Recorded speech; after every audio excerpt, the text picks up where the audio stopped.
This is my passion. This is what I love to do.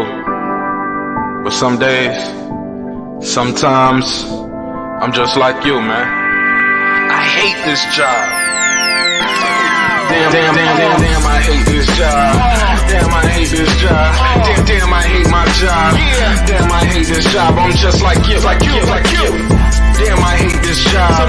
Man, I hate this job. Man, I hate my job. From a good dream I wake, sun rays on my face, planning out my day, hoping this ain't the one that I catch a case. I feel so good, I feel so straight. My manager keep calling me saying, hurry up, you late. Hurry up, you late. Y'all, man, I hate this job. Man, I hate this job. Been trying to play it cool, but it's hard to play it off. I've been hanging on to this bullshit, cause my car still ain't paid off. I know I'm on my way up, my boy just got laid off, so y'all, man, I hate this job. Man, I hate this job. These hoes is so ratchet, these niggas is so sneaky. Y'all don't even really pay enough for y'all to only pay bi-weekly. I'm trying to double up my cash, take this job, shove it up your ass. Yo, man, I hate this job. Sometimes I wanna say, walk in and slap my boss. This shit is getting hard. Damn, I hate this job. Gotta make it out of this struggle, bruh. And I don't really mean to take it out on you. You just a customer, but damn, I hate this job. Damn, I hate my job. Damn, I hate this job. Damn, I hate my job. Damn, I hate this job. Damn, I hate this job. Damn, I hate my job. Damn, I hate this job. We're the reason why your stockholders always stay afloat. Yet I'm asking, are they hiring? Like everywhere I go, schedule will say 9, but I think it's fine if I clock in at 9:04. I work 40 hours a week plus overtime just to be bro. So y'all, man, I hate this job. Hate that I applied. So much has transpired since the day that I was high. Told me I could advance, but you were telling me lies. Gotta give your notice before I quit, but you don't say shit right before I'm fired. Damn, man, I hate this job. Sometimes I wanna say, walk in and slap my boss. This shit is getting hard. Damn, I hate this job. Gotta make it out of this struggle, bruh. And I don't really mean to take it out on you. You just a customer, but damn, I hate this job. Damn, I hate my job. Damn, I hate this job. Damn, I hate my job. Damn, I hate this job. Damn, I hate this job. Damn, I hate my job. Damn, I hate this job. You and your procedures, you and your protocol, you and your policies, none of that shit don't apply to me. You and your quotas, you and your standards, you and your 2 sick days a year. Y'all niggas bananas. Wonder why the postman's posted with hammers, going postal with Popo on camera. His wage got him enraged, stressed out, it's hard to maintain. He flips the middle, grabs his. He said, if you don't get the picture, I quit, you ain't shoot. Mother, man, I hate this job. Sometimes I wanna say, walk in and slap my boss. This shit is getting hard. Damn, I hate this job. Gotta make it out of this struggle, bruh. And I don't really mean to take it out on you. You just a customer, but damn, I hate this job. Damn, I hate my job. Damn, I hate this job. Damn, I hate my job. Damn, I hate this job. Damn, I hate this job. Damn, I hate my job. Damn, I hate this job. Look, man, I hate this job. I put my pants on one leg at a time, just like you. I'm out here trying to take care of my family. Damn, I hate this job. It's not always glamorous, for real, but I do what I gotta do for me and mine, you know? Damn, I hate this job. Damn, I hate my job. Damn, I hate this job. Damn, I hate my job. Damn, I hate this job. Damn, I hate this job. Damn, I hate my job. Damn, I hate this job. Damn, I hate this job. Damn, I hate this job. Damn, I hate my job. Damn, I hate this job. I'm just like you, nigga. Damn, I hate this job. Man, I hate this job. Man, I hate my job.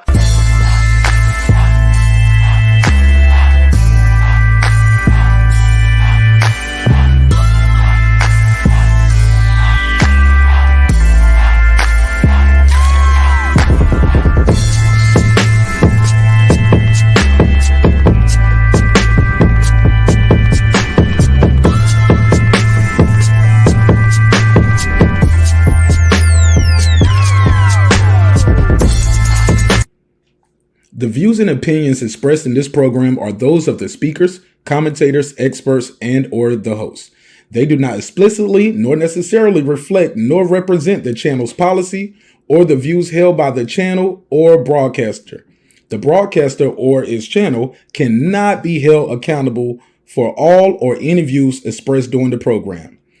Basically, if I didn't say it, don't come for me. You come for the person who said it. And please don't sue me for somebody else's words. With that said, let's start the show, motherfucker. This that squad sound.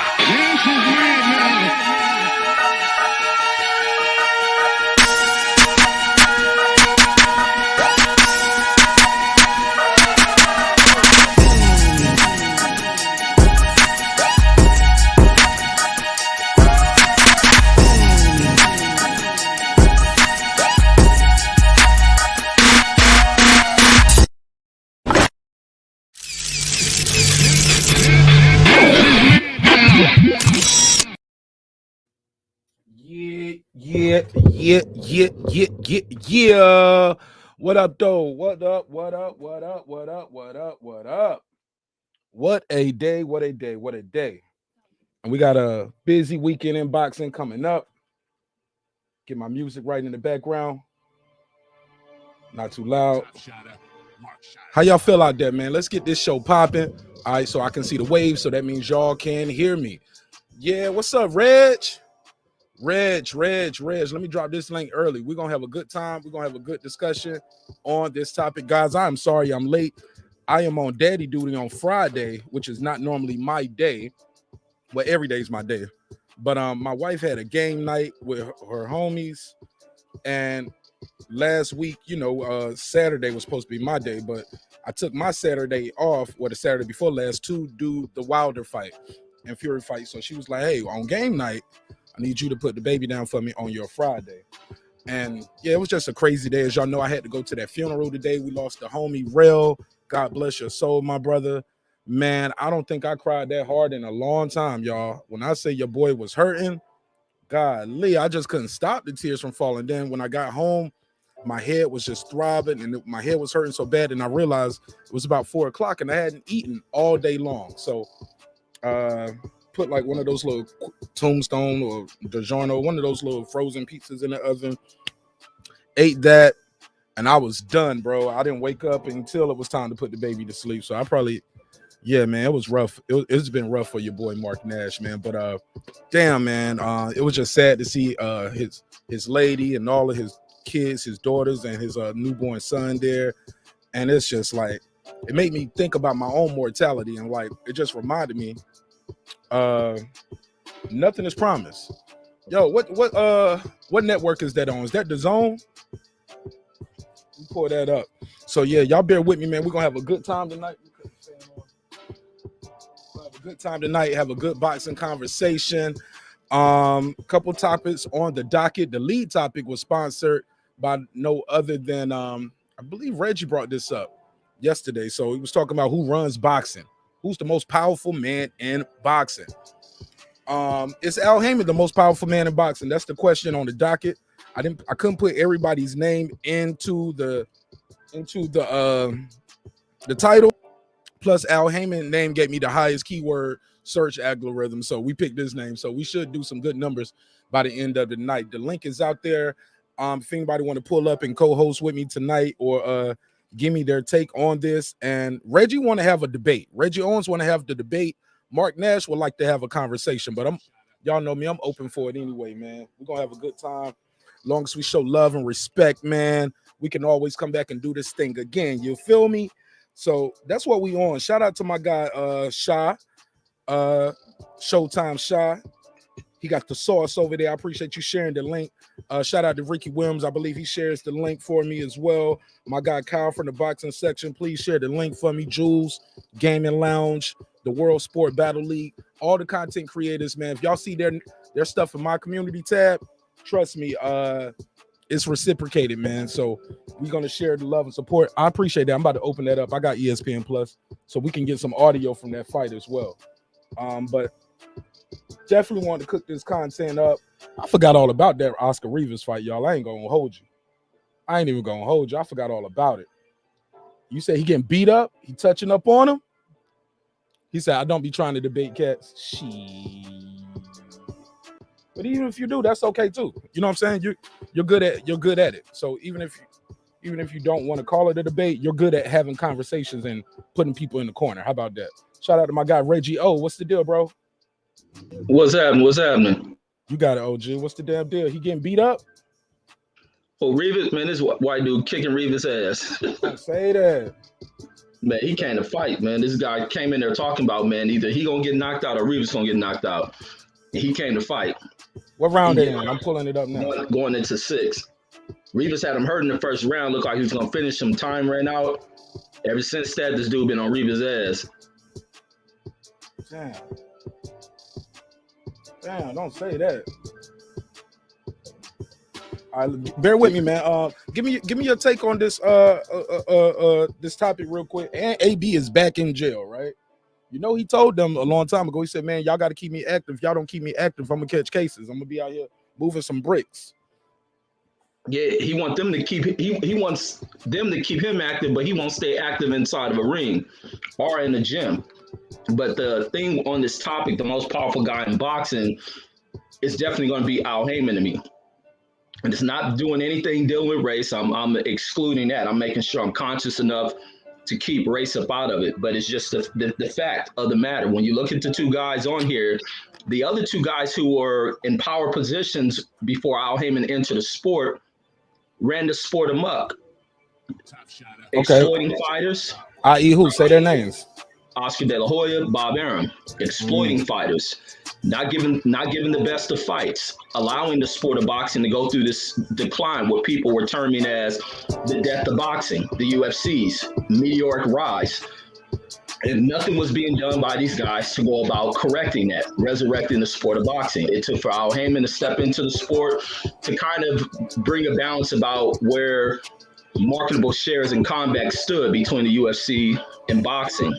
Al Haymon is the go-to guy when it comes to getting the big network deals, the Showtime deals, the Fox, what other network they're on? Bounce. They helped to kind of lift Bounce for a minute.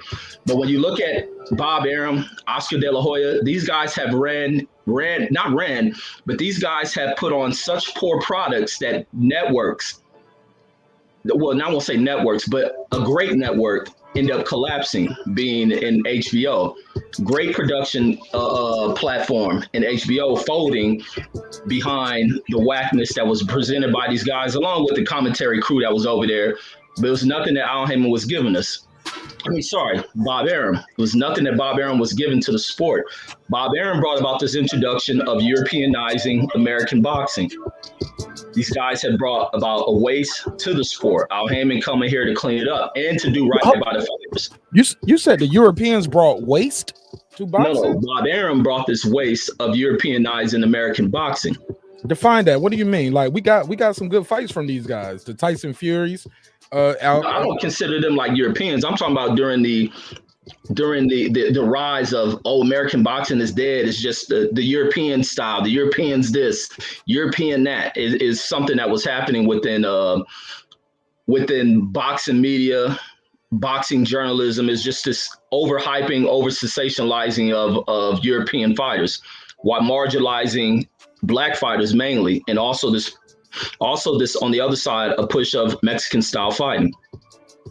Al Haymon comes into the game. Sorry, Reggie, I didn't understand what you said. What you say about Mexican style fighting? I'm gonna make sure. These were the things that were pushed and propped up. The European style at the top of this layer, then followed by the Mexican style, and then the marginalized style was the Black style. The Black style was played as if it was boring, as if it was a running style, and then you get a European who fights in the same style as a Black fighter and is praised as the greatest thing seen. Nobody believes that though, Reggie. These Mexicans and Blacks and Mexicans, you've been getting your biggest fights with them since the beginning of time almost. Like, but no, race against that race. But this is what I'm talking about. I'm gonna pass it right back. I like how you do it because you don't go too long. And I can go too long sometimes too, so I want to keep it short because I like how you pass the mic. Maybe hypothetically, is it possible that the Europeans, as you know, they was already doing their boxing thing? It's just Bob Arum capitalized on it and say, hey, let me get some of that money over here in America. Come on over here. Let me get some of that. Is that wrong for him to do that? That's a businessman. Boxing is global. You're a world champ, not a state champ. Go ahead. No, nothing is wrong with it, but allow the other fighters to mix in, to intermix within that. A lot of what you've seen going on was mismatching, a lot of matchmaking, and it was mismatching. And to elevate Taylor versus Ramirez. What you mean?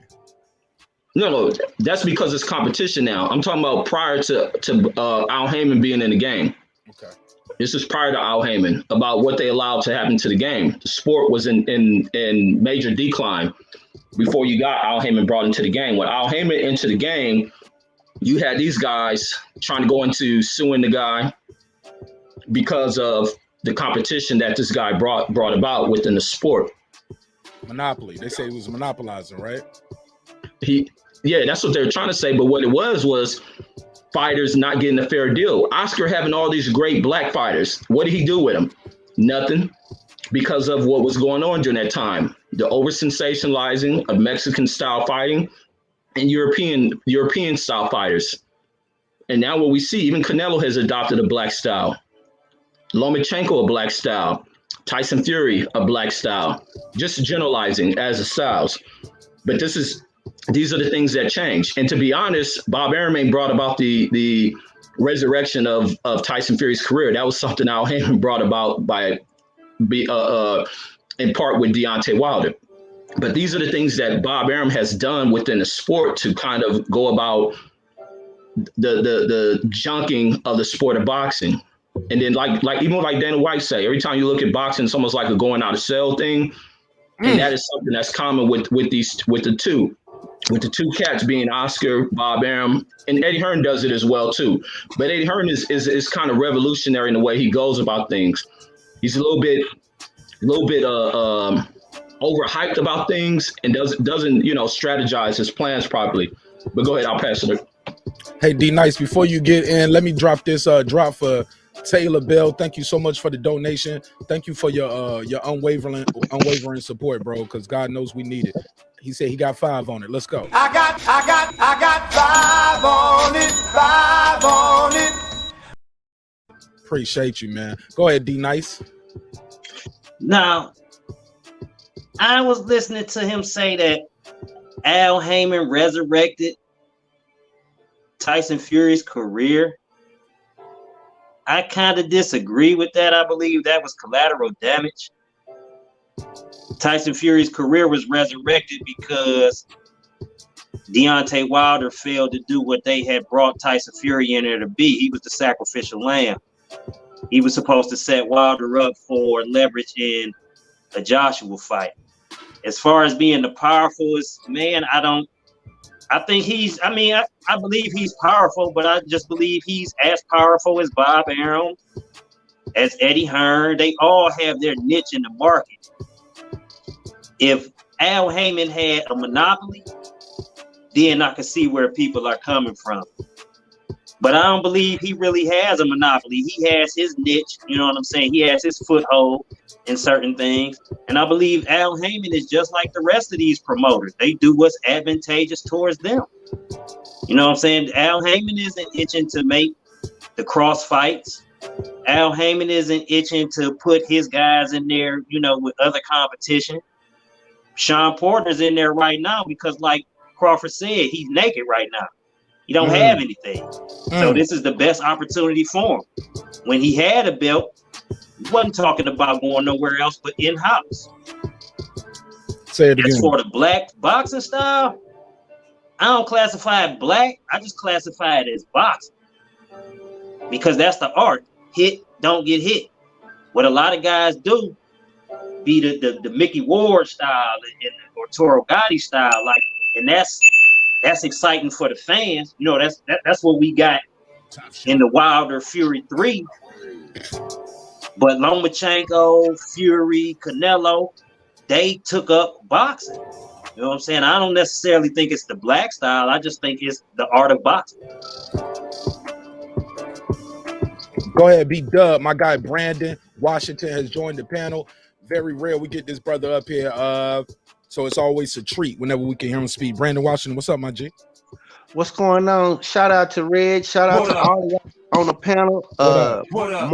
Mark, I appreciate you for the consistency. Reggie is 100% correct. You always gonna agree with Reggie about everything. No, I'm tired of that shit. That's not true. I'm tired of that shit. No, hold up. Brandon, I'm about to throw something at you. I gave you a nice intro. First thing you did, Reggie, whatever you say, you the best daddy. Whatever. Hold it, Brandon. That's a snot rag I threw at you.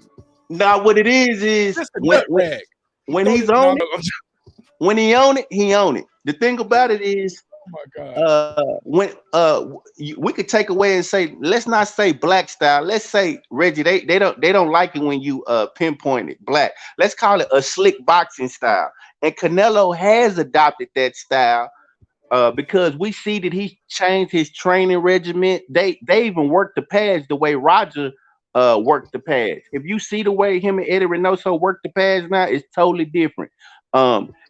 He has adopted the same style. You could see that Floyd influenced Canelo by his style. So that the brother that was talking, he incorrect because you could see that it influenced his style. As far as the way Mickey Ward and them fight, that's for casual fans. They like that fighting style. I like to see the sweet science of boxing. I don't like to see rock and sock and robots. I don't like to see that. So because there's no skill in that. You hit me, I hit you. You hit me, I hit you, and we just beat the hell out of each other until we bleed into 12 rounds. Now, when it comes to Al Haymon, he was sued by the major boxing promoters. Now let's talk about why he was sued. He was sued because they was trying to say that he did have a monopoly on the sport, and they was upset because they felt like he was skirting around the Muhammad Ali Act. Absolutely. So Reggie, when it comes, and the fighters themselves said it, who were under Golden Boy, Charlos, all of them talk about how they were under Golden Boy and they did nothing for them, and they marketed toward the Hispanic fighters. You got to remember they was marketing the hell out of Abner Maris. They was marketing the hell out of even Leo Santa Cruz. So he is correct. And not only that, I will put well, I don't got to put a link in the chat. You can put it up, Mark, where Bob Arum was upset at Al Haymon because he felt like he was overpaying the fighters. He was mad. And then he said Floyd would have never and should have never been able to make the amount of money that he made in the sport. So that shows you right there. Some hating shit right there. What you mean he shouldn't have never? He's fuck. But I get what Bob Arum is doing, but because Bob Arum saying, "Hey, you fucking up the market." Right. As in, like, I can't go out here and sell my product and get the fiends in here for this because you out here, you ain't even selling nickel bags. You selling $1 bags. Right. Like, So no, basically, you selling $1 bags. Right. Which is wrong. So now when you look at all of the PBC fighters, most of the top fighters of PBC who've been on pay-per-view or either who had a championship belt, look at their living style. Look at the homes that they live in. I was surprised when I seen Big Charlo's home. I was like, damn. I was surprised when I seen Leo Santa Cruz home. I'm surprised when I see these fighters and they well taken care of. So yes, Al Haymon is the most powerful man in boxing, and it's not just boxing. It's the boxing venues that they box in. Think about where he takes his fighters and where they box. He take them to the big arenas. He take them to the Staples Center. He take them to Cowboys Arena. Errol Spence has a damn monopoly in Dallas. Why come Bob Arum didn't do the same for Bud? Bud should be fighting at Nebraska Stadium. Bud should be fighting there. Smaller market too, brother. But the thing about it is, you saw how he packed out the Omaha Center. Warren Buffett came out to see him. Bud should have the whole state of Nebraska on lock. Warren Buffett didn't even pay for no expensive seat. He was in the nosebleeds, homie. No, I'm just saying he was there. Sitting in the $85 seats. Right. Well, we see what kind of house Warren Buffett live in. He still live in a little bitty two-story. So they say. So that's the house they show. Right. But so that's why I believe that that Al Haymon, and then what the money he went to and got hedge fund money and infused it into the sport. You know what I mean? So it's a lot of business and a lot of things that go on that makes him the most powerful man. We got to look at the venues. We got to look at the even the way he markets his fighters. He's basically promised most of all of his marquee fighters that they will all be on pay-per-view, and most of them have been on pay-per-view. Danny Garcia had a great run. He opened up the PBC on NBC. You know what I mean? Leo and did he do that? I thought Thurman broke it open. I thought it was Danny the one that first had the big run. Sorry to cut you off. But outside of that's all I really want to say. You know what I mean? I just want to give my little point, and I'm gonna fall back. But it ain't that I agree with Reggie on everything. Man, we think similar. But yeah, he was just cooking tonight. Reg know where we disagree, and once you bring that topic up, you'll see. But outside of that, what's the topic so I can bait y'all one day? What's the topic? He know the integration. Yeah, integration. You said integration or immigration? Integration. He knows. Yeah. Where was you at when we had that topic that night, bro? I fell asleep. And then when I got up to get online, you had fell asleep that night. I went to sleep on y'all, man. It was about that show went to about 7:30. Yeah, so I love it though. I love it. Indeed. They said great call, B-Dub. B-Dub is on the panel, so you gonna stick around for a couple minutes? You got a couple minutes? That was a great call. Yeah, I'm sitting here with my son. I'm probably gonna pop back in. So right, yeah, I'll pop back in. Yeah, so as soon as you leave, that's when I'm gonna roast you. I'm gonna wait for you to leave first. I'm gonna talk behind your back. I'm gonna listen. I'm gonna listen. Everybody else on YouTube, I'm gonna talk behind your back. You know how they do. You know how they do, boy. Man, I just want to say, man, keep up the consistency, man. I love coming online, watching my brothers cook, and man, I'm just enjoying the platform. Mark, you don't know what this do for us, so man, let's just keep it up. Well, some of you guys are telling me behind the scenes, and that don't have what's already understood and got to be said. So we're gonna do what we got to do, man. Believe in power of choice, homie. I definitely believe in power of choice. So Al Haymon, the most powerful man in boxing, according to Reggie Owens. We got our first caller. We're gonna see who it is. Bear with me, caller. I didn't even have the phone line set up, but I see you calling. Here we go. Here we go. Here we go. Is it gonna switch over automatically? Is it going to switch automatically? Okay, it's not going to switch from my personal phone to over there. So hold on. Hey, Nash. 240. Hang up and call right back, and I'm going to have you on the air. Hang up. Can you turn the audio up? Of the caller? On the show. Can I turn that? What, my mic? Yeah. What? My mic is low? Yeah, I can definitely do that. Turn my mic up. Turn my mic up a little bit. Check 1, check 2. That's better? Yeah, that's better. All right, let me see what it's called on. 240. What's your name and where you calling from? What's good, bro? Hey, yo, it's DJ the Barber back again, bro. Hey, welcome home, man. You're the realest barber in the DMV. Hands down. Okay, well, look, you're a neighbor now. Welcome home, bro. Welcome back to the neighborhood. I appreciate it. Talk to me. Hey, second, bro, like, so you out Stone Mountain? Because the number when I call it says Stone Mountain. That's where you reside, bro? Nah, this is a Skype number. I'm in Atlanta, though. I'm on the south side. Oh, okay, but I like to be out there. Respect. So I just wanted to make a brief comment, you know what I mean, about the most powerful promoter and all that, Al Haymon and Bob Arum. I just want to say, man, we gotta say fuck all these old white devils. Let me turn this music down a little bit. We gotta support.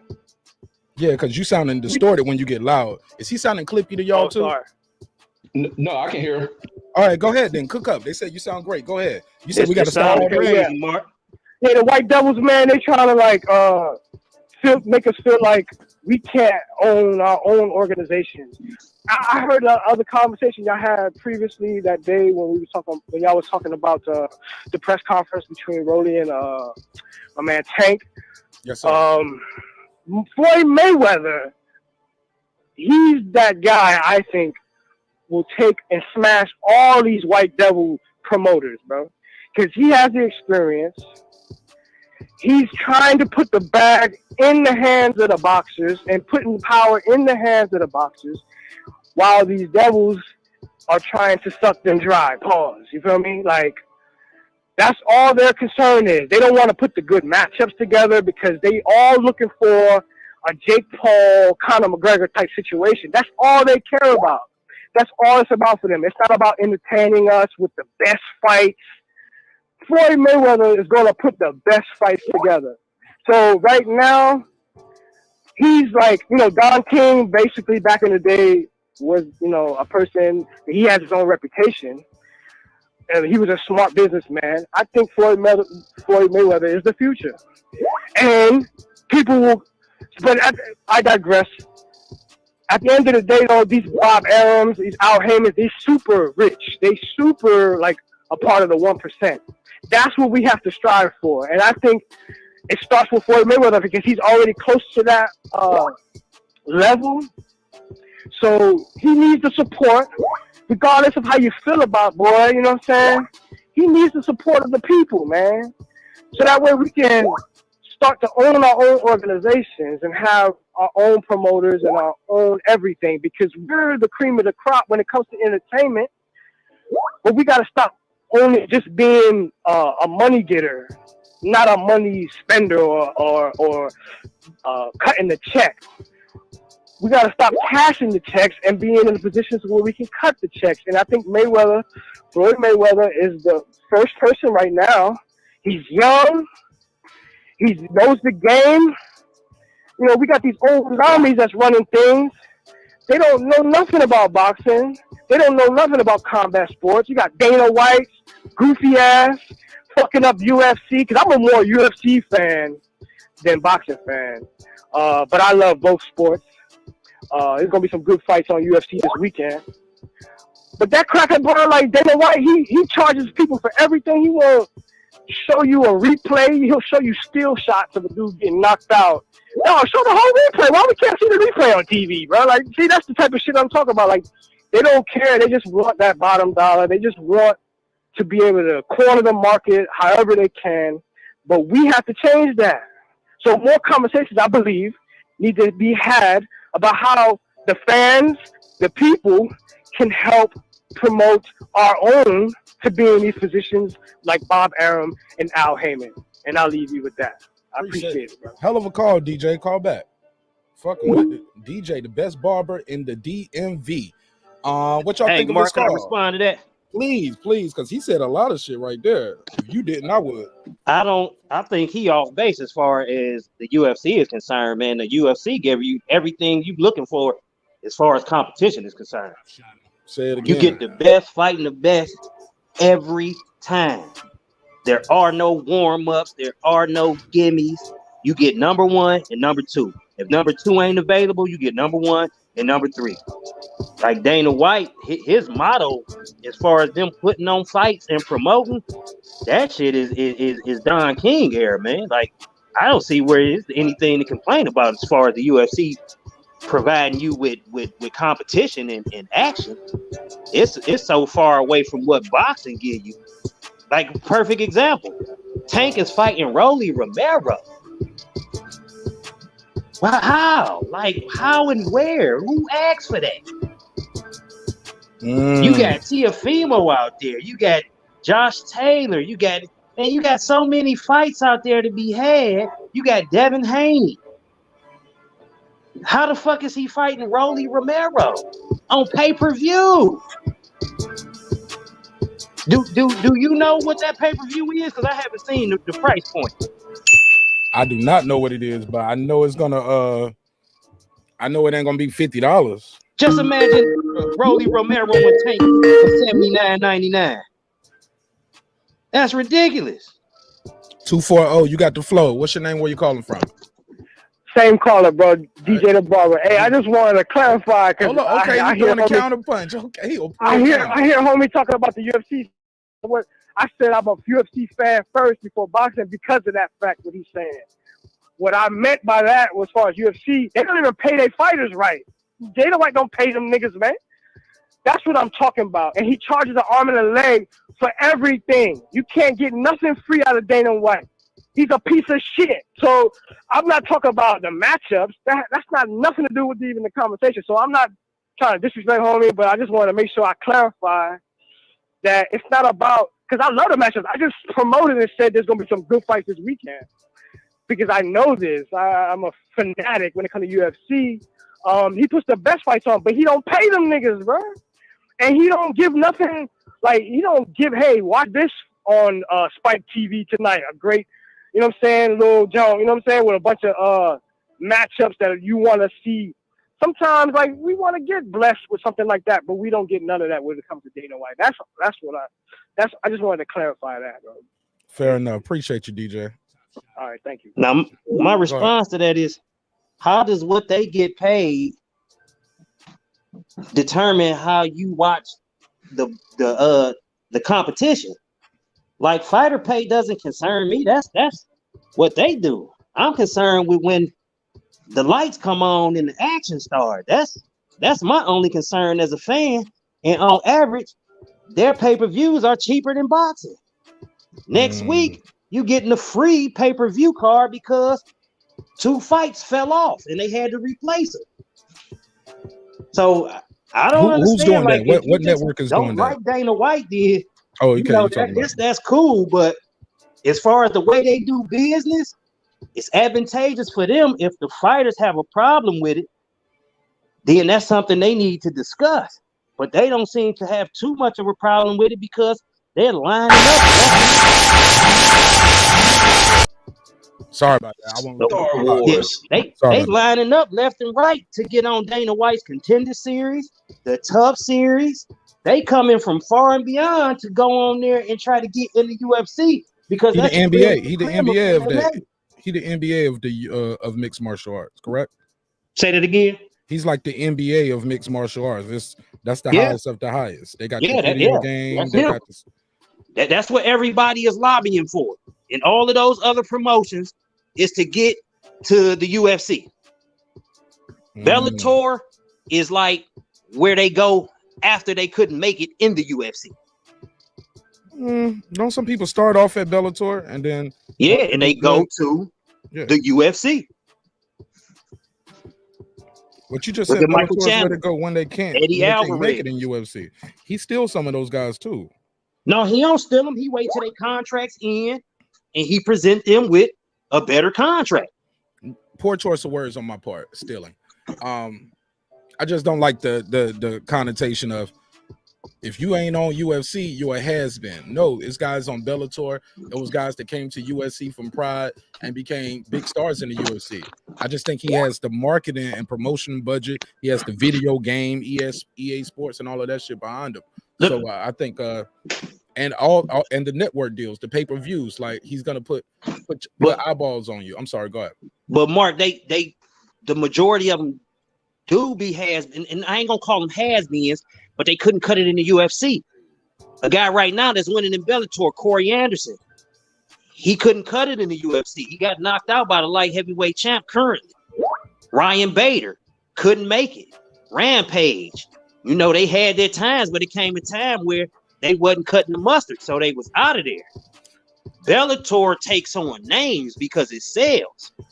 And that's not to say that they don't have good fighters, because I believe some of their fighters could fuck up some of the UFC fighters. But in totality, the UFC is where it's at.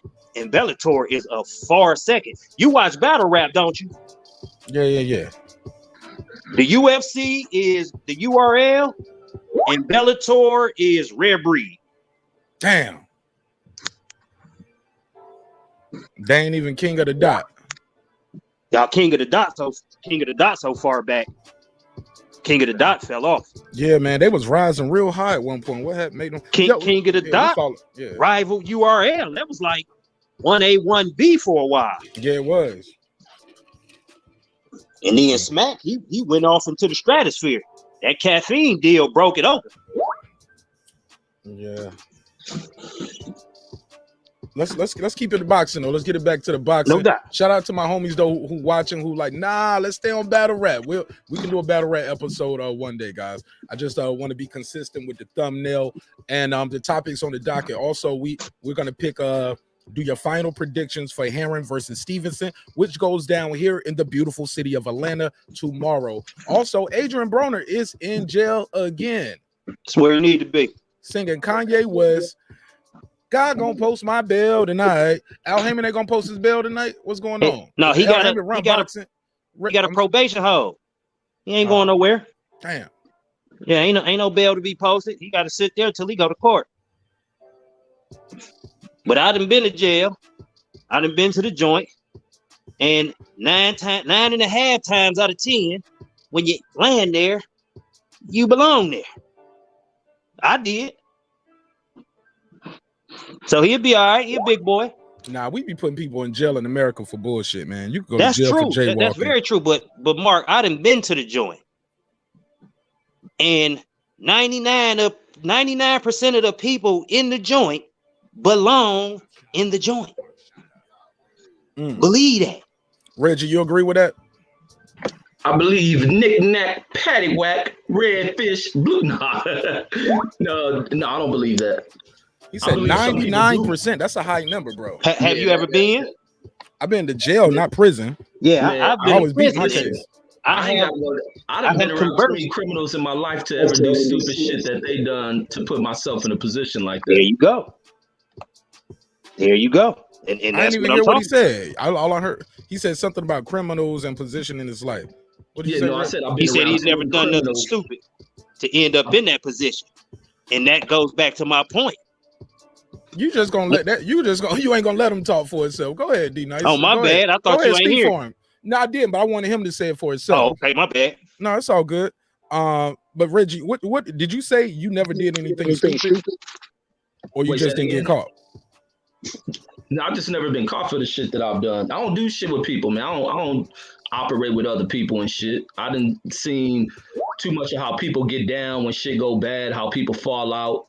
Those fallouts lead to life being taken. I got a lot of friends. Like if y'all see me on my channel, I've had to end shows or get off of panels with people. When my brother called, I got a brother who I ain't gonna see for 25 years of my damn life behind what he done. I got friends who are in prison for life. One of my friends, y'all follow me on Instagram, is one of the homies on there. He fighting a life sentence. He might be in there for the rest of his life. Young dude. A lot of these cats, I've always tried to.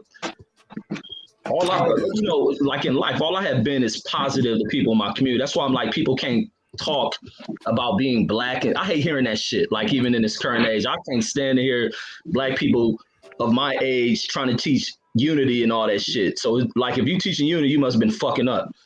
But I've seen so many of these cats who, just do effed up shit, man, for no reason. See somebody from another neighborhood, want to shoot out of cars and shit like that. So I've been around it all my life to learn to avoid it. And like I say, the thing changed my life. I watched my neighbor get his head blown off at fucking I think I was maybe been 8 years old or some shit. So I've been around it. Like I say, LA's a violent fucking place. It may look beautiful, palm trees and beaches and all that other shit. It's a violent ass city. Reg, I don't want to go ahead, D Nice, because I want to get to something Reggie said too. I don't want to let him off the hook. Where he was talking I got about a question. Like, do you guys know anybody that has ever been locked up or has caught a case and they were innocent? Yeah, I know plenty of people. Good. I don't. Me. I don't. I don't know anybody who's caught a case and was innocent. And or I might not be guilty as all the charges that they stacked up on me, D Nice. Because I understand. Damn, but he hit Oscar. Even people that wasn't guilty for said crime was involved in crime. That's what led them to catching the case. Say it again. What you say? What you mean? So like, because I didn't say you catch a robbery case, okay, and you didn't do this particular robbery case, but you are a robber. So your lifestyle led to you being in that position. Because I rarely see the 9-to-5 square Joe that go to work every day and pay his taxes end up in prison. Yeah, man, they go to jail too, man, because they can't afford representation. So they got to take these fucked up pleas and put shit on their record, bro. Yeah, that's like a general statement, though. That don't happen often. Bro, it happens every day. That's why a lot of states took away cash bond because they realized that was not the guy that went to work every day. He just don't. My brother. Yes, bro. Yes, I can get a speeding ticket, and get failure to appear. Now I'm in jail until my court date. That's your fault. Okay. Let's say, but the court might not have mailed me my court date. I find it hard to believe. My G, it happened to me. I mean, that's like D-Nice. I'm not one of those people. D-Nice, let me cut my cam on too and let you know who you're dealing with. I am not one of those people who tell you a lie in the middle of conversation just to make my point. That's a lot of people. No, I'm not saying you lying. I know you ain't. I know you ain't. You say it's hard to believe, but you know that happened to the dude. So you saying even if you make one mistake, it's okay to throw you away, like Khalid Browder, right? What was the kid name in New York? They accused him of stealing a backpack. Fuck his life. Jay-Z in the documentary on. Threw him in jail for about a year and a half. And then he killed himself. Yes, that's okay. Like, well, he must have stole the backpack. Oh, I can't believe the court forgot to give him a court date. It happens more than you know. You ain't never heard, bro. You said you been in the joint. You ain't never heard of that saying, you get lost in the system? You can get lost in that motherfucker, man. You ain't getting no court date. You ain't getting no bail. Nobody on the outside fighting for you. I'm sorry, I'm gonna digress because I don't want to talk over you. Go ahead. I just think it's the percentage. For every Mark Nash, there's 1,000 other motherfuckers who are guilty. For every Khalid Browder, there's 2,000 other motherfuckers who actually stole the backpack. But even still, the problem here with, man, we don't went off beyond the pale with this. But I love it though. I love it. That's what the show is about. Well, it's everything you or I feel like putting in this. Yeah, I'm watching it right now. My app crashed. I gotta fast forward it. I think my app crashed. Yeah, I was already behind, so let me fast forward. Hey Nash, I got to roll, so let me give you my pick, man. I got Yeah. I got some things to take care of, but go ahead. What's her name? What's the show, man? I just be wanting to tap in, man. Y'all conversations be exquisite. Appreciate it. Stay tuned though. I'm about to cook Reggie on his opening statement though. Okay, I got Shakur. Let's roll. I got Shakur over Herring, and you heard it here. If Ugas fight that boy Stanionis, I got Stanionis. What? Yeah. You said if Ugas fight who? Stanionis. That's never heard of him. You what? All right, I got you. Why you gonna pick him? You familiar with him like that, or you just? Yeah, I seen him fight a few times. I think his style gonna get Ugas head, and he got a pop on him. I may be wrong, but I think he gonna get it done. And didn't nobody even give Ugas a chance against Pacquiao? So I don't know when everybody got so high on Ugas. Because after they saw what he did to Shawn Porter and what he did to Pacquiao. Even after that, when nobody picking Ugas to beat Pacquiao? Not even Vegas. Nah, I don't care about what Vegas. I'm talking about the people in the know. Vegas used to be a lot of small money. And Vegas is in the know. Nah, those people just trying to bet on the bet on the favorite. Some people are gonna bet on the underdog. People push the betting line, small money bets. But like I said, Ugas was an unknown name too to a lot of people. Did you pick Ugas? Me? Yeah. Nah. Right. I picked him after the first round. See, right. Look, I fell for the I drunk the Kool-Aid when everybody was showing his bicep looking funny. Right. I was like, oh man, well, his bicep fucked up, he gonna lose. You know what I'm saying? So I believe that picture that I saw with his bicep looking crazy. So that's why I picked Pacquiao. But I didn't lose no money. I ain't bet nothing. No, I didn't bet neither. I just didn't think. I didn't realize Pacquiao had digressed that much. Did he digress that much, or he just wasn't preparing for this guy? In the Thurman fight, I think it's possible they just didn't train for this guy. That's possible too. They had no game plan for Ugas. Didn't study him. Thought it was gonna be a walkthrough. And Ugas didn't fight his pressure style. He sat back and waited for Pacquiao and reacted to Pacquiao and kept Pacquiao at bay. Pacquiao was not expecting that. He just wasn't expecting that. I don't think. I could dig it. But salute to the panel, man. Salute to the chat. Everybody, y'all have a wonderful night, man. I'm gone. God bless, man. I'll see you on the next one. Yeah, man. Hey, and Reggie, you said you got Herring whipping Stevenson tomorrow. Did you see the weigh-in? Yeah, I caught the weigh-in. I still got Herring pulling this one off. Shakur looked a little bit nervous at one point. Herring was staring through his soul. I think I think Shakur is doing the wrong thing, but maybe Shakur can prove me wrong. But what I envision is Herring going in here being ignited by the antics of Shakur Stevenson. He go in here and mash on Shakur. Shakur got style and everything, but what does Shakur have to really make Herring second guess himself? What does Shakur take away from Herring? You can't be too flashy up in there to think you're gonna get Herring up off of him, and you up here prodding at a bear. And I think that bear may end up clawing the shit up out of Shakur, and it was like it was stated yesterday by old boy on Cal's show yesterday, that a lot of these guys buy into, buy into this competitive nature of trying to be what Floyd was, trying to outdo Floyd. And a lot of them are doing it a little bit too soon.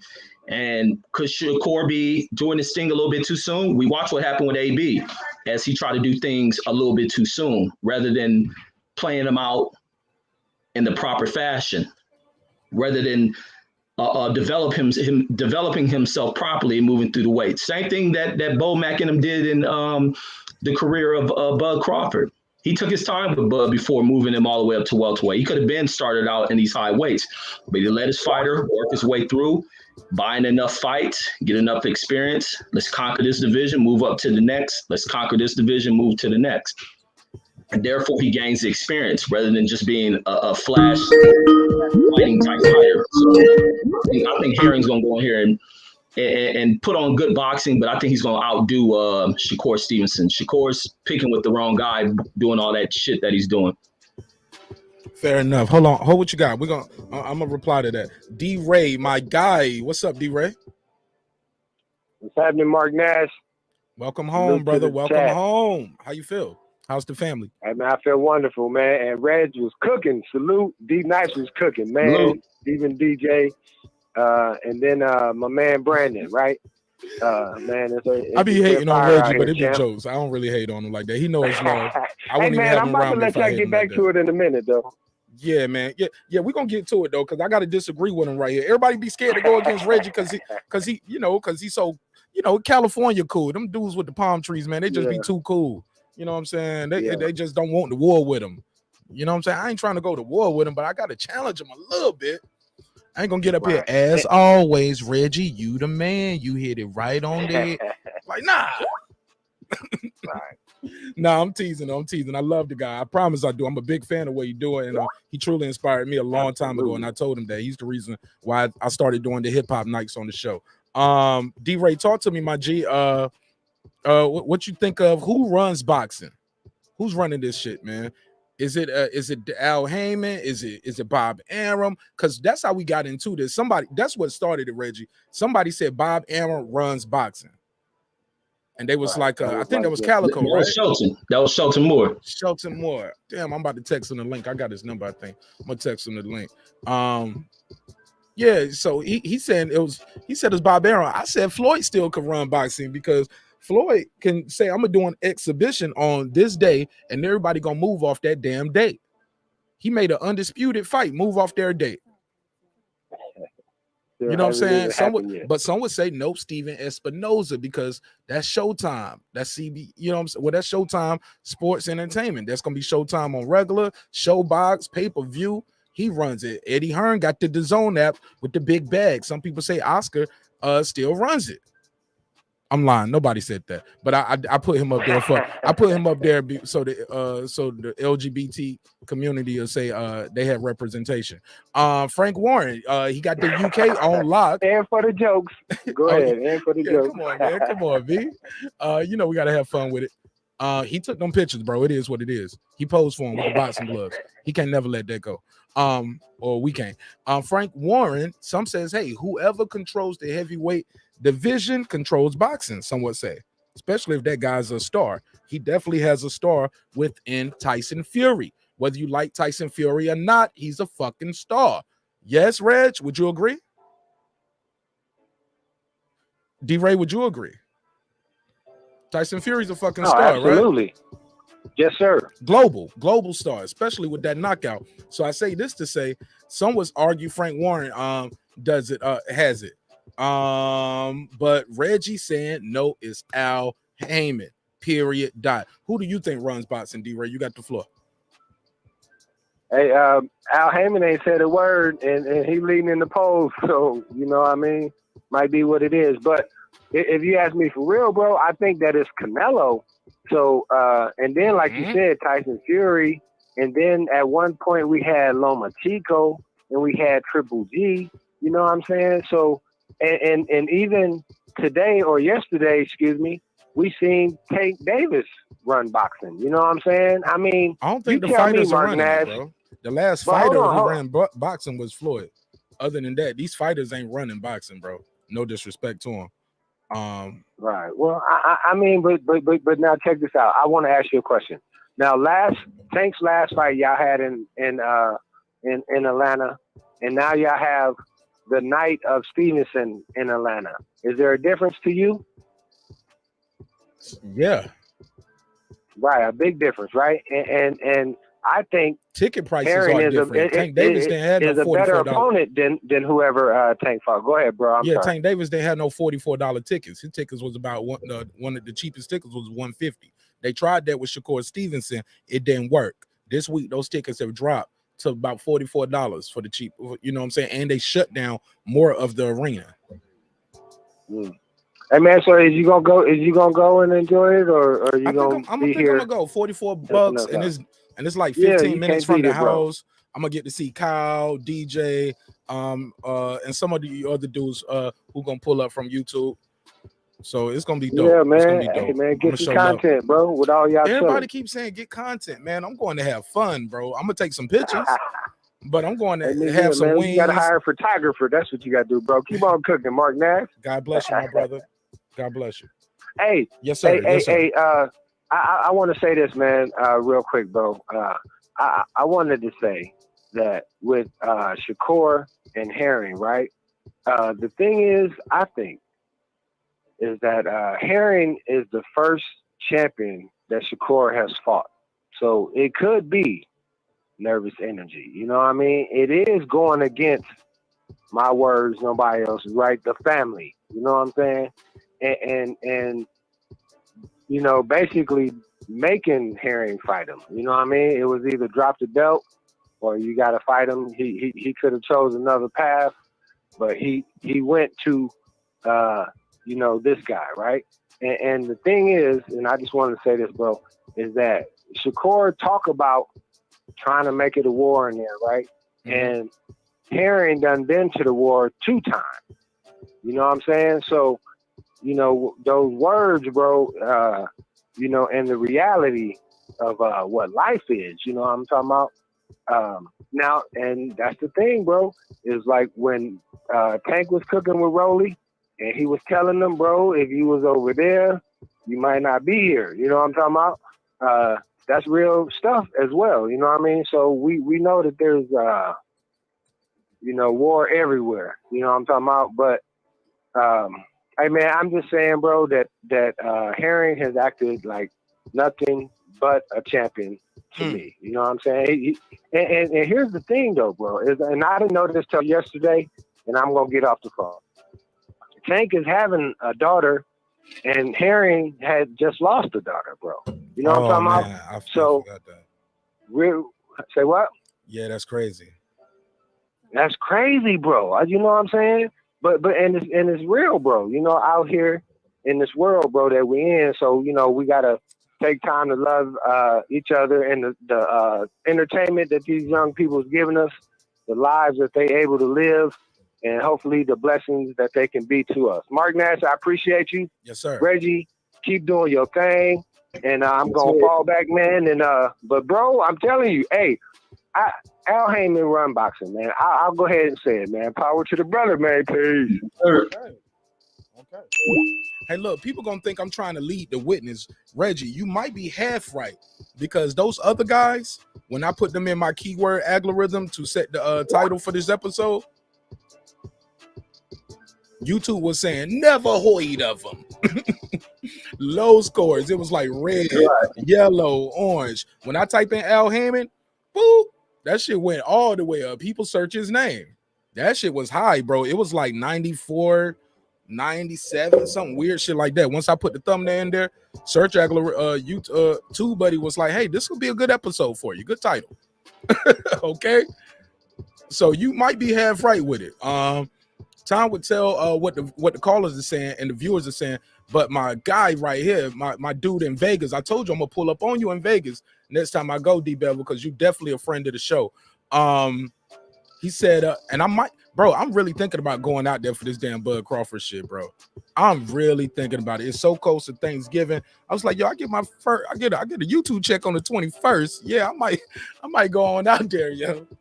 I might do that, bro. I might go out there and I'm gonna have to write this shit off. But he said, he said the network executives run boxing, like the CBS executives run boxing. People like Les Moonves. I thought they got him out of here. I thought they got him on some Me Too shit. Susan Zarinsky, the big network executive. So that would be Steven Espinoza off this list.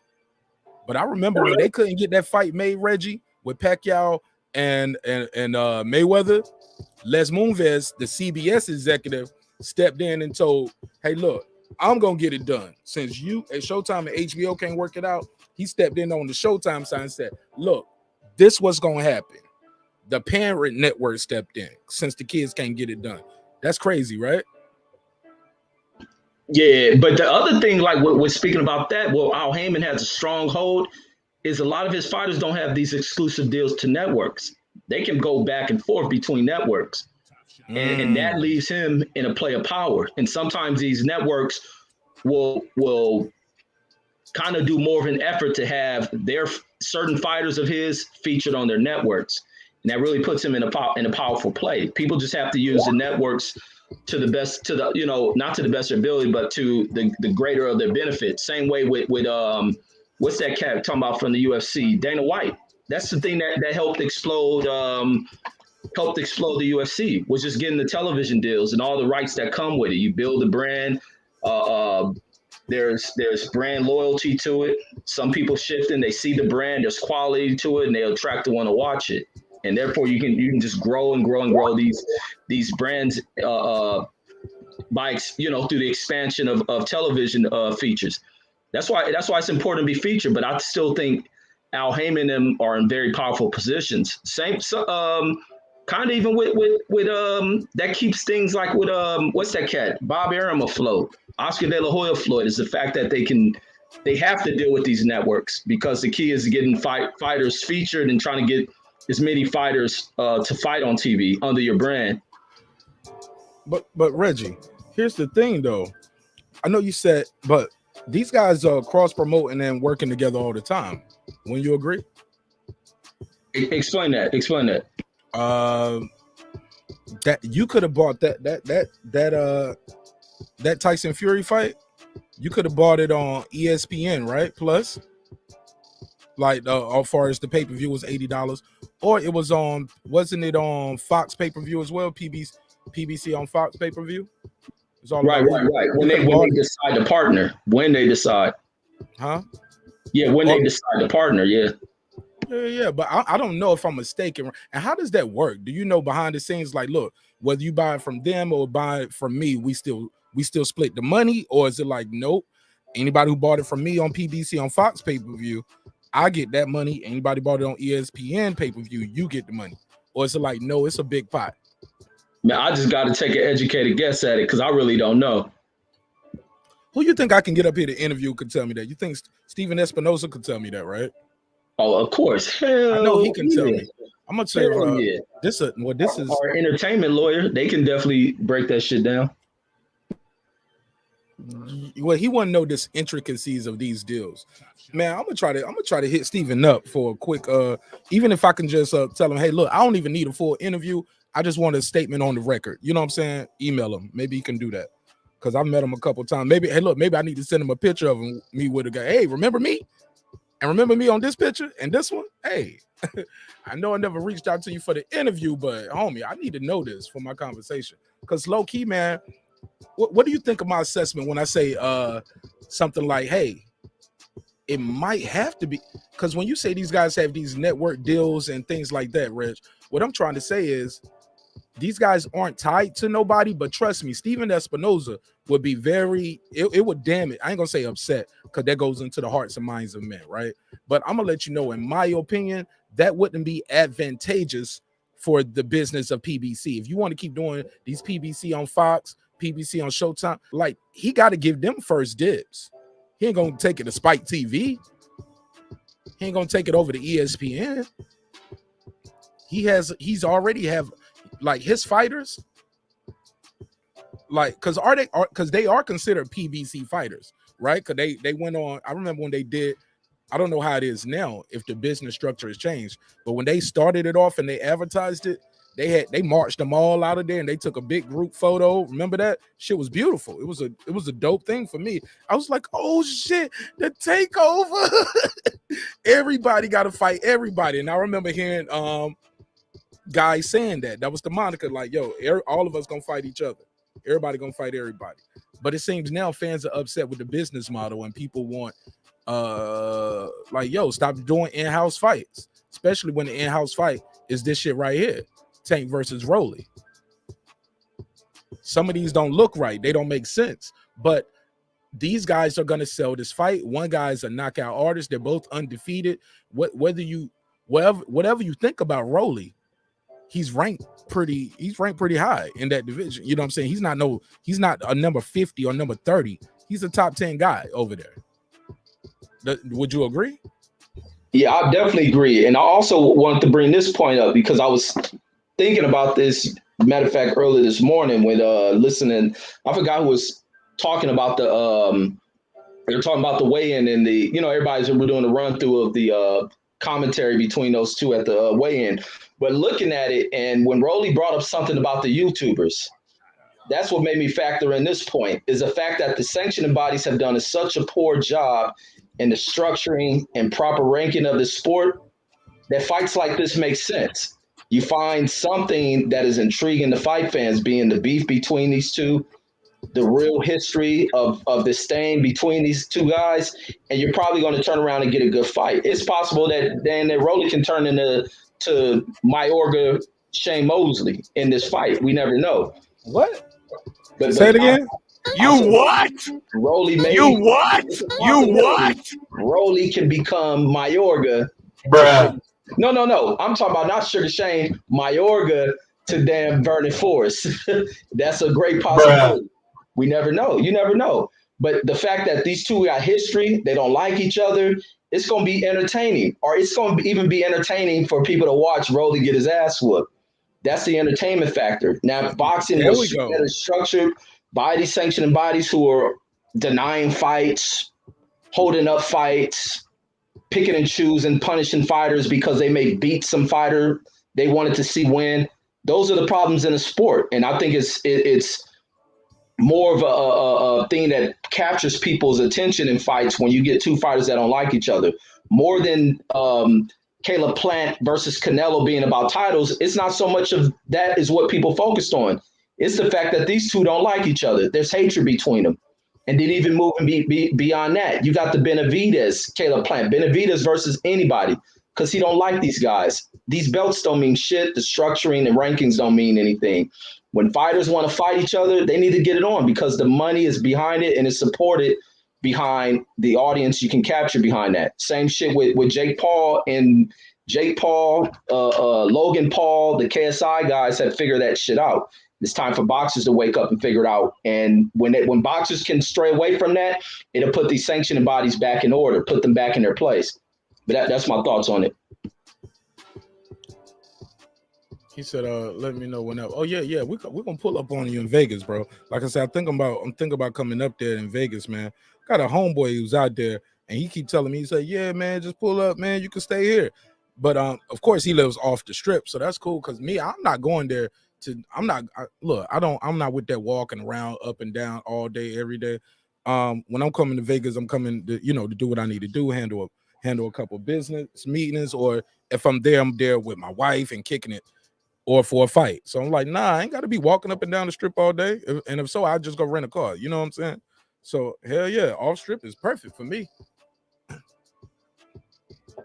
And Or rent a little Airbnb like Ricky Williams did when he came out there. I might just do that, rent the whip, do what I need to do, and go back to the crib. You know, what's that shit called where you can tell them to pick up the car? Like they just drop you off a car. It's better than renting a car. Like they'll just drop it off to you. You know what I'm talking about, bro? Yeah, I can't think of a word because we used to do that at Enterprise when I used to work at Enterprise. Mm-hmm. But far as this right here, Reg, when it comes to the sanctioning bodies, we all agree they in the business of money. How do you feel about sanctioning bodies being listed as nonprofit organizations? I don't know are they still listed, but I know they were for a while. I believe the NFL, NBA, like these guys were nonprofit organizations when they are clearly for profit. Yeah, that they, you know, a lot of for-profit businesses get by with that shit. They bend the little loopholes on that type of stuff. Yeah, man. Yeah, if I'm not mistaken, yeah, I'm just typing here WBC fiscal year end of 19 tax code that they are 501c6. Got a tax exemption. 1982 1982 is when their tax exemptions that ruling for the date of their tax exemption. So I believe they still are nonprofit. 501c. It's wild. That's wild, bro. But somebody said rent a scooter, get a scooty bike. And you know how they probably not nonprofit is because those maybe they'll consider the sanctioning fees as donations or whatnot, or maybe they're just fees. I don't know. Yo, I need to I need to raise my donation list over here. I only got a $2, a $5, a $10, $20, and a $50. I need to put $1,000. Yo, that's crazy, Reggie. That's a donation, the sanctioning fee. Like, what are they doing in their country? How they can be listed as a not-for-profit? Maybe because they do charity work as well. I don't know. They take some fighters. Are they taking fighters out? Like, I see the NBA cares where these guys are going out doing stuff. Plus, the NBA advises guys to, hey, donate to this. It's gonna be a tax break for you. You know what I'm saying? But I think the NBA definitely ended theirs. I believe the NFL, they actually hired this woman who used to work for Biden. She left him before he was in the presidency and helped the NFL get their tax exemption status. Then goes back in the private sector, and then she's back in the government field. I hate that revolving door in politics. I hate that shit, Reggie. Man, I was talking to this white lady earlier today about that shit. If we go to that sort of topic, I'll talk about that conversation I had with her. It's just me and you, homie. Yeah, just me and you. Just me and you and 2,000 people in the chat. Not in the chat, but in the subs. Go ahead. Yeah, the conversation was about what was the conversation? It led to me speaking to her because she wanted to bring up a lot of race shit, and I end up having to school her ass about a lot of this shit because she comes from Massachusetts, older white lady, probably in her 60s or 70s or whatnot. And how did y'all paths cross, Reg? Oh, because you just be at the senior citizen home hollering at old bitches playing bingo? No, because the work I do, so I deal with a lot of people who are like up in that 50, 60 age range. Respect. And so we have these conversations, and I'm always open about the dialogue and stuff, especially when it comes to race and all that shit. And you be in there fucking with them old folks, Rich. Oh man, they used to label me as racist and all that shit because they ain't never heard a black person speak to them the way I speak to them when it comes to race. But even my company knows about it. They ain't never heard conversations when it comes to race like they heard from me. But speaking about like things getting done, like she was speaking about medical. It was about the medical care and how she put a lot of money into the care of her adult children as they come up in age, and about if she just allowed him to go on Medicaid, she was saying he'll be dead. And I was like, see, that's the problem in this country. I said, changes like that have to be fought. And she said, well, there's nothing we can do. We just got to stop complaining. Either you work hard. I said, no, man, your attitude is the problem in this country. I said, a lot of the problem in this country is people are not willing to fight. And a lot of times people aren't willing to target and challenge the right people. People go in between these two sectors of American economic society, the private and public sector.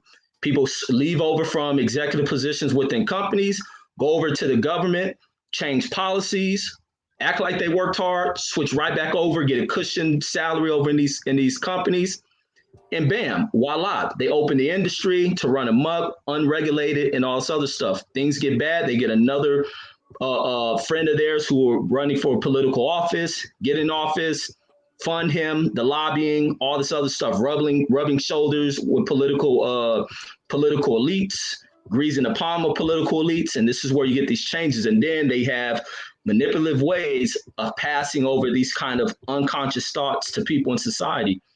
In society. And then she got to talking, well, how can one person have all this power? I said, lady, what are you talking about? Have you read Society? You're European. You ain't heard of Mussolini? You ain't heard of what's the boy, Hitler? And lady had to put her head down. So I'm like, everything you talking about, just moving past things, is the problem in society. I know. Yeah. She ain't had nothing to say with that. I'm sure she didn't. But it was something you said earlier too, which said that, speaking of Europeans, you had said something about the sanctioning bodies. This was a topic we had up. It was like WBA says no to unification. And I put a poll up, and I for a minute the poll was going back and forth, and for a while it stagnated, and everybody was like, no, I'm tired of all these belts, because the poll was like, yes, we want unification, or no, go ahead and get rid of all these extra belts. It ended up with being, yes, we want unification. Reggie, you and I have both complained, my brother, about it's too many champs.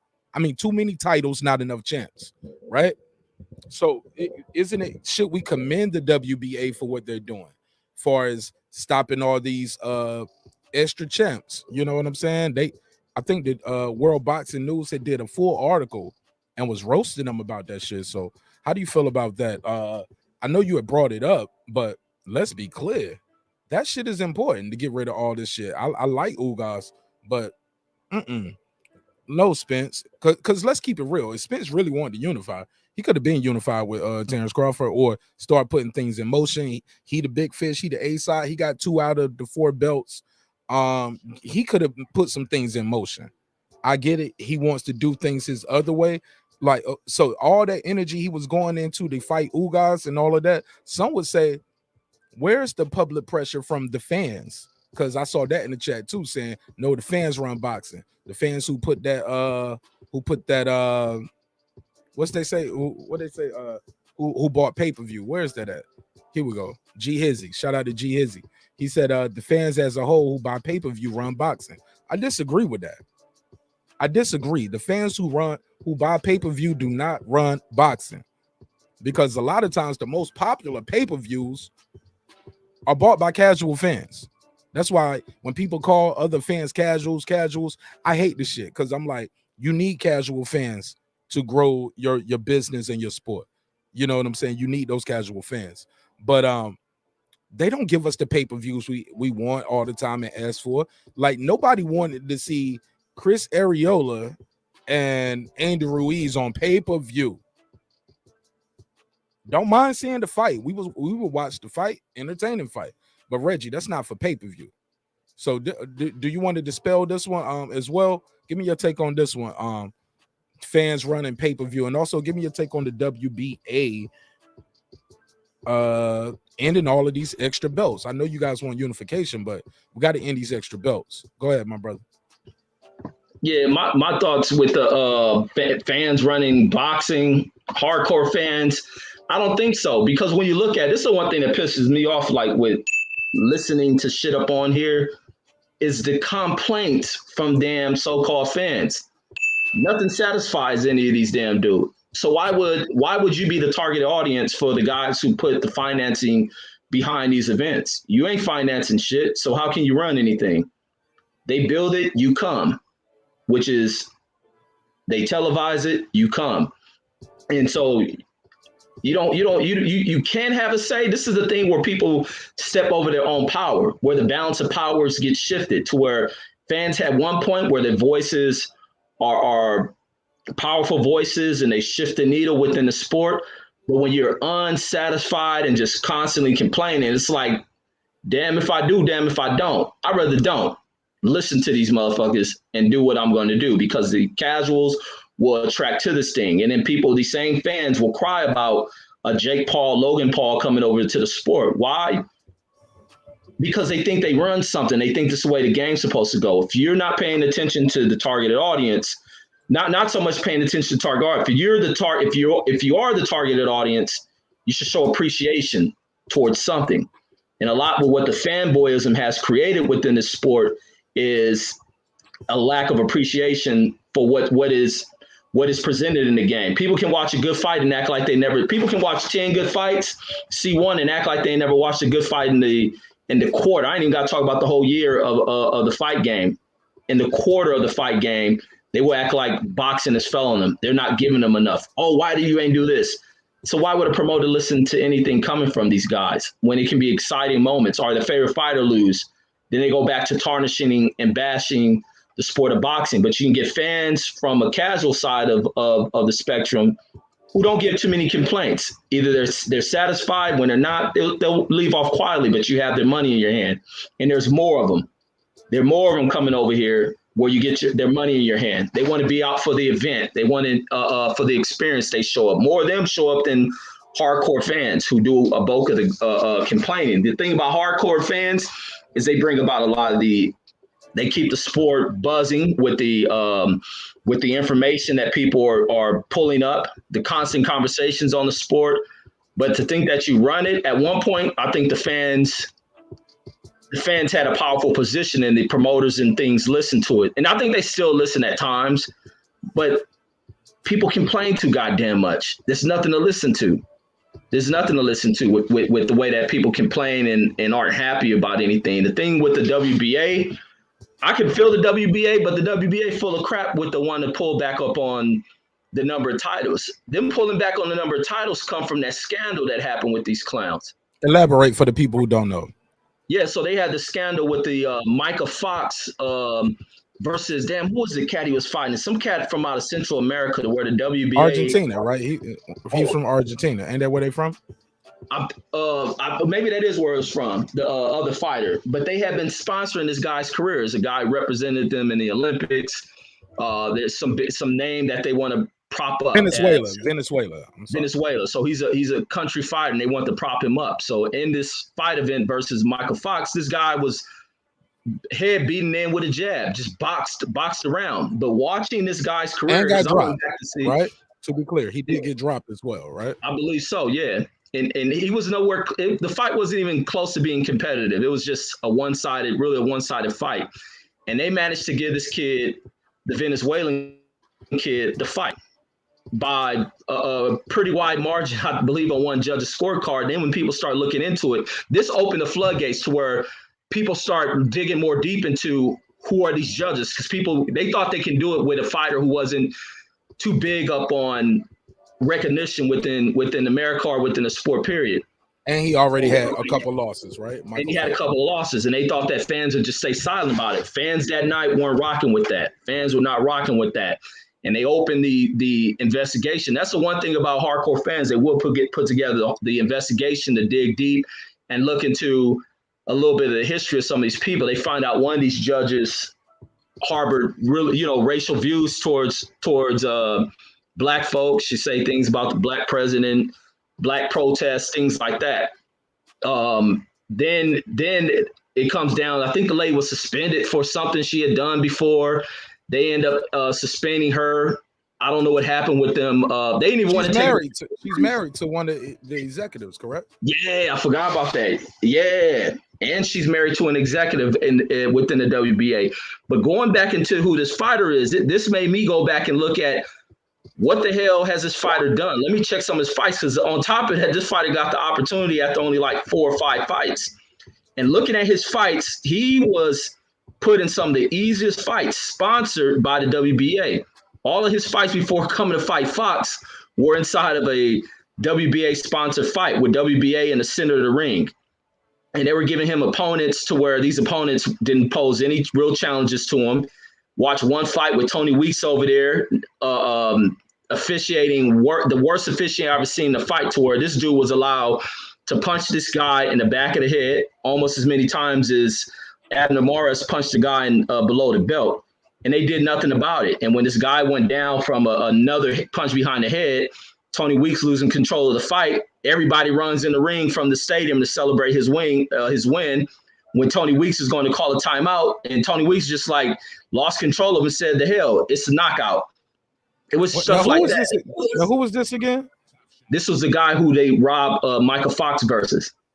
I can't think of his name. Maestro. Is it Maestro? Somebody put that. Shout out my guy Rob G Film. I believe it's Maestro. Let me see. Yeah, let me go. It's Michael Fox.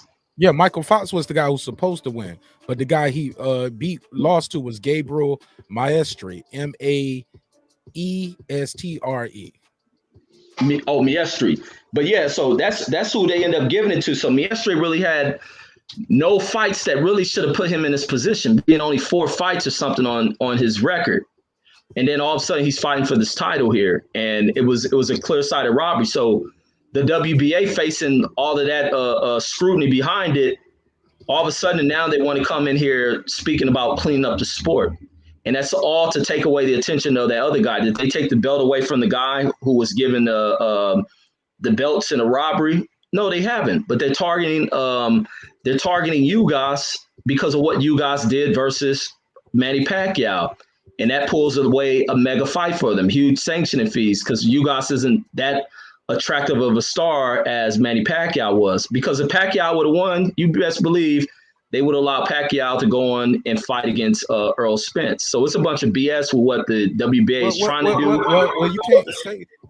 Well, we can't say that because here's the thing, Reg. Pacquiao was gonna fight Errol Spence already. Yeah, so if he would have won, he would have been fighting Errol. Yeah, but Errol got injured. He was already gonna fight Errol because for the regular title. But also that's when after that, business evolves and they saying basically too many titles, not enough champs. So we gonna end that shit. And that's what the fans have been calling for. This plan has been in motion to start around this time. They didn't just change it the day after Errol got his eye injury. But no, this plan didn't start until that robbery happened. When was it happening before that?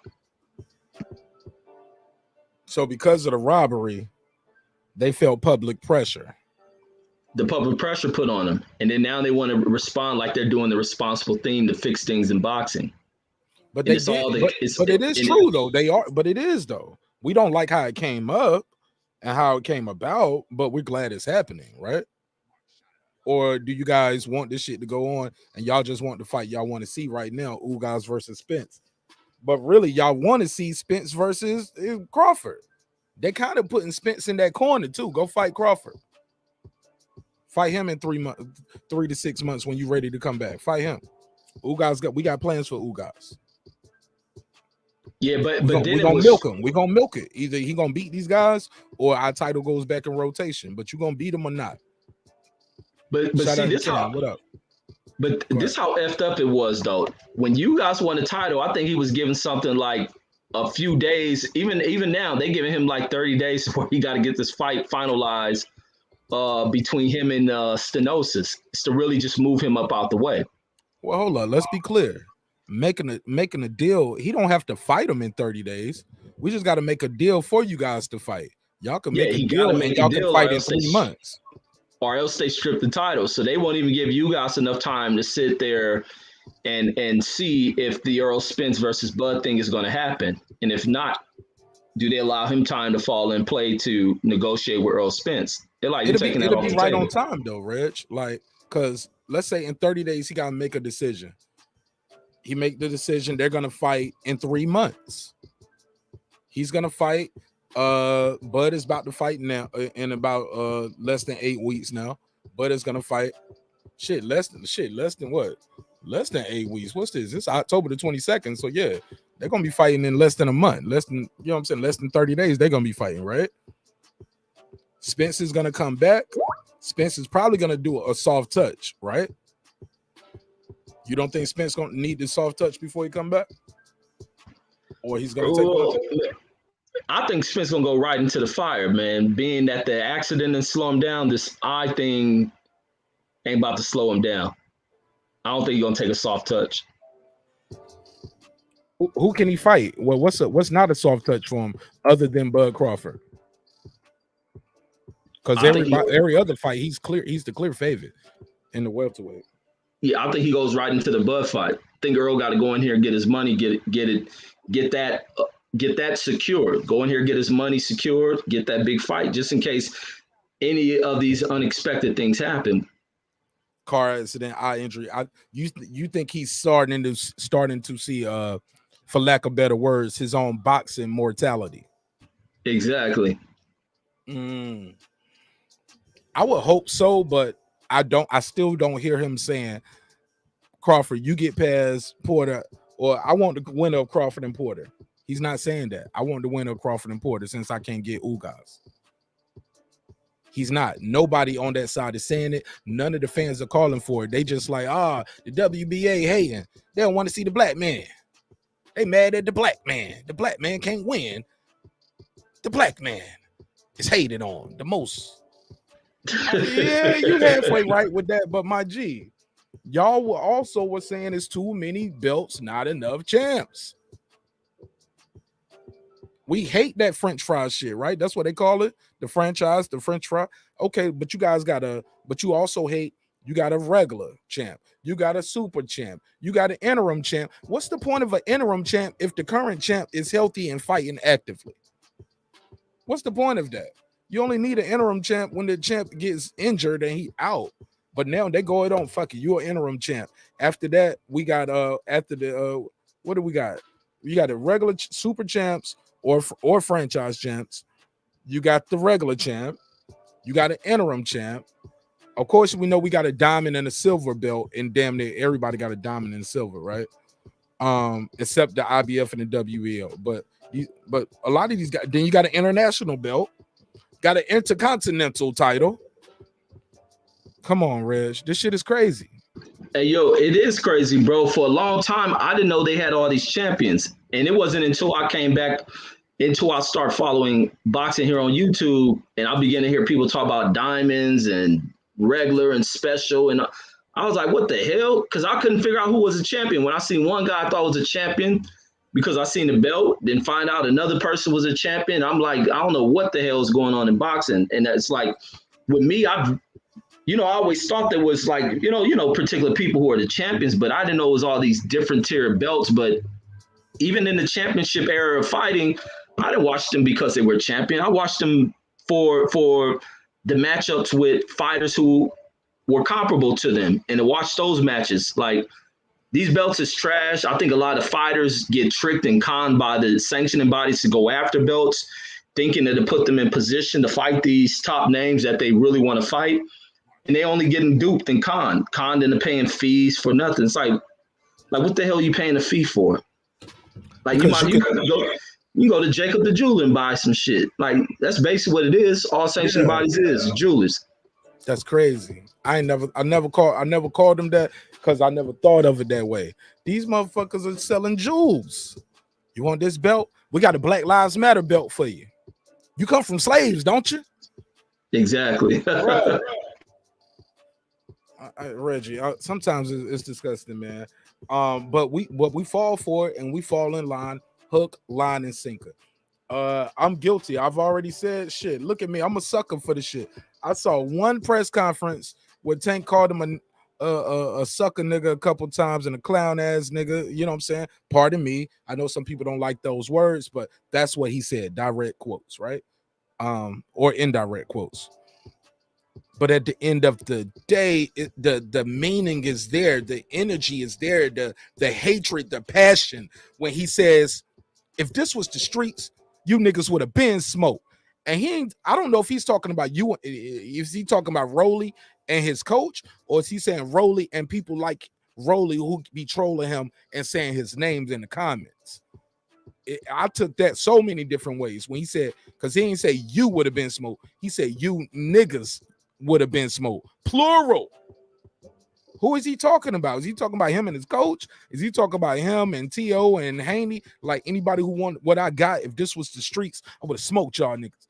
Like some people didn't like that. Some people took umbrage to it. They was like, yo, that's too far. He going too far.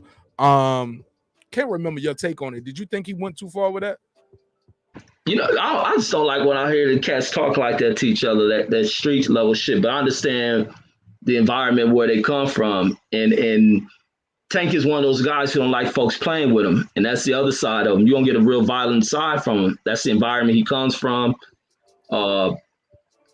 and that's kind of where I think it came. I think it came from the emotions of they want to play like they street, they want to play like they gangster.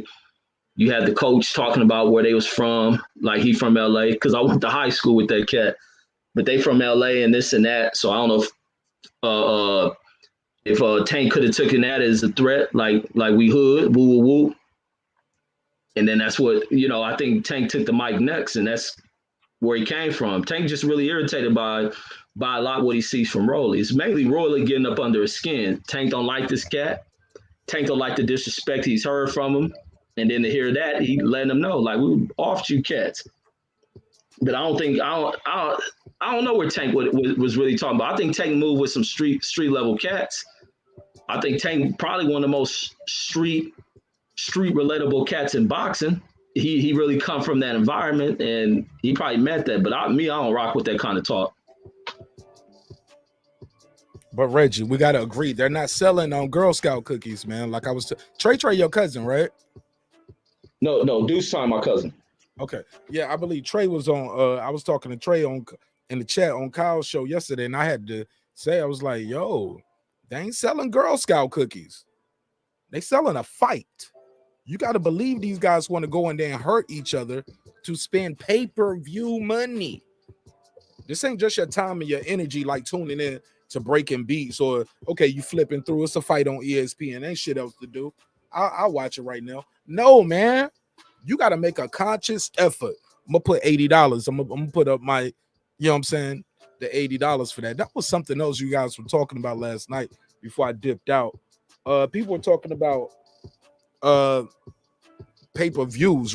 Pay-per-views cost more now than they ever did. Tyson was selling out and breaking records, but he wasn't charging $100 for those pay-per-views.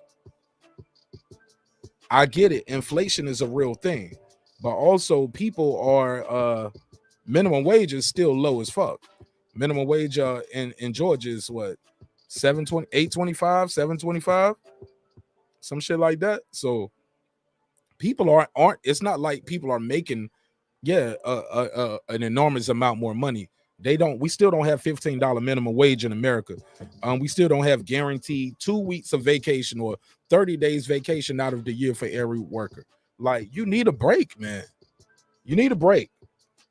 You can split that up, but you need a break. I was shocked when I found out that that's what they got in Germany and places like that. I'm sorry, I'm babbling a little bit. Go ahead, Reg. Yeah, I think that $80 things gets pushed up once the price hits that point for a fight worth that.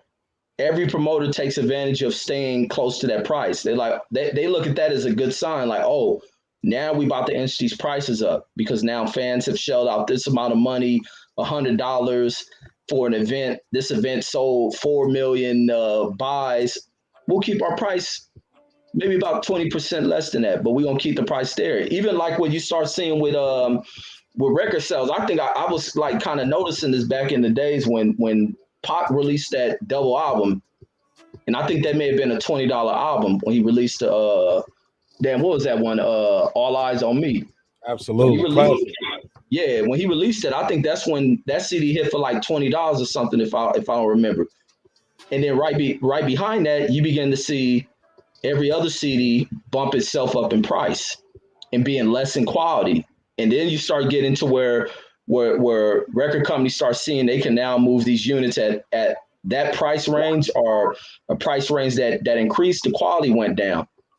They didn't have to put out there. This is like the market is set here. This is what we're going to get these consumers of music to start spending their dollar on, rather than him getting hitting the $20 benchmark on his album sale, and then we dropping right back to the next albums being down there. These labels like, hell no, we got the consumer where we want them. We're gonna start dropping these $20 albums, and that's what you start seeing. These boxing promoters do the same thing with the pay-per-view sales, and they know they're gonna attract a certain price point in fans, and then sometimes they can bring it down to 40, and even when they bring it down to 40, they tend to see viewership sales not changing much, even if they do go up in price. They kind of see the same purchase and the same purchase numbers, regardless of how much the price jumps up and down. But some fights, they can't overdo it. They know some fights just ain't worth the $80 price point. They know some fights are. But especially if you get the fighters like Rolly to build a fight, those fans gonna spend that $75 for that shit. People love fighting. People love a damn fight, and they love when two people add something to it. Regardless, you can bet any event, and I guarantee you this: you can be at a Super Bowl event, a fight breakout, you watching that fight. Hockey ain't worth the shit until they start fighting. Like, nothing attracts people to a fight. Look, the race cars, the racing. You watch the racing, but you looking for an accident. Like, it's no way they going 150, 200 miles an hour. Ain't nobody gonna crash. You know what I'm saying? Right. But definitely hockey is for the fights. But for the people who are just tuning in, I appreciate you guys. Make sure you smash that like button. And also, we have a poll in the chat. I'm asking you guys who runs boxing, basically. Is it Showtime? No, I'm sorry. Let me read the poll correct. Can y'all see the poll? Let me see. Where is it at? Showtime. There we go. Let me see. So the poll is, who runs boxing? ESPN, Bob Arum. DAZN, Eddie Hearn. Sky Sports, Frank Warren. PBC, Al Haymon. So let me know what you guys see right now and what you guys think. I'll leave that poll up throughout the duration of this episode. Excuse me. So I'm looking at the chat, Reg, and I'm gonna go through a couple of these things, but I gotta ask you this. When you was talking about Bob Arum, you said you seem to take umbrage with him bringing quote unquote European boxers, right, to America, and saying like popularizing them, and then now the European guys are using them. But can you say that again for the people who didn't hear that earlier? Cause I do want to address it, but I don't want to mischaracterize your statement. Yeah. He brought about an over sensationalizing of European boxing into the sport while marginalizing what is termed as a black style of fighting. And I don't know if he done that after Floyd Mayweather walked away from the game and started to find his own level of success without Bob Arum, and that was kind of shitting on this black style that Floyd used. Slow down. Walked away from, when you talking about when he retired recently, or you talking about, because Floyd had walked away a couple times and found success without Bob Arum. Like, so you talking about early on, or you talking about more recently? No, I mean right at the point when he walked off. When you start having a couple of black fighters, because it wasn't just Floyd, you also had it with I think even before Floyd, you had it with Bernard Hopkins. It was cool. Everybody was cool when Oscar did it. He was a golden boy. So it wasn't too much fuss when he decided to go off and kind of venture into being his own boss and doing his own. He was praised by HBO and their media, wasn't he? Yeah, remember that? Yeah, exactly. And I don't think Bob Arum had an issue with it. Then following that, you had to where what's his name? Bernard Hopkins started to become more independent and in control of his career. And he took a ton of flack from promoters like he was his own manager, correct? I believe so. I know he took care of the operations, and they gave him a ton of flack because no longer is a promoter in control of his career. And then you had Floyd coming right up after that, along with Al Haymon coming in there. Bob Arum and them start to push over European fighters and pushing in the style of these European fighters and praising. This is where you start getting this over emphasis on what's done in the amateur system, is being that these Europeans come over here with about 300-400 fights, praising their style, how technical they are, and all this other rigmarole that was interjected within the sport, because transferred from the language Bob once spoken, it transfers into what you hear during the commentary in these fight events, these company people, being that Bob Arum had prominence over at HBO, but they pushed them and they kind of pushed these black fighters, and even and it was the most prejudiced shit that you can see, because what they termed as a black fighting style, not all black fighters fought like that. Some black fighters fought in what is termed as Mexican style. I think more black fighters fought in that style than Mexicans. You would see black fighters who can fight in the European style, but they don't get recognized. They all get grouped and dumped into this one pot as being, oh, they're slick fighters. They run around and move. Not every black fighter is a slick fighter. Marvin Hagler definitely had a Mexican style. Like he'd go in there chin down and head to head. He'd go with you. Marvin Hagler was no Pernell Whitaker, bro. Not at all. He is the depiction of what a Mexican style is. He a black fighter. You name it. Like I said, there's more black fighters who have fought in this stilling of style and reterming it, recategorizing it to some other group is basically what they done, because everything they label everyone else doing it, we have always done it. We got more Mexican style fighters than they ever got. Reggie, they gentrified our style. Gentrified our shit. Exactly. Great word. They co-opted. Facts. Oh, Reggie, say it ain't so. I never thought of it that way. I just look at it like, okay, they bring in these European fighters over here to America.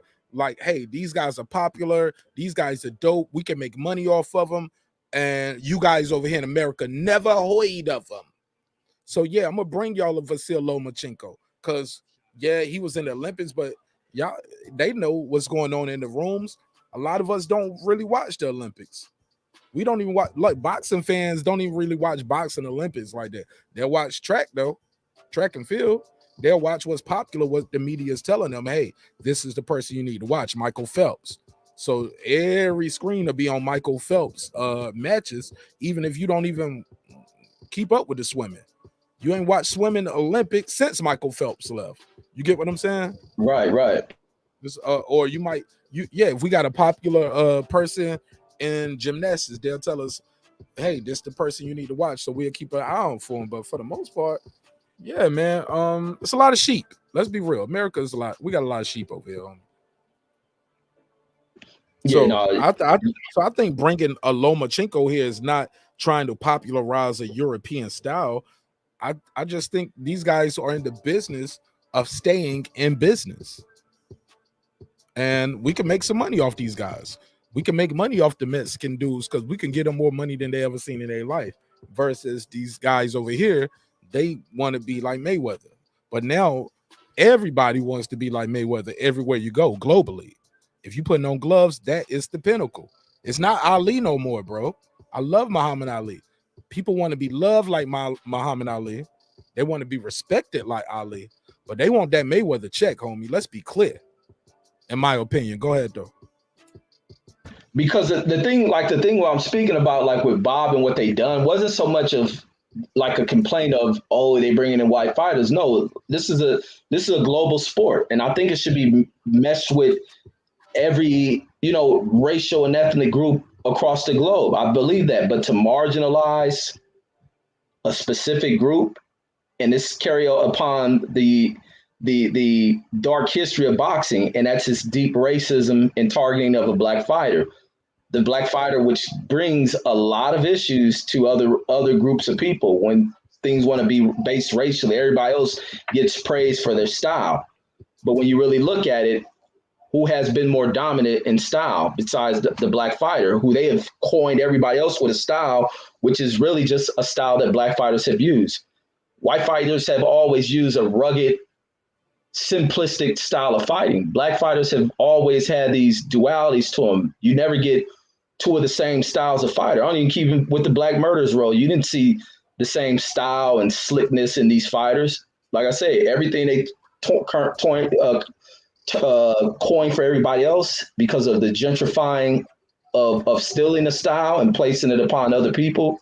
There's always been what you've seen from black fighters. And that has always been what has given great rise to the sport of boxing, is these different styles, what we bring to the table, the advancement in the sports. Every sport only sees its growth when, and not to just say everybody else's shit because I don't want to sound like that, but if you're seeing black fighters coming in with certain gifts, black athletes, period, it's going to have to elevate the game of everyone else. If you're looking to be competitive, otherwise you get phased away from this damn sport. As you have seen in basketball, you have seen it in football. If black folks lived in the snow, you may see it in hockey. If we want to drive fast cars, you can see it over there. But it forces you, if you're looking to be competitive in a sport, to step your game up. The same thing people had to try to step when they were trying to push the Europeanizing of the game through marginalization and stuff. When the Europeans start to fight black fighters, they weren't really anything. You didn't see too much. It's a robotic style, and now that style has faded out. Now they're bringing Europeans to fight with the Matrix style. Oh, he can't be touched. The angles, you're getting all that BS. And it's nothing new. It's new to them, but it's something that they overhype. It's almost like Linsanity type crap that goes on in the commercializing of the sport, the overhyping of certain athletes, and it does nothing but damage the athlete's image, and it damages the sport. Where's Triple G at?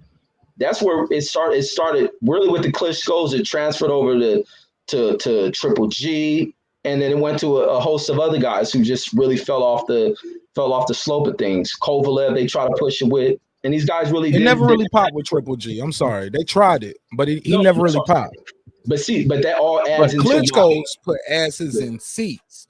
They would sell out that fucking O2 Arena or like those big ass like they was putting asses in seats. Triple G never could really put asses in seats, even though he learned English. He was knocking people out left and right. It seems like the American boxing fan never really bought into the hype. Even with Lomachenko, as good as he is and how much hype they had behind him, he's never did what Tank did far as selling out these arenas like in Baltimore, Atlanta. I get it, Baltimore's a hometown, but he did Atlanta. The first time he did Atlanta, he didn't sell it out. Everybody was saying it was a sellout. I was there, and ironically, something told me to do this. I'm just a weird guy like this, Reg. When I went there, this was before I was in the content game too. But I was watching, and I was on the outside. I was in the chat, just like these guys here, and planning my moves and thinking about doing it. But I was like, let me film this part. I'm still that type of dude. I'm gonna walk around for the people who saying this was a sellout, because I like to walk around the venue, network, go in the other spots, try to steal a seat. See what they got as far as food and other places. So when I actually see that they got a whole section blacked out, like it's a black tarp up so you can't see it from where you at, but right there it's a whole bunch of seats not taken. I filmed that just for my mental note and for anybody who ever told me this was a sellout. I knew people was gonna say it. I was like, nah, I'm gonna have this for my rebuttals and a video. But this last one, oh yeah, it was no black curtains nowhere. All those seats was gone, bro. And if those seats were empty, it was because those people were out watching the fight from a different, from the angle, from the little food bar, because they got little bars and stuff where you can sit there and eat and watch the fight. And some people will get there early, sit there, and they'll just babysit that shit all night. They only want to sit in their bad seat. They'll sit here at this restaurant spot, got some elbow room, you know what I'm saying? Instead of being shoulder to shoulder. But I'm babbling again, my bad. But I said all that to say, I forgot. But let me add this into what you stated when you were speaking about Triple G. It fit right into my point of what I was saying about how Bob Arum and them ruined the game. Is that none of them lived up to everything they were getting marketing push behind. They had marketing machines behind them to push them, and it did nothing. They didn't become a star. It didn't elevate the sport of boxing. All it did was crash the sport of boxing as people shifted over towards the UFC. Because it was like this: if you're going to whitewash this sport and you want to bring in Europeans, I'm going to go where Dana White is doing it and propping the UFC as one of the baddest brands, marketing this towards a white audience base, pushing it with white champions. And that's exactly what combat sports fans did. And that's what they're doing. Or That's what they did back then. No, that's what they did back then. Into that sport. Wait, say that again. You think that's what they're doing, or that's who's into their sport? Are they particularly marketing to a white audience? Hell yeah, and especially when they started, that's exactly what they did. I thought they wanted the best of the best. I thought they was getting guys like a lot of these guys didn't. Some of these the best of the best didn't even speak English that good or at all. Like they was getting Asian guys. A lot of these dope dudes from the UFC came from Brazil. No, afterwards, when you look at the early phases, when they were pushing the Randy Couture, started with Jorge Gracie, Brazilian. But that's before that. Yeah, the Gracie thing, the UFC didn't pop. The UFC wasn't big like that. It wasn't until Dana White and them took over. It was, but the thing was, you didn't start seeing this racial mixing until that Pride organization fell apart. Then you began to see the Anderson Silvas come over here. A bunch of the Brazilians, and the Brazilians start to take over. Then you start seeing more of the black fighters come up over here. But before that, they pushed the Rich Franklins, the Chuck Liddells, the Randy Coutures, the Stephan Bonners. Those were the guys that they try to build a name off of, and they attracted a white audience. Now a white audience has people they can relate to. I ain't gonna relate to no European in boxing. There's to be a representation of what we want to see in whiteness in the game. They went right over to the UFC, and Dana White hit it at the right moment, find the right television,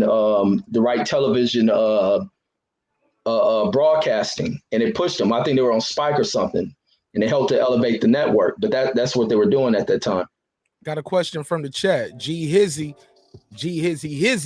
said, Mark, but I'll propose the question to you as well. He said, what made Pacquiao successful at filling seats? What do you think, Reggie?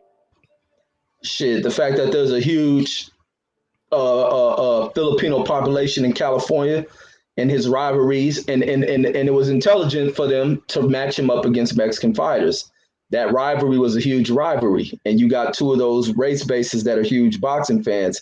And the fact that Mexicans have many people to choose from, but the fact that Pacquiao will have a predominance of his people following him when they seen that he was competitive against the top Mexican names, and that's why he rematched so many of them so many times, and he could fight. And if you didn't hear him talk, he kind of can pass for Mexican if you didn't know, right?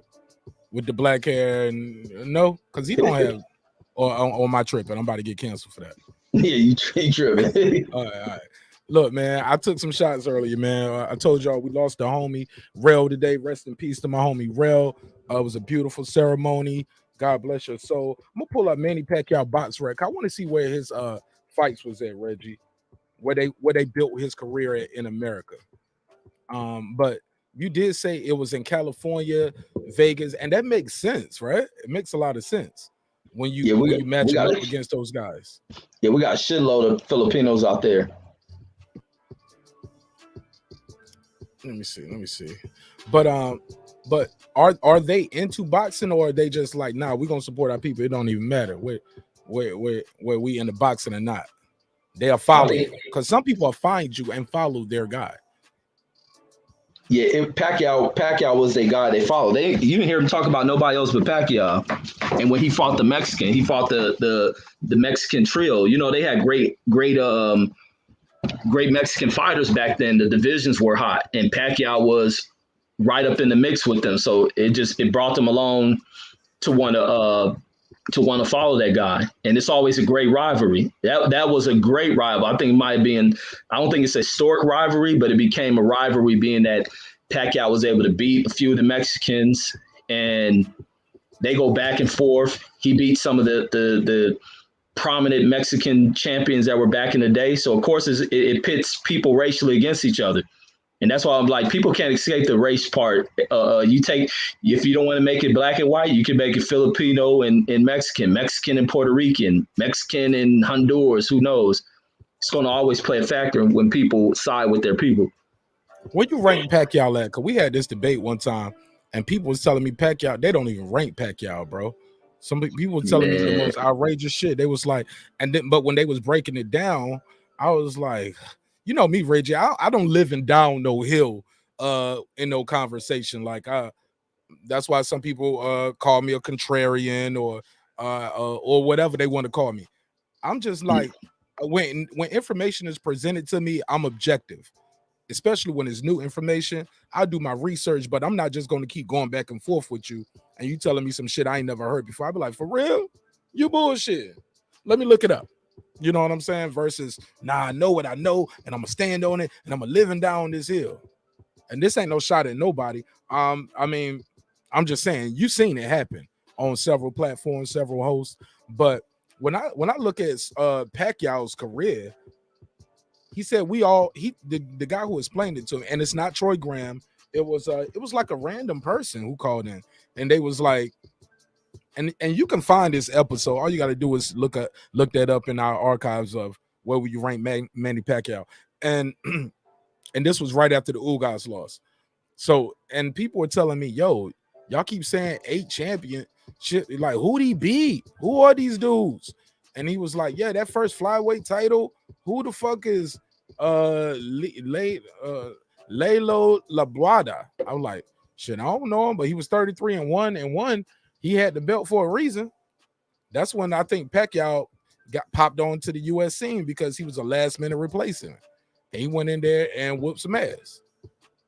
I never forget that first time I saw him on HBO because they kept messing his name up all night. And this might be the fight right here. Let me see. Is this the HBO one? But it said gotta be. It's the MGM Grand Las Vegas IBF World Super Bantamweight title, TKO. You get what I'm saying?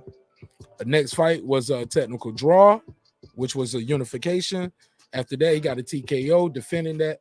Then got another TKO, another TKO. Whether you say you don't know him or not, but 37-2, 17-5, 21-0, 57-3 is when he fought Barrera. He stopped Barrera. Got Marquez, split draw. Like Eric McGralis, he finally lost. Like, this guy came on the scene, bro. You know what I'm saying? Just burst on the scene out of nowhere. And now he's fighting Barrera and Morales, and we know what they about. I hold him high regard, but I think you're right. Like, him fighting in Vegas and Los Angeles, because I'm seeing where he's fighting it right here too. He's fighting over here, San Antonio, Los Angeles. They matching him with Mexican guys in their areas. I don't even know where this at. That's probably in his home country. But yeah, man, Las Vegas again. Las Vegas, San Antonio, Las Vegas, Vegas. Cowboys, Arlington Stadium versus Clotty. Then he did that again versus Margarito. Then back to Vegas for Shane Mosley. Marquez again in Vegas. Tim Bradley, Vegas. What? Brandon Rio was in Macau, China. Okay. That's when he was rebuilding. Then right back to Vegas with Bradley again. Chris Algieri in Macau, China. Why the fuck was he going back and forth to China? Oh yeah, because they was building that up. What you think of that, Ray? That was Bob trying to get Miguel in. And what year was that? Because there's some other shit I want to add into it. What year was that? Let me blow it up. When he went to Macau, China, right? When it was going there, because the first time he went was 11/24, 2013. Then he went back there 1 year later against Chris Algieri. He fought Bradley in Vegas that spring in April. Then he went back to Macau, China that winter to fight Chris Algieri. Okay. Yeah, the WBO. The thing is that they're gambling wise, I think some of the largest casinos in the world are built over in Macau. Right. That's how they told us at the time. That's what they was selling it to us as. Well, you had a lot of like MGM and Caesars and all them was going over there to manage and build a lot of casinos over there. And Bob thought he would attract over there because you remember China was having like the largest growth of the number of billionaires and millionaires over in that country, and they gamble a lot. They love gambling. You come to Vegas, you see a lot of Chinese style games over there because a lot of casinos work hard to attract Chinese Chinese wealth over into Las Vegas because they hire high rolling gambling over there and stuff. But that's what Bob was doing to bring in entertainment up over there. He was rubbing shoulders with some of the casino moguls that were doing operations there, and to bring fights and entertainment over there. But I don't think it panned out. Them guys didn't care about no damn boxing. They rather be in on casino floors gambling. And it just didn't work out for Bob.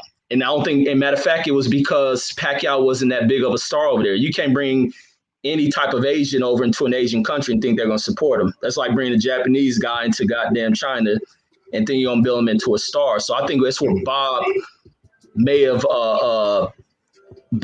found a little hardship thinking that he can take Pacquiao over and build him into a star. Like, you just can't take any Asian person into an Asian country. I'm sorry. I believe Pacquiao was already a star over there. Bob just probably didn't want to keep traveling back and forth to do business, but also getting fans over there dealing with the Chinese communist situation. Maybe political things are going on behind the scene. No, Bob still, because I remember asking him a question, I think on Fred's show about that, and he was even still trying to speak about going over there because they'll pay a site fee over there. It's easier for Bob to sell. You know, Bob complains about trying to sell fights here. It's harder here, and he states it's easier in these other locations as they try to attract tourism. They try to attract these type of sports over there. But I think he may face trying to bring an Asian star into an Asian country like that. Because Pacquiao should have been blowing up over there. And plus, you don't get no other tourism. That could be the other factor that go into it. Americans ain't traveling over there. Brits ain't traveling over there. And I don't know if Filipinos would travel to China like that. Nah, I believe I know, and I agree. I think that's part of the reason why they don't want to travel over there is because of the Communist Party, and you don't want to get in trouble. You know what I'm saying? Right. Same thing with people going to Saudi Arabia. Yeah, they got the bag, but the flight is a day. You get what I'm saying? China, the flight is a day, especially coming from the East Coast. Like, people don't know when you fly for the East Coast, you don't just say, okay, we're going to take off from New York and go that way. No, you got to go that way first. So you got to get to the West Coast first. And depending on where you flying from, that or unless you want a jet, this ain't no one stop. No, you're going to stop over in Cali or in Washington. We're going to fuel this jet and the plane back up. We're going to get more people on it or get on a bigger plane. And then we're going to go to China, or then we're going to go to Saudi Arabia. Like, you don't just leave North Carolina or Atlanta and go one way. Sometimes Atlanta you can, because Atlanta is an international place. But Atlanta you can. But even still, though, that's a long ass flight. You might want a layover real quick. Like, let me get off this shit real quick, man. Stretch my legs, go get something to eat. But then maybe you don't. You like, nah, once I'm up here, we in the air, don't land this shit till we get there. You know what I'm saying? I don't want to deal with a lot of takeoffs, landing, boarding, unloading, you know? So to each his own, but those flights are long. And then once you get there, you might have to deal with certain protocols in that country, Reg. So I'm a believer that these guys are in the business of staying in business. And if it was about the money, yeah, but you got to have a star that's willing to go over there and make the money over there. These guys want to come to America, bro. Let's keep it real. They want to come to America. They want to fight in America. They want to fight in Vegas. I believe that shit was helping Manny get his bag back right because of the tax issues. And we can call it what we want to call it, but I believe that was for taxes. Because you fight here in America, the tax is going to be different than you fighting there, and letting Manny get his money up so he can start back fighting in America and get his tax. Oh, plus, the American public wasn't going to buy a Brandon Rios fight from Manny Pacquiao. Let's be clear. You just lost to Bradley. After you lost to Bradley, your next fight back was Marquez, and you get put to sleep. Put to sleep. So 11 months later, you ready to fight again. Where you gonna fight at and be able to pay Manny Pacquiao that price that he needs, and also get us to want to buy into it with a Brandon Rios? You got to do that shit in Macau, China, where they just happy to be there. They just happy to see Manny Pacquiao. Nobody thought Brandon Rios was gonna beat Manny Pacquiao. Go ahead, Reggie. Yeah, that was just Bob experiment with him. And Bob, I think at that point is where Bob was kind of fell in his career. He was doing all type of experimental stuff. I think Pacquiao was one of the first fighters to fight in Dallas, if I'm not mistaken. I think he fought like Claudia or somebody over in there. And those are kind of fights that really just didn't work for Pacquiao. And I think that was Bob Arum just experimenting, because Bob Arum needed to find some revolutionary things to do within the game, because Pacquiao's star started it because he no longer had those Mexican fighters. As Morales in them retired out. You had who was the other one? Barrera was going a little bit earlier than that. You had Marquez kind of up and down. So he didn't have too many people to dance with. So they're doing all these fights that fans really didn't think any of. Not the Pacquiao, but the Floyd Mayweather thing was stalled out. And Bob had to figure some things out, and he ran with the Don't say it stalled out. We already know what that was, though. The Pacquiao drug testing. We know what that was. They admitted to it. But even then, at that point, we didn't know the truth. Freddie Roach hadn't copped to it yet. You know what I'm saying? Freddie ended up copping to it, but now we know. But back then, it was because he got lost. He lost. He lost to Bradley, and then he got put to sleep. First of all, he chose not to fight Bradley again after losing his title. He was like, well, I'll just fight Marquez. I beat Bradley. I ain't got to fight him again. And then go in there and get put to sleep,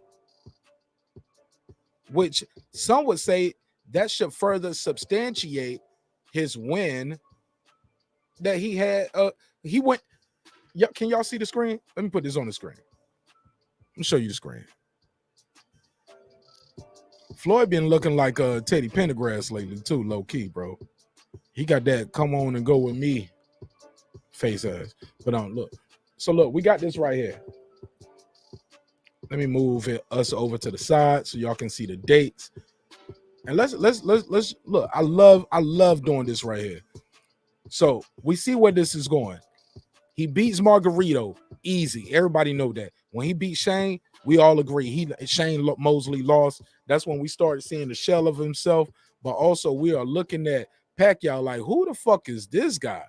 Like, okay, when he beat Oscar, some say Oscar was drained, whatever, but we knew Oscar was done at that point. To me, he was starting, you know what I'm saying? He was done. He could still make money, but he was so busy in being a promoter and being a player coach, making money for his company, you know, getting 2 checks. You know what I'm saying? 2 checks.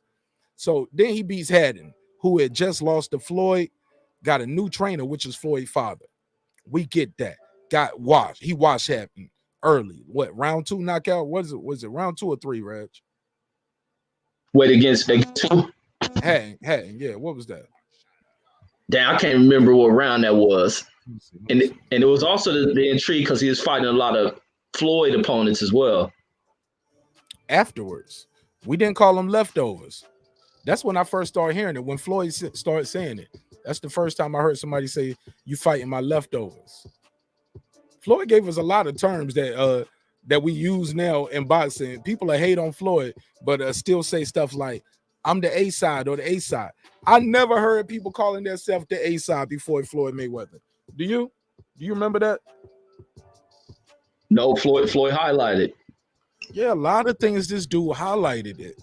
I said highlighted it. He highlights it, and he don't get credit for it. But so then he beats Cotto, and when he beat Cotto, that's when I thought, wow, this guy is different. Because I hadn't seen Cotto get beat like that since Margarito. You get what I'm saying? Yeah, Pacquiao, great, man. I don't. And that was him coming up from super lightweight to welterweight, bro. He came up from 140 fighting Ricky. Like the Ricky Hatton is the super light. Well, yeah, that was super lightweight. So that's 140. Then he fight Miguel Cotto at welterweight for the diamond belt. Look, it was the WBO world title. Look at the WBC. Don't slid that little diamond belt in there too. We got a vacant diamond belt. Anybody want it? That's some bullshit. Why is the WBC vacant diamond belt on the line right there? Just so they can be a part of it? Come on, Rich. Make Greedy that make sense. Greedy bastards. But I said all that. I'm just It trying looks like Pacquiao dropped that shit though. Absolutely. That shit don't mean that's a trophy. Paying no sanctioning belt title fee for that. Appreciate you. But look, I'm gonna fight Joshua Cloudy and defend my WBO. I'm gonna fight Cloudy and defend my WBO. But this vacant shit right here, that's just a trophy. And look, they threw a vacant one in there again. Where we at? WBC Super. Okay, so but at least that's a world title. This right here was a diamond title. But look, Pacquiao dropped that shit again. Hold on, so he fights Margarito, right? And he fights Margarito for the WBC World Super Welterweight title. But that's 154 then. If that's super welterweight, so he didn't defend the super welterweight, he just won it. So now he's a 154 champion. You know what I'm saying? And he dropped it, went back down to welterweight to fight Shane. Or maybe he never really made the weight. You get what I'm saying? Right. Because he probably, Pacquiao, if it's 54, he probably came in that shit at 49. Like, I just got to be a little bit over the welterweight limit. 49. There we go. Let's go. Maybe 51. You know what I'm saying? But Pacquiao, I can look that up. Let me see the about. Pacquiao didn't come in there weighing 154. Do they show what they weighed in at? What a weight? Wait. Height, weight. Yeah, usually they give it to you. You gotta go to bout. What's this one under bout? They got that other one. Bout. Try Should event. I click event? Let me see. Yeah, try event. Nah, it ain't right there. It should be on the bout. Maybe I didn't look good. Let me check that real quick. One more time. Again, if you're watching, man, we appreciate your time and your energy. It's your man Martin Nash rocking with the best in the business. My guy Reggie O. You already know you can follow him at Boxing Conversations. I'm sorry, go ahead. I was just doing my radio thing. Go ahead. Oh, my bad. I was about to say you gotta sign in. It's showing you gotta sign in. All right, let me see. Where is it at? What else sign in at? Later. All right. Hold on, man. I want y'all to see my shit, yo. Boom. I got it. Mirror, what up, though? And look, man, if y'all want to chop it up with us, if y'all want to talk about boxing, that's cool. Shout out to my guy Tank, the Sweet Size Examiner. He sent me a post today. Said Busta Rhymes and Missy might be mixing it up in a versus. Oh man, I'm here for that. And ironically, Tank and I had both spoke about this. I said that on my show. People took offense to it because, it's a woman versus a man. They thought I was being disrespectful to the great legend Busta Rhymes. And they was like, Mark, you only saying that because of the videos. No, I'm saying that because they have eclectic styles. Styles make fights. And I think they'll both put a lot of people in mixed crowds in the room. You're going to have a lot of the ladies in the room chopping it up. You're going to have a lot of the fellas in the room. And it'll be a good night of hip-hop. I think it'll surprise you just like that. And I think it'll surprise us and be better than the Ja Rule and Fat Joe. You're going to be surprised at what Missy Elliott had under her belt. So where we at? Height, reach. Where do I see the weight at? Still don't see the weight. Yeah, you probably gotta go back to events. It may show now. Okay, let's do it.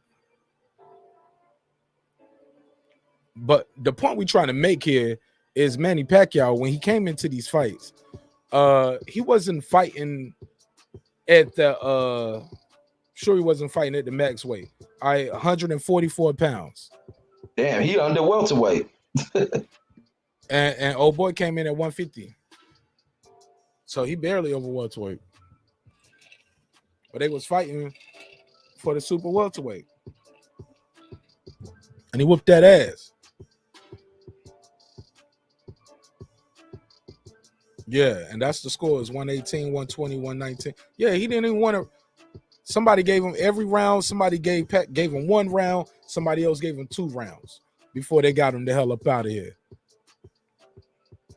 When Manny beat Cotto, I started paying attention. G Hizzy, a lot of people paid attention because the way he beat Cotto too. That's when Floyd started paying attention and was like, yo, we got to get a test on this motherfucker, yo. We need random blood in urine. Or it ain't no fight. What you think of that? Yo, they gave Floyd hell for that shit. Larry Merchant, them dudes gave Floyd hell about that shit, Reg. They was like, so if he doesn't want to bend to your will and do the random blood in urine, well, we ain't got no fight. And people thought Floyd was ducking. I hate when people say Floyd ducked my brother Paul Williams. I don't go for that. Or he ducked Margarito. I don't buy that shit, bro. I don't play into it. Because brothers lost. You get what I'm saying? You got to keep winning. I'm going to keep winning. You keep winning. And I'm going to see you at the top if you make it, homie. That's how I look at it, Reggie. Do you agree or disagree? No, I agree. And I don't even buy into where people, Floyd to give black fighters opportunities and all that. You should have helped. Yeah, that's a lie. Like they'll knock that shit off. These dudes can set their own pathway. Why everybody got to wait on Floyd? He gave all these Mexicans these opportunities. He gave black fighters opportunities as well. Reggie, keep cooking. I got to run to the let somebody in the house real quick. Keep cooking. Okay, for sure. But yeah, he gave a lot of these black fighters opportunities. These black fighters need to carry their own goddamn weight. A lot of them didn't. A lot of them get a payday, don't know what the hell to do. A lot of them didn't do anything to build up their profile. They'll go into big fights, come into camps half-ass, and get crushed by fighters who should have never been in the ring with them. Floyd did his shit. Floyd stayed disciplined. You see a lot of these other fighters in clubs flossing during the time periods where they're supposed to be in camps. And even like Mir said, even Paul Williams stated that Floyd never ducked them. They were, as a matter of fact, they were on 2 different paths to begin with. Floyd was somewhere else. Paul was somewhere else in their path going up. And Paul came up way short in his career. I mean, people can't knock. But the thing where people start knocking Floyd is once he started accumulating wealth. Once Floyd started getting big money-wise is where that hate Floyd started to get from his own people, which is unfortunate and which is the trash shit that I see about. I'm black, so I'm talking about our people. With our people is that we can't even be happy when we see somebody making it. Like we think we got to get part of their bread in order to show respect and love for them. And they factor in a lot of what they try to coin as Floyd being a coon. What you expect from Floyd? Floyd ain't the most intellectual motherfucker. He ain't no revolutionary. He ain't went to the school of Malcolm X. He can't talk in those high esteems and shit. He don't think like that. His mind don't function like that. And maybe he don't view things in the same mindsets of people want people to speak a certain way, the same way they did with Tiger Woods. He ain't saying he black. Stupid motherfucker, you can't look and tell what the hell he is. He don't look black and Asian to you. He don't need to announce that shit because when he start taking flack and shit, where your black ass gonna be to help support him? Are you gonna front line against the punks that's trying to target him? No, leave these fools vulnerable. So that's the reason why a lot of these people right here don't stand on the forefront and want to speak about these racial type things and shit. But that Floyd hate, man, is just straight suckisms. It is straight suckism. Let me see what my brother's right. He says, "What about Keith? Oh, what about Keith, bro?" I'm lost on the from D-Ray. Says, "What about Keith?" Let me see. There's a comment before that. No, I don't see that one. Let me see. Mir says EJ got his name from getting name off Floyd. Facts, bro. And people overlook that shit. Like I say, people be like, what Floyd did for black fighters. He did a lot. He put these dudes in positions up to them to carry the damn torch. Where they got the fight or not. EJ fame is strictly off of Floyd Mayweather speaking about him, other people speaking about that sparring. Other than that, EJ will have to build his own profile and stuff. But based on what people heard about him being one of Floyd's probably getting the better of Floyd in sparring, Floyd speaking highly of the guy is what propped up EJ. And EJ still lives off of that. Same thing with Tank Davis. Once he gets the endorsement from him, he still lives off of that. Floyd carries a lot of weight just by a mention. And bam, people start following. Let's see if this dude's real or whatnot. And that's where it goes. Because even with Tank Davis is a damn AB fighter. AB ain't about to uplift Tank's name, but when you put a Floyd attachment to it, it goes somewhere. But all that talk about what he didn't do for the black fighters is clown talk, it's hater talk, it's the fact that Floyd ain't the puppets that people want him to be. He don't talk in the talk they want to hear. Man, Floyd, turn into Malcolm X, be revolutionary, throw the money in their face, rain on these white motherfuckers. Floyd ain't doing all that shit because he partners and make monies with these cats.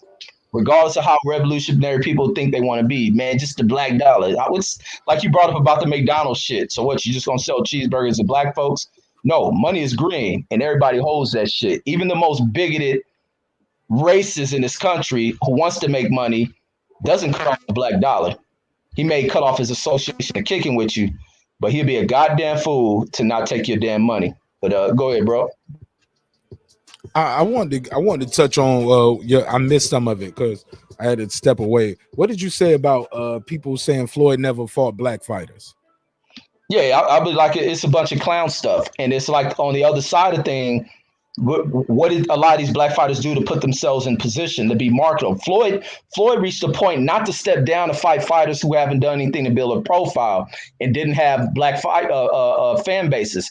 It ain't so much of him not fighting black fighters. It's so much of y'all not supporting these black fighters that you wanted him to face, because they all need to make money, and their money is accumulated by your ticket sales and pay-per-view buys. And when you show up to a lot of these events, the darkening of those crowds is very minimal. So you're not showing up to these goddamn fights. It sounds like your audio dropped lower. Did you change something? No, I didn't change anything. Okay. And it's like the venues. It's like for the type of venue Floyd's going to, you're gonna need to see more black fans in attendance if you wanted him to fight those black fighters. And y'all weren't supportive of those black fighters that y'all wanted to see him fight. But now when you add in these racial dynamics, black versus Mexican, he got his money from there. So Floyd did the right thing, fighting who we fought. He fought the top level. He fought the best dudes that were there at the time. He has a historic career. Can't nobody knock that shit. They knocked it once they seen how much money he made. And once he started to flaunt that shit, people hate that shit. So and I can say I wasn't always a Floyd fan. Oh shit! When did you become a Floyd Mayweather fan? Man, I'm gonna keep it real funky, man. When he fought Shane Mosley, because when he fought, matter of fact, when he fought, let me think of when he beat Corrales, because I like the Corrales. I was like, man, I'm gonna pull up this box right too. Go ahead. I was like, man, F this motherfucker, because he beat the brakes off Corrales' ass. Then when he went into the Zab Judah fight, I was like, Zab gonna get him.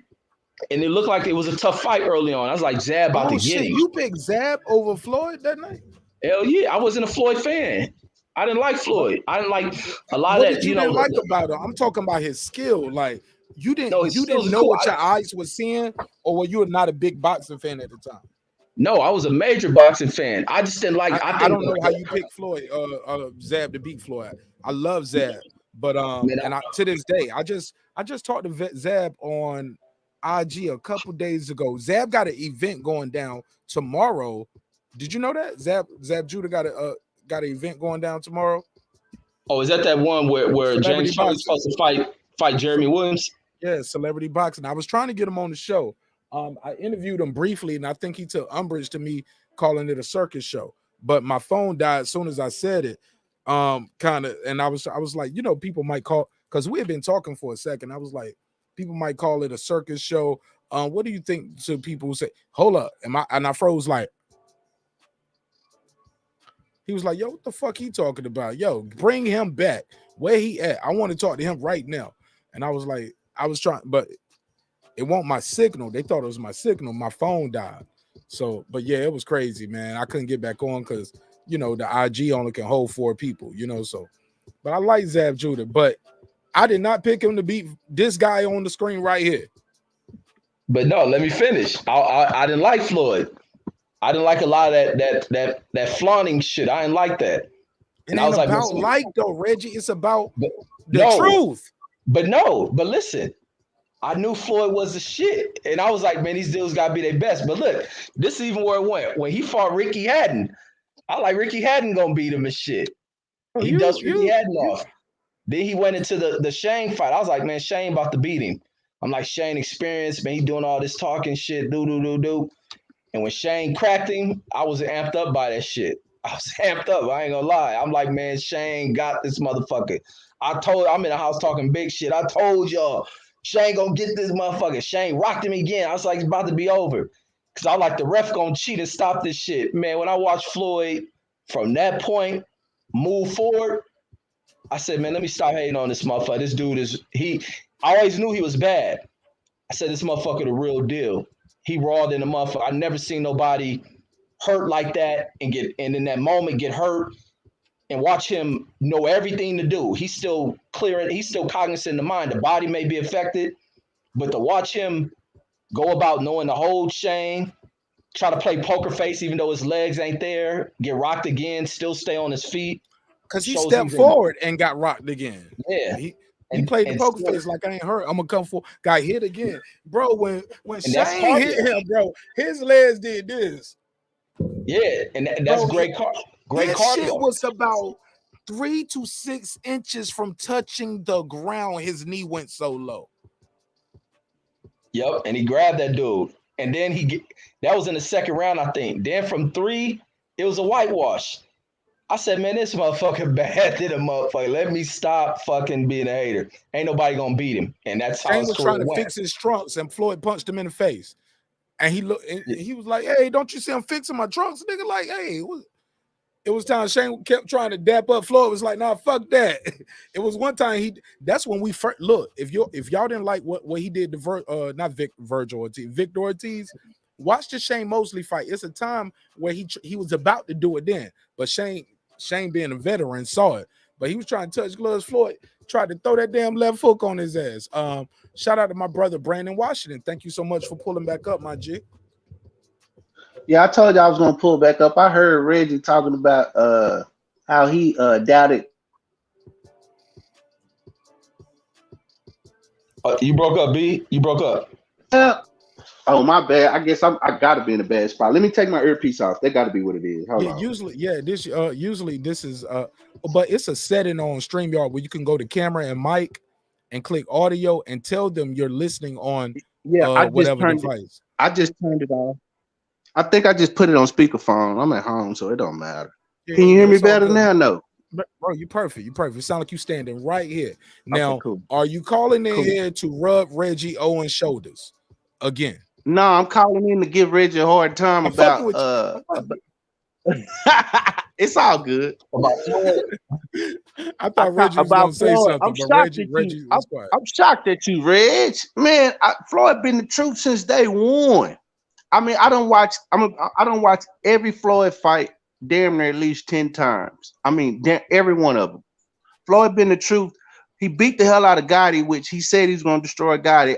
Floyd just been the man. I mean, what makes Floyd so great is his stamina, and also, to me, he gets up for every fight. I don't see fighters. Canelo does it now, but it's rare to see fighters get up for every fight, like answer the bell at every occasion. That's another thing that makes them great, where they answering the bell at every occasion. Also, I don't want to change the subject, but I want to say this real quick because I know how Mark feels about Bud. Bud, to me, I think is overrated, and Bud ain't never. Get your goofy ass the fuck off my show, nigga. What the hell you talk? No, I'm joking. No, that's not no fanboy channel. I promise. I respect Bud Crawford. Look, I got love and respect for Bud Crawford's talents and everything, but I respect you more as a man because I talk to you weekly. I can't love a dude and have more respect for a guy that I ain't never met and shook hands with than a guy I talk to, damn near every other day. So I was just cracking jokes, bro. It's all love. Nah, man, Mark, that's what the show about. Beats. I love it. Yeah, we gotta and the reason I say that is because I've seen every Bud fight. Matter of fact, I done been to 2 Bud fights. Bud fought in Texas twice. Him and Mikey Garcia was on the same card. That's right before Mikey left Top Rank, and Bud shined in. And then I saw him against Thomas Delerme where he shined again. So I watch all Bud fights because I'm a Bud fan. What I don't like is that Bud ain't never been tested. Think about who he got all his straps from. Every strap Bud ever touched, the champion has never fought again or never been in a championship fight. Think about it. Every strap that Bud ever touched from 130 on up, every champion damn near that he's ever touched, they never fought. They never fought again, or they never No, been champion again. What I mean, they ain't been in a championship. Like, think about who he got his 147 strap from. Who he get that from? Horn. Right. When the last time you seen Horn? Keep in mind, now stop. Now let's be clear. Horn just took that. He took that belt off the guy that everybody was trying to fight, Manny Pacquiao. Right, but Manny Pacquiao went back and got another. Manny Pacquiao was champion at 147 right again. There, but that hold up now. Once I beat up, I'm speaking I as in me as being a competitor. Right. But I'll play Bud Crawford in this case. Though, okay, right? Let's do it. Let me play Bud Crawford. Okay. Since I'm wearing the hat, you know what I'm saying? That's a fly hat too. I had the gray one on yesterday. This the red and black one. Because I support guys that I support. See, these guys, a lot of these guys, I've helped Errol Spence more than you guys probably know because of me wearing this hat and trolling Errol Spence fans saying, y'all doing all that caping for him. Where your Errol Spence t-shirt? Where your Big Fish merch at? You doing all this capping and caping for the guy. Where's the merch? Where's the support behind him other than you doing this? Because we all bought the pay-per-view. Where's your extra support? Did you buy the hat? Did you buy the shirt? Did you get the socks? Support the guy. Oh, you know, I'm in Dallas, so I own all every fight he have, he got different shirts, so I own them all. Absolutely. Even the Pacquiao shirt. I just bought the Pacquiao shirt. And I but go ahead, let's play the Bud. Let's do that. But let's get back to the champion. That happened with Mayweather a lot of times as well. The same thing you're saying about Bud that happened with Floyd. Because what happens is sometimes these guys lose and they never the same, bro. Like what they talking about with Wilder, he can beat all these other guys, but he can't beat Fury. Maybe before these last two fights, maybe before this third fight, we don't know because he did take more punishment than we ever seen. I talked to Tay Jones, the interview's up here. Tay Jones told me he thought the second fight, Wilder took more punishment than the third fight. Did y'all know that?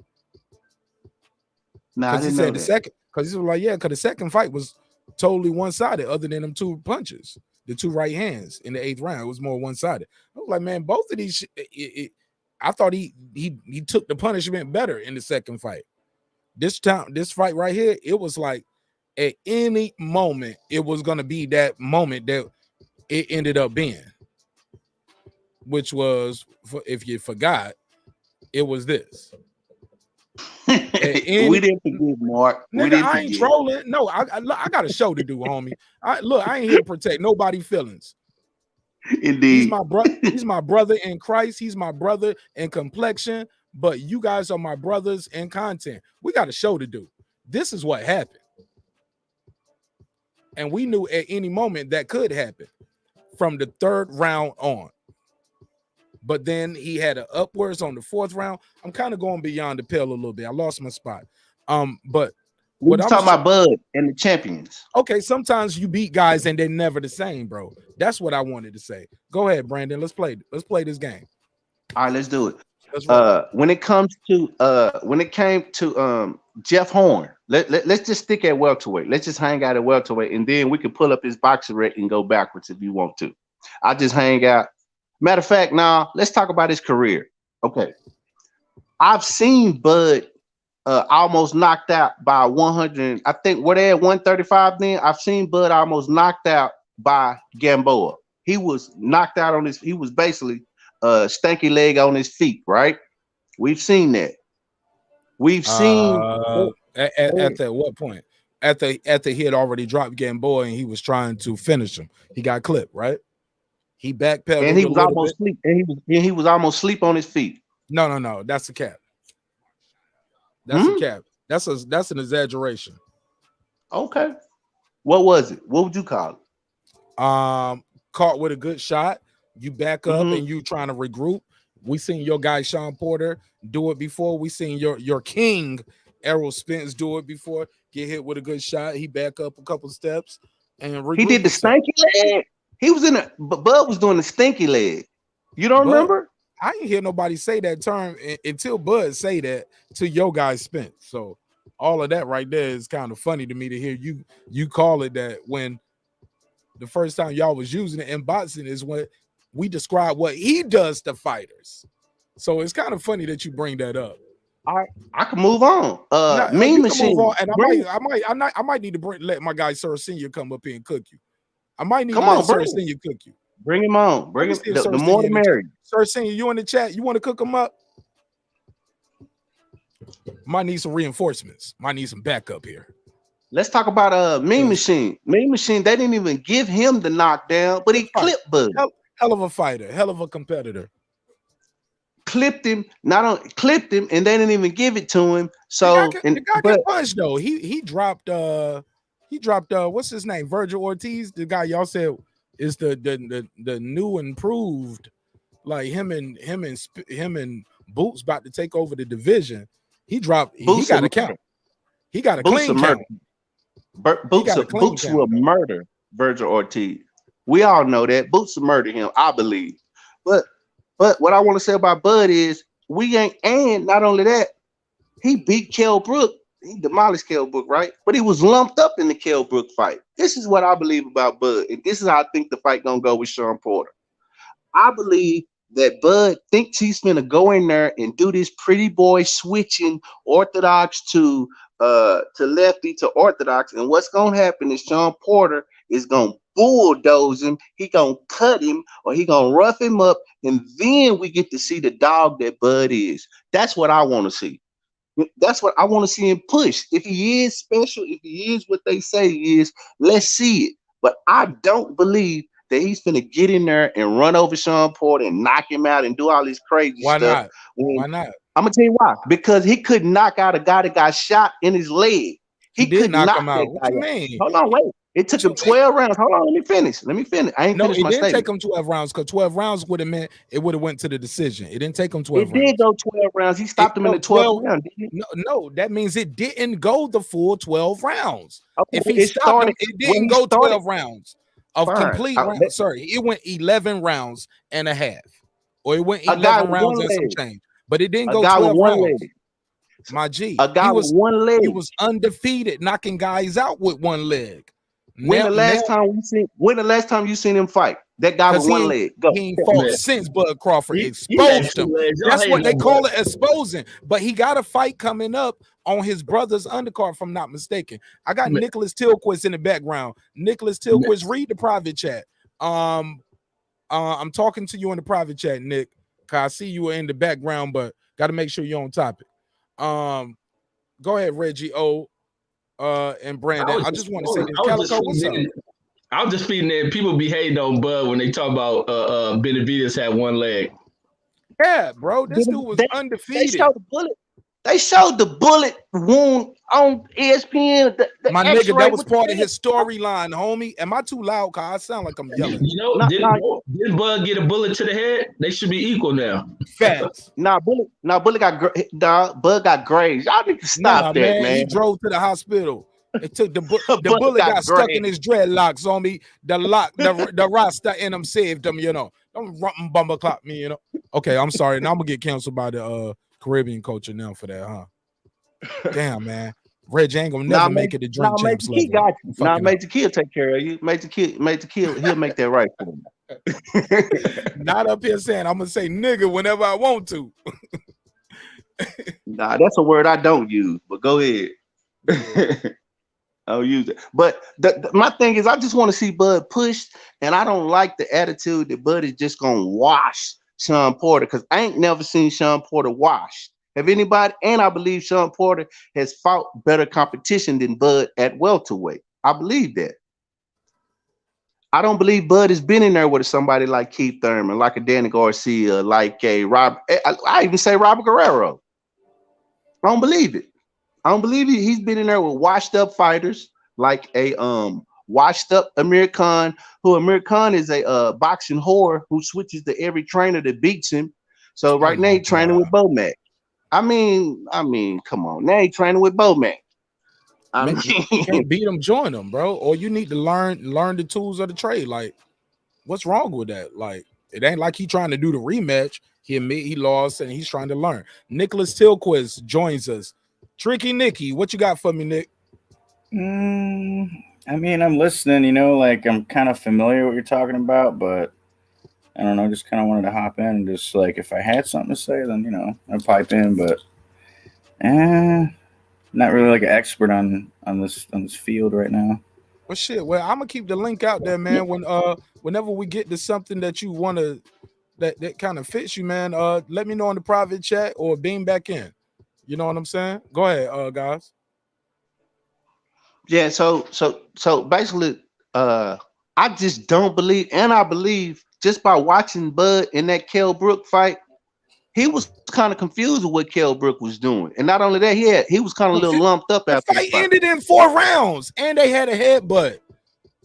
Oh, is that what lumped his face up? A headbutt? Well, he had a cut, but I'm gonna let you know, bro. When you going in that motherfucking wheelhouse, you gonna get hit in your shit.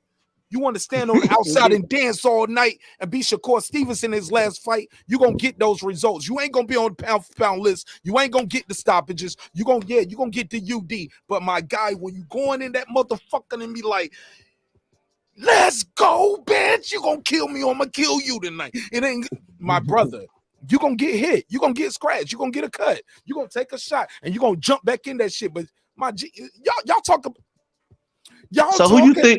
Hold up, Brandon. Let me get this off. Okay. Brandon. Look. Hold up, Brandon. Let me say this. You got to hear this. Taylor Bell need to hear this. Let's go. You goddamn right. Pardon my French, Lord. But pardon my Taylor Bell said it. I'm quoting. Mike, he destroyed Kell Brook. Man, y'all motherfuckers better tell Brandon something I ain't telling him. You guys are talking about a 4th round stoppage. Let me move the mic away because I'm feeling like Funk Master Flex right now. Bro, he stopped him within 4 fucking rounds, man. You talking about where he had some marks on his face. He figured him out in 3 rounds and it was over with a quick pow. Okay, and then he rushed him. He didn't admire his work. He ran back over there. Tony Weeks like, leave him alone. Hold up. The ropes held him up. Kell Brook was like, what's going on? He's like, yeah, the ropes held you. You good? Are you right? Bud walked right back over there. Bow. Spit that motherfucker in the rope and start bam, bam. It's over. Leave him alone. And y'all talking, well, he did have some marks on his face. Bro, he went into a look, if y'all want to call the shit, y'all praise Hagler and Hearns for the shit being a short fight, but it's a war. But then when y'all say, okay, well, Bud was getting touched up, you don't give him credit for the fight though, and the way he won it, and the way he won. Sean Porter fought the better version of Kell Brook. And got his ass beat. Hold on, no, he didn't. That was a split decision. That could have went either way. That was a split decision. He didn't get his ass beat. Come on, Mark. That could have went either way. It was a split decision. It could have went either way. That was out of respect for the home team. That's because the judges didn't want to have to run out the building. Come on, who you believe fought the better version? Kell Brook beat Sean Porter easy. That's not true. All that wild shit ain't going nowhere, man. Who do you believe fought the better version? Do you believe what up, Centos? Sean Porter fought the better version and he lost. I'll give you that. Okay, thank you. But you know what? But Kell Brook, hold up. Stop right there. But Kell Brook, at the point when Bud Crawford fought him, by his own, he was at the best shape of his life. He has more championship experience. He didn't have his trainer. He's been under the big lights at this time more. He know what it feel like to be the star. When he fought Sean Porter, he was the underdog coming in there. This time right now, he know what it feel like to be a star and have the money behind him to get whatever trainer, coach. No, he didn't have his trainer. But he took the fight. Not only did he not have his trainer, both of his eye sockets had been replaced, and he had already been stabbed up. But now hold up. But you give Errol Spence credit for fighting him, though, right? Who fought the? Okay, you can hear Dallas. Okay, I heard your boy fought him less than one year after coming. It was a year later, drowning down in weight again with a broken face, coming off a loss, going from 160 down to 147, and then with the IBF you can't gain more than 10 pounds within 24 hours. Right. But Bud beat him years later. Gave him 4 years for his face to heal up. Fought at whatever weight you want to fight. Be on the three fight winning streak. Your last fight was a knockout. Hey man, So you who fought healthy, the better you version? stronger, huh? Who fought the I just better said version? it. Between who? And he I'm gets- saying out of Between Earl. Porter No, and Bud, or between Earl and Bud? Mark between has fought, Earl. brought up something Bud that a fought lot the of better people forget. version. Let me let Hey, my guy Mark. Centos get in, because Go ahead, Centos Centos. about to save you. Centos Hey, about Mark, to save you bring up something that a lot of people forget. That's the first time I heard it since it was talked about him being stabbed, and he was stabbed before him and Earl fought. I forgot all about that. No, Brandon did that to himself. That's a I brought that self-inflicted up. No, wound. I brought that up. Brandon, that's a self-inflicted Okay, wound by Brandon. my bad, Brandon. I thought Mark, but yeah, No, yeah, he was stabbed before Earl fought it. So he had two situations prior to that. But at the same time, like Mark is saying, the injuries to his eyes was years later. See, when he fought Earl, he come off of a loss. It wasn't a bad loss because he stepped up 2 weight divisions and fought Triple G, and he was whooping Triple G's tail. Now, when him and Bud fought, he was coming off at least a couple of wins, if not more. 3 wins. Okay. 3 wins, and the last fight was a knockout. Yeah, and so he got his mojo back, so to speak, mentally at that point. But I thought he hadn't fought in almost 2 years before he fought Bud. Like He a fought year and a half. No. That's a cap. No, he fought the same he year. Came up, Hold on. off, I'm gonna give you the date. He fought that same year. He Yeah, fought in let's pull up the February box and rate. fought. Yeah, let's do it. Let's do it, baby. He fought in February. He was coming off wins when he fought Bud. Who did he fight? Who did he fight? And what weight class? Whoever he fought, it was enough he where he fought at thought he 54. was ready. Two We ain't gonna of them I know play at the who you 54. fought game, because we can definitely go pick through everybody's record if you want to play I'm that just game. asking who he fought and what We can weight go- class was he fighting at? It wasn't at 47, right? But he fought at a weight that he was comfortable to get down. Yeah. Versus with So Bud, he wasn't versus with comfortable at Arrow, 47 when he fought Bud? versus Arrow, he fought at 160, and then less than a year he got to be fighting at 147. Because he was a champion. And a face He had surgery. a belt. And a He had face a surgery. Mark. And a face Mark. surgery. Mark. But it's still He a had fight. a belt It's at still a fight, though, 147. Brandon. Right. Still But a what I'm fight, though, saying man. is, But the no, timing, listen to though, what bro. y'all missing my point. My Let's point is, let's see who your boy fight 1 year after his face surgery.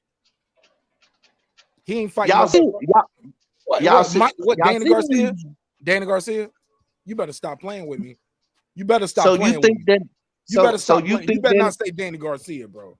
Hold on, let me finish. So you think Danny Garcia? So you think Danny Garcia is a easy win? Heck no. Think he just- At 147 against Errol Spence Jr., yes. Hell no. I disagree with you on that, Mark. I Yes. disagree. Yes. Danny Garcia Did y'all not pedigree see is the true. fight? Did y'all not see the fight? Was it not an easy win? Look, look. I'm gonna let Eddie Murphy or Prince Hakeem he gonna tell you. Yes, homie. To hell with that. You can't take away that victory from Earl Spence. Danny ain't never looked like that, and this all be due in part to He what look Earl like Spence. what your man look like that. He look like that versus Keith Thurman and Sean Porter.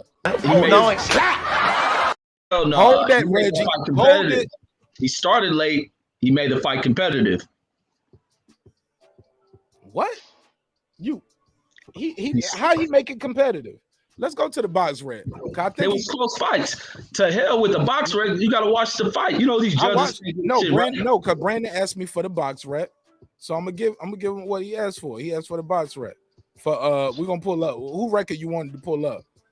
But while I'm doing that, let me chop this up, Reggie. Let me tell you the You're going truth. to pull up Cal Fight, Brooks. Reggie, the fight didn't get competitive until at the end when Danny Garcia's father, Angel, started giving him the verbal slaps. Maybe somebody told him you can't slap him in the fight no more. But you remember he told him in that Matisse fight, he said, you better go out there and slap him. If you don't land the right hand, motherfucker, I'm gonna give you a motherfucking left hook.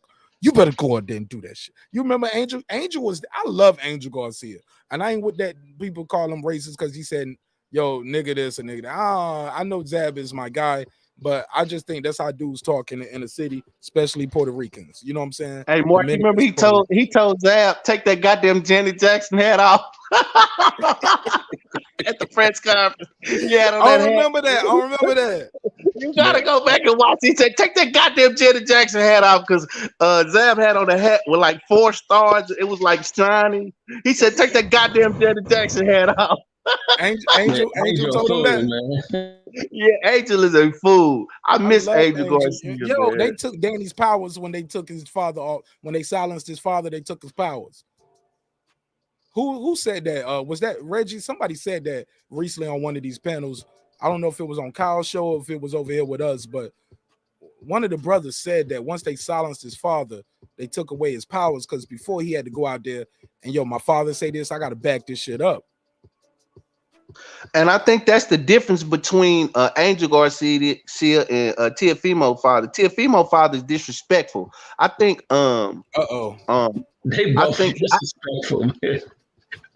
I believe he's disrespectful in the way he talks to the fighters and about the fighters. You know what I mean? Even Angel talks his mess, but he talks it in a nah, he disrespected Amir Khan when he said he never seen a Pakistani that could fight. I don't believe that was a lie. Oh shit. That's what he said. He said, I've never seen a Pakistani that could fight. But them Latino boxing dads is crazy as fuck. Guerrero had a crazy ass dad. I agree. Oh, man, yeah. Yo, the motherfuckers Look at Teofimo father. He be talking stuff too. Damn, where you been, Santos? You that's how we got here. That's what we was just talking. You must Santos told on himself. I had a phone call come in, man. Santos told on himself. He was like, and speaking of which, you know, when I thought I heard y'all say something about Teofimo, but I wasn't sure. I knew we were talking about Angel. Yeah, they was talking about his powers. Hey, look, all I can say is cocaine is a hell of a drug, homie. Yeah. Okay. That motherfucker said, Bill, bring some white. Oh, shit. Oh, shit. I was like, bruh, you know you on live right now. Bruh. Okay. You said Femo's father told Bill that?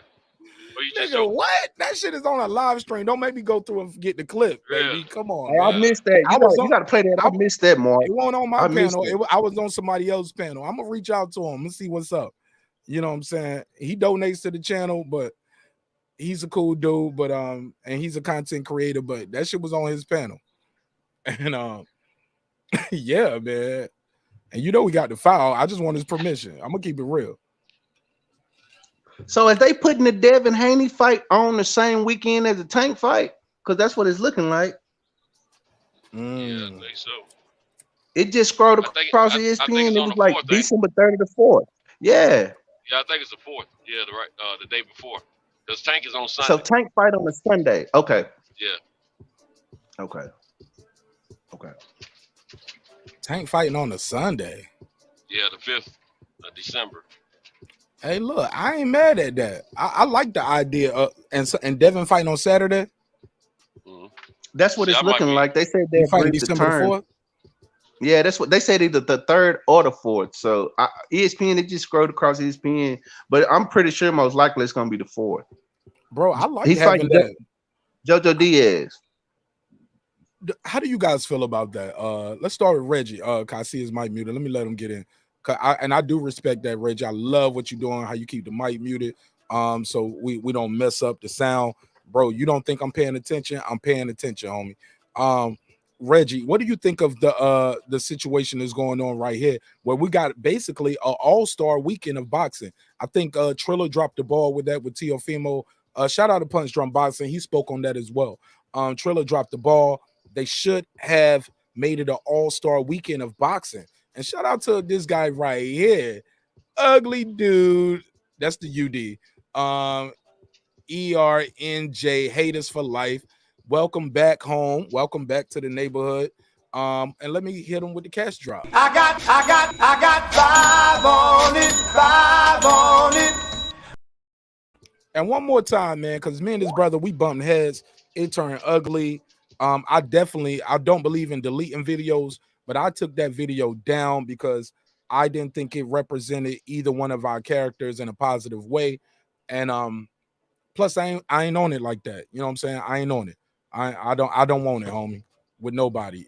I'm all about trying to do something positive over here. And so definitely, again, thank you so much for pulling back up, and thank you for the donation. I got 5 on it, 5 on it. I'd be remiss if I didn't do that. Go ahead. Reggie, give me your take on that though. Do you feel like, well, do you remember the question? No, you never laid the question out. I didn't. No, you wanted some other shit. You were talking about the Devin Haney fight, the Devin Haney Jojo Diaz. Yeah. About the All-Star Weekend of boxing. Yeah, I thought I did. No, you brought up All-Star Weekend, but you didn't lay it out. How do you feel about that? About guys fighting on us having fights on Saturday, us having fights on Sunday, but also it becomes an All-Star Weekend of boxing versus like guys are competing for dates on Saturday. Do you guys like flipping back and forth, having a fight here, having a fight there, or this fight starts here, then this fight starts there, or boxers gonna be upset like, nah, you ain't prime time unless you fight on Saturday, homie. Like boxing is competing with NFL on a Sunday, right? That's big. I like back in the day. We used to watch boxing on Tuesdays, Friday nights. Fridays. Yeah, and I think they should go back to that. I enjoy when I watch the Sunday fight. I forgot who fought on a Sunday. These Thursday fights, it gives you something to talk about. The NFL does it, is they have to expand out their telecast on the sport as well, and it provides fans. Fans want this level of entertainment. Boxing fans want this level of entertainment. Sports fans want this. And especially in the height of the major sports seasons, I think it'd be smart for them to throw on, if they doing Thursday, if they don't got Thursday night football game, put a boxing match on it, or put a boxing match in between the Monday and Thursday night football games. It's beneficial to these fighters. Get these fighters in there, get these young, hungry fighters, or even some of the fighters with celebrity to them. Get them to fight the matches they need to fight, even if they're off on even if they're not a Saturday fight, or even if they're a Sunday fight. I think it's big. Didn't Floyd have a Sunday fight? So if Floyd doing it, he fought Logan. Yeah, if Floyd's doing it, and that was a major fight, these other fighters should be up for it. Should definitely be up for it, and then that leaves people for something to talk about on Monday. Go ahead. I thought Floyd's fight was. I was gonna say, go ahead, Santos. Give me your take. Yeah, his fight was on Sunday, against Logan Paul. I thought it was Saturday No, it was on Sunday. It was on Sunday. Okay.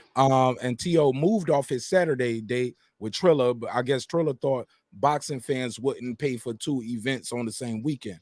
What is your take on us having an all-star weekend of boxing? Basically that you got a pay-per-view on a Sunday, but you got a DAZN card. That fight is DAZN, right? More on likely, Saturday. Yeah. So that's so they didn't force the fans to choose on Saturday. Say fuck it, let's do it on Sunday right here in LA. Fuck it, let's go. What do you think of that? I like when they split the days up. I don't like when they put 2 different organizations on 2 different networks, same day, same time. I don't like that at all, because I feel like they make us choose and we miss out, and we're going back and forth trying to watch both events. It's just to me, I don't like that bullcrap. It's childish to me. I don't even like when MMA is on the same night as boxing. I don't like that either, because I'm an MMA fan as well. I want to see all the fights. Combat sports, I want to see it all. So I don't like when they do that, but I know they all trying to pull each other fans away and all that bullcrap to me. That's bullcrap to me. That's cutthroat, man. There's enough money for everybody to make some money if they just switch them days up, man. Go ahead, Brandon. I know MMA is a little. I know MMA is a little bit more busy on a weekly basis, but still, man, I think boxing and MMA, they all got events going on weekly. It's just that the big events that's televised. Boxing may not always have something going every weekend, but in MMA, pretty much does televise probably 80% of their contests. But I just think it's bull. But anyway, that's just my take on it. Let me let Brandon Washington get in. Brandon, what you think of us having like an all-star weekend in boxing? You got a pay-per-view on Sunday, but you get a cheaper fight like with a DAZN subscription. Before you give me your take on that, shout out to James St. Patrick's Day. He said he's matching UDERNJ. I got 5 on it, 5 on it. Appreciate you, homie. I appreciate you. Go ahead, Brandon. Yeah, what I want to know, that I think it's gonna be good, but I want to know what venue they're gonna put this fight in. I think Eddie should put this fight in Vegas. You can't put the fight in LA with Tank. I don't think they can put it in LA. I think they should put it either in Vegas. Where's Jojo Diaz from? He's from somewhere in Cali. Yeah, California. So, yeah, both of them from California. They should put that fight either in Oakland or Vegas. I think LA. that fight. But Tank already in LA, Santos. That they at the Staples Center. LA a whack as fuck market, man. I'm from LA. LA a whack as fuck boxing market, man. Yeah, but see, I'm biased though, cause see, I'm trying to be out there December the 3rd and watch the Clippers and the Lakers, and then on the 5th the fight. So I'm trying to, if they're gonna put that fight there on the 4th, I'll be there, and I'll take it. There's this dude I was locked up with. That's what we nicknamed him. I'll take it, because every time somebody says who want this or that, I'll take it.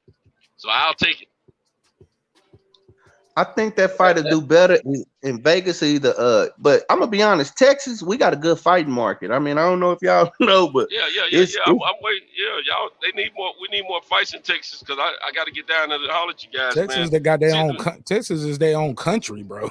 Yeah, let me tell you, my thing about Vegas. I like the idea of Vegas, and from what I'm hearing about this Porter and Bud fight, I may go ahead and try to make that fight too. But because I've always wanted to take a fight in Vegas, but man, Vegas, they just put such a premium cost on those tickets normally for a Vegas fight. I don't like that. You know what I'm saying? Now, when you go into the other markets like Texas, Atlanta, the prices are a little bit more feasible to deal with. You know what I'm saying? So that's what I'm saying. But I'm hearing that these tickets for Crawford and Bud are not too the wow factor is not added on to them too much. It's reasonable price for the ticket for the type of fight it is. So I may try to make that happen. I don't know yet. No promise. Do you got to get tuned? You got to get tuned up to go to Vegas too, right? Well, you talking about the shot? You talking about the shot? Okay, that. Well, the thing is, Deuce was telling me that I had to have that card before I can get in the Staples Center. Well, I did the research a few days ago. You either have to have the card or you have to have a test within 72 hours of the date that you're going to the arenas. And so I'll check on the Vegas thing. I know in Allegiance, I heard in Allegiance, I hadn't done my homework, but I heard in Allegiance you got to have the card. But I don't know. I'm going to do my research like I did a few days ago to know for sure. And then I can plan my future accordingly. Well, look, real quick. Let me run to a couple of these super chats, man. I appreciate y'all. Taylor Bell dropped one. He said Clarissa. Okay, that's a different one. Taylor Bell said it's not rocket science. They need to fight on Friday nights. College football on Thursday and Saturday. NFL is on Thursday and Sunday. Fridays can be the Boxing Day. What y'all think of that day? Before y'all do that, let me give him his drop. Appreciate the donation. I got 5 on it, 5 on it. And UD double back for James St. Patrick's Day, who said matching you. He said, nah. He said, nah, dude, can't match me. Better tell him who I am. I appreciate it, homie. I got 5 on it, 5 on it. Yeah, man. What y'all think about what Taylor Bell said about the Boxing Day need to be Friday nights? Like Friday night fights. We used to have that back in the day. Yeah, fighting on Friday was a big thing. They can definitely bring it back. I don't know how the hell. Well, of course weekends. I think the Tyson thing is what made boxing on Saturday such a huge thing. And Family Matters took over Fridays, yo. Steve Urkel had everybody that I do. They couldn't fuck with Urkel, bro. Nobody can fuck with Urkel. Oh yeah, you are kind of right because television that primetime television slots were very huge. That could have knocked boxing out of those spots as well. No, One but more you make a thing. great point with that. One more thing we have to be cognizant of too. I don't know about now, but back when I was younger and before I was married, you know, clubbing on Friday nights was real big. I don't know if it's still like that or not, but you know, I you know, some people like to go out and you know listen to either go to a club or go to a spot where they have live music and chop it up with the ladies. You know, you got happy hour and all that good stuff. You know what I'm saying? Now I like Friday night boxing when I was in the clink because I wasn't going anywhere anyway, and that was my highlight on Friday nights. You know what I'm saying? But I'm a little biased now because I work at night, so I don't, you know, I be missing all this. Anything in the evening I miss pretty much. So I'm a little biased, but taking my biasness out of it, I think Friday nights can be interfered with some of the younger crowd because they like the club on Friday nights. You know?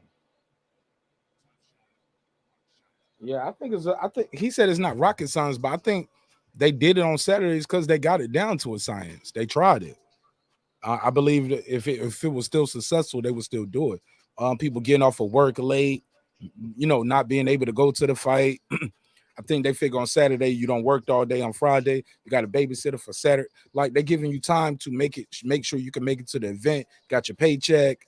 You get what I'm saying? Cash your paycheck, travel, all of that. Saturday gives you more time. Oh yeah, Martin was Thursday night. I thought Martin. No, Saturday. That was Sunday night. Sunday. Martin used to come on Sunday. No, Martin was Thursday night. It was Thursday night. I was in the clink then. Trust me, it was Thursday night. Remember you had Martin. You had Living Color, Martin, New York Undercover. You had on Fox on Sunday and Living Color used to be on there. Yeah, but see Thursday night used to be Black Night on that network. What was it? Fox Network. Fox. On those smaller networks. Black Prime Time Night was on Thursday nights, and Martin was a part of it. It was everything was centered around Martin.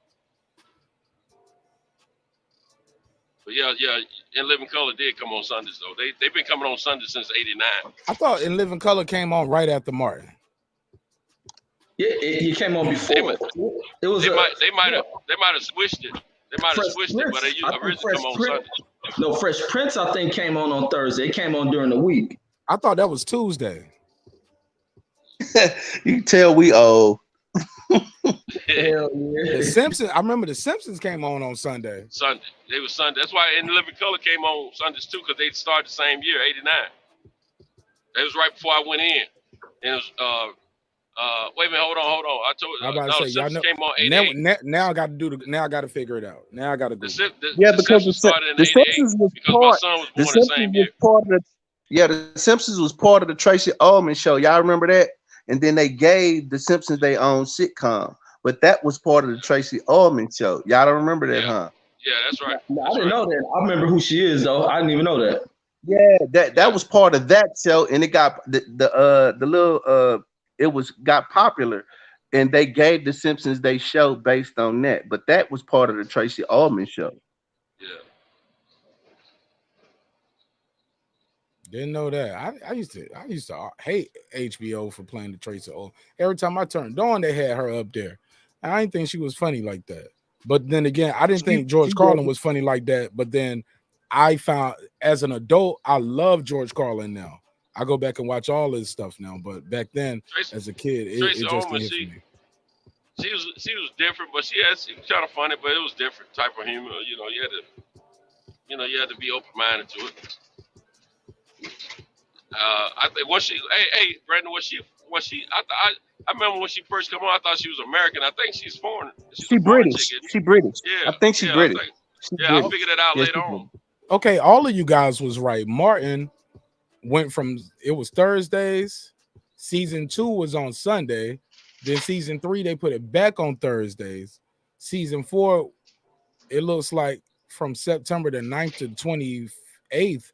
they tried to do it on Saturdays and then they moved it to Sundays from November the 5th to February the 4th on season 4. Then they settled back in on Thursdays in February the 8th. And then season 5 was back on Thursday. So they experimented with that show, but everywhere they put it though, a lot of times too, they'll do this to usher in a new show. Yeah. You know what I'm saying? Or because I remember remember that show Step by Step? That used to be the lead show on Thank God It's Fridays. It was TGIF. And Family Matters was second. Then Family Matters took off, and then Family Matters became the lead and TGIF. I mean, on TGIF, and Step by Step was the second show. Y'all remember that? Yeah, y'all remember? I thought y'all remember Step by Step? Yeah, Full House. I thought Full House was there. It might have been Full House, because Full House started phasing out though. But what did Family Matters spin off of? Because Harriet had a show with somebody. I got you. That's look. That was one of my trivia questions. I know it though. I want to see if y'all know it, but I do know that it ain't Perfect Strangers. It is Perfect Strangers. Perfect Strangers. See, yeah, Perfect Strangers. She was the elevator lady. She was the elevator. Yep. Mm-hmm. Yep. And I used to watch that too. With Balky. Yep, Perfect Strangers. My cousin with Balky. Yep, I enjoyed that show. They don't make sitcoms like that no more. I don't know why. And they used to be great back then. And then you had shows that would spin off of shit. And they touched on things. They didn't do this whole back shit. They were like, even the Al Bundys, like TV was dope as fuck back then. Even the white shows was good. This shit today is trash, man. You know, they were more wholesome and more positive, especially when Bill Cosby started doing his thing. And before Bill Cosby, we saw a lot of positive black families on television, man, and we just don't have that now. Every time they want to depict us on television now, and we go along with it, of course, it's always in a negative light, man, most 80% of the time. I don't like that, man, but that's the way things are now, man. I mean, it's just a whole lot of things that we partake in as far as visually. They doing a lot of negative depiction of families and individuals and men of color and things of that nature. Just bull crap, man. So of course the kids want to go out and emulate what's being seen on television and on videos. Is that why the music sound like this now? Because the music is horrible. Yeah, it is. You're right. It is horrible. I mean, I haven't listened to the radio in about, I know at least, and this is being honest, at least 15 years for sure. Like the music is horrible. It all sounds alike. It's not creative, and you damn near can't tell who's who. And then they force you to act like it's good, and it's not. None of it's. I mean, you could pick pockets out here and there, but I don't think this music is. I mean, good music, and I don't think the artists even challenge each other. Every time you look up, you can't even tell who's who. And then you got to watch these rappers rap about the same exact thing. They don't have a tribe called. Who is the Tribe Called Quest? Who is the Wu-Tang Clan dropping knowledge? Who are the different kind of rappers that's dropping knowledge? And not only that, that's making music where they pushing and challenging each other instead of making the same exact thing. Like I don't know when y'all heard T-Pain go on his rant, but T-Pain was like, man, stop making the same music, please. And I'm gonna be honest, I blame Lil Wayne. But go ahead. Somebody said I think UD said he a Wayne head, I guess.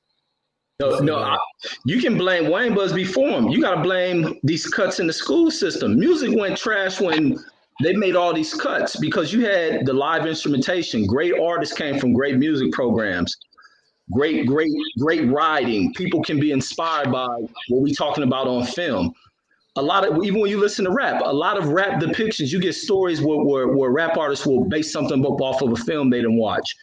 Based a persona off of a film. The writing, when school began to trash and certain shows to feed off of began to die away, these artists' music became trash. You look at these old my era is like that. The era of music that I like is that funk era, and a lot of these dudes' skills is built up through music programs, church as well.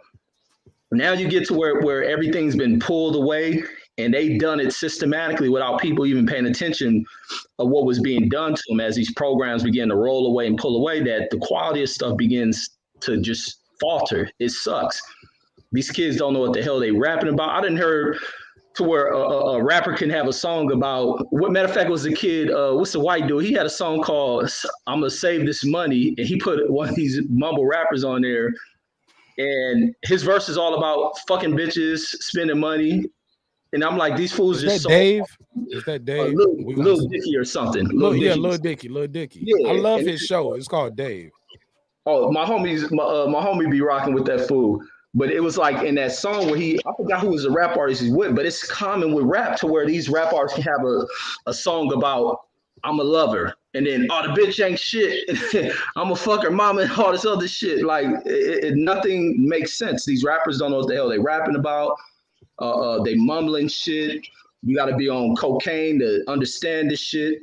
Fried, you got to have acid in your brain, but the creativity sucks. There's no live instrumentation that goes to the music. Like nothing beats those artists who knew what they were doing instrument wise. Like they knew the keys to shit. They wrote music with substance. We still got those artists and shit. I won't take that away. We got the J. Cole type artists, but I mean, Rich, I agree. And J. Cole, one of my favorite artists right now, because you can tell that he studies the music and that he puts his time into the music. And I think he's self-contained. Doesn't he do his own beats too? Yeah. So yeah, I think so that's why I gravitate toward that kind of music. Yeah, and you can feel his music. This music, I can't even feel it. Like I agree with Reg. I grew up in the 70s era, loving funk and I love Stevie Wonder, Anita Baker, that kind of music. You know what I mean? I got a young mama. My mama had me when she was 16. So we grew up together. So a lot of her music that she listened to growing up, I listened to too. And you just can't feel the music no more. You don't have a producer like Babyface helping out with the music. You don't even have them even pushing the boundaries of music. You don't have a Teddy Riley. I do like Hit Boy though. I like the music that Hit Boy does. I like Hit Boy as a producer, especially the music that he's done with Nas. Like I'm a Nas fanatic. That's my favorite rapper. I know it. I was about to say, did you and like I'm him from Texas? So go ahead, Mark. I was gonna say, did you like him before he worked with Nas? Let me do this drop though. Shout out to Moody. He said, "Excuse me, why I blow this dime bad." He actually wrote, "Excuse me, why I blow this dime." I know what he mean though. He said, "I'm gonna match both of them fools. Now play my drop." Yes, sir. Here you go. A 10, a 10, a 10, a fucking 10. I appreciate it. One more time. A 10, a 10, a fucking 10. That one was for UD who said, "Moody, stop it." Okay, I appreciate it. Yeah, man. I appreciate you guys supporting the show and matching each other in the donations, because y'all know me. I be out here on multiple channels donating. I'm the first one to put it out there and say, "Hey, match me." You know what I'm saying, to support the content creators. So I appreciate you guys reciprocating that back to me over here. God knows we need it. Lost my spot again. You was asking me about Hit Boy. I really wasn't familiar with Hit Boy. I listened to Nip Victory Lap, but I'm not gonna lie, I really wasn't a fan of Nip music until Victory Lap. Once I heard Victory Lap, it sounded polished, it sounded clear and clean. But I wasn't necessarily a Nip fan. I wasn't a Nipsey Hussle fan because I didn't see him. What made me a fan of his is his intellect. I didn't see that at first because I didn't follow him that deep. But once I ain't ashamed to say it, once after Victory Lap came out and then he passed, then you start delving into the man. That's what made me appreciate him.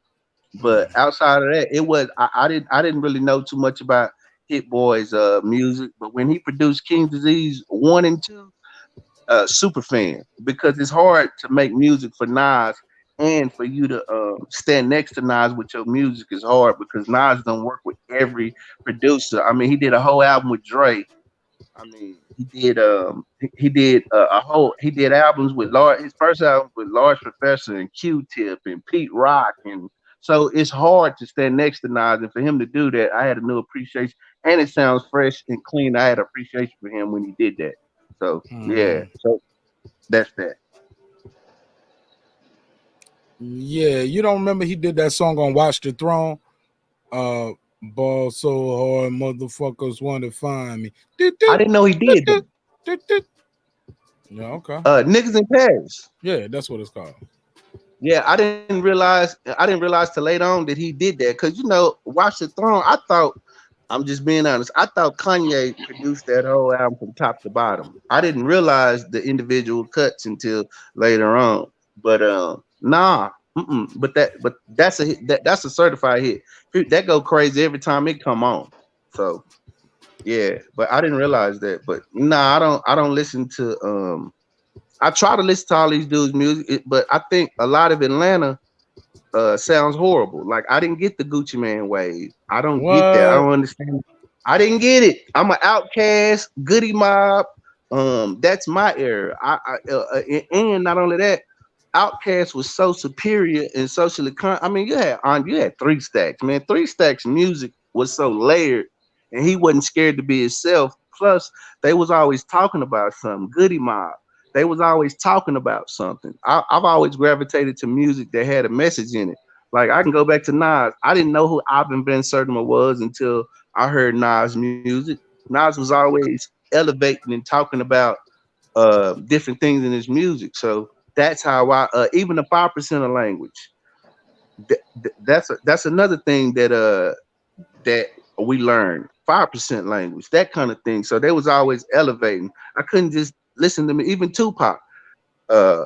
Tupac had Minister Farrakhan playing in his music, and he was always talking about something, even though you could get the gangster side, but you was always gonna get him reflecting, him talking about his mama, him talking about pouring out a little liquor. You would always see that, and it showed the different facets of them. That's what made those artists so great to me, because they wasn't stuck on stupid 100% of the time. These artists today, I just think they stuck on stupid and they ready to do a gimmick. We forget how Young Thug got on. Young Thug wear female dresses. He had on a little girl dress and admitted it. The baby used to come on stage with a diaper on. You know what I mean? I mean, Gucci. The baby can spit though. He's very lyrical. I don't know. I don't think so. Yeah, he's very lyrical, man. I would compare it to who? No, I'm not None of making these a cats comparison. fuck I'm with just the saying 90s. he has his own style to me, and he's lyrical with it. I mean, he's good. The boy's good, man. I don't think so.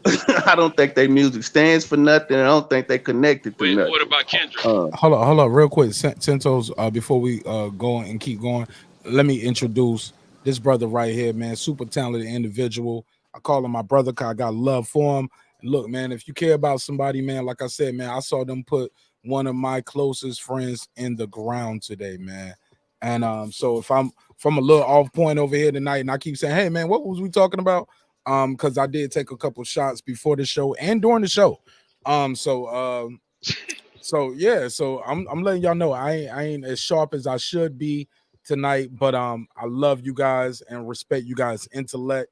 And yeah, man, this is therapy for me just chopping it up with y'all. So I appreciate everybody's time and energy. Kyle from the boxing section is here tonight. Where to drop it? I got a drop for Kyle. Okay, I don't. Fuck it. I failed. Kyle, a young boy, he's finna start talking about Wale and Young Thug and all that other trash music. Go ahead with the young boy music. Okay, Brandon Washington, first of all, in the words of the great philosopher Reggie Owens, checkmate. Wale for sure. Young Thug, not so much. I'm sorry. I couldn't resist. Go ahead. Now, I will say this though. Wale got a new album out right now. If you want some substance, go ahead and go your iTunes or wherever music is sold and listen to that album. I listened to the whole album today. I'm on my way to getting on the plane. I'm gonna listen to it the whole way there and the whole way back. So watch your mouth, Taylor Bell. You probably like you probably like Lil Nas X or something. But let me tell you this, man. Wale is heavy on the bars. If you haven't really had a chance to listen to Wale, you wouldn't know that. So you should probably go listen to the Gifted album, Brandon Washington, or the album About Nothing. Maybe you'll learn a little bit about Wale. And don't ever in your life.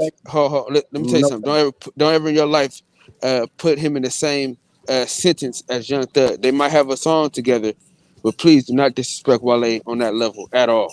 Let me say this real quick before you move on. Look, guys, we got 40 people who are participating in the poll. So you guys are participating in the poll, but we only got 28 likes. Y'all got to help me out with that. Come on, guys. Like, so I know it's people coming in and out the room. So y'all are coming in the room, clicking the poll, but y'all not clicking the like button. Come on, y'all work with me. The content is free. I appreciate the people donating, but it's free.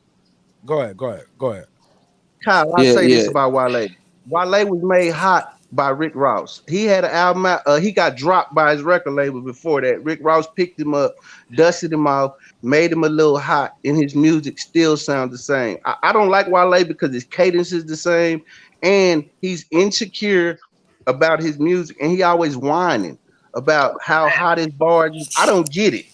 I don't get the gimmick. Let me rebut that. Let me rebut that real quick. Oh man, I had it, Mark. Please let me get this. Go ahead. Go ahead. Y'all got it. Okay. First and foremost, Interscope realized they made a huge mistake. Okay, the ADD album was absolutely amazing. All right, that's number one.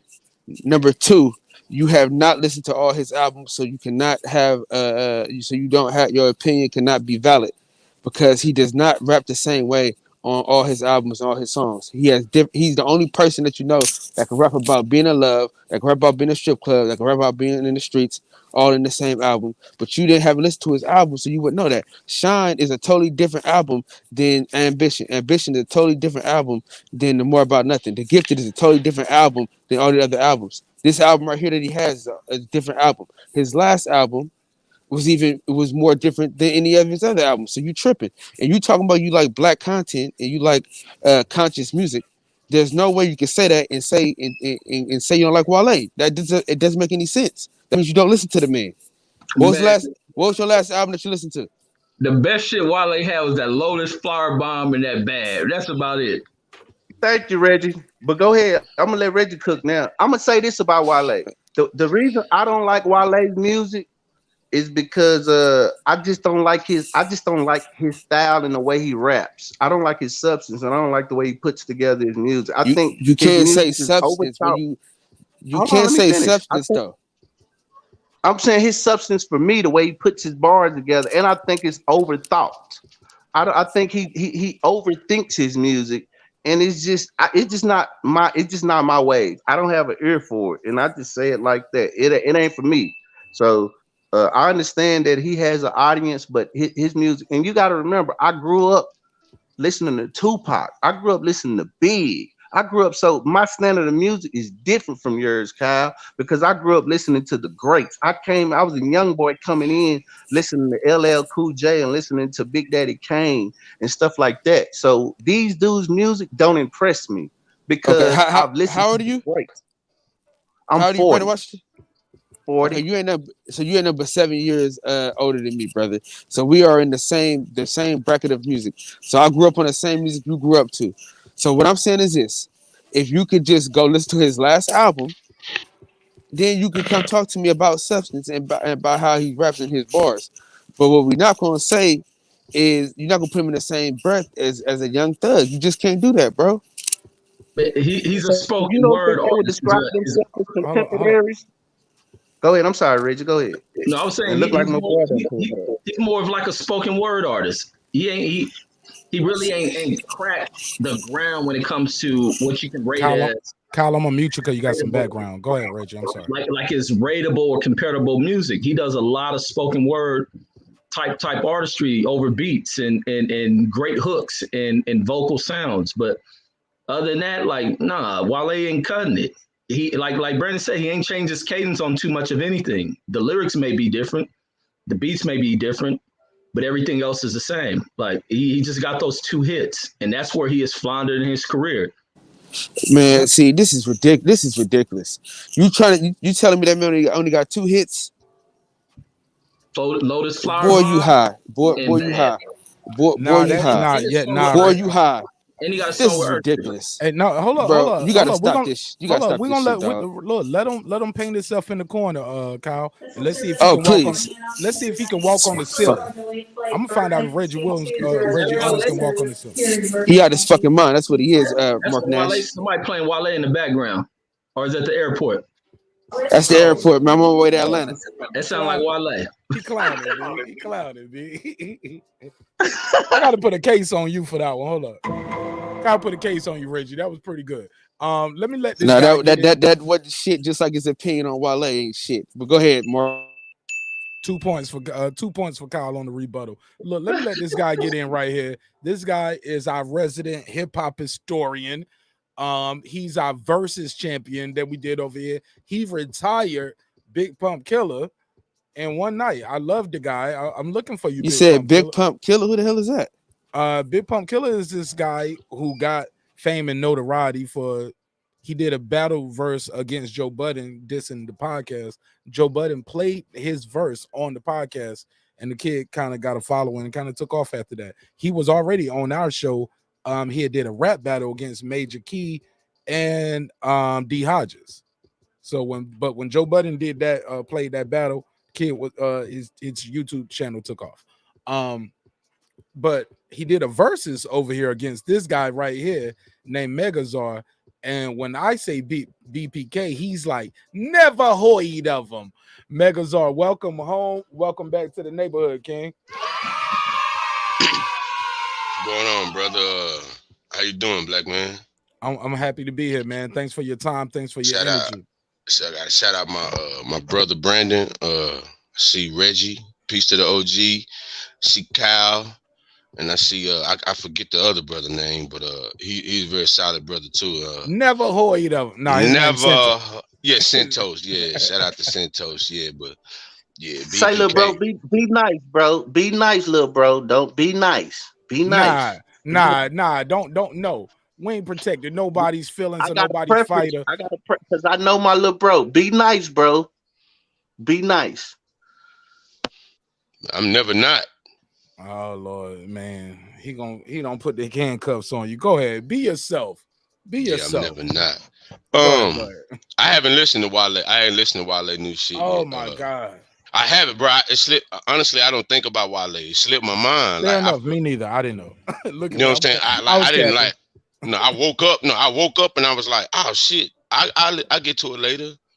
You know, Wale's just not a on my radar type of artist. I respect his artistry. I respect. He actually does care about the craft, but I don't want this to sound funny, but it's a little too Africanish for me. Like it's not enough. Like the fact that he's Nigerian, that shit seeps through the music. And it's like I asked you to be nice, bro. I'm just being technical. That's not me being. I'm being technical. I'm speaking about music. Like I'm not taking nothing away from his skill because I think Wale is very skillful. But the shit don't hit like I think it should hit sometimes. Like for a person of his skill and his actual caliber of skill, the shit don't come across like it's like it don't translate well to me. Like I think he should be in a rarefied air. His talent demands of him to be where Cole and Kendrick and Drake and Big Sean and all them dudes that's in his same class. It's like him and Big Crit, the niggas that didn't. Something happened, you know what I'm saying? Something happened to where it didn't translate right to me. Man, hey, let's get on Crit too after we finish this one. Cause damn. Crit, that's a Pimp C clone. He tried to be Pimp C. He tried to mimic Pimp C's tone. That's Crit problem. If you listen to him, he's a Pimp C clone. He tried to mimic Pimp C it's more than anything, Big Crit didn't have an affiliation. Everybody that came out around that time had an affiliation with somebody. Big Crit tested those waters on his own and like they drowned him. Like he drowned in those waters. Every song was a car porn song. It was a car show tune. You know what I'm saying? That car music fucked him. Yeah, like he's too skilled for that. Just like I think Wale is too skilled. It's like Wale, something just ain't hitting. Cause I like Wale as a talent, but the shit don't resonate with me. You know what I'm saying? And the reason why it's like some African sensibilities that come through to it. And ain't nothing wrong with that, but man, let it be African. Don't try to modernize that shit or give it to me like it's hip. No, man, don't take away from the essence of Africa. Like, if the shit is African, let it be that. Don't try to hip hop, it's not a word, but hip-hopinize it for me. Let it be what it is. And it's like, he tried to bring his thought of what cool. No, bro. You don't have to make Africa cool, nigga. It's Africa. So let it come out naturally. Like, something is just off a little bit with Wale, man. Like, I'm just, I don't know. He's too talented for the shit not to resonate, bro. Hey, real quick, if it wasn't for Wale, we wouldn't have Wizkid. But go ahead. I don't know who the hell that is. I don't know who the hell that is. Yeah, what the fuck is that? Man, y'all Nickelodeon show. That shit sound like a show on Nickelodeon, man. I don't know what that is. Y'all need to expand your horizons out here in these streets, man. My horizons are extremely haran. I just expanded. You know what I'm saying? I just don't know who Wizkid is. Like I don't know. Like I know all of I know who Wizkid is. Wizkid is the dude from Africa that they keep trying to push over here that act like make good music. He don't make good music, bro. I don't know the brother. And you told him to be nice. Hey, Brandon, you told him to be nice. Okay. Kyle, Taylor Bear said, "Why you so sensitive like the Wale?" Well, I'm gonna tell you this, man. First and foremost, don't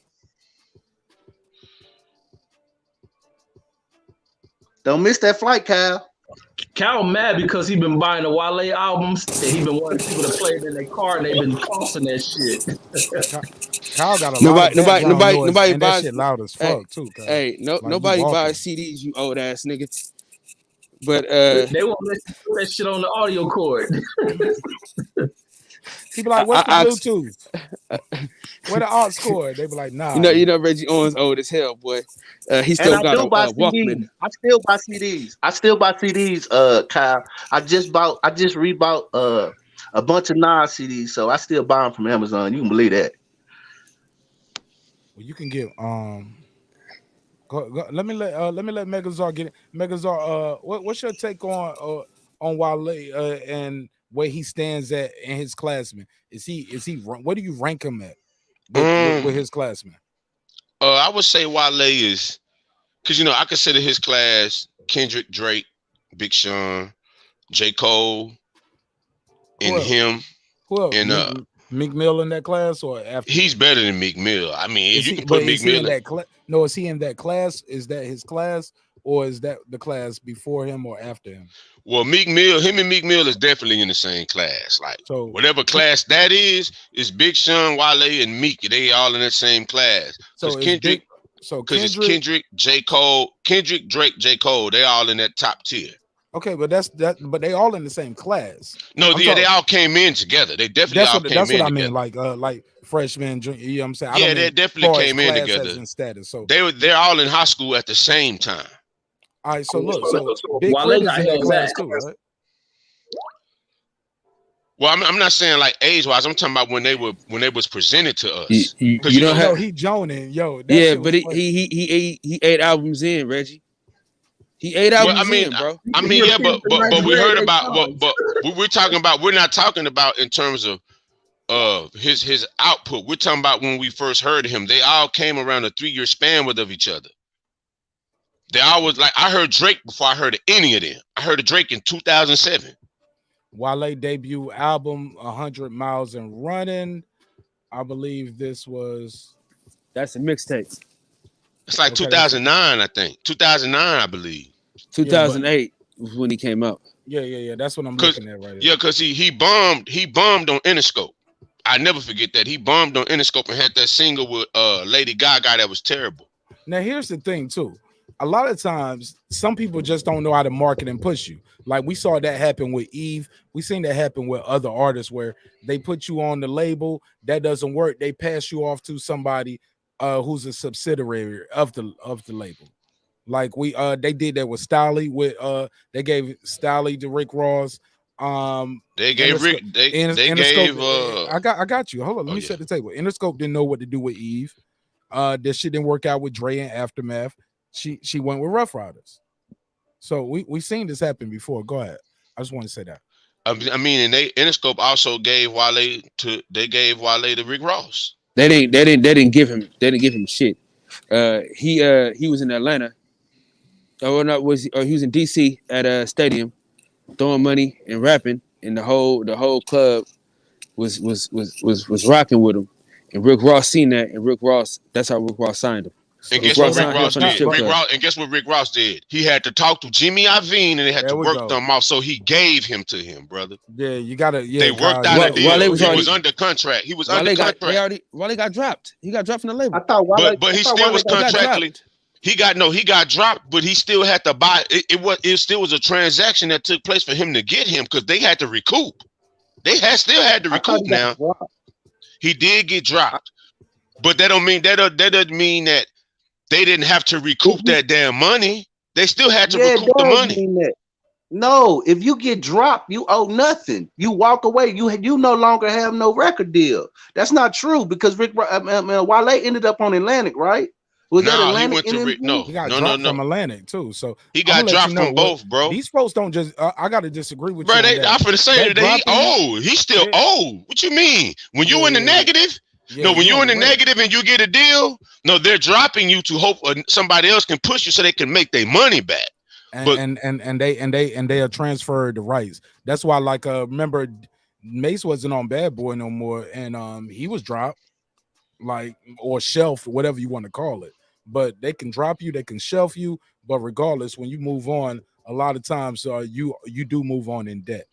Hell yeah, you move on in debt. This is business. And they'll tell you can't sign with nobody until we get our money, or whoever signed we got to make some kind of deal that when we get something back off of what we put. You can't just take this advance, we drop you, and you like, well, fuck it. Well, you drop me, the advance is free money then. No, it don't work like that. Not at all. They're gonna get theirs. Sign your soul to the devil. They're gonna get theirs. It don't work like this. Ain't a regular 9 to 5. Your soul. It's an obligation. No, it's figurative. Just figurative. I don't mean it like that. Yeah. Well, it's like I said Wale is in that class, and like I said, skill wise, I'm not gonna say he's as good as those guys, but they not blowing him out.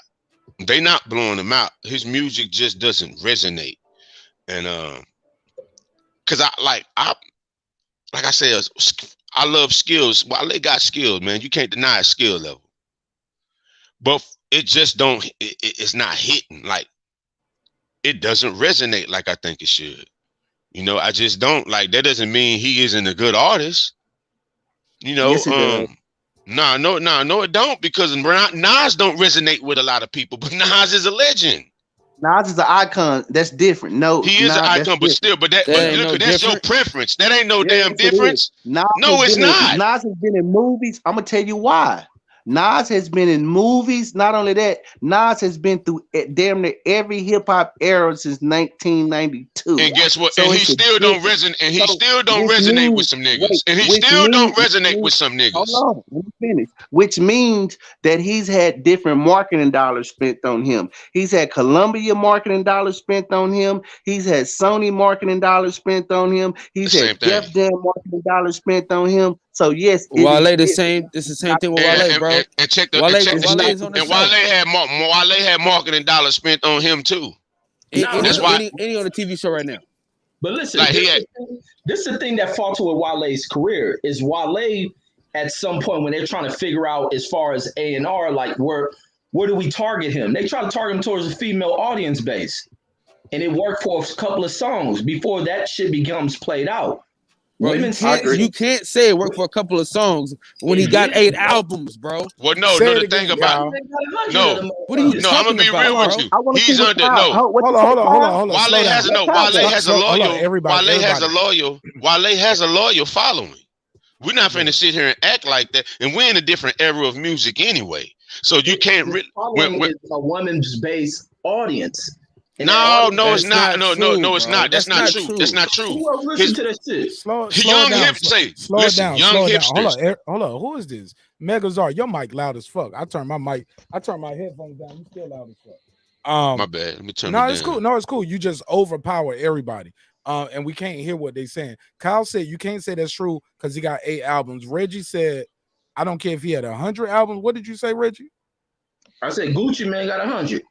But here's the thing though, and he still sells. But as far as Wale, but Gucci does a lot of things independently. Wale has been doing the major thing for a long time. They won't keep releasing your album if it's not doing well. You can't keep getting record deals if it's not doing well. For every one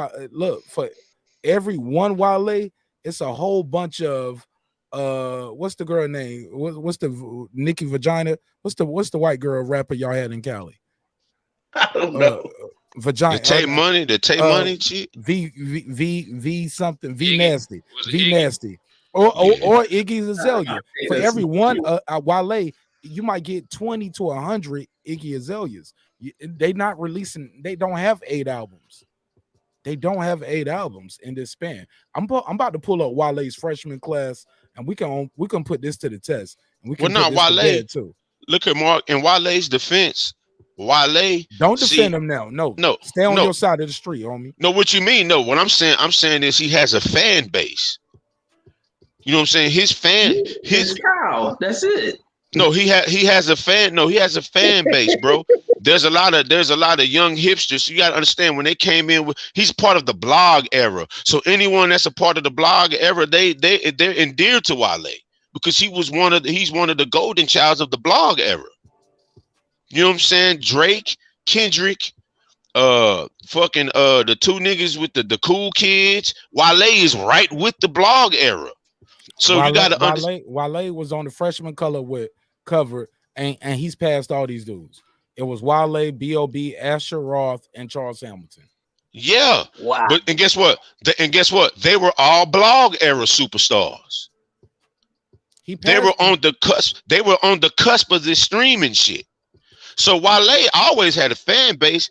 But I'm gonna be real with you. Them niggas he was in the same class with, they were never in his class. But Wale was never in Kendrick and Drake and J. Cole class either. You gotta slow down. We're not gonna say that. No, and I'm gonna tell you. We are. You heard yes, the hell we are. No, I'm gonna tell you where you wrong at. Because I'm gonna tell you who came before him, and if it was that easy, all of these guys would still be here. I'm looking at this. Now Wale was 2008, right? I mean 2009. Right. 2009. It didn't look like they did one for 2008, but 2007. Y'all ready for? Because Wale outlasted all of these dudes. Not all of them, but at least all of them. I'll probably say except Lil Boosie. But Saigon. He definitely outlasted. Hold on, slow down. Don't cut me off. Let me hurt my heart, boy. Look, I said one name, and you was like, "Hold up," but you got to understand, man. Let me run the names, brother.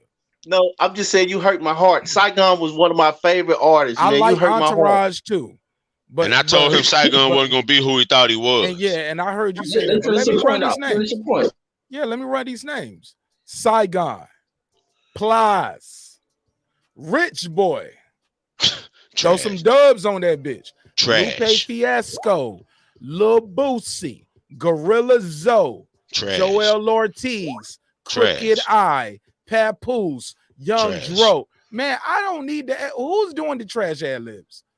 Who is that? Is that Megazord? That's me, brother. That's your man. Don't taint my point with that. And I don't want to lead the witness. When I'm gonna let you get your bars off, my brother. But don't tell people that. You tell me why they trash. But that's who was here, and you can call them trash. But they all had a hit record for the most part, except I don't remember the Crooked Eye hit record, and I don't remember the Joel Ortiz hit record.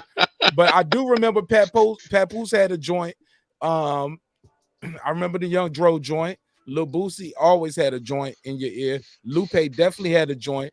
And Rich Boy had a joint. Plies had several joints. Saigon, I don't remember the joint.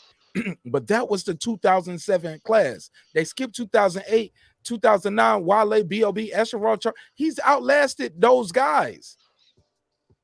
He was always better than, and he was always better than them. Hold up, 2009, Kid Cudi, Ace Hood, Currency. He outlasted those guys. He did not let Currency still Currency, bro.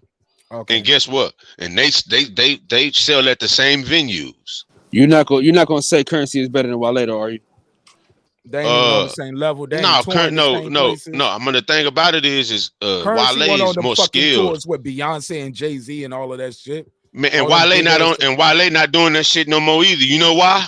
No, but he done it. Currency wasn't on them big tours. No, Currency has always been niche. He's always been a niche artist. Exactly. Look, I'm not arguing Wale's sales, but let's be real. He's not in the same class with K. Dot, J. Cole, and Drake because they go platinum. Wale don't go platinum. First of all, that's a lie, bro. That's a lie. What you mean? Okay. What's the last Wale platinum album? The first one. The first one on Maybach. The first one on Maybach. Hey, Mark, album or go ahead and pull it up. No, we said when I say platinum, I'm talking about albums. Okay. Pull up the albums. I don't have to pull up no albums. He only got one platinum album, bro. I don't have to pull that up. He only has one. Hell, Rick Ross only got one platinum album. Look, let me say this. How much did Meek Mill's rise at MMG affect Wale? This the thing about it. People related more to Meek than even though Wale is miles ahead of Meek in skill. But people, and I'm gonna be real, Meek Mill is trash to me, man. I don't get it. I really don't get it. You said he trash? He's trash, bro. Wale raps circles around that. Wale raps circles. I'll be right back. How much did that affect Wale's career? I think that had a profound effect on Wale's career. Honestly, it's only a song, and I'm not saying this like that, but it's only so long Wale could be a fucking heartthrob. He's not a heartthrob. So that shit could work for an album or two, but he's gonna have to find a new eight albums. What you mean an album or two? He's done 8 albums. Man, look, I'm not talking about because he keeps signing fucking deals. I'm talking about is it Certified Lover Boy? No, it's not. Certified Lover Boy finna be platinum. That's what I'm talking about. Drake got a country behind him too, though. It don't matter. Drake got every goddamn body behind him. What it looks like, shit. Damn Toronto, niggas ride for Drake harder here than in Toronto. But if, like I'm saying, man, it's what I'm saying with Wale is that his shtick isn't just about women. That was at one point in his career. Wale is a well-rounded dude. He talks about a lot of men. Well, Wale can rap about anything. It's just something that don't resonate, that don't stick. And that's me being critical. But you can't miss me giving him flowers by being critical. I'm saying the dude is hella skilled. Look, there's not too many rappers in the history of rap as skilled as Wale. But I can say the same thing about Joe Budden. But guess what? Joe Budden didn't resonate. So I'm not taking nothing away from Wale. This is just me being critical. Of course, anybody that skilled didn't have good mixes too. Let's be clear. He even admitted that on his podcast. I mean, but honestly, but back then, a lot of niggas didn't have good mixes. No, so his mix was super bad though, bro. On his first album, that shit was mixed good. No, the first project, it was mixed sound good. But okay, whatever. With that, after that, you know what I'm saying? Nobody look as big as Pump It Up is. I give $100 to one of y'all right now on the panel if y'all can rap that shit vocally.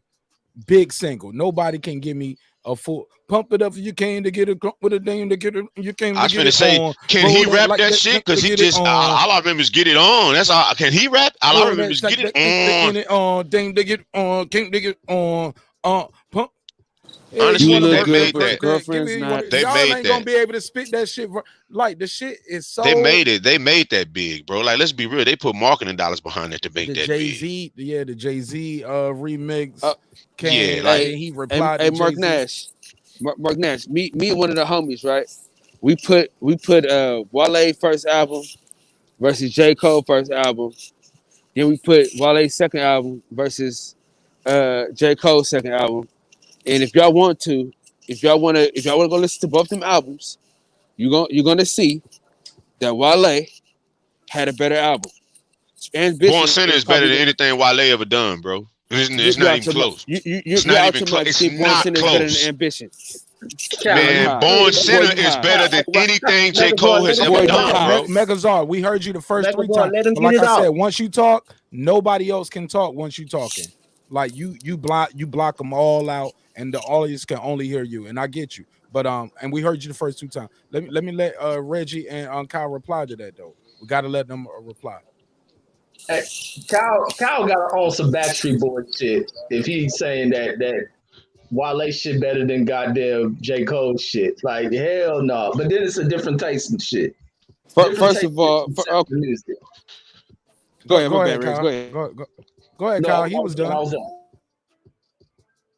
Man, you guys are talking about one of the most boring rappers, period. You know what I mean? J. Cole's best verses. Hold on. J. Cole's best verses come when he on a Wale song. And let's just be real about that. Listen, bro, this is all I'm gonna tell you, fam. All right. Wale is one of the most underrated rappers out, period. Probably in the history of hip hop. It's so much so that J. Cole got upset with him for being so upset that he wasn't being received the way he felt like he should be received. So all I'm saying is this, man. Let's not be disrespectful and say Born Center is better than Ambition. We can't spew this type of BS out in the world like this. Dude, Ambition was a classic album. You can't name me one person that got Born Center tatted on their arm. Please, give me 2 people that got Born Center tatted on their arm. And I'll give you 100. And I'll give you 100 people that got Ambition tatted on their arm because of Wale's album. Let's keep that a buck. Because of Tupac. But let me let Megazard. No, I don't, young man. No, I don't, young man. Go ahead, Megazard. Jump back in here. Let's go. Now let me say this to Kyle. Go ahead, Kyle. Born Center is better than anything Wale ever done, bro. And that's his second album. That's not his best album. J. Cole, like Megazord said, Born Center. I don't know. Have you ever heard Born Center? Let's put the track list up. Let's put the track list up, Mark Nash. Put them side by side real quick, Mark Nash, if you can. Oh man, Born Center versus Ambition. I gonna be doing side by side, but I can do them one at a time. Have you heard J. do Cole? One at a time. Yeah, because that was something I would have to do in pre-production. Have you heard J. Cole's Truly Yours project? Or For Your Eyes Only? Wale ain't fucking with nothing close to that shit. Have you ever heard the album about nothing? Hold on. Are you talking about production? You talking about the bars, Reggie? You got to be specific, and don't just say the whole shit, nigga. Don't do that. Don't take the easy way out. The whole project, even that track. That's the easy way out. Because Wale does have shit like that album about nothing. That shit he got with Seinfeld all through it. That was creative. That shit is better than Sincerely Yours and For Your Eyes Only. Not that good. What? You crazy? Y'all don't like stories, I guess. I love stories. Nas and Jay-Z are my favorite rappers. That Sincerely Yours and that shit boring, bro. Like I'm being critical. For J. Cole's skill level, that shit was boring. Okay, what's your position on Why That's Crazy? You talking about that Wale project? Or the song? It's just a song, ain't it? That's a song, ain't it? No, that's one of the songs, but it's the whole album. That's actually one of Wale's better joints, I would say. I'm more disgusted at Brandon Washington because he talk all this black power and empowerment stuff, and he ain't even heard Why That's Crazy. That's why I'm more disgusted about that more than anything in this world. That's the one with the one, like the best song on that is the joint with Stokely with me. That shit damn near had me in tears. I like that shit was like I'm saying. So I'm not saying you need to recant. Hold on. So you need to recant your statement when you say it doesn't resonate with you, because that's one song. That's one song, bro. Hold on. We can't talk at the same time, my friend. You said it don't resonate with you. If a man almost made you cry, there's no longer it don't resonate with me. You can't say that no more. Say, can I be? It wasn't him. It was Stokely, because the first thing I said was that's the one with Stokely, right? It was the instrumentation, and it was Stokely singing on there. Wale was the same. Wale, they're killing us in the street. It was the same fucking redundant cadence that he needs to retire and get another one. He was Wale on there. It was Stokely in the production that moved me, bro. You talking about Stokely from mid condition? Yeah, from mid condition. Nigga, when Stokely in his bag, it ain't too many people seeing him, bro. So hold up. So you saying fuck the raps? It's the vocals. No. What I'm saying was what he was saying. What Wale was saying was definitely pertinent to the track being good. But Stokely was the highlight, and the production was the highlight for me. What song is this you speak of?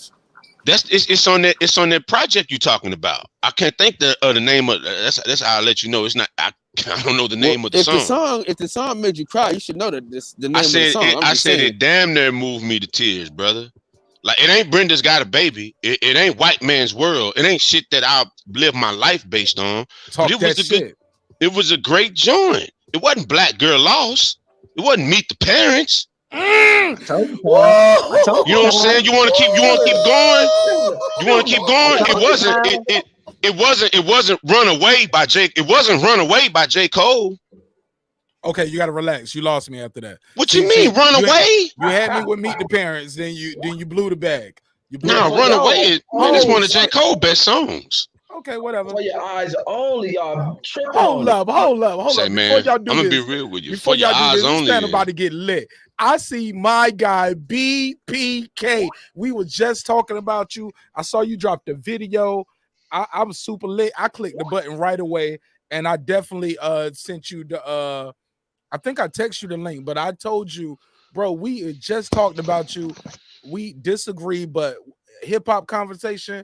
I love this guy's opinion. He's unadulterated. He don't have no filter. So I love it. Also, ironically, Haters for Life was out here. And I hit him up and I definitely told him I appreciate him. And I definitely invited him to join. But J8 said, drop the link. J8 ain't never asked me to pull up on the panel. I've been rocking with this brother almost a year. I would love to hear his voice, because we had a fake J8 pull up one day. He was like, yeah, I'm J8 from the chat. So with that said, I'm just so excited about this hip-hop conversation. The show sometimes morphs into other conversations. I like for it to happen organically, such as this.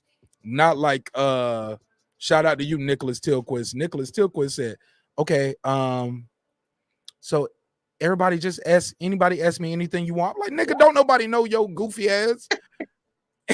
He just, you know what I'm saying, came in with his shirt off, white boy tattoos everywhere, hitting the bongo. Was like, everybody ask me anything you want.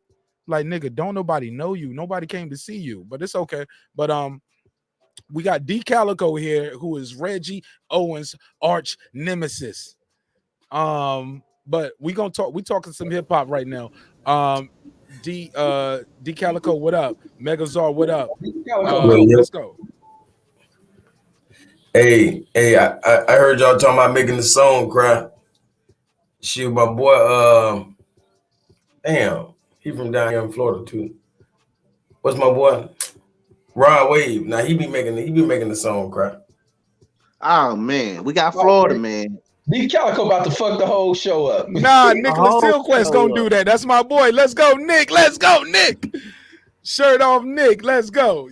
Nick said we talking about hip hop. He got Iggy Azalea, top 3 rapper of all time. Let's go. He want all the smoke. Yeah, a whole line of Listen, I like your backstory. Hey, real quick. Hey, all the crack anybody? Smoke, if you got nigga Did you say back shots or backstory? Hey, Reggie Owens, have you ever heard White Shoes by Wale though? I'm gonna pull it up. Let me see if I heard it. Hold on, let me pull it up. White Shoes. Yeah. Now play that song and you tell me something different.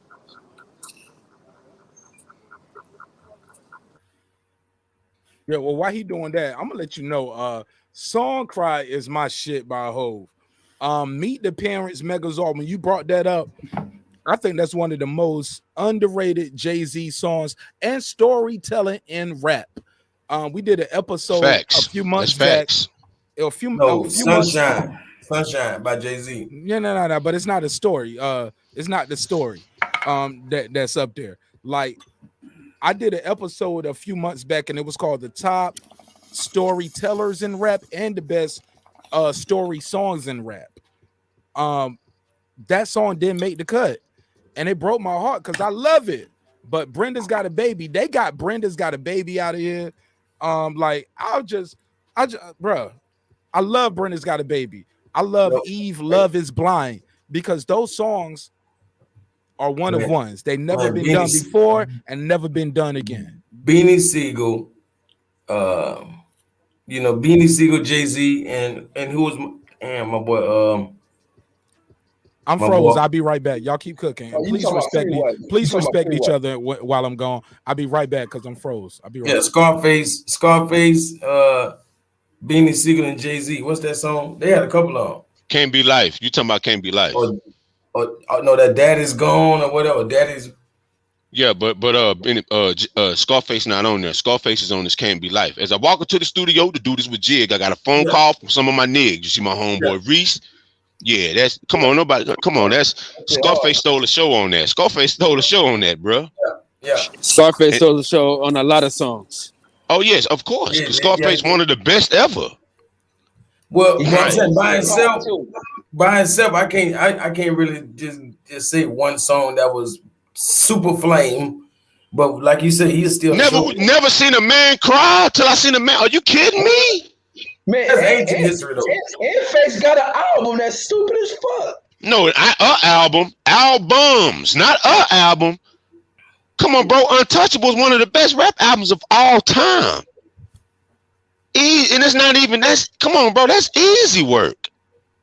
Don't forget about the fix. I love him, but I was finna bring the fix. That's the most polished Scarface. That's the most polished anyone's ever heard. Scarface was on the fix. Nah, bro, Scarface is Scarface now. Like, nah, come on, let's not act like. Yeah, we can't have no Scarface slander, dog. Let's stop this. We can't stop look this, here, bro. I shared the stage with Scarface, man. Like, I know I've seen the greatness of that man up close, from a rapper standpoint. I shared the stage with that man. You know what I'm saying? These is facts. No Brad slander will be tolerated, man. Please. Well, I mean, I don't think it was slander. It's just I don't know. Kyle, I'm gonna be honest, Kyle.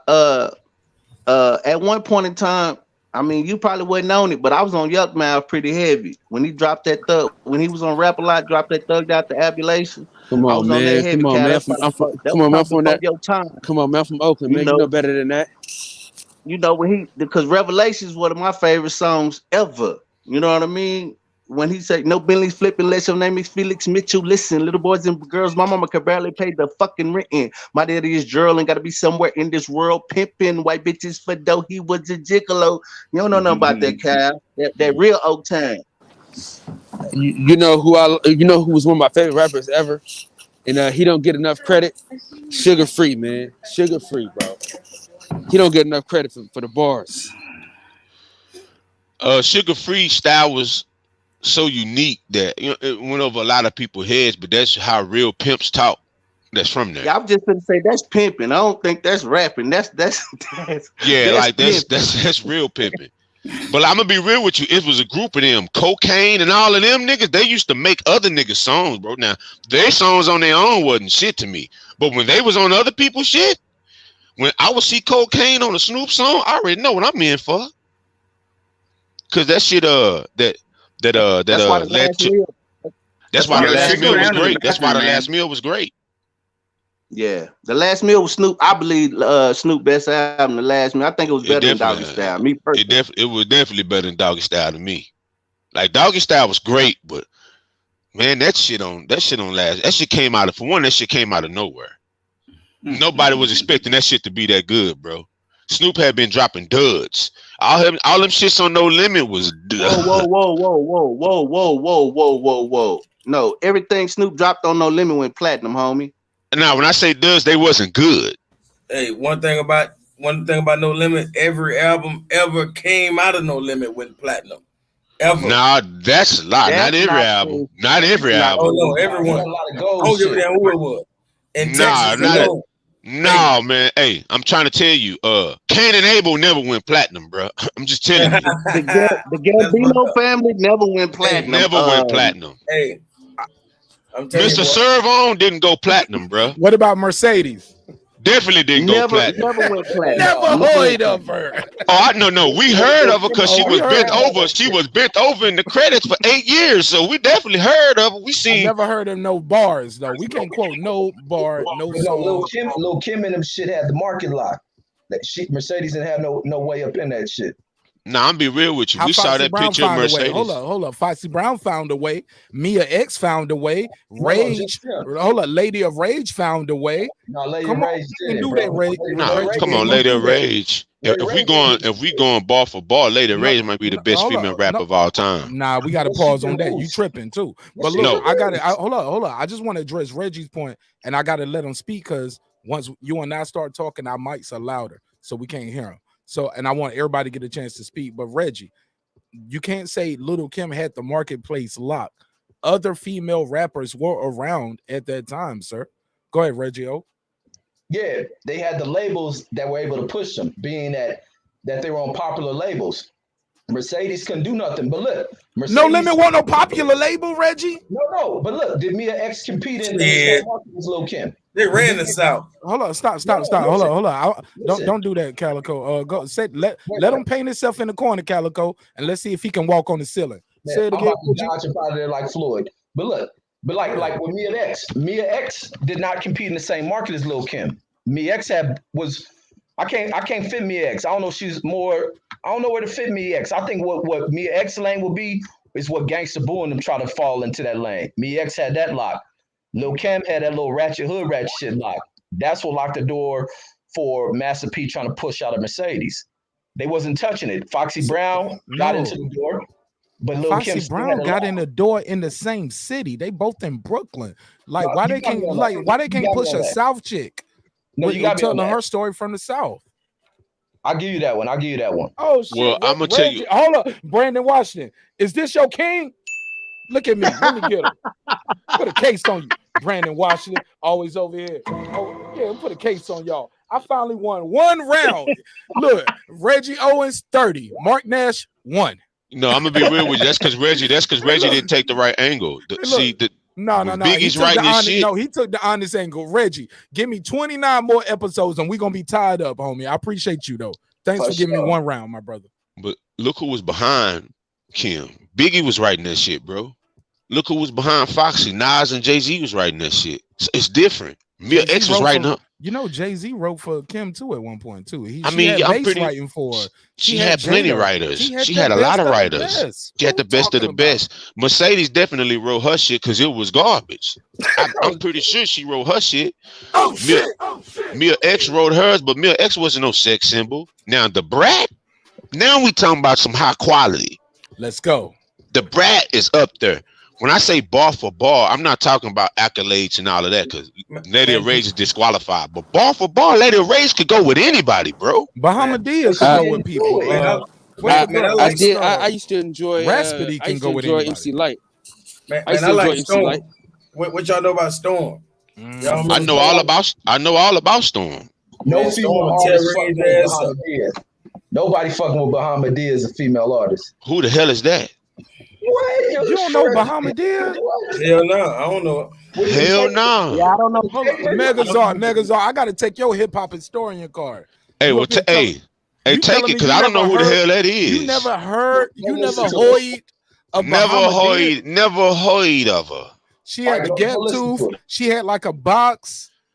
Yo, she had the dope beats, but she wasn't sexy. You didn't see her and wanted to fuck her. Like MC Light, you'll see MC Light, Salt and Pepper. You wanted to fuck them. Say, bro, I saw a lot of female MCs, bro. I don't know who this sister is y'all are talking about, bro. I'm about to pull a picture up. Go type her up and listen to a few bars of hers. So she not fucking with Rage, bro. I know she not. Man, Sister Soldier kill all of them. Who the fuck? Yeah, with a gun? Shit. With a gun? He meant Sister Soldier wrote better. Like that's what he meant. Like the coldest winter ever. That's what he talking about. about. He not talking about rap music. He talking about the coldest winter ever. I was gonna say as a writer in general, yes, he might. Like, but we're not talking about writing books.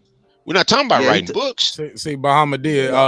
See, these first couple pictures tell it all. And this picture, ignore this picture right here, because this is her now in her late 40s. That's her late 40s and 50s and shit. You know what I'm saying? But say, bro, I'm gonna keep it a bizuck. I'm speaking from the heart. Shut the fuck up! Don't say this shit. Don't say this shit. Hold on. Let me take everybody else off the camera. Let me let Megazar own this shit by itself. Megazar, here you go. Go ahead. Hey man, I'm gonna put my face on here for this one. Come on, you got to do it for me, bro. Go ahead. I never heard of her. She's hurt, bro. You never heard of Bahamadia, Megazar? I've never. Honestly, bro. You know me, and you know I believe my shit go a little deeper with the knowledge, bro. I've never heard of this woman, bro. Yeah. That's probably because she ugly. Nah, it ain't that. Come on, bro. I'm not surface. Like, Rhapsody is ugly to me, but I know who Rhapsody is. Ugly? Nah, to me, she is. Rhapsody don't look good. She ain't Bahamidian ugly. I tell you that. Well, I'm gonna be real with you. That's a. I'm not gonna Kyle, even go there. That's a black show woman. tonight, huh? That's a black woman. Well, I did. So we're gonna keep going. I take all that back. That's a black woman. So I take it back. So once you go off, DJ gonna get it started. We just wait. You know what I mean? Oh man, we just waiting on you to go off. I won't go nowhere no time soon. I'm sorry. I thought you, since you was in motion, because you gonna get here tonight, right? Or early when you get here in Atlanta? In the morning. What time? 10.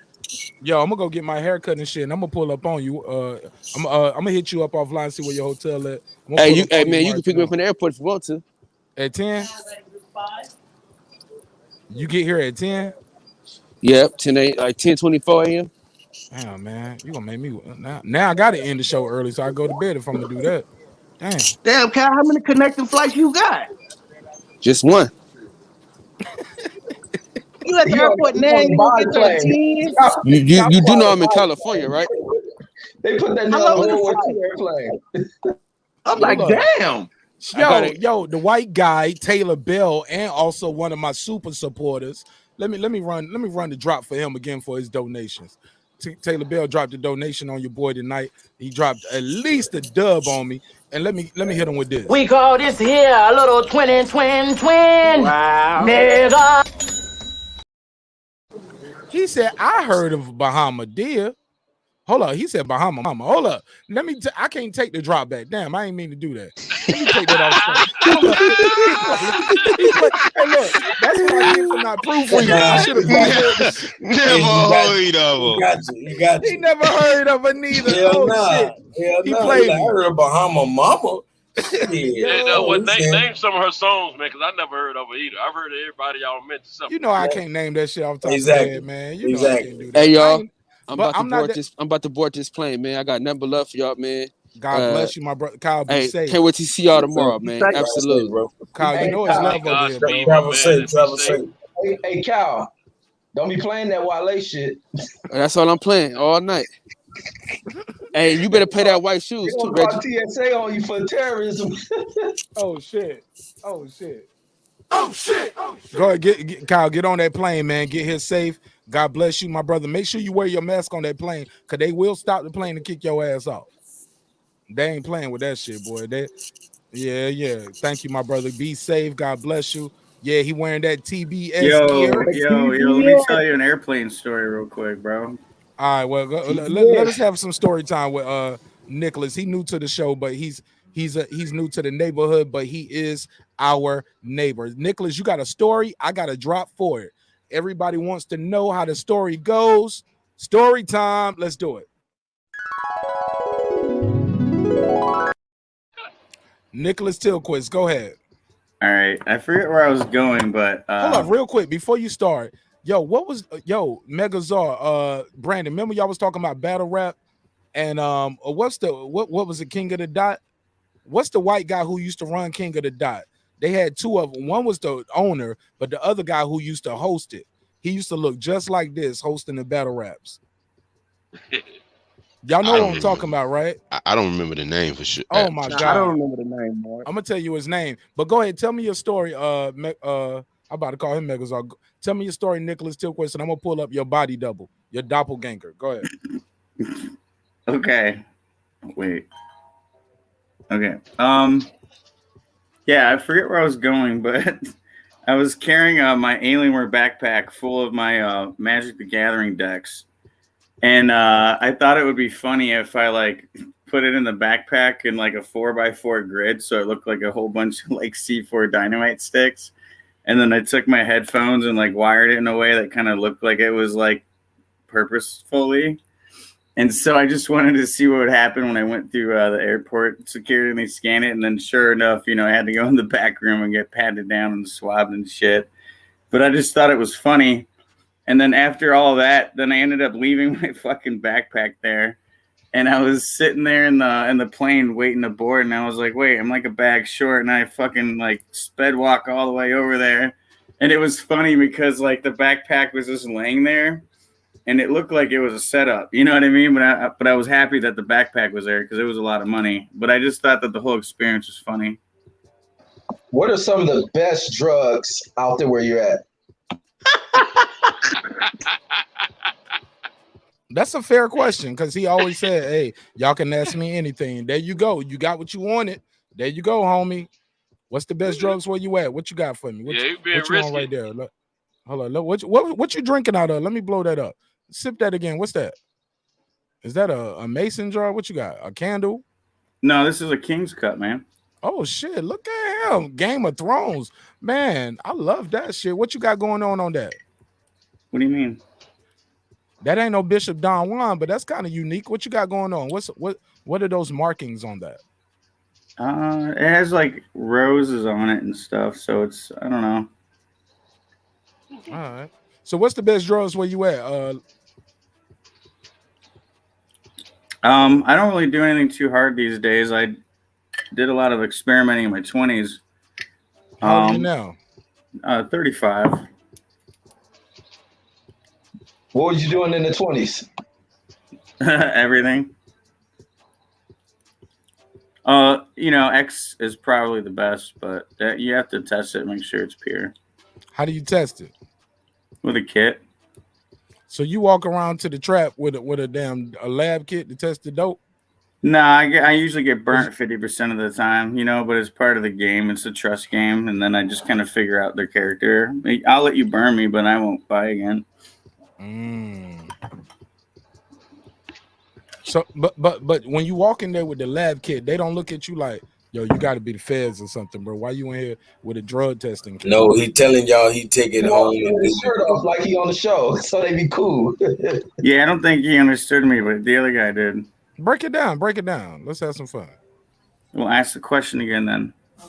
Man, I'm on some drugs just like you. Okay, can you restructure your sentence, please? And I went to a funeral today, man. You know what? I'm lying. I'm on some drugs, but my drugs is tequila, bro. I'm on some tequila and on some CBD. Yeah, tequila. CBD. Yeah, man. Tequila keeps me up. The other shit will put me down. What kind of tequila? Some Casamigo. Nah, I'm lying. I'm lying. Man, I ain't buying that big ass Spencer. Nah, man. Nah. It's any other tequila is straight trash. Yeah. I drink Jose Cuervo. I drink Margaritaville. I drink tequila, man. As long as it's tequila, I'm straight. I can't do that 18 Jose Cuervo crap, dude. That gold bottle. I drink Jose Cuervo. Yeah. Margaritaville. I won't drink Jose Pepe. Like that's the cheapest of the cheapest. I can't drink that. You smoking that damn cup. Hold up. You can hold up. That's a cup and a smoker. Let me see. What? Let me see. They want to see it again. See what? They said you had a cup. You can smoke out the cup. They said you smoke out the cup.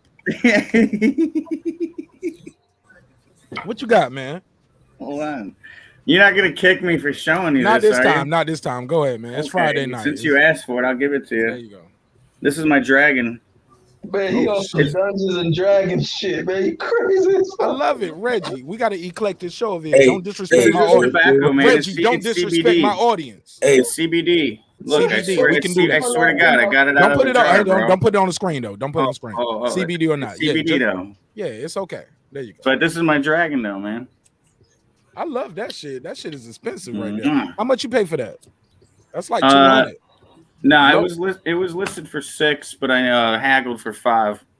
Hey man, the chat is wild as hell. I'm talking about Taylor, Rob G, everybody. They wilding, man. Yo, I want UD to join the panel, man. UD and I, we ain't talked in a minute, but this is my guy, man. And what I'm happened glad. to J8? What happened to J8? J8 told me to drop the link, but he ain't pull up. I want him to pull up. The phone number is on the screen too. If you guys want to call in, it's a Friday night. We having a good time. It's Kyle is in the air. DJ, you might as well join over here, man, because we gonna keep rocking. Pull up over here, DJ. Fuck with us. Hey, Mark. He gonna turn to half baked. I need to go see Samson. He about to float in this motherfucker. Hey, these are just my lines in my hand. They said that shit fire though. They fucking with it. She said he will get this. He will get his smoke on no matter what. Oh, I will find it. That shit is fire. Somebody said I was on a dry spell for like 3 weeks, man. It sucks. You're like Bowser from Mario Kart. Somebody said you like no. Bowser. I know my Magic friends call me the raid boss, dude. No, they talking about the hookah. They talking about this hookah. They don't even play me anymore, man. They're all like hiding and shit. Wait, what the fuck is Magic Friends? What is that shit? Magic the Gathering, bro. What the hell is that? It's a card. I'm a nerd, bro. Like I play Warhammer 40K. Like I'm gonna put these guys together. And what you do with that shit? You assemble them and then you paint them and then you play them. Hold on, hey, and why Yo, everybody? Hold on. Somebody said give him a cigar and he'll be the thug life emoji. See, they turn into these. Hey, Rob G. Hold on, let me blow him up. What you got right there? What you got for me? What's that? This is an Eradicator squad, so they just kind of point and shoot, and you just go poof. The fuck you playing with comic books for, bro? You like 40. It's you learn war strategies from playing this. You know what else you can learn war strategies? Joining the army, homie. I was a Navy, dude. I'm already a butt pirate. Relax. Okay, there you go. You ain't. I got my shellback card, man. War strategy. Hey, that sounds horrible. I ain't never heard of a butt pirate, but goddamn it, I ain't. Anytime that I tell the ladies I never heard I'm nobody a in Navy the guy, Navy they're like, call "Oh, you're a themselves butt pirate," so I just get it out the way. Like, you know, all right, I heard it already. Yeah, I never heard them call themselves that though. I'm just gonna strike first. I'm just gonna get it out the air, and then boom, we can move on. So you just gonna bend over and take it. You ain't even gonna fight back. I took the penicillin shot, dude. I know how it feels. Crickets. Hold on. Hey. I mean, in the Navy, you gotta bend over, and they fucking jam you with a big ass needle, bro. And I screamed really loud. All right, let's get back to hip hop because it was a girl, though. I swear to God. Rap. Yeah, we losing some of our audience. Let's get back to rap. It's too many parties going. No more asking him anything. Yeah, it is. Hey, man, if you ain't in the military, man, you just don't get it, man. I was in the army. I believe Reggie was. What branch were you in, Reg? Yeah, I was in the army too. Okay. Yeah. Man. So I don't get it. And I was in the army, so I don't get it. But it's a lot of pauses going on. It's a lot of goddams. And So somebody said, dude, how many nicknames do you have, Nick? Because they looking at your name right now. Okay, so okay. Here you go. So the original name is Nicholas Tilquist. The mom and grandma used to call me Little Nicky. And then I went to Nick, and then I was like, why the hell is there a C? So I chopped that off, and then I went to NIK, so just Nick. And then I got into gaming, and then it was like Stealth, and then Stealth Assassin. And then Misk Identity for a little bit when I was playing Counter-Strike. And then I jumped into Diablo 2, and then it was like Trill, Skullville, Skillville. And then I got Tilly Ferrilli from watching WWF from like Scotty Too Hottie. So it's kind of like a derivative. And then like people in the Navy just kind of called me Tilly. So that's kind of how it formed. And then, Nick the Dick, Slick Nick, douchebag. I don't know, man. Just whatever people want to say, Hey, just when I thought I knew English, bro, I swear to G, man. I'm over here. I ain't know half of the stuff. I don't know what's going on right now. I'm trying to catch every word, and I'm like, what the hell?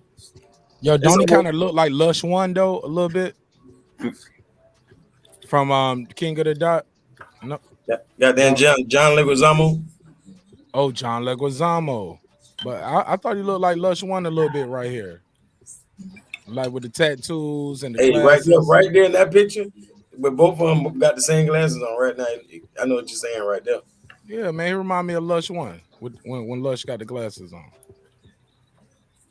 All right, let's get Nicholas. I appreciate your time and your energy, homie. We're gonna get back to some more of this boxing talk. Unless anybody Queen P said, were you honorably discharged from the Navy or did you get a medical discharge? I did 8 years honorably. What was the highest rank you received? I got busted down twice, but I went from like E1 to E5 in a year and a half after that. Was it for drugs? It was 2 alcohol-related instances, yeah. Beer or liquor? It was because I was provoked after a lot of testament, but I'm not angry these days. These days. Hey, Reg, you look like you wanna, I can't with y'all. You look like Reg ready to squabble, man. You sure you want to get back to boxing? Or you want to talk about space or philosophy or? He don't want no smoke. It's y'all show, man. Look, you know man. I told y'all we buried my homie today. I've been taking shots. Something and, interesting. Having a good time. Can't wait to see Kyle, DJ. You can only talk about boxing so long. Let's be real. I thought we was talking about hip hop before we got on. Man, I felt like you were just about to kick me off the show, bro. Just saying. No. You good, man. You good. I'm just making sure Reggie ain't saying much, man. We good, man. You ain't breaking I gotta no take rules. I gotta take a pee then real quick, man. Let me Lord, man. See, now I gotta kick you off. Thank you, Mark. So now I gotta take a pee. Well, I don't know if he's finna whip it out or what. Right, I didn't know Hey, neither. Mark. But nah, he cool. I didn't kick him off. He backstage though, but he did cut his cam off when he said that. I didn't know what he was gonna do. So soon as he said that, I clicked. Somebody say he look like Scotty Too Hottie. Queen P. What's up, Queen? Go ahead, Brandon. D Calico, Megazord. Come on, guys. Let's get back to the family business over here. Okay. Let's cook this content. D Calico, you ready to help me roast Reggie Owens on this topic? Man, you know this, man. We're gonna be 29-2. Thank you, bro. Reggie already talked about it. Reggie, you know all the what I'm points. Megazord and Brandon Washington give Reggie every fucking point he shoot up in. Yeah. It's like he Kobe Bryant to these niggas. He can't miss. He's on fire. Yeah, man. I don't know how I got drug in it. I just give him the brother his respect. I don't know how I give him respect. You too, Megazord. Taking shots at all of y'all, man. I'm tired of all that Reggie Owens love. Reggie, you know these jokes. Man, Reg be coming with an entourage, man. I ain't falling for it. Everybody be up here. First and foremost, want to give thanks and all praise to God to Reggie Owens. No, they don't. And I be hating on Reggie Owens' logo. Low key, this shit look like some grits or something, right? Yeah. It look like, I'm talking about it's the Uncle Ben shit. Like, nigga look like he make the best collard greens in California. Hilarious. Yeah. Barbecue sauce. Hey.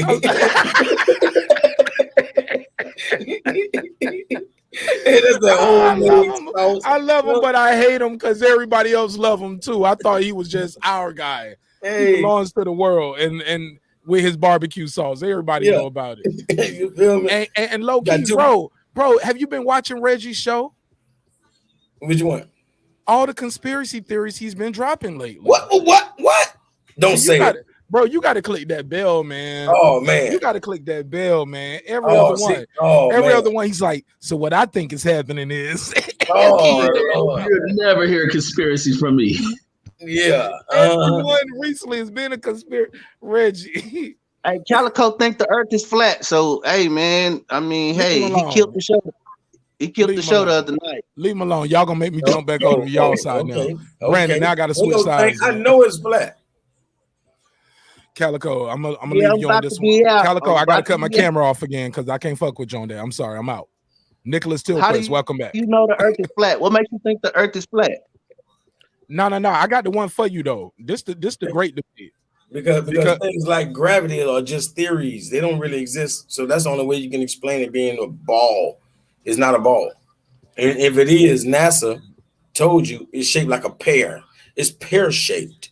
Okay, fair enough. But It's actually a sphere. It's actually a sphere. But go ahead. It's not flat though. No. It's a pear. It's pear-shaped. And it's called an oblate spheroid. Chill in the cut and listen, bro. Just chill in the cut, Zard. It's gonna be good. Hold now on, go before ahead, y'all leave, Calico. but before y'all do anything else, I gotta introduce this guy right here, King Asian Math, Haters for Life. This guy right here, Haters for Life, truly remarkable individual. We've had our ups and downs, but I got love and respect for this brother. Obviously, he has love and respect for me as well. That's why he's back here. And I appreciate your time and my energy, my brother. Unmute your mic, because when we get into this segregation debate, oh man, I can't wait for you to cook Reggie Owens. D Calico, you got some backup. Where you at, Fight Doctor? You got some backup. He believes he got a dope video. I wasn't promoting because we had some beef, so I couldn't promote it. But since then, though, I would definitely share it to the neighborhood, and I would love for you guys to hear his perspective on it. It's about 30 minutes, but he agrees black folks were better off when we were segregated. Troy Graham, oh shit, we lit tonight. We got perspectives on both sides. So here we go. And Haters for Life, introduce yourself to the audience for those who ain't seen you in a while. Yeah, man, it's been a while, man. Welcome home, brother. We miss you, man. Yeah, man, your boy's been on the grind and shit. Nah, I mean, after we last talked, you know what I'm saying? A lot of shit happened. So, you know what I'm saying? A lot of good shit happened. So, I mean, so nigga just been on the grind and shit. So I haven't really been even doing the channel, but it's still there. Haters for Life Radio, where haters make the world go around. You know what I'm saying? But shit, yeah, man, I happen to see I caught 2-year titles. And I'm like, yo, let me go peep in, because you're touching on titles that you know is my specialty, bro. I'm learning keyword. Look, I'm learning how to play with the algorithms. Yeah, that's why the views and the subscribers going up. We learning how to play with keyword search engine optimization. We still learning, but fuck with me though. Let's get it. Always. So you know what I'm saying? But yeah, you know, the opinions and hating topic you had up once, and then the segregation topic. Oh man, dog. You already know how I feel about that shit. No offense to Whitey Ford up here on the room, bro. You know what I'm saying? I fucks with Whitey Ford, bro. You know what I'm saying? But here we go. The reason why I believe blacks hold off on that. Oh, okay, I just want you to give me your opening statement and introduce I thought you said go ahead. No, I don't want to get on that yet, because Reggie proposed the question. I just want King Asian Math to introduce himself and Troy Graham to introduce himself as well. You guys be thinking everybody know y'all, but believe it or not, every night on this show we get new people. I can't explain it, but like I said, other than the search engine optimization. So introduce yourself to the people who don't know you. Troy Graham, King Asian Math. Go ahead, Troy. Bless up, everybody. Bless up, man. It's yes, sir. I'm with Major Key Boxing. That's where you find me. On Monday and Wednesdays, you know, I work with a charitable organization called Ring 10 Boxing. I do that.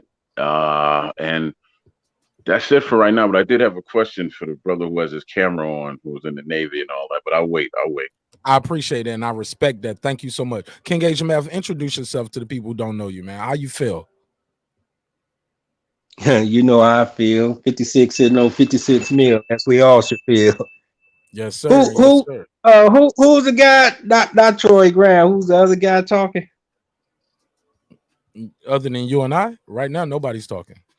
No, I'm talking about Haters for Life. Oh, who was talking before me? Before Troy? It was Haters for Life. Never heard of him. Yeah, I would give a shout out. Megazord, we've been burning that never heard of him shit to the ground, bro. That shit was hilarious.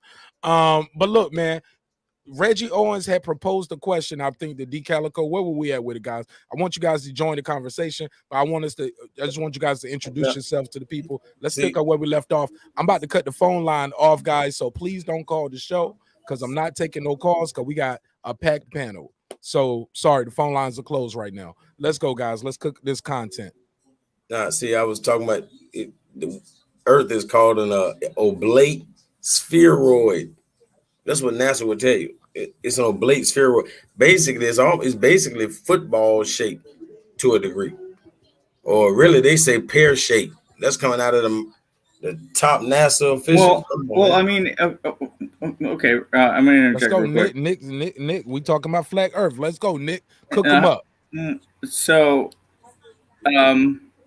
if you add spin to any object, then of course it's gonna dilate a little bit, right? So to some degree, sure, it's not a perfect sphere, but if you want to argue about the semantics, then it's going to be an endless conversation. All right, let's pass it around. Let me ask you guys this: other than D Calico, who out of the other 9 people? I'll say no. Who else believes in flat Earth? Anybody want to support that or debunk that? Let's go with that. Yeah, y'all definitely can't debunk it. And can I add this to it? Let's go. Go ahead, Reggio. And if you believe in flat Earth, are you drug free?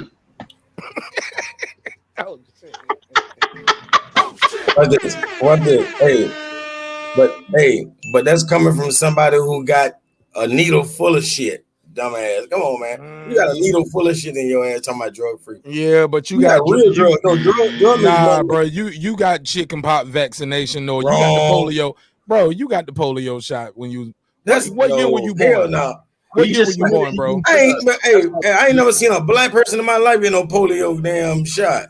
Bro, a lot of black folks got it, dude. Yes, bro. Like, no. What? How old are you? Because at a certain age, you have to have a shot record at school. How old are you, Caleb? Or if you don't want to say your age, I can get that. I can respect that too.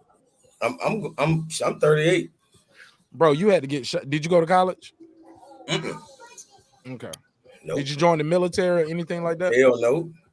So growing up, you never got sick, never went to the doctor, you never taken a Tylenol, Advil. Man, hey, I ain't got no allergy. I don't know what an allergy is, man. Never took any medicine in your life. So you mean to tell me, Calico, when you was in school, your mom didn't have to show your shot records and you didn't get shots, polio shot vaccination, measles vaccination, and mumps vaccination? You didn't get those shots? Man, if that happened, that's before I could probably read very well, brother. Okay, so it happened. Because you could not go. You couldn't go to elementary school, and you couldn't go to school without getting those shots at a certain time. So what about now? Because none of my kids ain't got that. Yeah, because you probably got a religious exemption. The same thing I got with my children. So what's wrong with that? I'm saying you trying to say nothing that could have been done. I'm saying that couldn't have been done before. My son has a religious exemption, so I understand where you coming from. My son ain't never had a shot in his life either.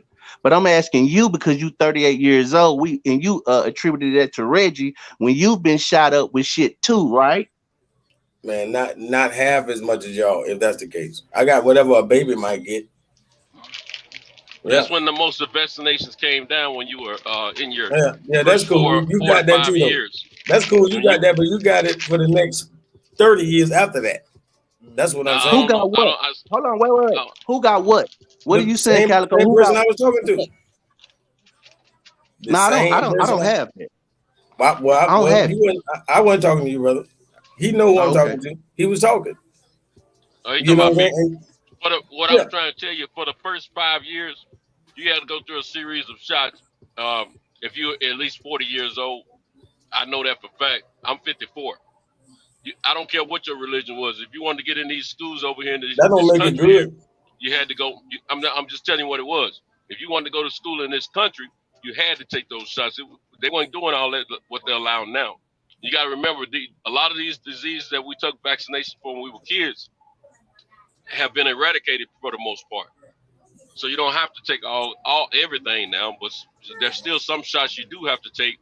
Man, all that shit coming back. That's how you know the vaccine never worked. Polio coming back. It's coming back because of immigration. You get people coming in here from unvaccinated countries. You know how dumb that sound? You vaccinated. You always talking about what a unvaccinated person bringing to you. You got to be crazy. I mean, you ain't got nothing. Dude, there's generations of people who may have never taken shots that have been eradicated here. Bro, so the vaccine is the problem. Past that shit. That's why it's hard. Vaccination is a problem, That's brother. that's why it's hard. Vaccination is a problem, brother. That's why major countries have disease and control goddamn agencies. So they can lie to you when they feel Look, like bro. it. That's why. Look, bro. I refuse to take this current vaccination that they put out there. I don't believe in it. But at the same time, when I was a kid, I didn't have any control of my own body. And that polio, all that stuff they had when I was a kid, smallpox, all that stuff was real, man. So it did help. It did help. I'm living proof of that. But as far as this vaccination, I've never known a vaccination to be put together so soon, so quick. We I know don't trust it. We know who polio was affecting. Polio was affecting the same motherfuckers getting the Lou Gehrig's disease. God damn it! I'm talking about all that ice bucket challenge type shit. It wasn't affecting us like that. That's bull. Well, that's what we thought. That's what we thought about this COVID-19 at first. We didn't think it affected us so much. That shit ain't affecting us. Facts, Centos. I don't know where you live, but where I live, I got folks I know personally, family members, and cousins that have died. Florida, from it. man. So don't tell me it ain't real. I know it's real. No, that's Don't tell me it ain't real. because of that damn vaccine. I got I know. No, it was before the vaccine, and there's been some people that I know have It's died because of the vaccine. Y'all, you don't know what you're talking about, bro. Hey, people with the vaccine is the problem, bro. That conspiracy stuff now. I don't favor the vaccine, but I'm trying to tell you this COVID-19 is for real. Don't try to put that out there. I'm trying to tell you the variants are for real. You don't know where the variants come from. I don't give a darn about no variants. I know you don't. COVID-19, so you don't. COVID-19 is real, and you need to respect it. That's all I'm trying to tell you. Everybody is not to respect it. No. What you not understand is respect reading. Read. Look up what. I know you don't. I know you don't. That's enough right there. You got that. All right, Calico. Let me ask you this. When it comes to, I don't want to say drugs, but herbs or whatnot, you smoke weed or whatever, are you growing it? Or are you purchasing it? You silent on that because you're purchasing it, right? Hey, where's the cricket? You sound like the feds, man. Go on with that bullshit. The hell you talking about, man? Get your crazy that nigga pleaded the fifth. No, time out. Reggie Weston ass flat, nigga. You thought I was crazy? Look, you crazy than motherfucking Calico, but it ain't gonna incriminate you, so stop it. Are you growing your shit? Are you buying it? It's legalized, so how are you snitching? So stop it. It's not legal in Florida, Reg. Man, they grow that shit in them swamps. And my thing with it is this dude is buying his shit from somebody around the corner or at one of these damn pharmaceutical spots, which they manufacture and they do all this fucking engineering to that marijuana, and you don't know shit. Hey, go there. Hey, watch this. One thing you got to realize about Florida, I don't know if you realize we right next to all the islands. So before y'all ever had a dispensary in your motherfucking life, we been had everything you dreamed of, motherfucker. My point, you don't know who growing it and what they putting in your shit. I'm talking about real rosters, nigga. And you smoke your shit, right? That's pesticide free herb. Hey, that jab your ass got, goddamn it. You hear me? I still feel the same. I'm still the same, Reggie. I'll take that shot. No, you poison. You poison. We breathing the same air as you type of people, and that's what's gonna get all us fucked up, bro. Well, when everybody can't survive that shit. Older people really gonna die even being around you. You gonna think, yeah, I'm just gonna give my grandma a hug. You the reason she gonna be messed up. Hey, as soon as the virus you bringing that variant with you. Hey, right before the little shot make me kick the bucket, I'm gonna say, God damn, that scientific motherfucker Calico was right. Man, nigga, you gonna blame it on the cheeseburger, nigga. You ain't gonna know. Hey, Reg, how long COVID-19 been around though? I think that shit 2019. It's always been around. Coronavirus.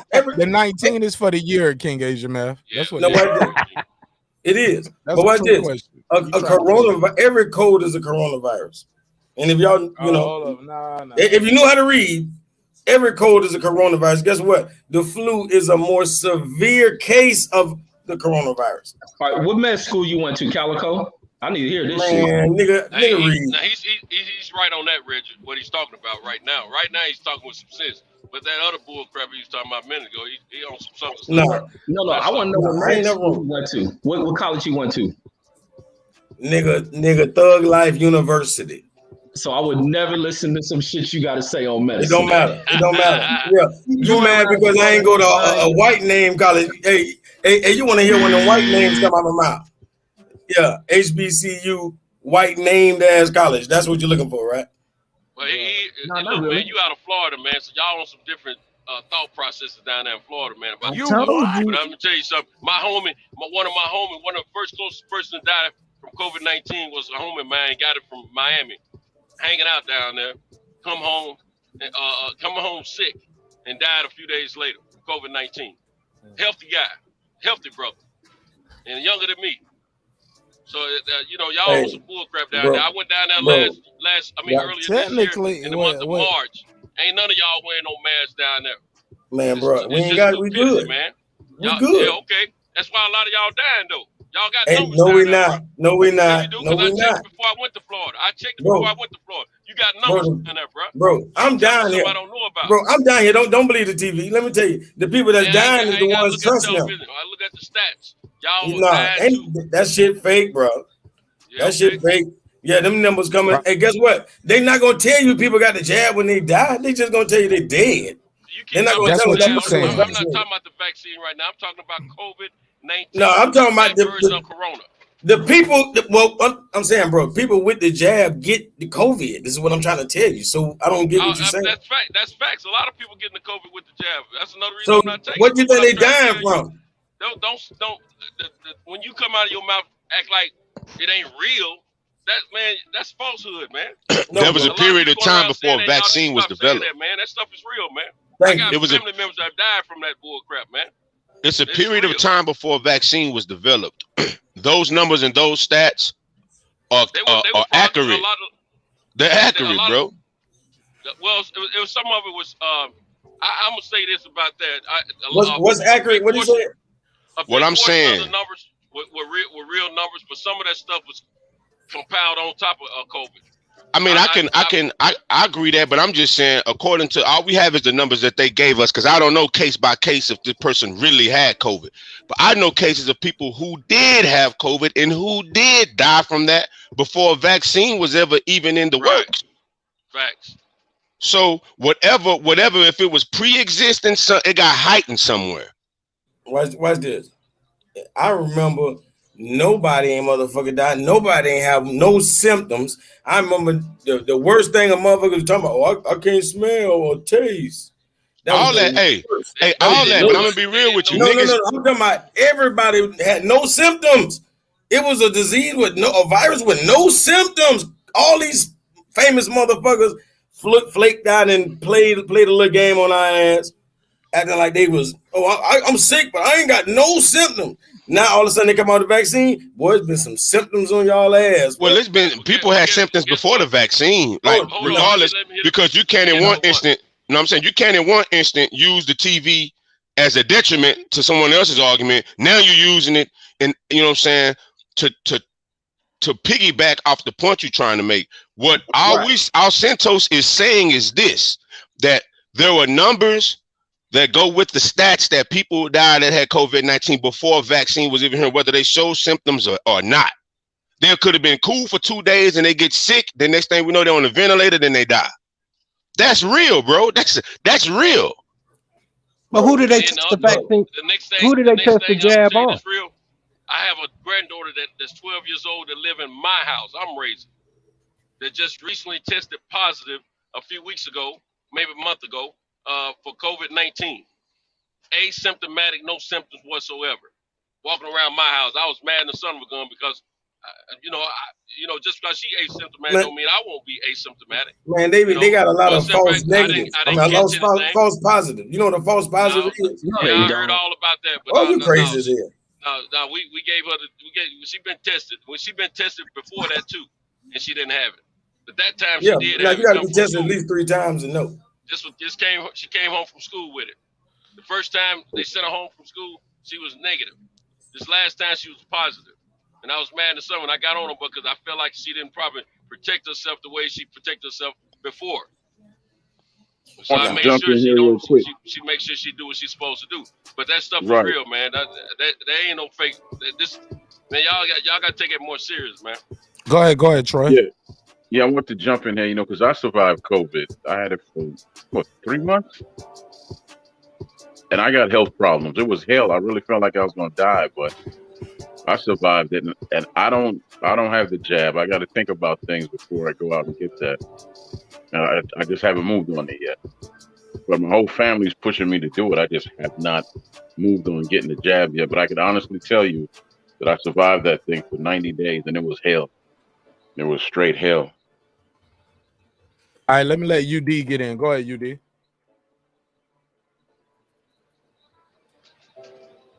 Haters for life. Go ahead.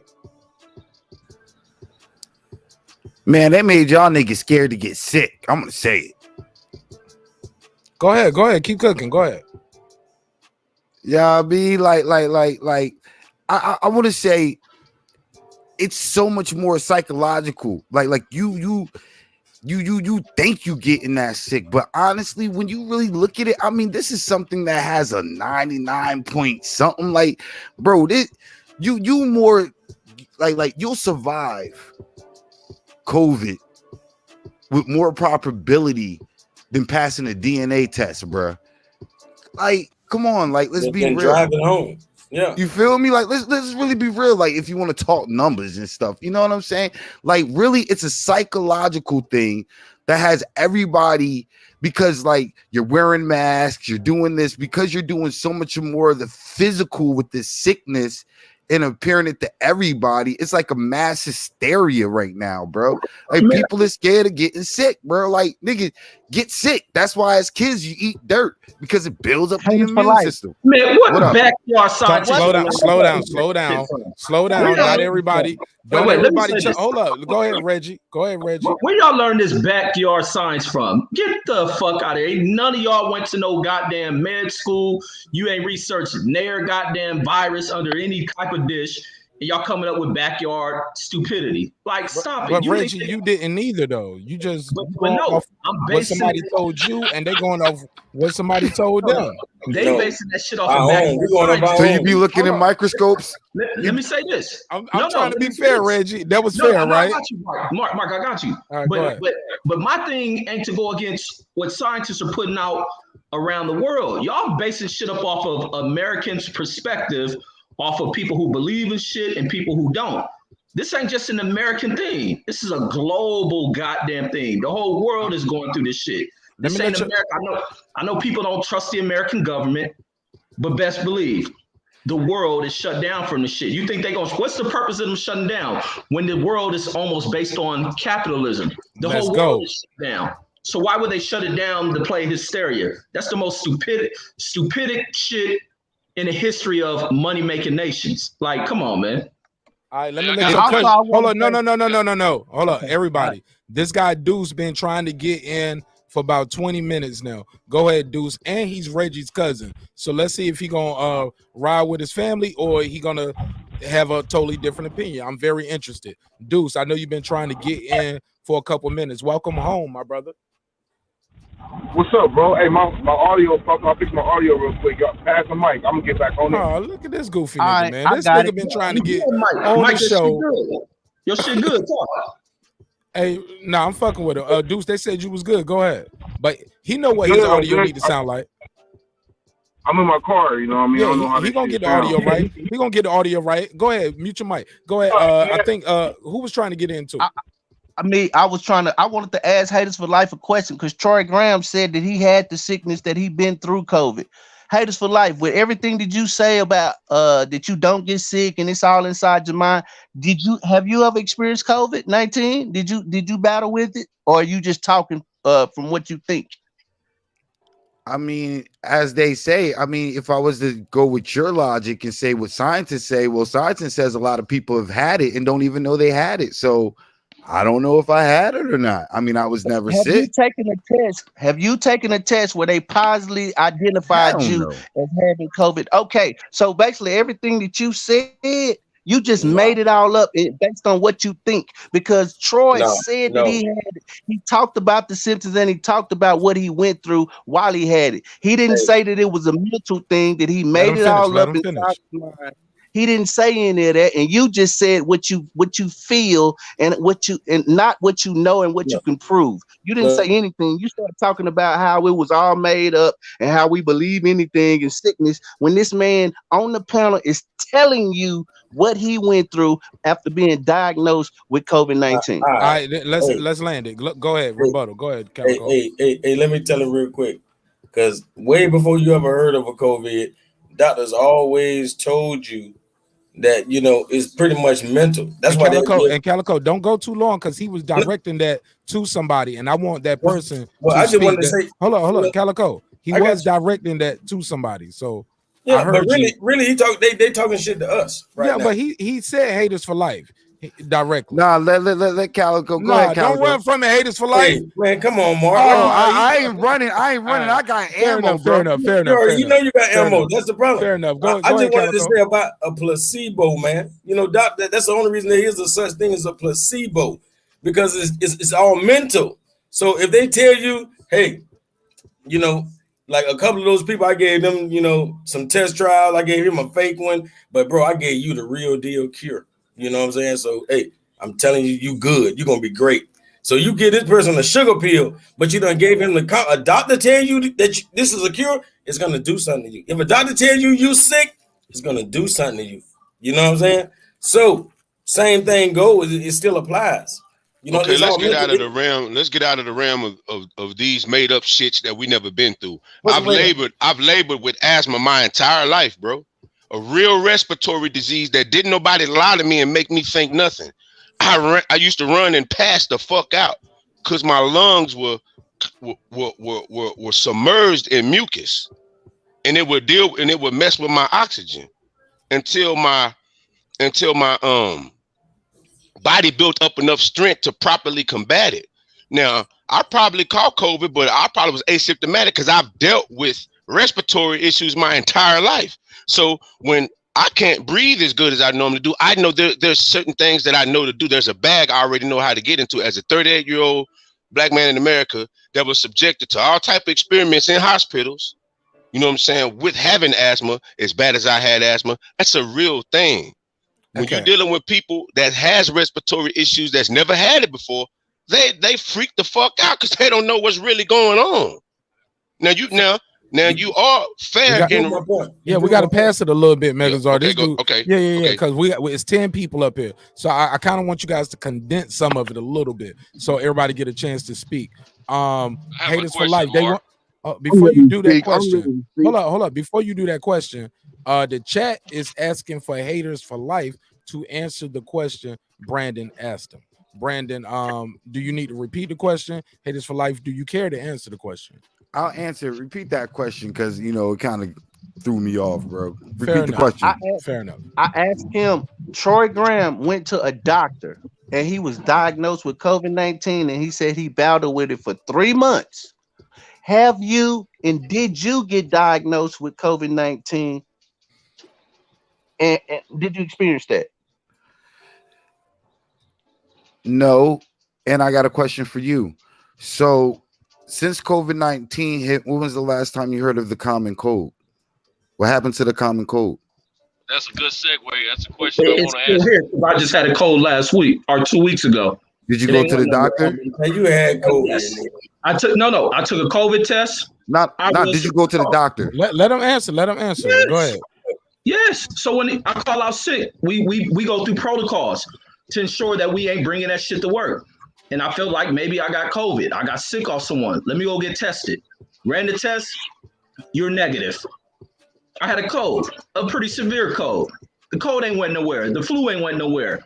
But the thing that they say, if y'all pay attention to this backyard science and this denying this shit because y'all buying conspiracy, the thing with flu rates is the flu rates have went down a little bit based on people social distancing and wearing of masks. Being people really aren't spreading around the virus through the passing of germs, because people in America are nasty. A lot of people don't wash their ass. They don't wash their hands. They don't cover their mouth. That's so backwards. It's the case, but the shit ain't went nowhere. They get flu shots every single season of the flu. And the flu is the same thing as the flu. Matter of fact, the flu did the same thing to this country that COVID is doing. And people want to, and let me get in this last point, quick point. People talking about, well, how they giving out this free virus, this free shot, and they charge for everything else. Your flu shots are free. 0 points. Them bricks. You shot all bricks. But then also with the coming, but then also coming with the rising of the flu and all this H1 and them injecting it, it also spiked autism. Huh? So what's really going on? Man, look. You know what I'm saying? Like so once again, is propaganda not a thing? Why do you like the things that you like? Why you know what I'm saying? If I was to ask you like your fashion, and I'm just trying to make this as a comparison to you're driven by a mass society, whether you like it to assume it or not. Nobody is really like their own man, because whatever you've done, it's already been done, and people already know that. And that's how come you have a marketing for certain things, because I know what might stimulate you. So just like how I can market things that might stimulate you, that's why Facebook is on trial and all that other stuff. So it's real. This stuff is real. So if that can happen, what's to say that I can't put the whole world in a mass hysteria about a virus that's not even that deadly, but I can propaganda out to you to make it think is that deadly. So the moment I take a false positive test or a negative test, because the test ain't even 50% accurate, I don't think, bro. Like these things is garbage. That's all over the news about the test being garbage. Yeah. What's this? Reggie gonna go get tested the real way. They say the most accurate way is to do an anal swab. I ain't never heard that shit. That's new. Man. You got that, Calico. He be doing. That's what Calico be doing to himself. Yeah, I ain't never heard that. Yeah, they do that shit. Anal swabs. Yo, tag me back out. I'm out. Yo, tag me back out. They do that shit. Haters for life.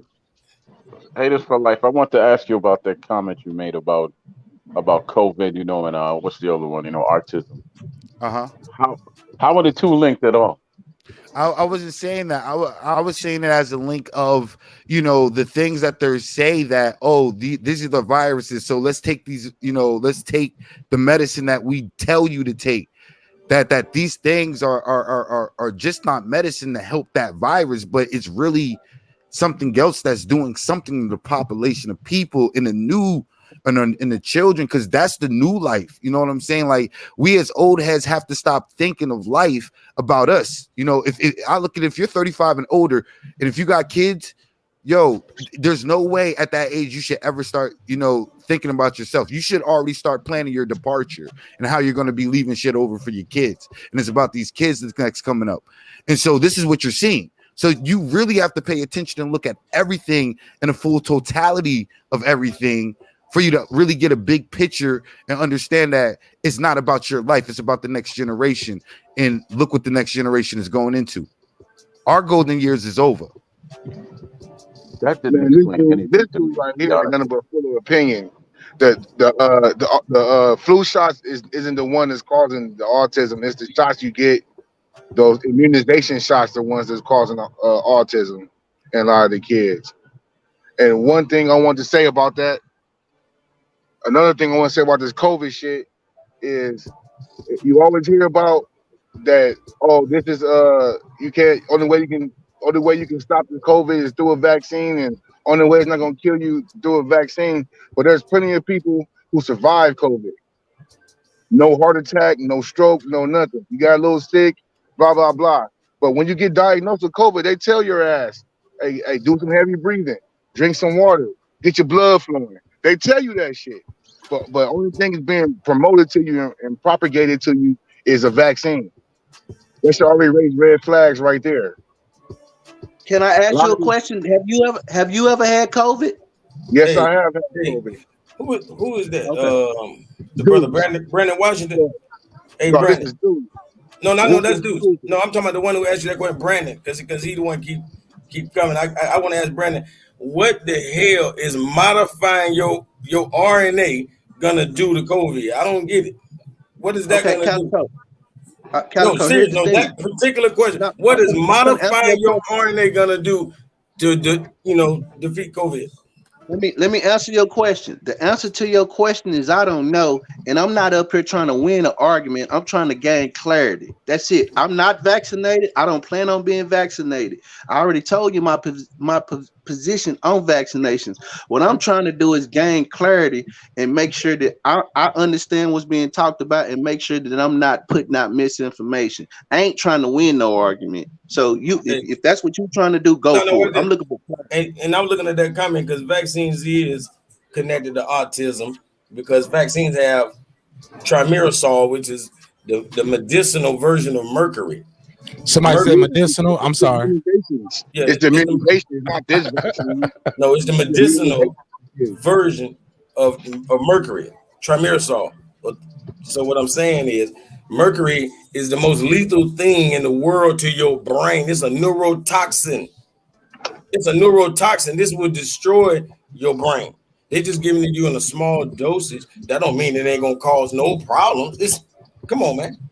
It's John, the worst thing in the world. You can put it in John like Lejeune, I'm sorry the for your loss. Look, let's move it around a little bit. Cause look, we keep hearing you. I still haven't heard Deuce really get back in, right? Cause Deuce and I haven't heard King Age. Oh, King Age may have dropped off. Yeah, I'm trying to Centos, get back in. Centos, you still there?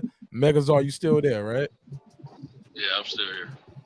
All right, making sure everybody's still here. Look, let me ask I you just guys want- this I want- because I got to.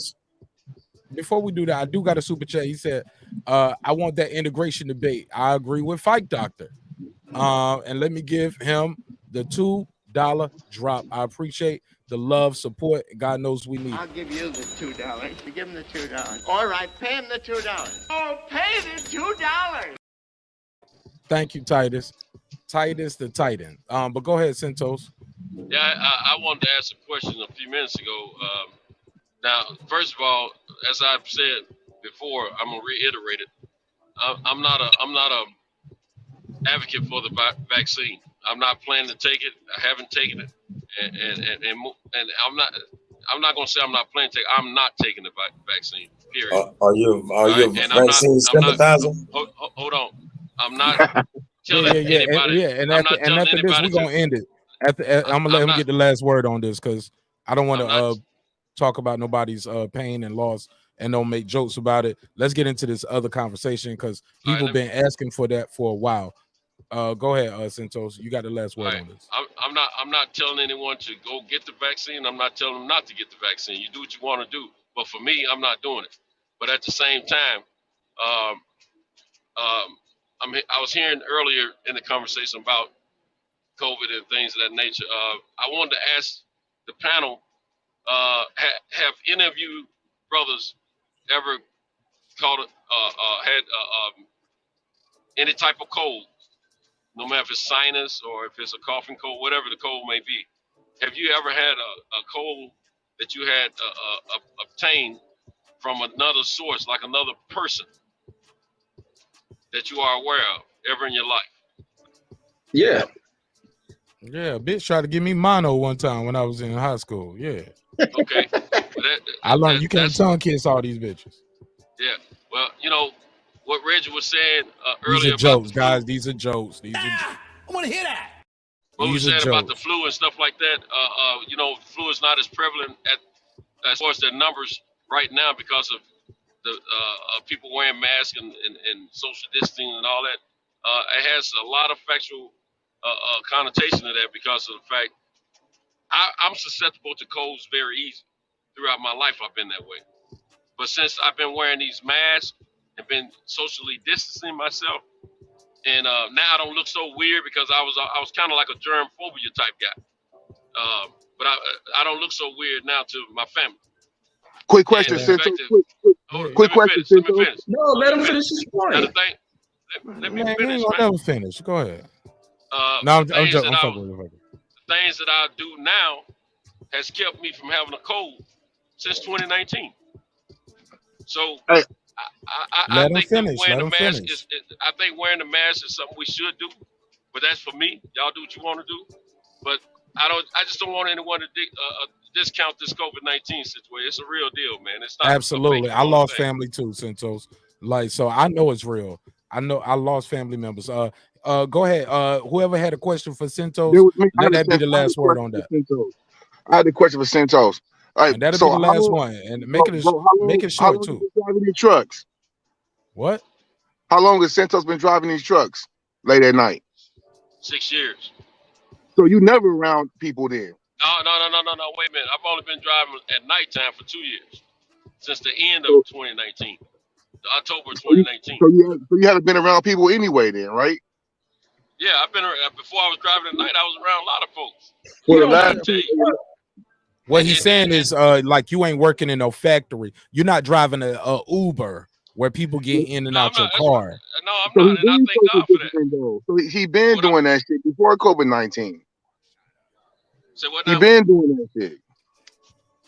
So you already been kind of isolated. You already been social distancing because you're a truck driver versus somebody working in a taxi driver or a bus driver. Well, I know in California, motherfuckers are tired of wearing masks and tired of the flu.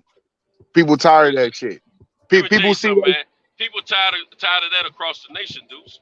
Yeah, that's what I'm saying. When I go in places, I have my mask on. I don't see hardly no one with their mask on, and it irritates me because. Why does it irritate you? You got your mask on, you safe. Because these are the same people that don't wash their hands when they finish using the bathroom. They touch door handles. That's why. You safe. You got your mask on. And look, I go to restaurants. I go to the store. That's I do everything. Hypocritical shit, man. It's hypocritical. You want me to wear colors so your wife don't get pregnant? That's what you're trying to say. You wearing the mask, you're safe.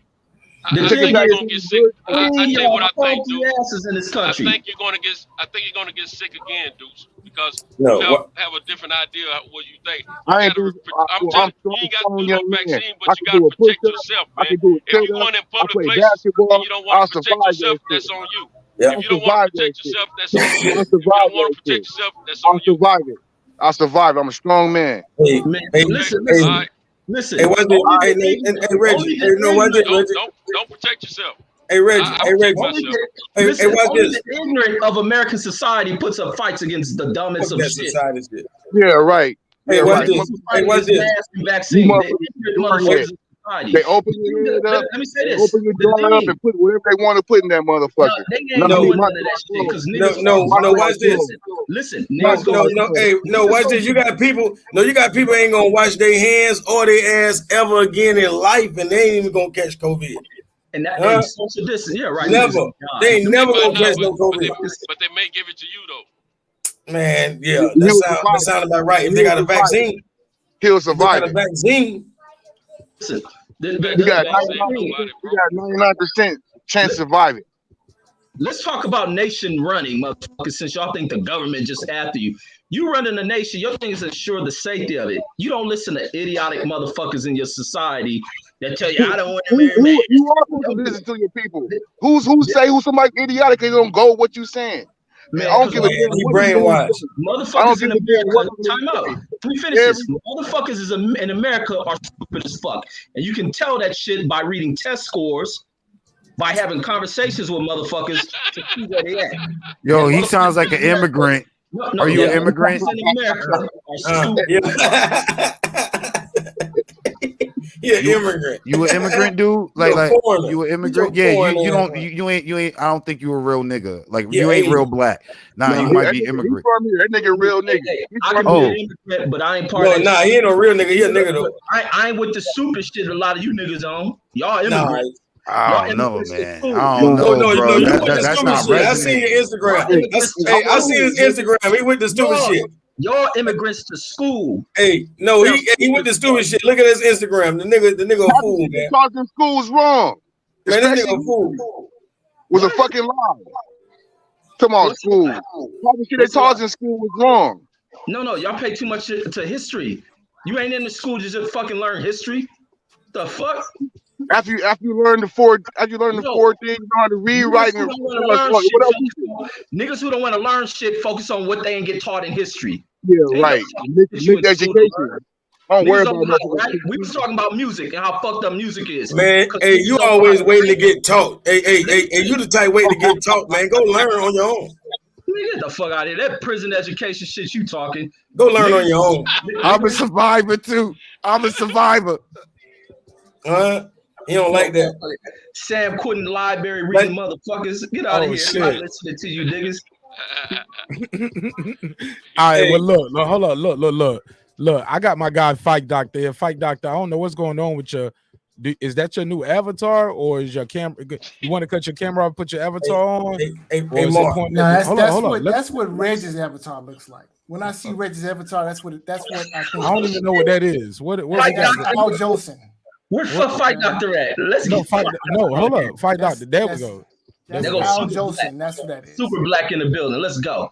All right, now look, guys. Now what we got to do here? I want this shit to be raw. I want it to be authentic. It's okay to cut people off a little bit, but everybody can't cut each other off at one time. I want this to be fair.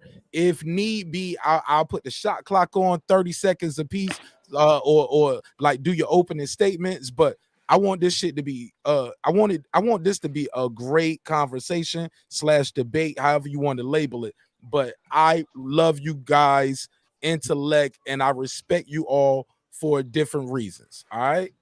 And you all are here for a reason and a purpose. And you guys are on different sides of the fence. I did not know so many people believe that black people should have stayed segregated. I did not know that. It's shocking to me. Reggie Owens, believe it or not, you are in a minority out of these 10 people, if I'm not mistaken, but we'll find out. I'm ready to checkmate all of them. Let's go. Reggie, let's go. Give me your opening statement. Why was integration a good thing, not a bad thing for black people? You give us the opening. You lead the way. Because I gotta bow out. Well, I believe in integration. I'm sorry, sir. I'm sorry. Well, look, who was that? That's me, Deuce. All right, I'm gonna fuck with you. Deuce, I got you. Deuce, I got you. Let me let Reggie set it off, set the tone, and I'm gonna let somebody do a rebuttal. Oh, Deuce said I got to get the fuck up out of here. I can't be a part of this. I work for white folks. That's what he was trying to say.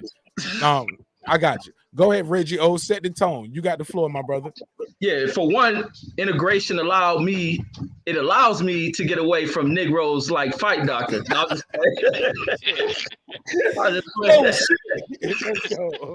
I fucked my whole thing. I can't stop laughing now. Let me fix it. Come on, Reggie. Let's go. All right, here we go. Fight. All right. The thing with integration, man, is that many people got this shit mixed up. And a lot of people can't come in with Malcolm X quotes. They can't come in with Martin Luther King quotes because of the time period in which they make the statements they make. It was during the height of a lot of Jim Crow, segregation, the height of a lot of racism and racial practices as far as what black folks was able to get. That was right at the height of that shit. So, of course, they did not trust what they envisioned integration would bring. But what integration brought was an opportunity for blacks to find other places to escape from. Many of the places that blacks resided in when they were segregated was slums. You can go back into the history of which depicts everything in which black communities look like. They were straight up slums, underfunded, lack of resources and all that. And also with integration with what y'all got fucked up and the ones who think segregation worked is that y'all think that it was a way for black folks to go move around white folks. That wasn't the case. Black folks moved where the opportunities were to get closer to industry, where they can go work these jobs to take care of their families, to get up out of the slums, to send their kids to better schools for better educations. That's what integration was about. And when we moved into communities, because all the communities that are major cities and where are predominantly black areas, those weren't black communities. They were once upon a time white. We happened to integrate them, or let's say we gentrified we reverse it's gentrification because we still uplifted the neighborhoods. We gentrified these communities when we moved in. Reggie, give me 30 seconds, and then after that, we're gonna start putting a clock on it because I don't want anybody to filibuster. Oh yeah. Because you might be on the verge of filibustering. No, I'm coming around the corner to wrap it up. Yes, but I'll give you more time because you opened it up. Yeah, but so when we move into these neighborhoods and we buy in these homes, beautiful lots, newly built homes, we begin to own businesses on top of working. providing our kids with better opportunities than we had ever had. And that's what integration came about, not to move and live next to white folks. But go ahead. Let me let Fight Doctor do the first rebuttal to that. Fight Doctor, 2 minutes on the clock. Give Before me you start my clock, can you do me a favor? Just speak up a little bit for me. Before you start my clock, can you do me a favor? Can you just show the watching audience the link that I showed you, that I sent in the chat? Can you just show it to everyone? I don't know what that is, and I haven't done my research on it yet. Let me see what we got here. No, I can't do that. You can't. You want? Is that what because you really? I would be more than do you happy really to want give me the to? context. Yes, I do. So, because I need to give the context, okay? Because it's very important. It's very important that people see Fight Doctor. the mentality of what we're working with here. This is what you're talking about, yo. Yes, that's Al Joseph. And when You sound like that motherfucker. Look. This is what you wanted me to put on the screen, Fight Doctor. And when I look what at are we doing here, man? When I look at Reggie's, I showed it. Now we can take it off, right? When I look at Reggie's avatar, that's what I see. Oh no! Don't do that. He set me up.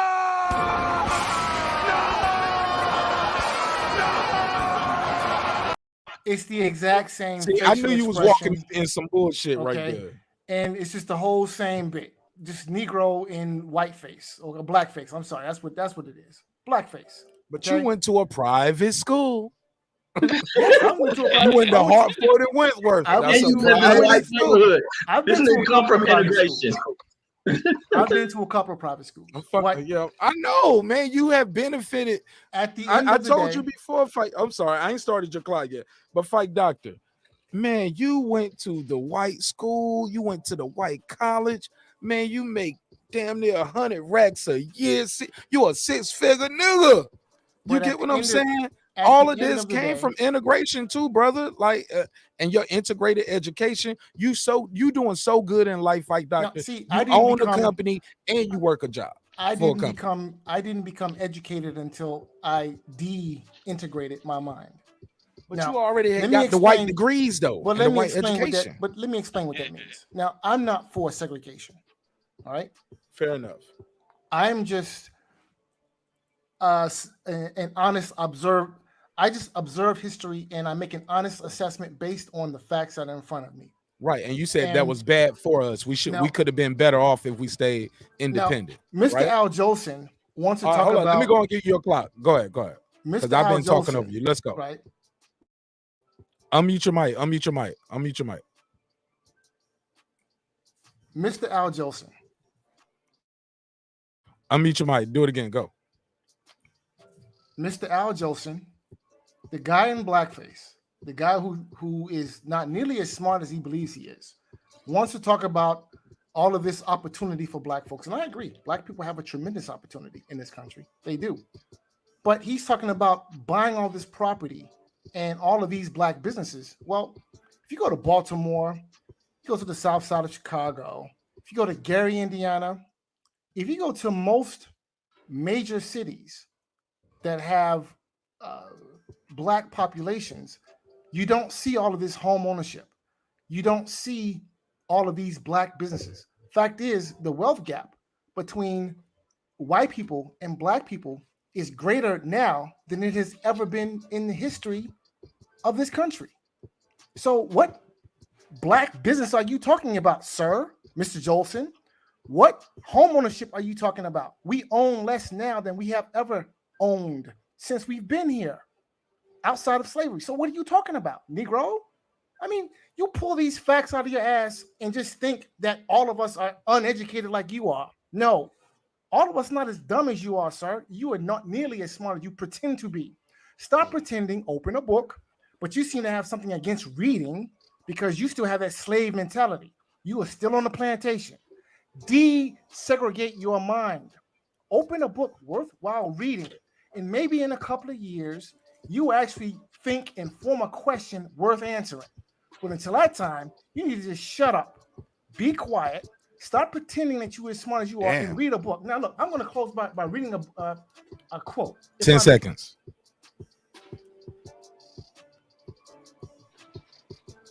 Go ahead, Fight Doc. What's your quote? I'm afraid that America has lost the moral vision she may have had.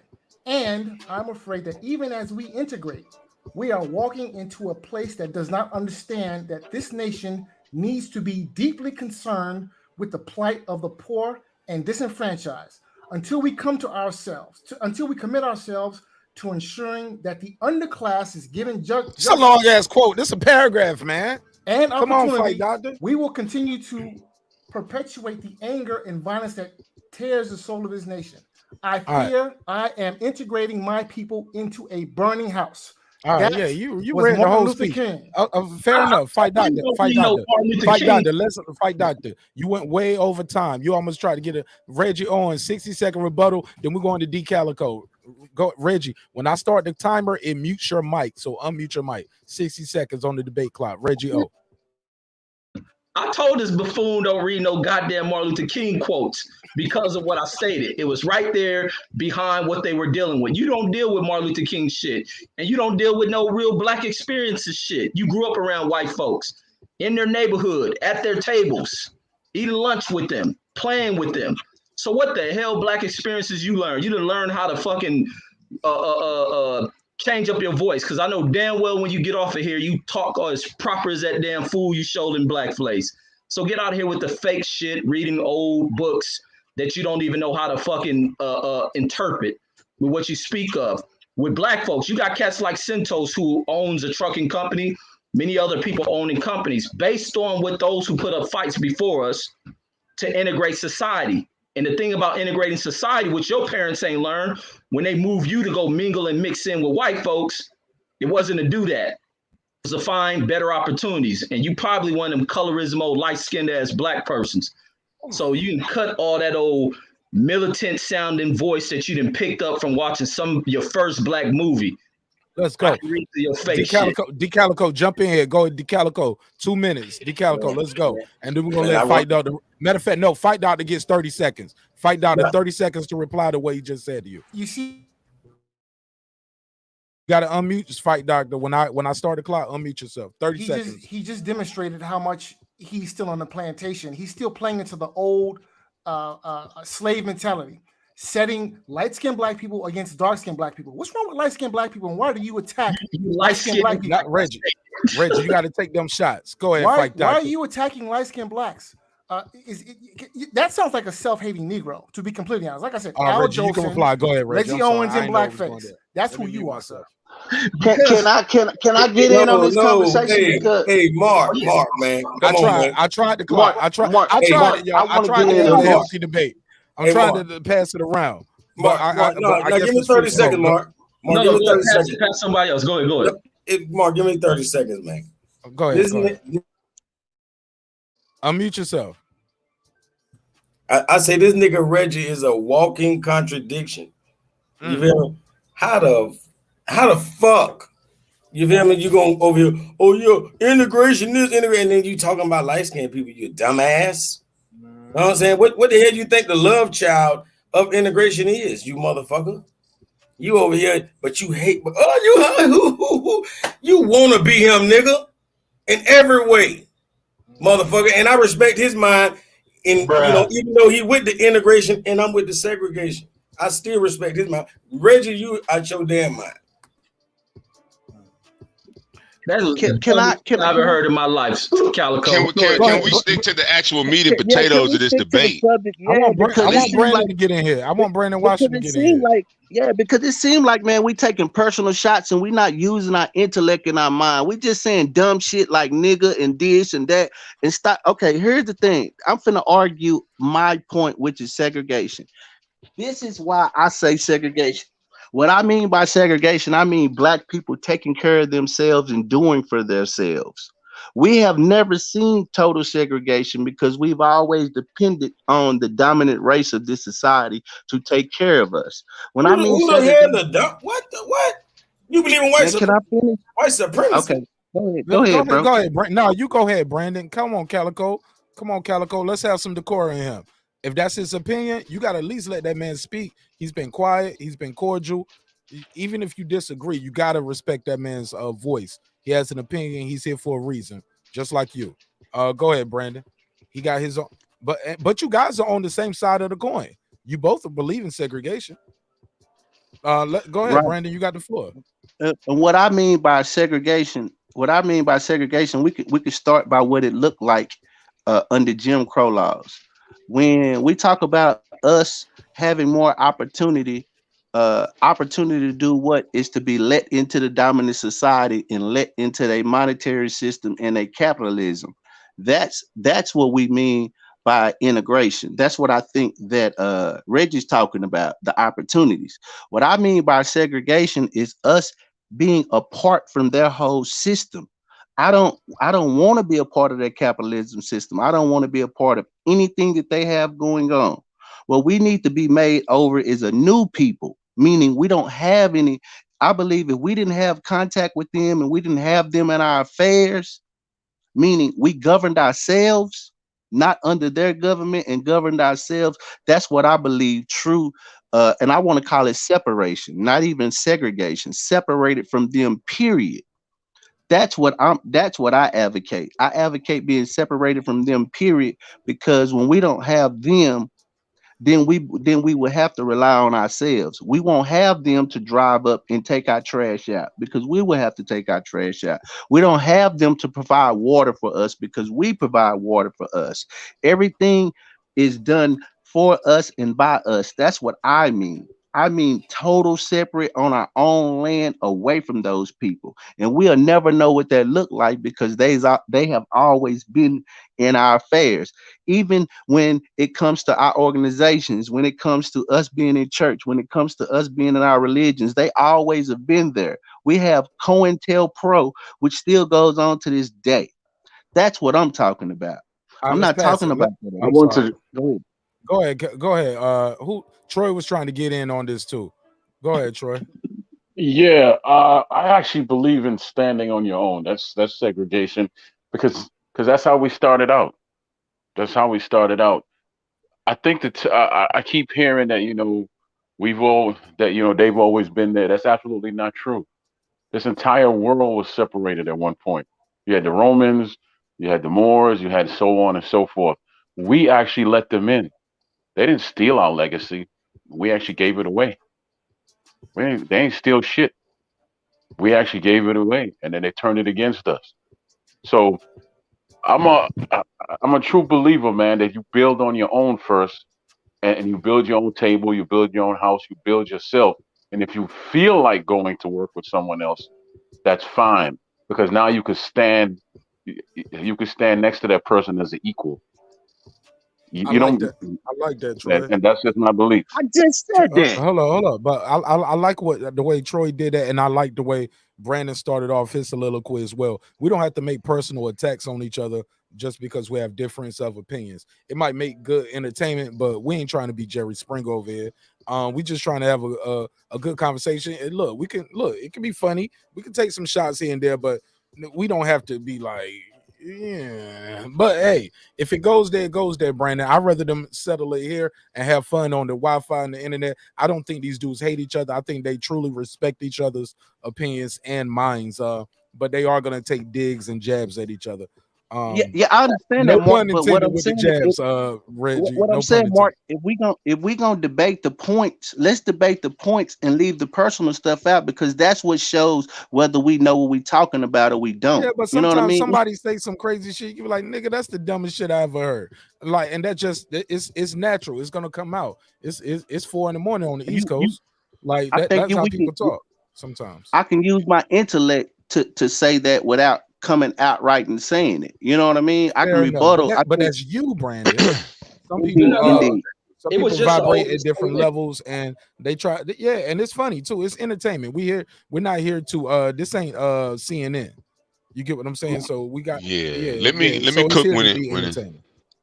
I'm definitely for separation because this country is based off of models. Like these dudes, like the Caucasians tried different models before they got a successful one, and they pretty much implemented that same thing in every society to a degree. Who's to say that if we're unbothered in Black Wall Street, we don't use that as a model for every city? Because before integration, we had to depend on us. Niggas had businesses before integration. But once the integration happened, our businesses slowly dissolved to the point to where Arabs and Asians were providing for us simple services that we once provided for ourselves. Then you have an entire generation who grew up not seeing us provide simple services for ourselves. So it's not even embedded in their mind that you got to do this shit for yourself. Integration hurt us because the Kerner Commission stated, the Kerner Commission, I believe, came out in 1967, if I'm not, 67, 68. And it said that black was already separated and unequal. Then in integration, 20 years later in 1988, they said the shit was even worse. 50 plus years, it's even worse. So what are we doing? Yeah, we not in the projects, but where I stay, there ain't nothing but black people, middle class black people. The white folks with the bread, we don't live by them. You know what I'm saying? Oh, you could, yeah, you next door to who white folks don't even even want to be by. Come on, bro. They're a red line where you stay in a minute. Gentrification, your shit in a minute. Let's wake up, bro. We were taking care of ourselves and we had better shit than they had. Hence why they bombed our ass. So let's keep it a buck, man. We benefited from integration. Man, look at something was gonna have to give, but as a mass of the mass of black people not doing better. The Kerner Commission, you know, some shit that they formed said we're actually worse off now than we were before we entered into integration. By their facts, by their analysts, their statisticians said we're in a worse condition than we were before. Yeah, black people have businesses. Yeah, a couple of us got businesses, but what are our businesses? We're relegated to about 10 of them. And then if you do, yo, check this out. And then if you do own a business, the next question would be, how many employees do you have? How many of them are black? It's not even, is it real industry? Like my thing, is it even real industry? Right. Just because you have a business don't make it industry. Facts. I could sell fucking shirts. That's a business, but that ain't industry because I don't make the goddamn shirt. I gotta buy my shirt from somebody. But at one point, we was making our own shit. Grandmama was sewing every damn thing. And guess what? She'll sew an outfit for the whole damn community. And they went to grandma to buy it. We stood on our own and we were better on our own. Just because you don't know what life is like without integration being here, don't mean that before we had this, before it was even an option, we was thriving. Henceforth, them bombing the fuck out of us, bro. Hold on, so we already know. We already know. Yeah, go ahead. Peace game, right? And I just got a question to ask. Why did it take integration for them to stop being violent towards us instead of them just stop? It didn't stop. That didn't stop. Okay, not on that type of severe level, like integration in it, Jim Crow. So why? So in Jim Crow, no, it didn't. It didn't. I mean, it didn't end it, but I mean, you just making shit up. Can I go in? Just hold on to that because you just made 2 points back to back that got debunked within seconds of saying it. No disrespect. Put those together. Look, hit the bag a little bit. Do some shadow boxing, homie. Come back with another one. Go ahead, Reggie. That one was. I want to go back because, like I said, I like y'all points, but I just can't rock with them fully because a lot of it can come off as this vision of what blackness is and what we need and all that shit. It sounds beautiful and all that, but the reality of shit is that we live in an integrated society. There's no way escaping that. Even what you talked about back in the days, Megazar, with grandma doing whatever and this and that. What was she buying her supplies for? We have never controlled industry. And then you're speaking about in certain towns where agents have provided services. Those were communities that were ours. And you know how we got those communities? Through integration. You know how we lost those communities? Through a lack of discipline. We spoiled. This boy sleep. Get your That's not true. Man, Mark, you won't never stop Reggie ass, man. No, How did we lose that through a lack of discipline? Man, that's Listen. Before we jump in, let him explain that. Let me tell you. I like the question. You said we got it from integration. Reggie, hold up, Reggie. Black Wall Street was 50 years before that. And even then, though, Reggie, you even know the government it's no secret what COINTELPRO, like, they literally went after black people doing positive things. Like, you from Cali, you know these things, bro. Yeah, easy division. It was division there, just like you want to talk it about. Was government function, sanctioned, and financed. And you know how easy it was for the government to split those folks. He here right now for the same cause. No, he let here me tell right you now. something. Reggie, you know how easy it is because they're the government and they have unlimited finances, unlimited resources, unlimited ways to tap phones. They can do what they want to do. Unlimited employees. Reggie, you can't say that. I'm talking about our folks who own shit. But it's so easy to divide up militant groups. Y'all talking about Panthers and shit. Like the Bunchy Carter situation. You know how easy it was to divide them?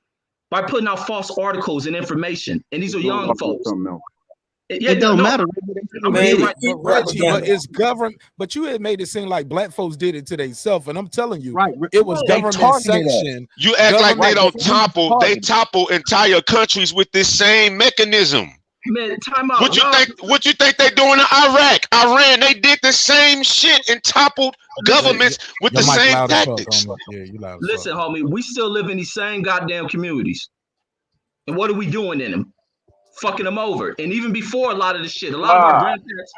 Reggie, that's behavior. You talking about people's behavior, Reggie. It's a difference between being targeted by the government and behavior. No, Reggie, it's a difference. You talking about the behavior of the people in poverty versus them being targeted by the government. If they're in integrated communities that are middle class communities, that ain't poverty I'm talking about. That's what integration was about. Let me say this. Integration wasn't about staying in poverty. Integration is an upward move.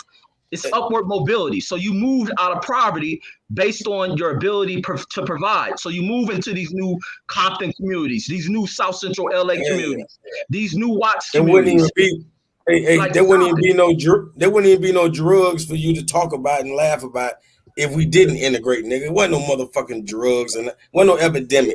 What you think Billy Holiday was on? What the fuck are you talking about? Stop it. Them rich niggas around crackers. Reggie, you're wrong. They targeted us with crack cocaine in our community. That was hold up, Brandon. Hold up. Now I gotta jump on the other side, Brandon. Hold up, let me jump on the other side. Brandon, that's a choice though. That was drugs. That was drugs before the crack. It's always been a drug, and that's a choice. You know what to I'm sell saying? that to your people. That's a choice to put that in your vein. There wasn't no drugs before integration. Yes, it was, fool. Nigga. We've been around. What drug? Definitely was drug. Heroin. Come on, bro. Heroin was always. Heroin's been around. It's been around since the fucking Egyptian kings and shit. And even before America, Native Americans practice getting high. What are you talking about? Don't forget a lot of our. You ain't never seen, bro. What no damn fiends back then, man. What no fiends 100 years ago, man. Y'all stop that, man. You didn't call them fiends. You didn't call them wasn't no damn fiends, man. No, it wasn't no crackheads 100 years ago.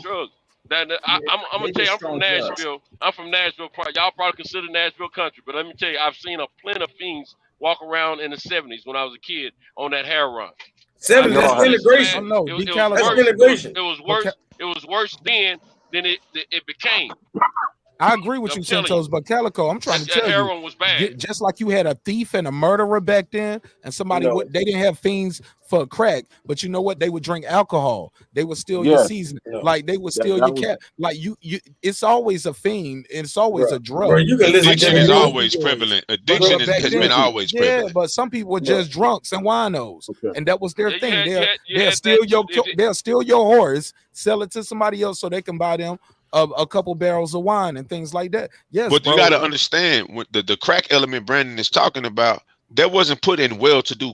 That wasn't put in well-to-do communities. That was given to poverty-stricken communities. And you had a choice. You did not. You did know. You're right. You did have a choice. So you had a choice. So how many niggas gonna sit there and be hungry when they can cook this and they see a nigga making big bread? You tell me. A lot of them. I'm saying no. I'm saying you right. But there was enough. There was enough to ruin the community though. Right. Everybody didn't make the conscious and moral decision. But it goes back to what I said about targeting. Right. Let me step in real quick and say, let Troy get in, because Troy keep trying to get in. And when he talk, everybody might fuck up. Go ahead, Troy. Yeah, because y'all going all over the place. Reggie is making very blanket statements when he says we did this, because what he's condemning what I hear from Reggie is he's taking a blanket statement and he's condemning all of black people for this, that, and the third. That's how I'm hearing it. Everybody else is bringing up pocket issues. That's why these issues never get solved. The simple fact is everybody can't be a king. Everybody can't be a soldier. You find your brilliance and then you walk in your brilliance and then you build in your brilliance, and that's how you gain wealth. That's how you gain freedom. And you know, that's how you uplift yourself. It's just that simple. That's how you build. You can't all be kings, soldiers, and whatever else. Everybody has their own brilliance. We can't keep doing these conversations where pocket, and he got someone like Reggie that says all black people this, that, and the third. Absolutely not true. We got to find our own brilliance, stay focused on it, and walk in it. This is how we get picked off. Simple, boom, boom, boom, boom, boom. That's how you get picked off real quick. Find your damn brilliance, walk in it, and you find others that have a like mind like you, who also walk in their brilliance and build with them. Now I'm going on mute. No, I mean, I feel you, Troy, but no, that doesn't touch on us going into the historical factors. Like, wait. How do you? Why are you even talking about history? You don't like to read books. Who told you that? You the one was just talking down on history, man. Y'all niggas just study history. It's more than history in school, man. Come on, man. Shut that history shit up. Yo, and everything that you read, dude, like I don't like that, bro. Like, and if you are black, just because you might read a couple of books, don't make you more educated, because there's such thing as learning from experience. That's how people write books. Off experience, the raw experience. Not history. So if a nigga like Calico is just living life, but he's aware and paying attention of his experience, he'll be more knowledgeable in life than you reading somebody else's book, living somebody else's experiences. You feel me? Let's not be an educated nigga and talk down because I read a couple of books. That's not necessarily true, though. Like, I disagree. Nobody's talking down on nobody because anyone's reading books, but history is always best qualified to reward any research you do, and that's a fact. Listen, I agree wholeheartedly that experience is the best. Speak up, Fight Doc. I said I agree wholeheartedly that experience is the best teacher. However, Mr. Al Jolson seems to think that there's a problem with reading books. Now, me personally, I like to learn. I like to expand, broaden my thinking. And one of the ways that I find is best to do that is by reading. But also having experiences also is a good way to learn. But Mr. Owens, for whatever reason, he likes to look down on people who like to read. I don't know why. Maybe for the same reason why he disparages light-skinned blacks. I have no idea. But he seems to have a problem with people who read. So I was just you still crying over that light question, okay? I would love to stay with him. But let me tell you this, Fight Doctor, because if you go to my channel, go look through some of my book readings, because I used to do live book readings. So where you get talking about reading, I'm talking about your interpretation of the bullshit you read, because you ain't reading it right. I was going to get you back on that, Reggie. How can you even begin? How can you even begin to talk about the bullshit that I read when you A, don't even know me, and B, don't know what I've read? And C, I tell you what, I seem to be reading a lot better material than you are, because I can pull up a Martin Luther King quote that destroys your whole argument. Now, who have you been quoting? So no, you have to read that shit to find your identity. You've been living in white society so long. You don't know who you were. You got to read these books. You got to watch the movies. How is it I don't know who I am? I know I had to tell you who Fela Kuti was. Some African dude? Get the fuck out of here. Okay. Get the hell out of here. Fake a cookie? All right, check this out. Check this out. You proved to the world that you hate black people. Okay, because if you didn't hate black people, then why would you? Wait, Fight Doctor. Hold up, Fight Doctor. So you shouldn't have. He don't hate black people. You shouldn't like skin blacks. No, he don't hate black people, and that was a joke that he was just shooting out there to you, and it hit you. But he don't hate. He don't hate black people. He just have his opinion and where he stands and his views. And what you should do is try to debunk his opinions and try to broaden his views. But this dude don't. Y'all got him. Hey man, Brandon, you always back in Reggie. Is you his brother that they was talking about? Yeah, we rock with Reggie, man. Reggie OG, and he thinks clearly. I just disagree with him on this topic. I disagree with him on this What y'all topic gotta too. understand about Reggie. You Reggie got to. And he plays devil's advocate, and he be straw manning y'all niggas to death, and y'all don't even see it. No, I don't be playing no No, he devil's dead advocate. serious. Hell believe no. we need No, to he hold true. ourselves He My really accountable question real. is for our this. actions. Well, my That's question what is he. this: That's if what he, he's trying to Hey, portray. hey, You put it guys. like this. my Hey, question, Mega. Hey, my question is if this: he acting, you acting. Just if like he's I not, feel like you keeping it real, he keeping it 100. Trust me. yeah. Well, my question is this: if he's not a self-hating black man, then why did you make the disparaging comment about light-skinned black people? Are they not black? Do you not have light-skinned blacks in your family? Listen how that Huh? shit ate you up, because I knew I'll get I under your didn't make the comment about light-skinned black I knew folks. I That's would what get you under your said. little In sensitive fairness, no. In That's what you fairness, said. in And then, wait, let fairness me to say- Reggie, let me Reggie say has this. never said that. I've never heard Reggie say that till that point. So that I know that mean he was. He was shooting at him, man. He was That's what. shooting No, at that's what I'm Fight saying. Doctor That no, when he got no, that's under what I his was skin. getting. He was shooting at him.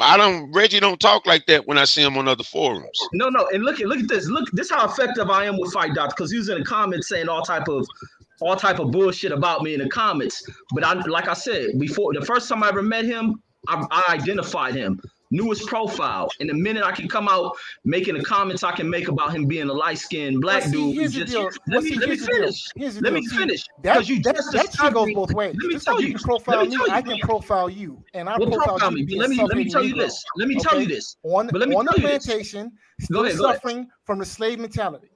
That's your profile. That's who you are. Man, I done heard Right? you say it about 1,000,000 times, but let me go back and finish what I was saying, because I knew I'll get under your skin and I'll make that comment about you. And look how you let it rub you the wrong way, because you just now identifying yourself. You've always been told that you weren't black enough, and it affected you. So I see. So And me it affected you. profiling you. I So know you can how profile to me, and that's profile okay. people But like if I'm you. profiling you, It's then so I'm easy angry to and I'm read. mad. Is that what it is? Is that how You're it works? just, Is that how your logic works, sir?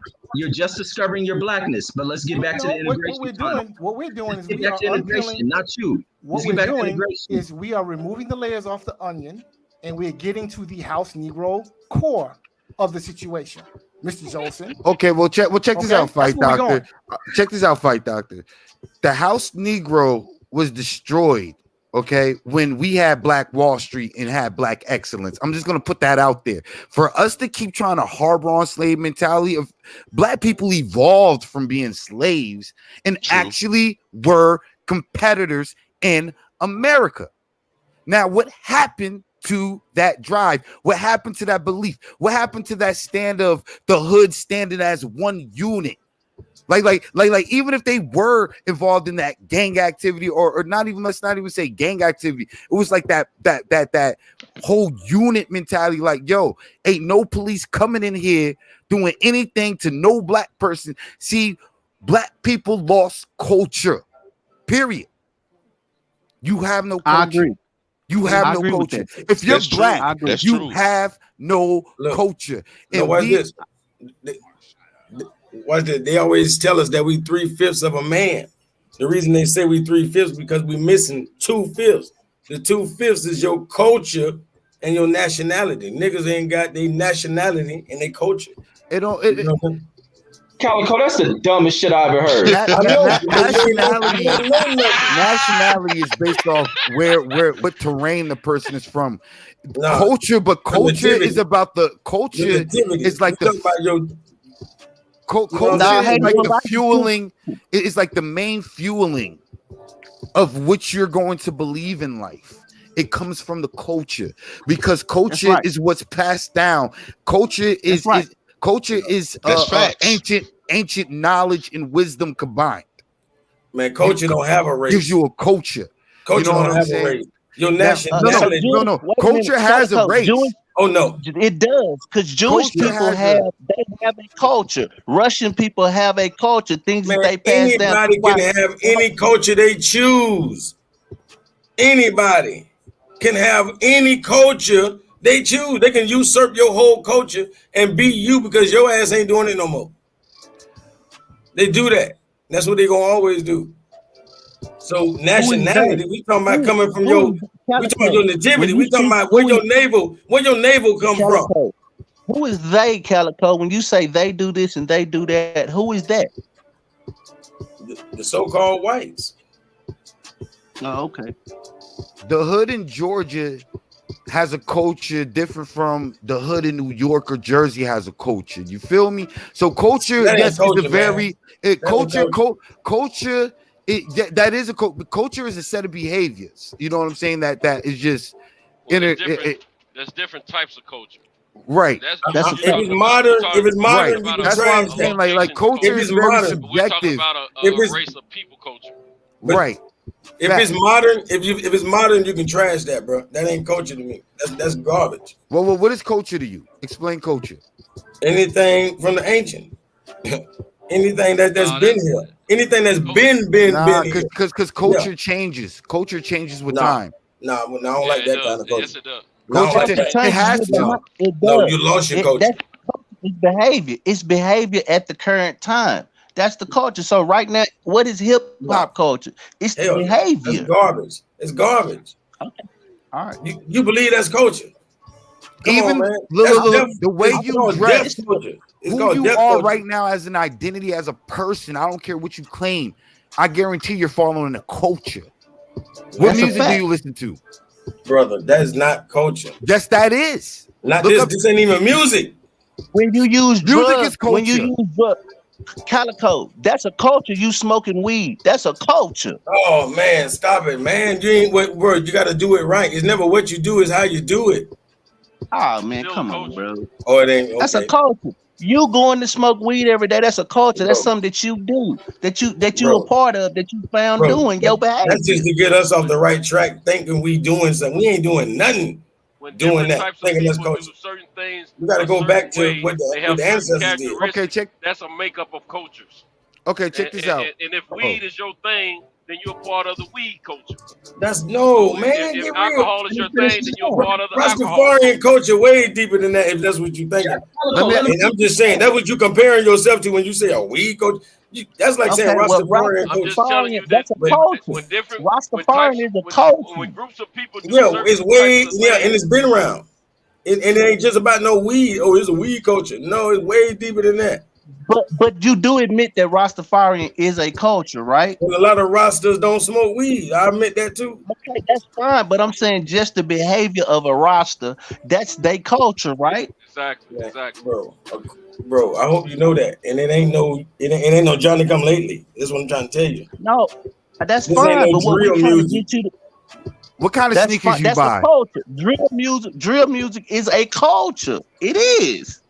Whether it's detrimental or not, that's fine. But we speaking to the culture, which it equals behavior. Facts. Guess what else is a culture? People like us coming out on these. That's why we lost. Chopping it up with each other. That's a culture. No, we lost, Calico. We lost because people like you get fucked up on drugs and then be saying crazy shit. That's bro, watch this. I never did a drug in my life. I don't think you understand. Drug means man-made. Drugs are man-made. That's that shit you got injected in your ass. That's that shit you got prescribed to your dumb ass. All that shit is man-made, and you swear to God you got the cure all be all. Nigga, you got drugs, nigga. But you know what? Those man-made drugs you're talking about, they get that from the earth. A lot of those ingredients come from nature. Man, they sir, put them together come on, man. they create, they might alter might alter what they get from earth. Calico, that's a fact. Where you think penicillin? Where you think all of earth? Where you think they get penicillin? Penicillin ain't even a herb. That's mold, brother. That's mold. Hold on. A lot of stuff don't belong in your body. Wait, which comes from where? That's a natural occurring thing. Mold, which comes with yeast. All these ingredients, which comes from wheat. Come on, Calico. Bro, they know how to go in there and get a particular germ or whatever out of this thing. They know how to dissect it. And then that's why they break things down to show you, the ingredients, and you seeing things you never heard of because they only taking parts of that thing. You're like, I just want the CBD. I ain't gonna lie to you, bro. You sound like you smoke a hell of a lot of weed, for real. Out of all the people I've been around all my life and locked up with, you sound like a heavy weed smoker, man. Like you smoke weed and don't get high off of it, and you got your own thinking. That's a culture. You're a culture type person. A lot of people like that. I know. He sprinkled powder on his weed. Say Reggie, you made it. Reggie done did everything he talking about. He just don't do it no more, man. This That's the what he thing, do. bro. If you smoking look, that like, loud today, try to bring it that's back not around, natural. back on topic. What I was saying about the culture. So after the whole Black Street and the bombing, and then you killed two predominant, well-known that was like that connected the blacks in the United States. See, it wasn't just like, oh, it's a dude in New York or doing it, or up in the tri-state area doing it, and a dude in the South doing it. I mean, these people were uniting black people around the United States. So that's a problem. So when you take away everything that we built, and then you take away the two or all the leaders really that were really pushing it, even like Marcus Garvey and all, it's like it defeated blacks, and blacks really took it as a defeat and a loss. And within that, we integrated in, we lose our culture because now it's propaganda that, okay, this is what y'all do. This is what y'all behavior should be like, or the propaganda of, hey, you can't afford this, but people would see that. Like, I remember being young, and my mom would sometimes say things like that, like when we'd be in the store, or people come up like, oh, you can't afford this, so you pull out your money, and shit is real if you can look at your life today and look at your own experience, and you can still relate to the shit that happened from that Black Renaissance era till now. Like the shit's real. What this is a toxic relationship of the abuser and the abusee. We've been abused by them so bad to the point where we don't even know what it's like. We're past them generations. We're in the generations of being integrated with them, really.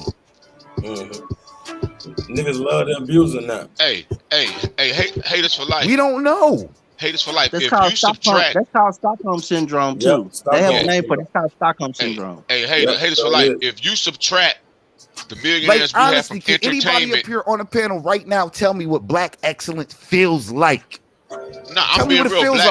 No, black None of us excellence. know. None of us know. Black Exactly. excellence today. So if you don't have that feeling, how the hell We you going to have that knocking drive? the motherfucker out. That's about it. We don't have a thing clue. to it. Knocking somebody out. There's no such thing. There's no such thing. How do you think you would feel, hey, Calico? How do you think you would feel right now if you were to go to some southern place, and as soon as you enter in, it's like black excellence. You see nothing but black men in suits dressed in just their own, made by them, and just in the suits, in the tuxedos, neat creases on point. There's a code. Like thing. Even if you're like in a gang related thing, if you ever been a gang or you ever had a group of friends that you call a clique. Well, I experienced that type before. of. I mean, if we that's limit like it to that, I've a little bit experienced of that. feeling of it. Yeah, but the honest truly see got it it. going on. I thought California got it going on. I've been in a place where Nah, bro, everyone's not on like that, bro. Like think about it. Like imagine it, not just seeing the pictures, but living that picture. Yeah, I know what you mean.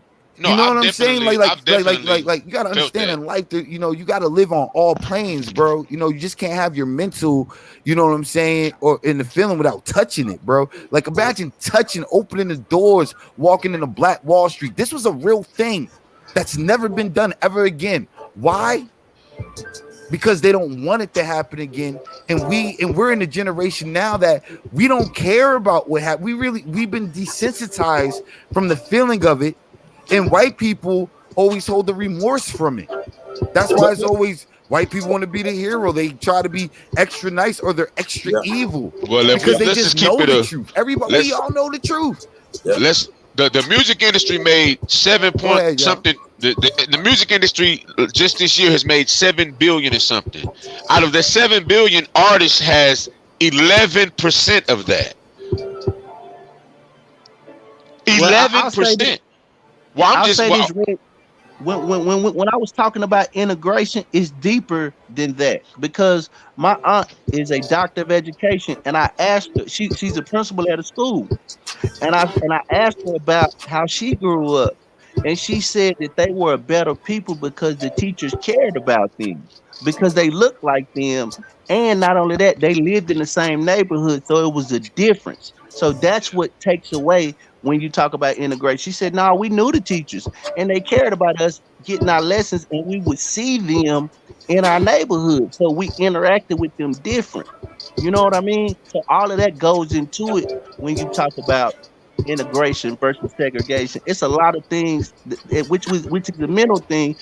Instead of you busing children to other neighborhoods, yeah, they might get better textbooks and they may get introduced to a better caliber of education, but are they going to be taught better? Are they going to be loved? Are they going to be nurtured? Are they going to be taught how to be better human beings?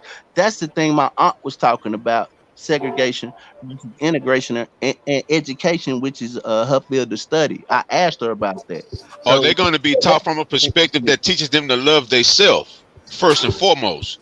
If you remove me from my root, what you going to expect from me?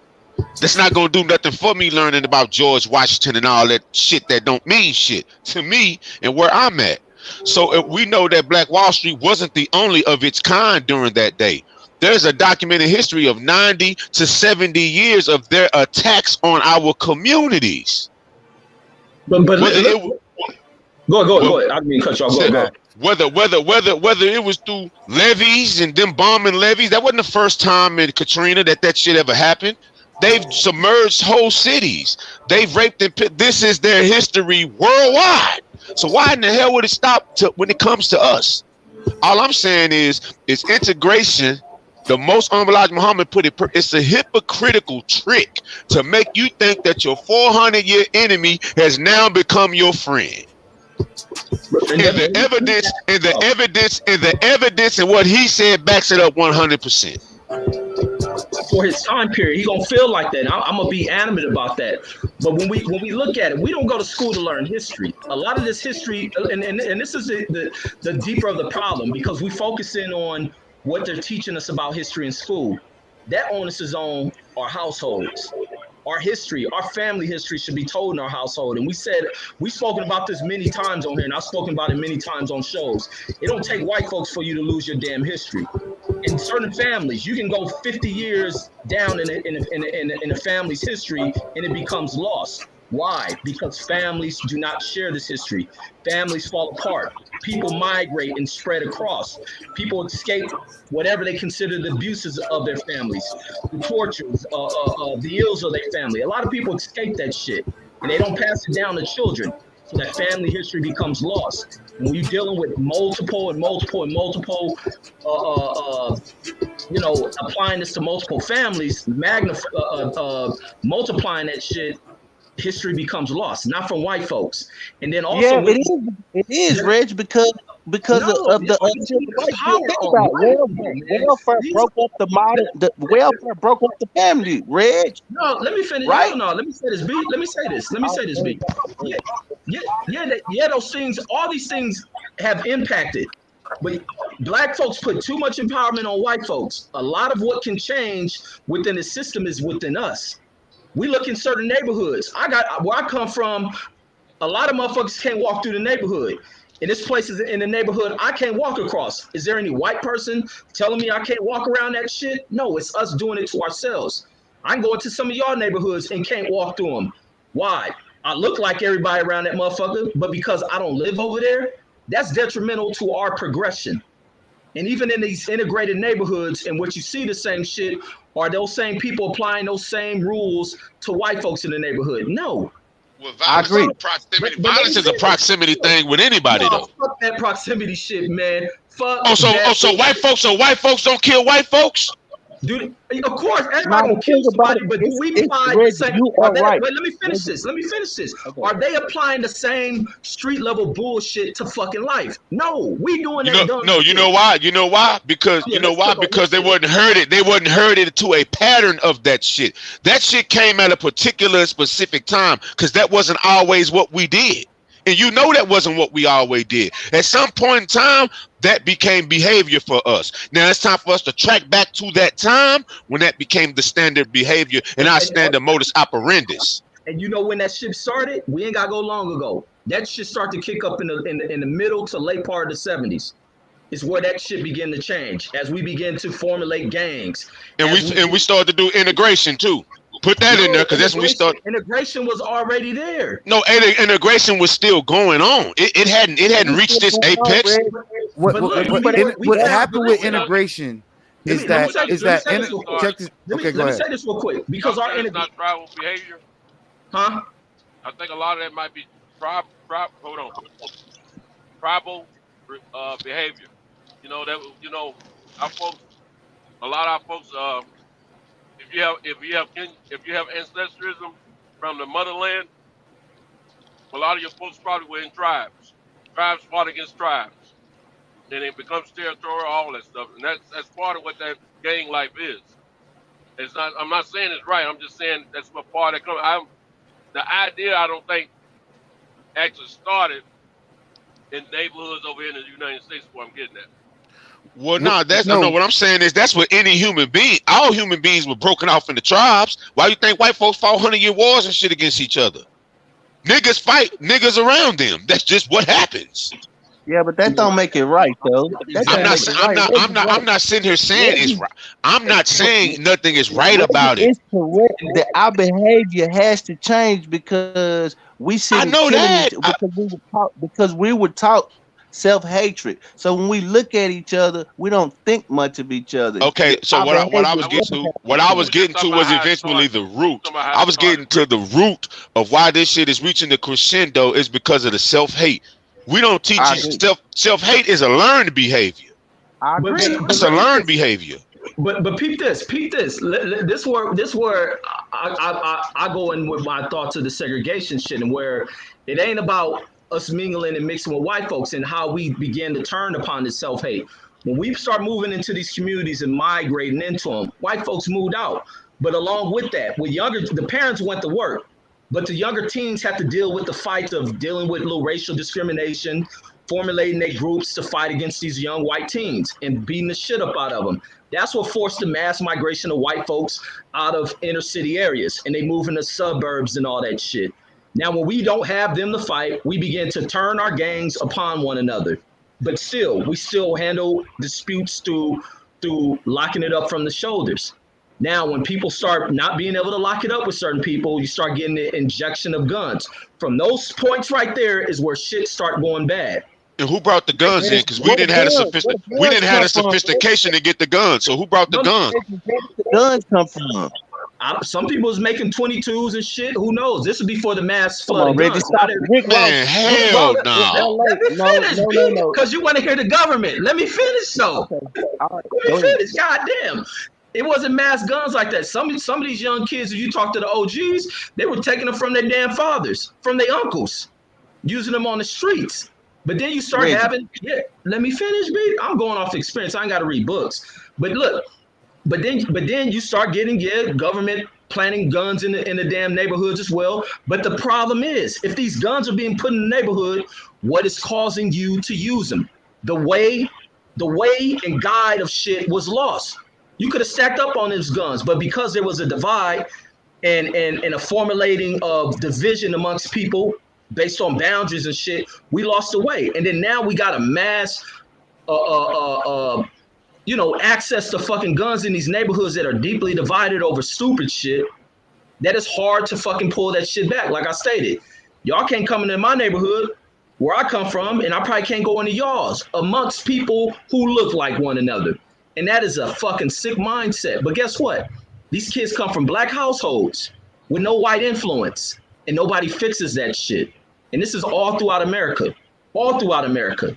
You're right, because the people who were speaking to those ills get assassinated or they're casted away and they lock them up. But that's even worse. If you look, if you're getting spread proper information from great leaders, this how you can tell that those who follow you are blind and deaf. That if you've been dropping all this dope knowledge like the Malcolm X's and Martin Luther King and other hood leaders, that when they die off, people don't have this shit individually put into their minds to where they can function as proper behaving citizens with the thought of progressing their people, that they immediately go back and then doing ill shit. So therefore, these leaders have done this shit for fucking nothing. And guess what? You can say that for the mass of America, because every 4 years they pick a motherfucker that they think that's finna lead them, and what's the result?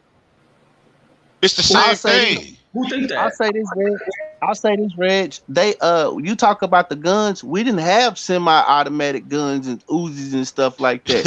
I'm gonna tell you what Rick Ross said. Rick Ross, who ended up working with a government agent he didn't even know was tied to the CIA, which is Blandone. He talks about it. He said that Blandone would give him crates of guns. Them crates of guns came directly from the CIA. And that was part of the Iran-Contra thing. So we didn't have that. We didn't have that in our community until they put guns in our community. They put drugs in our community. It's known that when you put drugs and guns in an underprivileged community, what you think gonna happen? I can't remove accountability from us as a people. You right. We should behave better, and we need to teach better that we shouldn't treat each other like that. But we can't forget the hidden hand. They put this shit here on purpose, and they watch us do this to each other. And not only that, we are fuel for their jail system. We are fuel for this shit that they put in our communities. They lock us up for and give us a whole bunch of time for it. Then we end up being free labor a lot of times. So ultimately, you don't believe it goes back to the hidden hand, which is the white man, but I do. I believe everything starts with them. But we should, and I believe we would do better if we would clean our bodies up, and we would clean our behaviors up. I believe our minds would be clear to see that it's them. Facts. So, well, check you know this what I out. mean? You know, yeah. And also, it's like, see, what integration also did was it allowed white people into the black household, but more so, it gave black people an exit out of their own household into their household. So behaviors rub off. So white people trying to become black people trying to become white. It's crazy. And that's what integration did. We lost sight of really what was the true goal, and that was for us to be self-sufficient, relying on us, because we knew we believed in ourselves. That's how they were able to achieve it. It wasn't us. It wasn't them sitting around in the panels having this discussion. That wasn't the behavior of the young black men back then. You know what I'm saying? Yes, black men read books, and that's what come today. You know, you feel like as a black man, you feel like you read books. You know, you damn near want to be a Langston Hughes, but nah, bro, chill. Because it's so much deeper than that. It's really a psychological mental illness that is just embedded deep in our soul core. And the reason why it's embedded is because that's what we're taught from birth. Because we're like I said, if in the 80s, you got to think that's like 3 generations watered down. You got to think, like, as you're watering down, it's just like as you take Kool-Aid and you're down to the last little bit and you add water into it to make it stretch. That's integration. Like, America wanted to make it stretch. Well, we'll integrate with them, but we integrate with them that way we can get their money, because we really see how much money they can make. Facts. And that's what I was going to get to. That's why I was going to talk about outside of our entertainers. What are we really doing in industry? It's the factories, and I remember one time it was factories in the projects I'm from. It was a factory, and I watched that shit get boarded up. I watched people lose jobs who depended on that factory. Outside of our outside of our entertainers, who are our millionaires in industry, they're far and few in between. So that's our number one export, which really export and culture go hand in hand. Our number one export is entertainment. Black folks are shaking their ass around the world, singing, rapping, dunking, running, jumping, running niggas over, catching balls. That's what we do. And whenever someone says black excellence, it's usually an entertainer that's saying that. What are scientists that's saying black excellence? What are the neurosurgeons that's saying black excellence? Because see, at one point in time, we had our own doctors because that's all we had. Was whoever had some medical skill, that's who everybody went to in those times before integration. So what I'm saying is, yeah, you got more opportunity to be LeBron. How many LeBrons is going to be? It's not going to be too many. You got a better chance at being a scientist, though. But you're right, Reggie. Now I'm finna speak to your point, Reggie. Now what you saying, Reggie? Now it comes in, because niggas ain't driving their children to be mentally to be scientists. You know why? Because they don't know to tell a youngster to be a scientist. Because they grew up in a culture void of that kind of elevation. Because you say they don't go to school to learn history. They ain't learning shit in school. That's the point. They're not learning anything. And whatever they're learning is counterproductive to them being a society builders.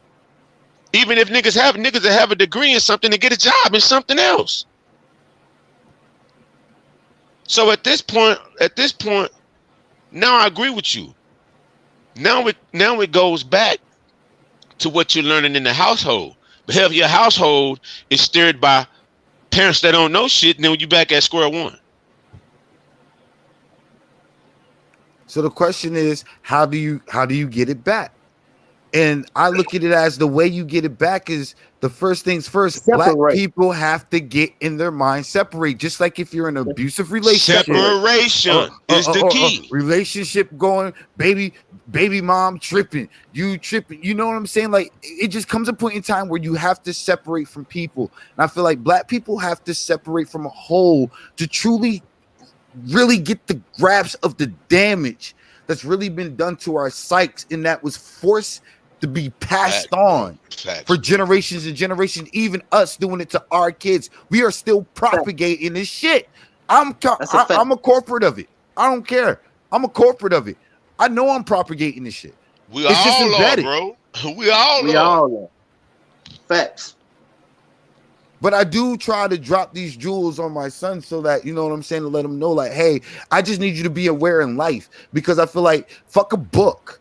Because if experience is different from the words that you're reading, then you got to discard them words, bro, because that experience is what's real.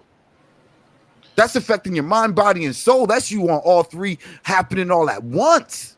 I agree with you to a degree. Because my thing is, you could always read something, and if it don't apply, then you know it ain't shit. But you can read something and apply it, and you can get a desired results. Then you know that's something that you should keep. But I'm not sitting here saying the books hold all of the knowledge. I'm not saying that. But I believe that there has to be. I'm an advocate for reading and studying. I'm an advocate for reading too. Like, but I'm also an advocate. I'm also an advocate for living and applying. Because I don't read just to read, and Brandon get on me about that all the time. It's hard for me just to read. It has to be something I'm interested in pertaining to a lifestyle I'm trying to live.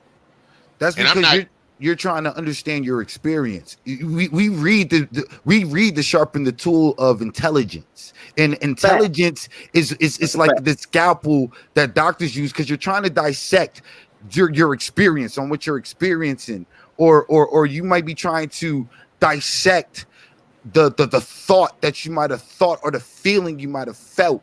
You know what I'm saying? That's intelligence. In the gain intelligence, you have to exercise your mind, because you're exercising a certain part of you so that you have more knowledge, so that you can have more perception and a wider what's what I'm trying to say, a wider perception. No, I understand you. I understand you. Perspective. There you go. Perspective. I understand you 100%.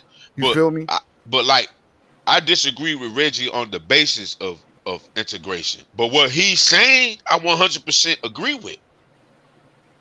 And let me put it like this, like where people talk about separation. We already separated. It's that we have to change it. We have to change what's going on in these fucking communities that are ours, and how people use. That's a fact too. Yeah, and how people use the what was the word y'all used earlier about proximity and all that stuff. The proximity tells you we're separated. So people looking for separation, it's already there.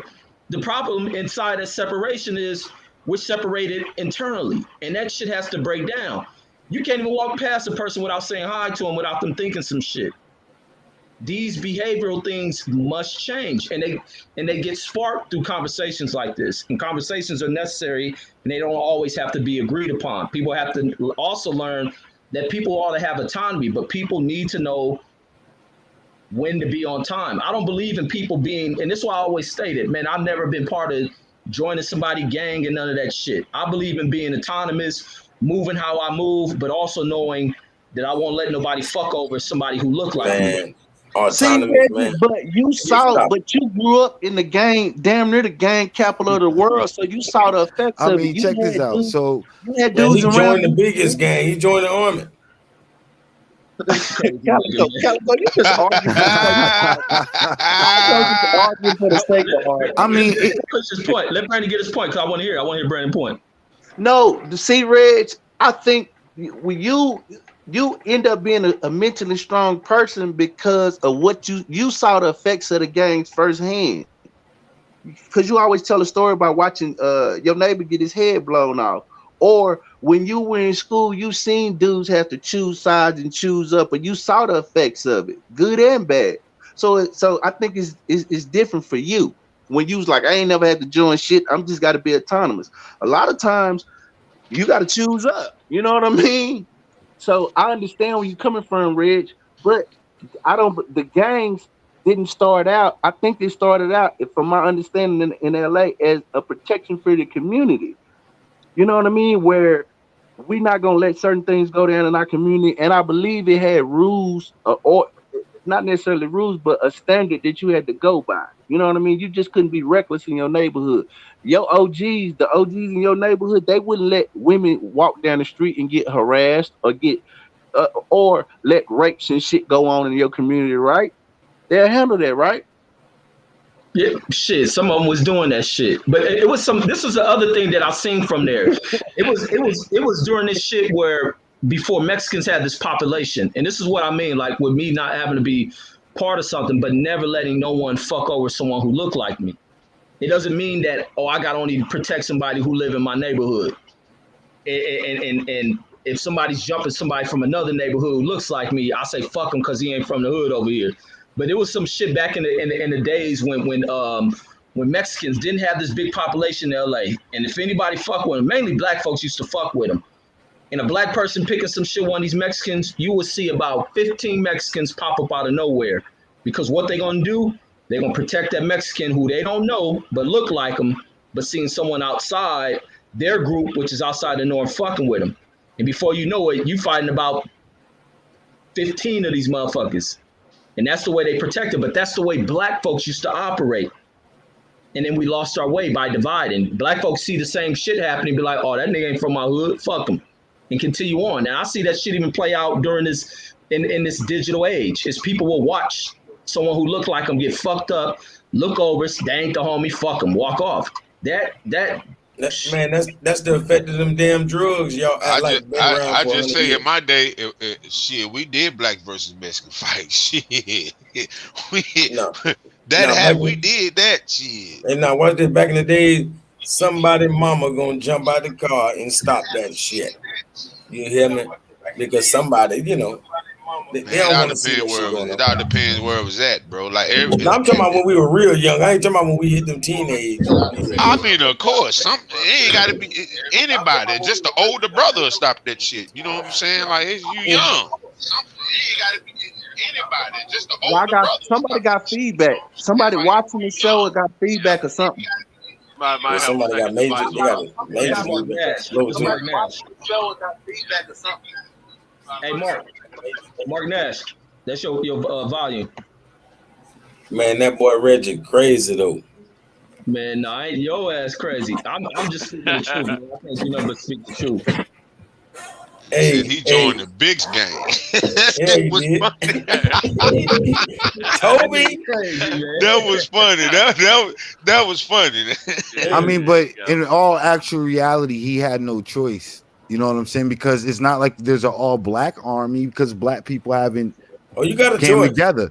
I It's mean, no. another choice. I mean, check this out. Listen, right now as it stands, and this is why people find it hard to segregate because we're so integrated in the options we have to choose in order to, or what we believe in order to get to a point to where we can be able to do. But by the time we get to the point, you done been saturated. Like sometimes you might start off with it, but niggas get saturated. You know what I'm saying? Niggas just get watered down, niggas get diluted because of the integration. Boom. You know what I'm saying? And that's just really what it is. Like unfortunately, like, yeah, I put myself through college, got degrees, and for what? Because I know as a black man to be smart, I ain't gonna be one of those stranded on the block either. Let's just be real. And I don't think anybody up here trying to be like that. Like that's dead. Yeah. But the question is, when the ones of us that are able to make it to a bigger stepping stone, the ones on the bottom shouldn't be pulling down, and more so the ones on the top should be trying to pull up. And, so, hey, for life, can I ask you a question? Yeah. So we should be against this music that does this to our children, right? Definitely. So we should be outright against this music. So I ask another question. So in the 90s, was C. Dolores Tucker, was they wrong? Now that we see the effects of what happened, were they wrong? I would say, you know, as much as I love rap music and I love my rap, and even I propagate it because I write it. At the end of the day, it was wrong and right. You know, it was truth. It was an experience. You know, and that's really what I can chuck it up to. It was an experience. And within that experience, the truth of it is yes, it did affect us in a negative way. Because I remember listening to the Nas. I remember listening to the Jay-Z's, the Big L. You know what I'm saying? Yo, for us to even really, we were the generation that really start really picking up the guns, bro. And start really going ham, bro. Like, I remember it. You know what I'm saying? Man, they act like it been around, man. Come on, man. I mean, it been around, but there was a magnitude of change and a drastic. These dudes, they think this shit just been going on like that. Yeah, like, it wasn't that bad, bro. Music, it was. I'm gonna tell you what blew my mind, and I never forget this. Watching Colors blew my mind. I had never seen nothing like that. Colors in Texas, I had never. That blew my mind. Yep. I didn't know stuff like that was going on. I had a clue, and not only that, we started trying to emulate that in the South. I remember it was never no Bloods and Crips here at one time. Bro, I just told Mark Nash them the other day how that ain't really real down here. That don't mean that ain't real in the world. That shit ain't really from the South. So I look at most people who be on but that. But the dudes in California who was doing that were from the South. No, their people was direct migrants from the South. But Jeff Ford, Larry Hoover. No, I'm just saying. Listen, Jeff Ford, Larry Hoover, all those dudes was from. I'm just saying, but all gang, and then but the purveyors of gang culture, in LA and all these places, they from Chicago. Am I wrong, Reggie? Them niggas from Chicago. A lot of them from Chicago, but mainly most of them from the South. Yeah, I'm just saying, like some of them, like California got a large population of migrants from Chicago. But there was no gang culture in the South.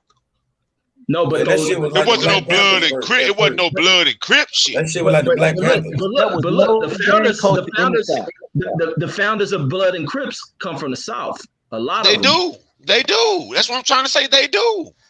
Gang culture changed because what happened with gang culture was because at first gang culture was a think about competitiveness. So gang culture was making a stance, being competitive against white, against the systems that beat. You know what I'm saying? I'm not going to say white supremacy. It was a lot of different races at hand playing a part in this, but we know who the puppet masters is. We know what it really is. But then what happened was the propaganda of it, because which is that damn movie. Right. I'm telling you, that movie did more for gangs than anything than we can imagine. It did banging more for on wax, and then that's followed up by banging on wax. Yeah, I had never. You Shit, you could Snow tell in the by Bluff. yeah, banging in Little Rock. That blow, Yeah. all of that stuff. It did. That stuff. I'm telling you, when Warner Brothers should be sued for committing genocide. Straight up. No. Hey, I remember the raw shit I seen back in the day was Hood to Hood. You remember that? Yeah, they shot that shit on my block. Yeah, I remember that shit. That shit in LA, that's my street. But look, this is the craziest shit how you was talking about the influence of film. That shit is critical. One of the craziest motherfuckers I've known in my neighborhood happened to be a young kid out of Arkansas. When he moved into LA, I can just see him. They start over there quiet and shit. But you can tell they intrigued by seeing the cats hanging in the neighborhood, wearing blue and shit, chilling in the neighborhood, doing all sorts of shit. This kid was quiet for a minute. When I leave off to the army, just doing my basic training and shit, and when I get to come home for a while, this kid's name is so big in the goddamn streets. And this dude was kicking up so much dust. This dude done been shot over about, matter of fact, I think he's sitting in prison for life, but this fool been shot over about 14 times. He missing an eye. Then been in like three or four different shootouts. And I'm talking about some wild ass shit, like what he got involved with this gang shit, like escalating it to a different level than what was taking place over there, like really making a name for himself. Then took the same gang into Little Rock. He took that shit in the Pine Bluff, I mean. But you see that shit. You see how people's intrigue, especially coming up out of these other states, with that gang culture in the way that it's portrayed in film and shit. And it pushed a lot of shit. A lot of things have been injected into the changing of especially impressionable age young teens mindsets, because a lot of people talk about how blaxploitation films change a lot of that shit as well. The pimp players and hoes, a lot of mafia movies played a part into it, because a lot of young black kids dress like mafia folks. Yeah. So our portrayals of what we see. That's why it's the windows to the world of what people capture and what they're viewing, and also what they captured and what they listening to. Like you were talking about Loris the Tucker, where they write. I think I was talking to Real Rap a while ago about that shit, where they write about their protests against rap music. They were absolutely right. They were right to ban that shit. They were definitely right. They were right, but we didn't support that, and we pressed back against it. But we can see the effects of it. We hate to admit it, because we like the music. But at the end of the day, they were right. It did influence the youth. It did do something to the minds of black youth, and it helped destroy our community. So they were right. Facts, like the to a degree, but they wasn't. I mean, they wasn't fighting the true conglomerate of that shit, which was the record labels who was the purveyors That's how of that. Death Row got dropped. Yes, they was, because Death Row got dropped from Warner Brothers. I'm talking about Interscope. I'm talking about the true purveyors. Interscope. This is before Interscope. They did protest the record label. Yes, they did. They did. Tupac shifted the culture. Tupac was the next big hit shift of culture, because Tupac was the one who really truly put thug life on the map. That mentality shift. NWA. NWA was a shift. But Tupac was bigger than all three. Tupac was the nail in the coffin. The Chronic. I'm gonna be real with you. The Chronic too, bro. Let's not that whole West Coast movement. That whole West Coast movement, the Chronic Society, Boys in the Hood. Come on, man! All of that influence. We need to stop acting like. And all of that shit had a soundtrack. Tupac was the biggest thing ever came. No, but not during that time. You gotta think, bro. Not during that time. Tupac was not during that time. Snoop Dogg. It was Snoop Dogg. Snoop Dogg was the biggest rapper. Snoop Dogg is the biggest. Snoop Dogg wasn't the biggest rapper at that time. Yo. But Mike, I need y'all to maintain order. Ice-T was the first Try to maintain gangster order. Yo, I need y'all to maintain order. It started getting real crazy. Try to maintain some order. I know Tupac is a hot button, but please, y'all maintain some order. Sorry. The first gangster rap I ever heard was performed by Ice-T. I don't remember. No, I think it was 6 in the morning. 6 in the morning. that was the first one that went international. There was other gangster music out before that, but it wasn't labeled gangster music. You know, there was other niggas talking about out of New York talking about guns and robbery and drugs and all that, but he it was labeled gangster music because of the gang culture out of LA. And when he came with his spiel on it, that's when we got that label. That's So what I remember. Snoop Dogg was the biggest rapper ever. When Tupac died, that's how he came. That's how he became the biggest rapper ever. Before No, Tupac died, No, that's false. That's false. That's false. Mike, they talking about the attack when he had the congressional member Dolores Tucker targeting rap. That was before Snoop. You had 2 Live Crew, who was a bigger target. Yeah, way bigger. No, I'm talking about the purveyor of the gang culture, the person who. And before Tupac, NWA,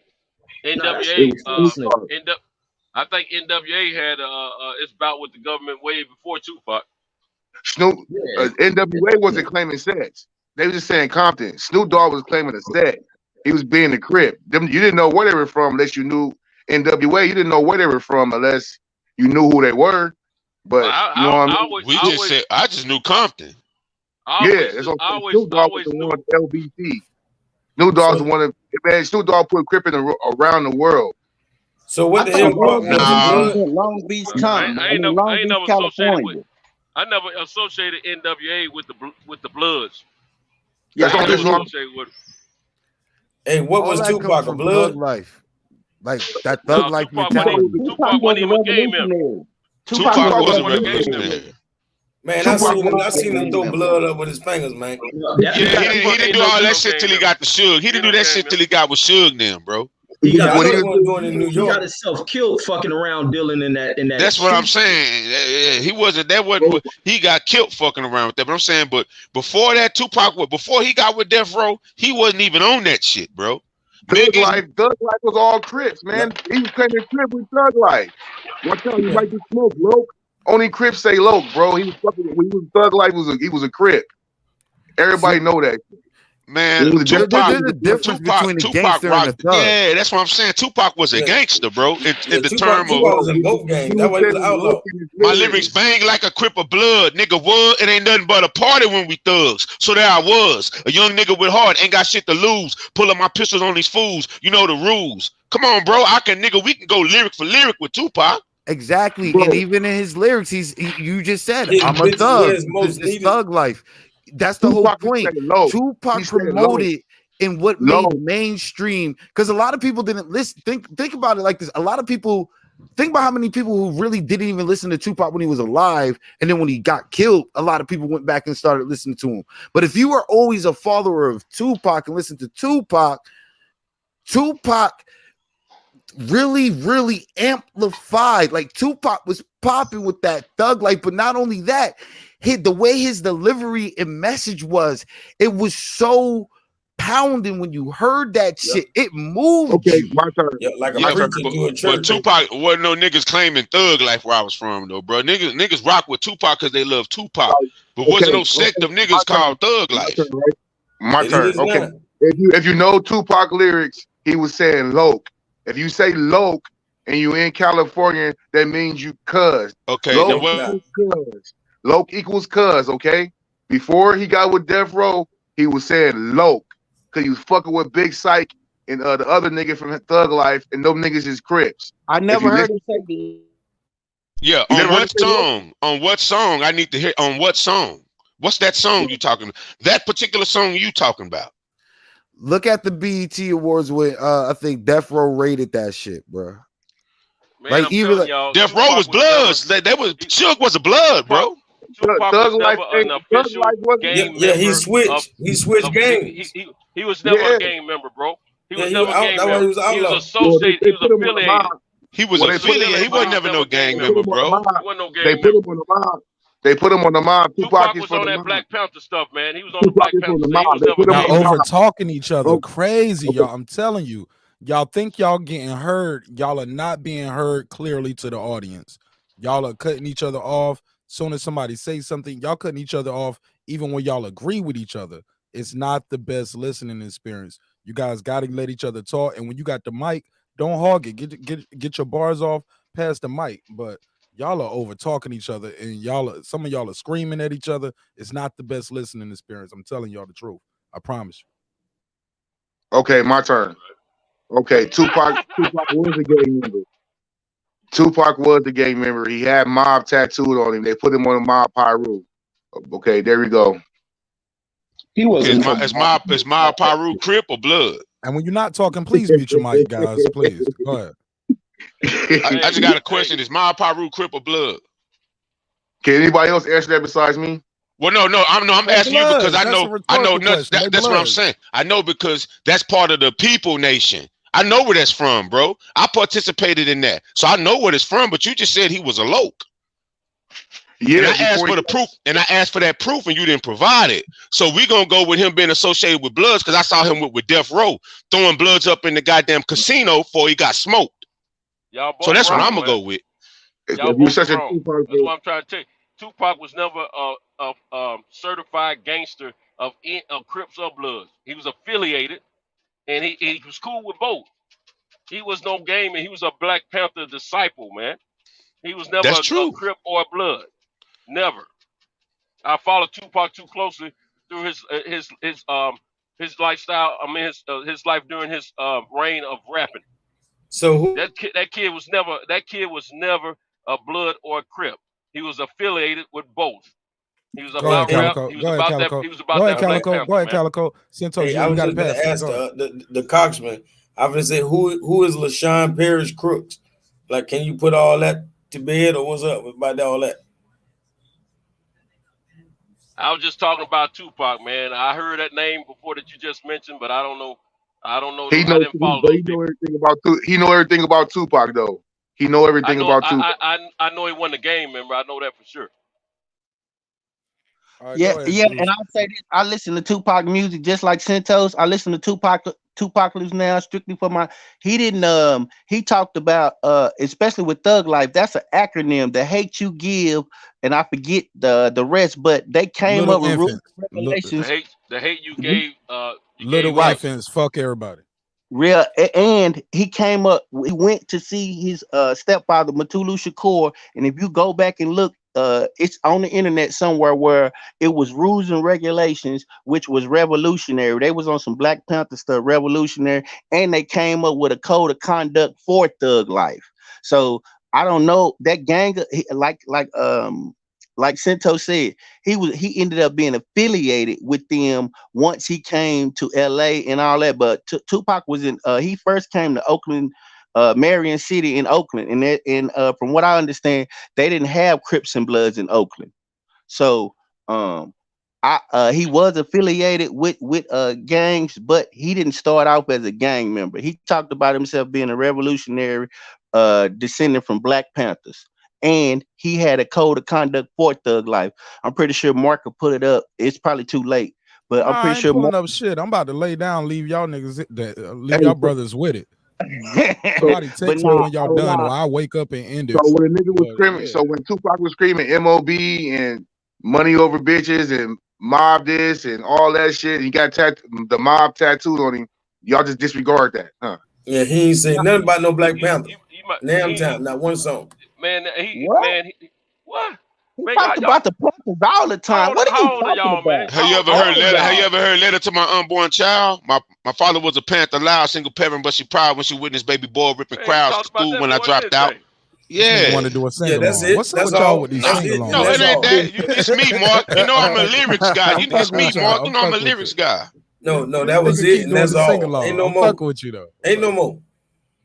Nah, you don't know what you're talking about, Calico. I think you young. Man, everybody know his mama was a Black Panther, so-called. You know, most likely. His stepdad. But he wasn't. His stepdad's a Black Panther as well. He talked about being a Panther and going to the Panther meetings. What are you talking about? Don't fall. I ain't talking about what he talked about. I'm talking about what he rapped about. He rapped about a little bit of everything. Man, I love Tupac more than man. Everybody but maybe your boy Maga that keep rapping on. You know what I'm saying? But bro. That nigga still wasn't no good, man. That nigga fucked us all up, man, with that bullshit, bro. We followed that nigga. I was Man, here Tupac first. uplifted me, bro. I don't know you. I was uplifted by Tupac, bro. Yeah, I'm talking about the parts that wasn't no good. We held on to that too. I agree. I can agree Yo, with I that. mean, yo, check this out. In each region, we all have our own artists that were pushed out to the forefront because it was their voices and their projection and their beliefs and them able to paint the vision so that we can all share like we can all share an experience. We can all share you know what I'm saying? The same consciousness. Some people are able to talk like that and move people that can just lend a person your ear. You know what I'm saying? And these are the people that are pushed out first and pushed out foremost. Like I said, up north, we had, you know, our Nas's and Jay-Z's and Biggie, where it's like, get money, fuck bitches. But yo, if a nigga step on your Nikes, you gotta knock this nigga the fuck out. Like you know, every region, or in the South, you know what I'm saying? You had your 8Ball and MJG, you know what I'm saying? Like you got all these rappers, you know, I love T.I.'s fucking his first 2 albums. You know what I'm saying? You gotta look at this stuff, you know, trap music. Think about what trap music did to the South, because I was coming into the South around that era. And now everybody want to be the dope boy, rubber band man. You know what I'm saying? Because that's that Jeezy and T.I. era where that becomes the thing. Everything in culture, it evolves. Like things do evolve. You do change. So haters for life. So that means we should be pushing back against this weak ass BMF series, right? Where they glorifying a group where everybody went to jail and most of them told on each other. It's gonna, hey, put it like this. In the future, it's gonna be the O Block series. You hear me? Yep. Real. But remember, that's on purpose though, man. Remember, that's on purpose. They promoting that shit to us. They promoting this bullshit to us, man. Remember, that's all that shit's on purpose. That's facts, brother. I agree with you 100% on that. Hey, let me drop some on y'all. There's a time to lead, there's a time to follow, and there's a time to stand by. And I'm gonna leave it right there. That's a different subject. Now, on this Tupac deal, there's been a video of an interview, a partial interview that a clip of an interview that Snoop Dogg was given to some female, and he was speaking about him, Tupac, having a conversation with Nas one day, and Nas was letting Tupac know that he ain't have no beef. He was giving him, he was a fan of his music, this, that, and the third, you know. And when Nas walked off, hold on. When Nas walked off, hold on, bro. Why you always talking, dude? I love you, man, but you be on some bull crap, man. When Nas walked off, Tupac was telling Snoop Dogg, yeah, see, that nigga feeling me. I punked that nigga out, you know. Some of those words around that connotation. And anyway, Snoop Dogg said, no, you ain't punking him out. He gave us a pass. And Snoop said, the reason I realized what was happening, because I'm a gangster. I saw what was happening. He said Tupac didn't understand what was happening. He said Nas gave us a pass. He didn't get punked out at all. Now, what Snoop Dogg was attributing to is the fact that he was a gangster. It didn't matter if he was Blood or Crip. We know he's Crip. He was a gangster. Pac wasn't. So he had a vision of some play that was happening that Pac didn't have a vision of. And I'm just trying to, bring that to you guys' attention. Let you know this guy was not a gang member. He was affiliated with both the Crips and the Bloods. But he was a disciple of the Panthers, a revolutionary, just like my man said. The only gang he really repped was Thug Life. And it wasn't an actual certified gang like, Crips and Bloods or Disciples and all that kind of stuff, But he was not a Blood or a Crip. He was just affiliated, man. He was not a gangster. But Santos, I think something began to change with him. How old was Pac when he died? He was 20-something, right? 26. Very, very young. And I think once his 25. Yeah, I think once this relationship began to unfold with him and Suge, a lot of things changed with him. And even when you listen to those Mob James things, you begin to hear where Pac began to kind of function and behave like he was one of them cats. And I think that took him away. It took him away from. Yeah, go ahead. Don't forget, Suge was a blood. The guy that Pac got into it with, Orlando, was a Crip. Most of the guys that he kicked it with were Crips. So he had a mixture of Bloods and Crips around him all the time. It wasn't like he was just on some blood stuff, man. I mean, he was around all those cats all the time on death row. Yeah, but at a certain point in time, Santos, he was screaming that mob, and he was affiliating himself more with Bloods. He was leaning toward that side, and not only that, I think he was fascinated by the way they carried themselves, the mob over there, and that's why he started repping it like that. So he was. I think it has everything to do with the fact that it was a Blood member who bailed him out of jail, prison rather, and he was on that label. It had a lot to do with that. Him and Suge seen eye to eye to a lot of stuff. He was impressed with a lot of stuff they were doing, but I don't think he was. I never believed, because of what I remember Tupac standing and what he was speaking on and what he was standing on. I never believed that he was until I see some certifications that shows otherwise. I'll never believe he was an actual gang member. There's a difference between being affiliated and being an actual gang member. Okay, my turn now. My turn now. Go ahead. Hey, I've been say it's only 2 niggas that's ever been bonded out of prison. You feel me? Goddamn Tupac and Allen Iverson. You hear me? Okay. Allen Iverson was pardoned, I think, wasn't he? Yeah, he got a pardon. Allen Iverson got a pardon. Man, that was that check. That was that check. Right, okay, check it out. So if Tupac wasn't gang banging, how'd he die? What was he doing right before he died? Okay, if you consider having a random fight, I ain't gonna say random, but you consider having a fight with a nigga, a gang banger, then I thought. So why did he fight him? Look, I'm in Nashville, bro. I know better. I've been around too many gang members, and not to live in LA to have more intelligence about that. No, but Santos, just because you're in a fight don't make you a gang member. But Nah, I understand exactly what you're saying, Deuce. When you run with them like that, Santos, when you run with them like that, that's what you're doing. Well, this is the thing, man. If you got a green light, hold on. If you got a green light to go in any hood in the United States, that don't necessarily mean you're a gang member. I agree with you. I agree with you. Tupac wasn't cut for that, but that MO. But now I say since you, but DMX didn't claim no blood or Crip shit either. I ain't never heard the man claim blood or Crip. No, what I'm saying is Nas. You refer to Nas, right? Now, hold up. He did claim a blood. I know you say gang. MOB, but that's the mob. That's a Pyru. That's a Pyru set. That's it. Compton. He claimed that mob, and he named them Buntree. He started naming them on Living Down in LA. He started Big Hen, Buntree too. He started naming all the mob members.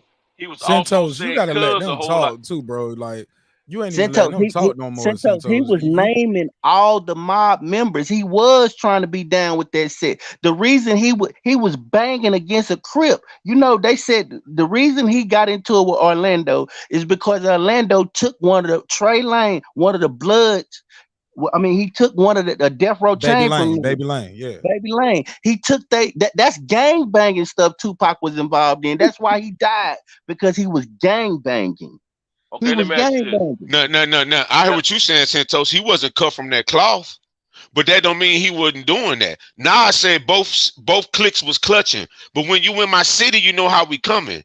He said I even seen MOB Death Row East shirts on all of my G's. So he was saying that Death Row East was really MOB shit. That's why it escalated like it did. Now it's got a song called Death Row East where he talk about that. Pete, this question I want to ask. If you were younger and any of y'all got into a fight, or y'all know y'all are about to get into a fight, what music are you listening to? Like what artists are you going to listen to? Or what artists did you listen to? No Limit. I was listening to No Limit. Yep. So y'all generation on something different. We ain't need no music to fight. Why? Well, no, I mean, no, I didn't either, but I'm just saying that was the soundtrack. They had none. That was He said that generation didn't have none. I'm talking about 4 niggas be singing to 1 female. You feel me?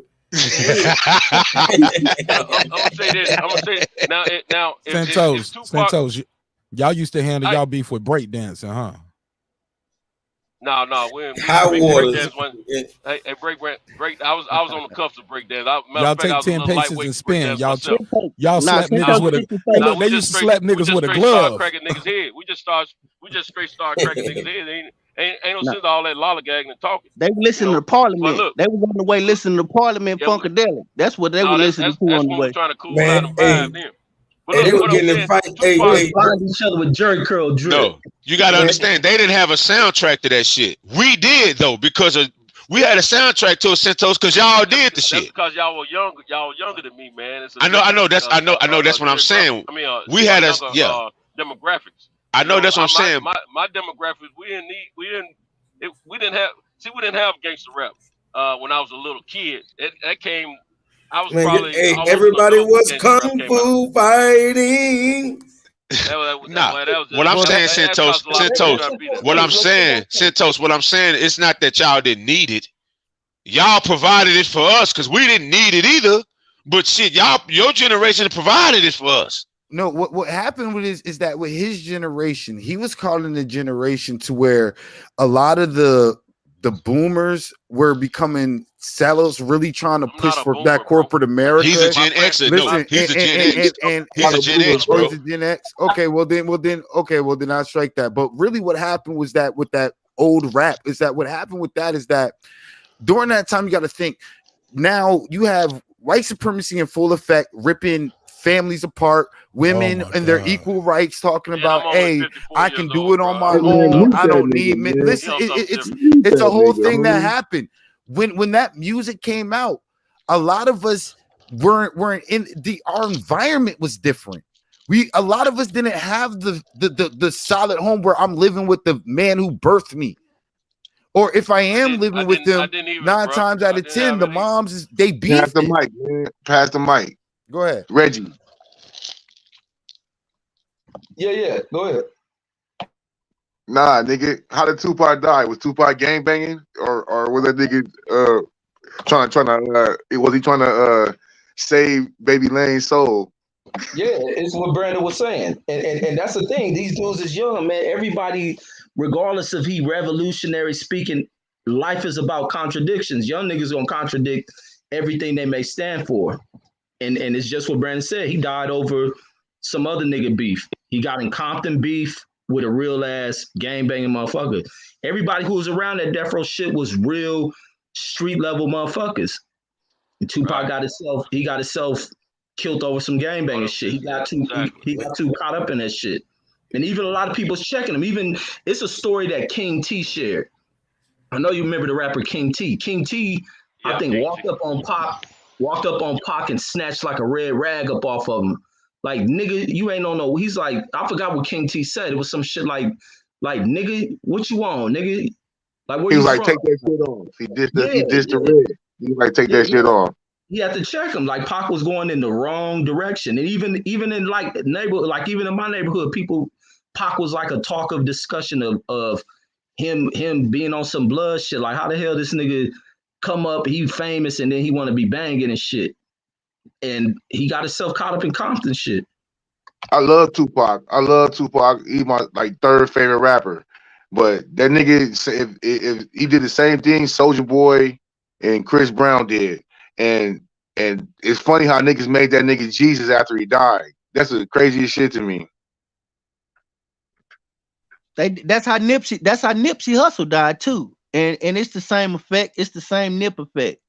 Nip died low key gang banging. He was talking about some stuff. He calling men snitch and stuff like that, and that's what got his life took when he shouldn't even been participating in that kind of behavior. None of that shit. And that nigga was his homeboy too. He was one of that nigga's shooters. It was fucked up. Shouldn't have been participating in that kind of behavior. He was one of the cowboy shooters, wasn't he, Deuce? That was one of the cowboy shooters, wasn't it? That's what the word is. That nigga. I've been put that shit together, bro. I could just look at it and see.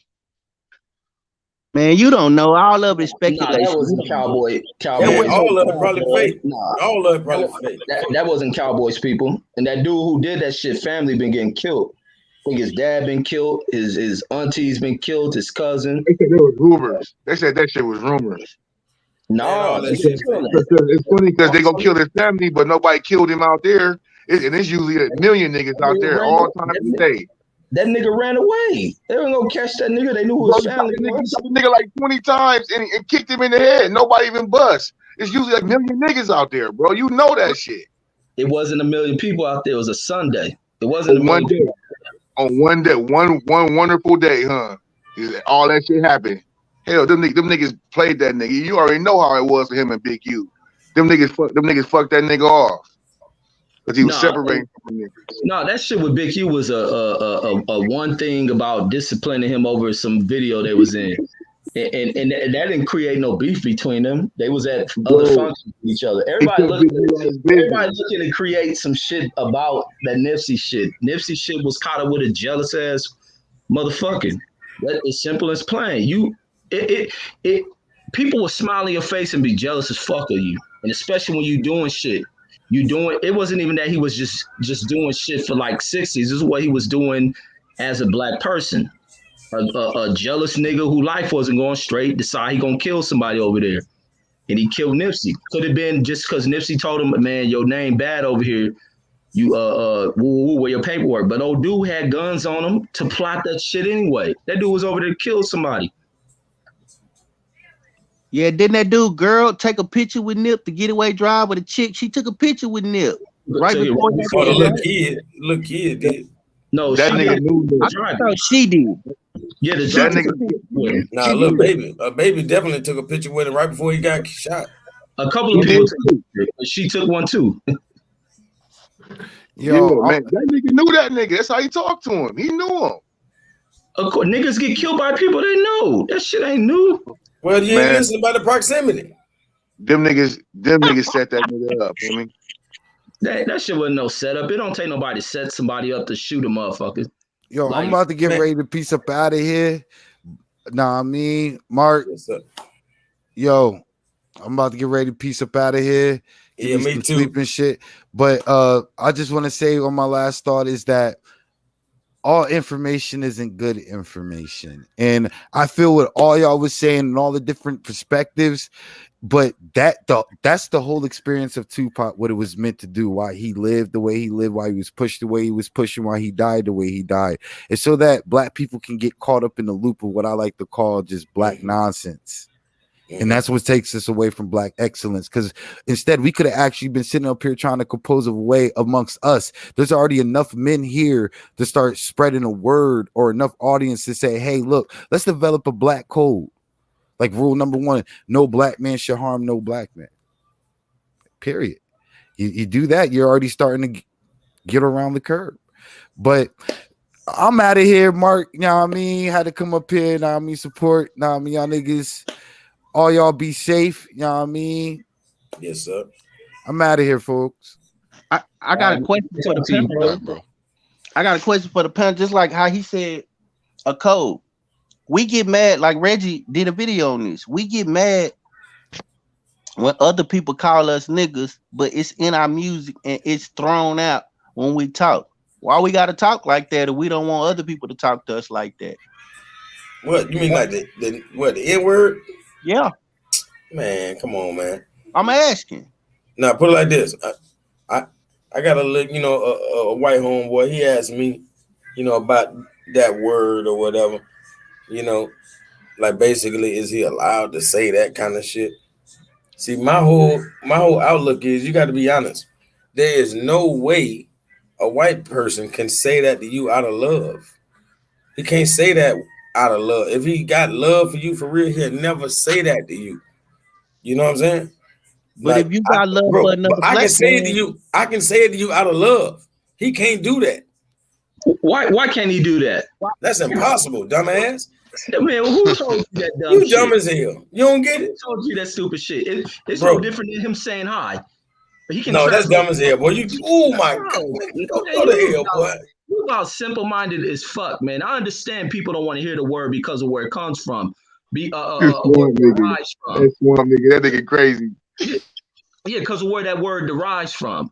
But the use of the word nigga has taken on many goddamn variables in the way and what it means and shit.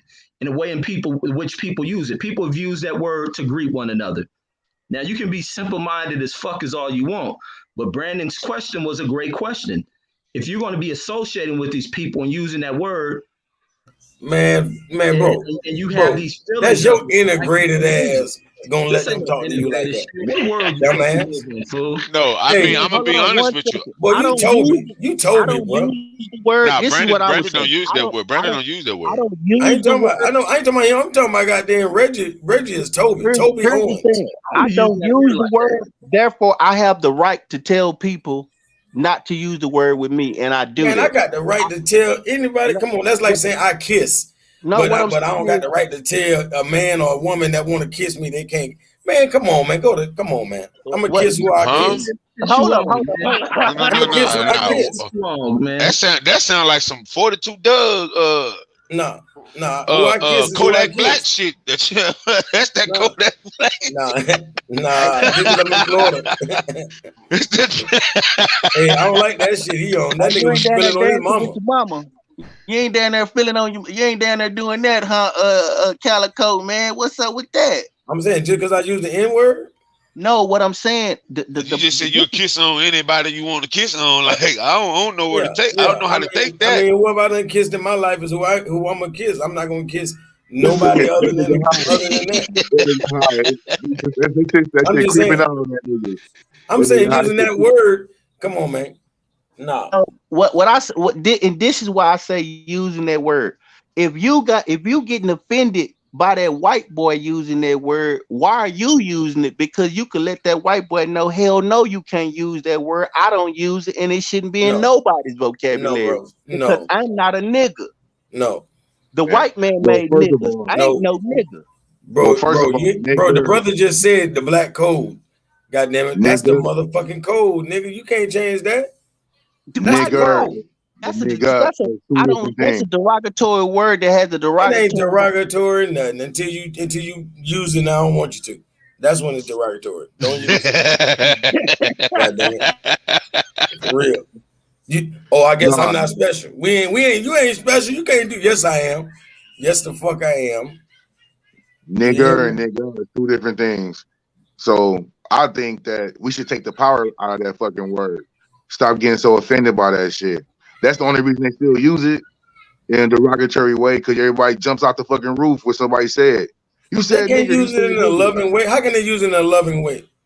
No, I'm talking about nigger. We take the power away from nigger. We take the power away from it. Well, I understand the semantics of it. It's been used so much on me, and I've used it so much, I'm pretty much desensitized.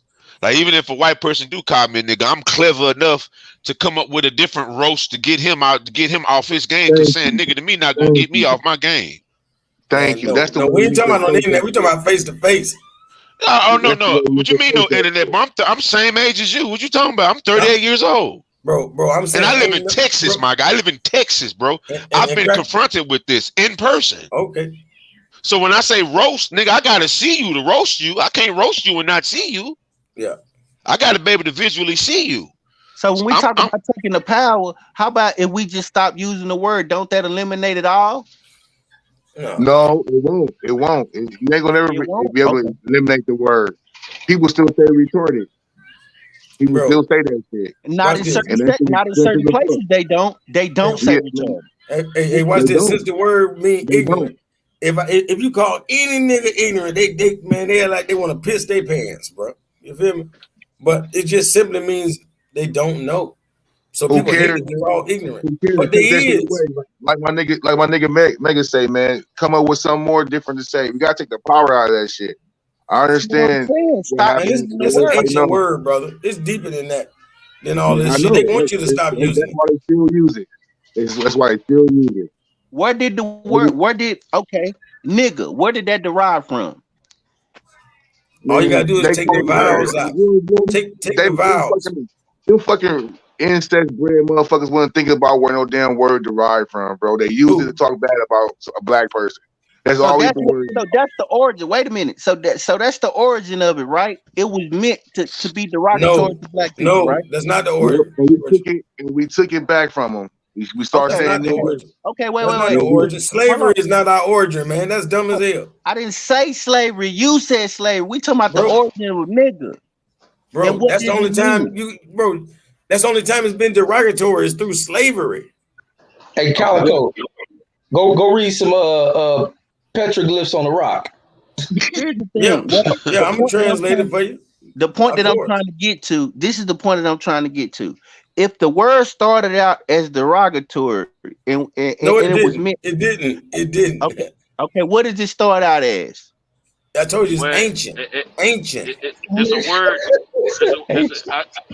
It's a word. The word that's similar to it that I think it derived from is a geographical location of a plot of land, a country, or something like that. Negro.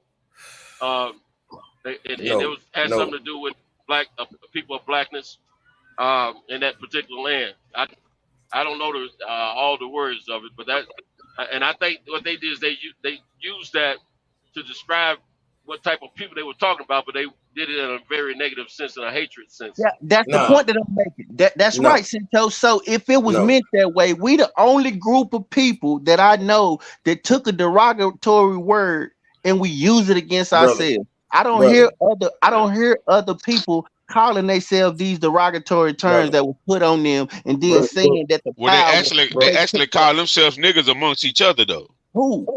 Whites like white. Like what I know this for a fact. I witnessed it. I don't know no white people. I know Asians. I know Asians who call themselves. I know Asians who call themselves nigga. Well, all you got. I know Asians who call themselves niggas amongst each other. Does that make it right? No. I'm not arguing. It's not right or wrong either fucking way. It's not right or wrong. So it's it's a perspective. What I'm saying is it's a perspective. That's what I'm saying. Hey, what you're saying in the origin is real because white folks use it against white folks in the origin. They call the poor Europeans niggas, riffraff. I've never heard that. No, that's true. You can research that. You can research that. You can research it. I've never heard another white man call. That's not the origin, man. That's still none of that. But we're not talking about negas or night. We're not talking about none of that shit. That's not the root of it. N, bro. You got to take the vowels out. It's the N, G, and R. That's the ancient word right there. And it wasn't no word. How you pronounce that? Ancient. Let me tell you something. Ancient. I'm just saying when you inquire ancient, you're not using American alphabet, bro. You're not using our language. It's American alphabet. What are you talking about? What do you mean A's? What do you mean A's? Bro, that's all. That's called the Latin script. Well, regardless, when you say ancient, when you say ancient, it predates that, partner. Duh, the hieroglyph. Okay, so NGR is not a fucking word. It's not a fucking word in ancient days. NGR, we didn't go by the alphabetical system. Bro, that's like saying ancient Hebrew. It's pretty much the same thing as Egyptian. And bro, it's all consonants. Ain't no vowels. It'll be 3 letters together or 2 letters. That'll be it. And you can fill in the vowels as you choose. To show how you pronounce it. Hey, check it out. Yeah, it was no word like pharaoh. Pharaoh is a Greek word. The word was NGR, which is a nigga. Man, get the fuck out of here, man. You can't say an ancient word and use fucking Gregorian alphabets and shit and say ancient. Bro, fuck out of here, man. You don't have to go to the hieroglyph when I'm telling you what the translation of the hieroglyph is. No, I'm telling you the predominant languages of ancient antiquity was Arabic and Hebrew. No. Yes, it was. I'm talking about ancient antiquity. I just explained to you about Hebrew, and Arabic ain't ancient. Arabic is. No, the hell it ain't. Yes, it is. Yes, it is. There's no such thing as Hebrew. There's no such thing. Arabic is one of the original languages, bro. What is you talking about, bro? What is Arabic? Man, Arabic is the youngest of all of those you just named. It's not. No, it's not. Yes, it is. And ain't no such thing as Hebrew. There's no such thing as Hebrew. It's a language, though. It's a language. And guess what Hebrew is based off of? It's based off of ancient Arabic and Aramaic, bro. What are you talking Aramaic. about? Ancient Aramaic. Yo, Mega, check it out. Mega. Ancient Aramaic is where birth Arabic. Calico, hold on. Aramaic birth Arabic. No, they're one and the same, bro. No. Yo, check it. Hey, man. Hey, bro, this nigga just trying to argue with you, bro. You hella simple minded. Don't even sit there and go into that shit, man. When we talk about Tupac or something, fuck man, that. that's that simple minded shit, dude. Brandon had a question that we skipped over. What we talking about. Yeah.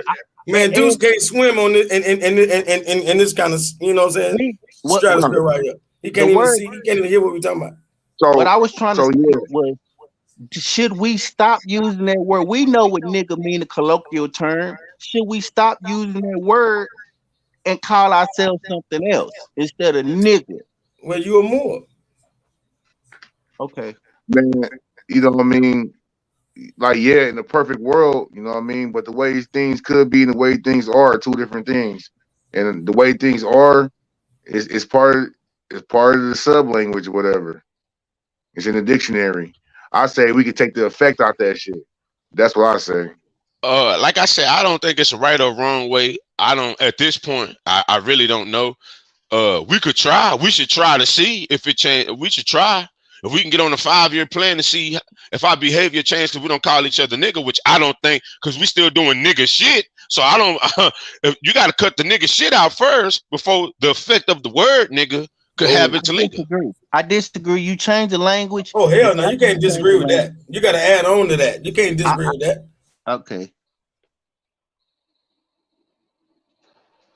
Well, I mean, as I said, we gotta. My thing is, we can try and see. We can get on the code and not say nigga, and see if we could get some positive ramifications from it. See if we can get. No, question, Megazord. In the organization, do you belong to? Do they use the word nigga? Nah, we don't do that. Oh, okay. Just checking. Yeah, you know, there was a time when there was a large group of brothers and sisters, well, we'll say brothers, out of certain geographical locations in the northeast of the country that exploded on the rap scene. Even before they exploded on the rap scene, they were taught, and they were taught to address one another as God. And I mean, those brothers weren't calling me, you know, they probably say the N-word every now and then, you know, but most of the time they were addressing one another as God. You know, I'm like Brandon. We do need to make an assertive effort to take that out of our vocabulary and stop using it against one another. But we've made it such a, you know, that word has become so hip hop that we have allowed other races to use it, and it's become a hip hop cultural thing. And it shouldn't be that way, because if we're going to get offended about somebody else outside of a person with black skin addressing us that way, we shouldn't address ourselves that way. And we shouldn't. That's the point I was making. Thank you. Yeah. So we can't get mad at T.O. So we shouldn't be getting mad at Senior for using that word in the way he used it, right? If we're going to sit and talk about ourselves like that. No, I think they were using it in the way of the way they came up. I mean, those guys grew up in Brooklyn. That's most Latinos and blacks that come up around each other, they use that word to each other, just like we use it just like we've been using it here tonight. So it's just a common word. I don't think T.O. mean any malice when he used it. I think he was just trying to be hood. Yep. Anybody that thought he was being racist or trying to talk down on the nigga is a punk ass bitch and crying about some shit they don't need to be crying about. That's only Fred motherfucking ass be on that bullshit. Yeah, Fred. I don't agree with Fred about that too. I said that, and I'm gonna tell you this. See, we gotta remember, all those young cats in that 135 weight division and that 130 weight division, all of cats that come out of that Mayweather gym at one time or another, they don't spar with each other and all that. They communicate with it. They probably still got each other phone numbers and everything, even if they don't talk on a regular basis. And you know, when they talking greasy to one another, they using that term toward one another. On FaceTime, in person, I straighten all their locker ass. room talk. You know, hey, whether or not it's right or wrong, it's another thing. But at the same time, that's what they do. I mean, they young guys talking stuff to each other, talking trash. Hey, Spanish people get mad if you call them a Chico, bro. So guess what? I scrape their ass if they goddamn say something I don't like. I don't give a fuck. So you don't let Calico. So you don't let Hispanic people call you. You don't let them call you a nigga.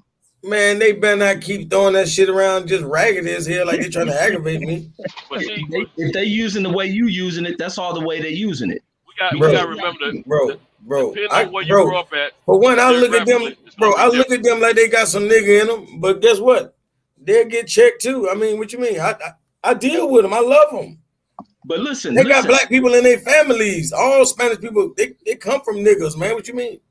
But they come from niggas or from black folks? From black people, man. They come from niggas. Now some have Spaniards. You don't know what the hell black means. And then some I like have the word nigga over black. Spaniards in them. Oh Lord, this motherfucker crazy. I like the word nigga over black. Black ain't shit. Y'all know what the Christian black codes is. That's the reason niggas slaves today. If you grow up with somebody next door to you that's of a different race, y'all real cool. Eventually, if you're a little boy, y'all cool like that, y'all in the hood, not in the suburb, but in the hood. Eventually, no matter if he's white, he's Latina, or whatever, y'all he can be Indian, he can be Asian. Y'all gonna be so good. Y'all gonna be on that hood thing. Eventually, y'all gonna have so much love each other. You're gonna address each other that way. No, that's not love. No, bro. That's like me calling the one white homeboy I got. I don't call him a cracker. Okay, you just used the example that I was about to refer to. You said the white homeboy that I have. Now, when I was coming up, you didn't refer to nobody outside of your race. That's different. You as a homeboy, but as I grew up. Man, bro, that's gonna take time. And once that time done came, you don't give a fuck what nobody else got to say about that. That person done proved themselves to you. You that just like you said that white dude's your homeboy. Bro, I ain't riding no skateboards with him. I ain't riding skateboards with him and no crazy shit. I bet you call him homie. You damn right. Anybody break bread, goddamn it, all that. If y'all grew up next door to each other, you would have been saying, nigga, please. And he would have said the same thing to you eventually. You would have been cool with it. Hey, no. You say that to us on the panel, but I know better. I've been living. Guess what? I use the word nigga and cracker around him, but I don't call him a cracker. I might talk about crackers in front of him just like that. Straight up. And I might talk about whatever. But goddamn it, come on, man. That's just how I rock. I ain't having that lame shit. Motherfucker ain't finna no. Now the real truth is you might not have had somebody of a different race coming up next to you that's of a different race, and I understand that. But I'm just saying, I'm from Florida, man. We got every race. We got more Spanish people than all y'all. I'm talking about directly next door to you. Bro, I'm talking about that's all I know. Somebody you gonna play with, somebody your mom gonna invite in the house to give them a plate of food when they hungry. That's what I'm talking about. And when you got a relationship like that, eventually there's gonna be some love involved, some genuine brotherly love involved.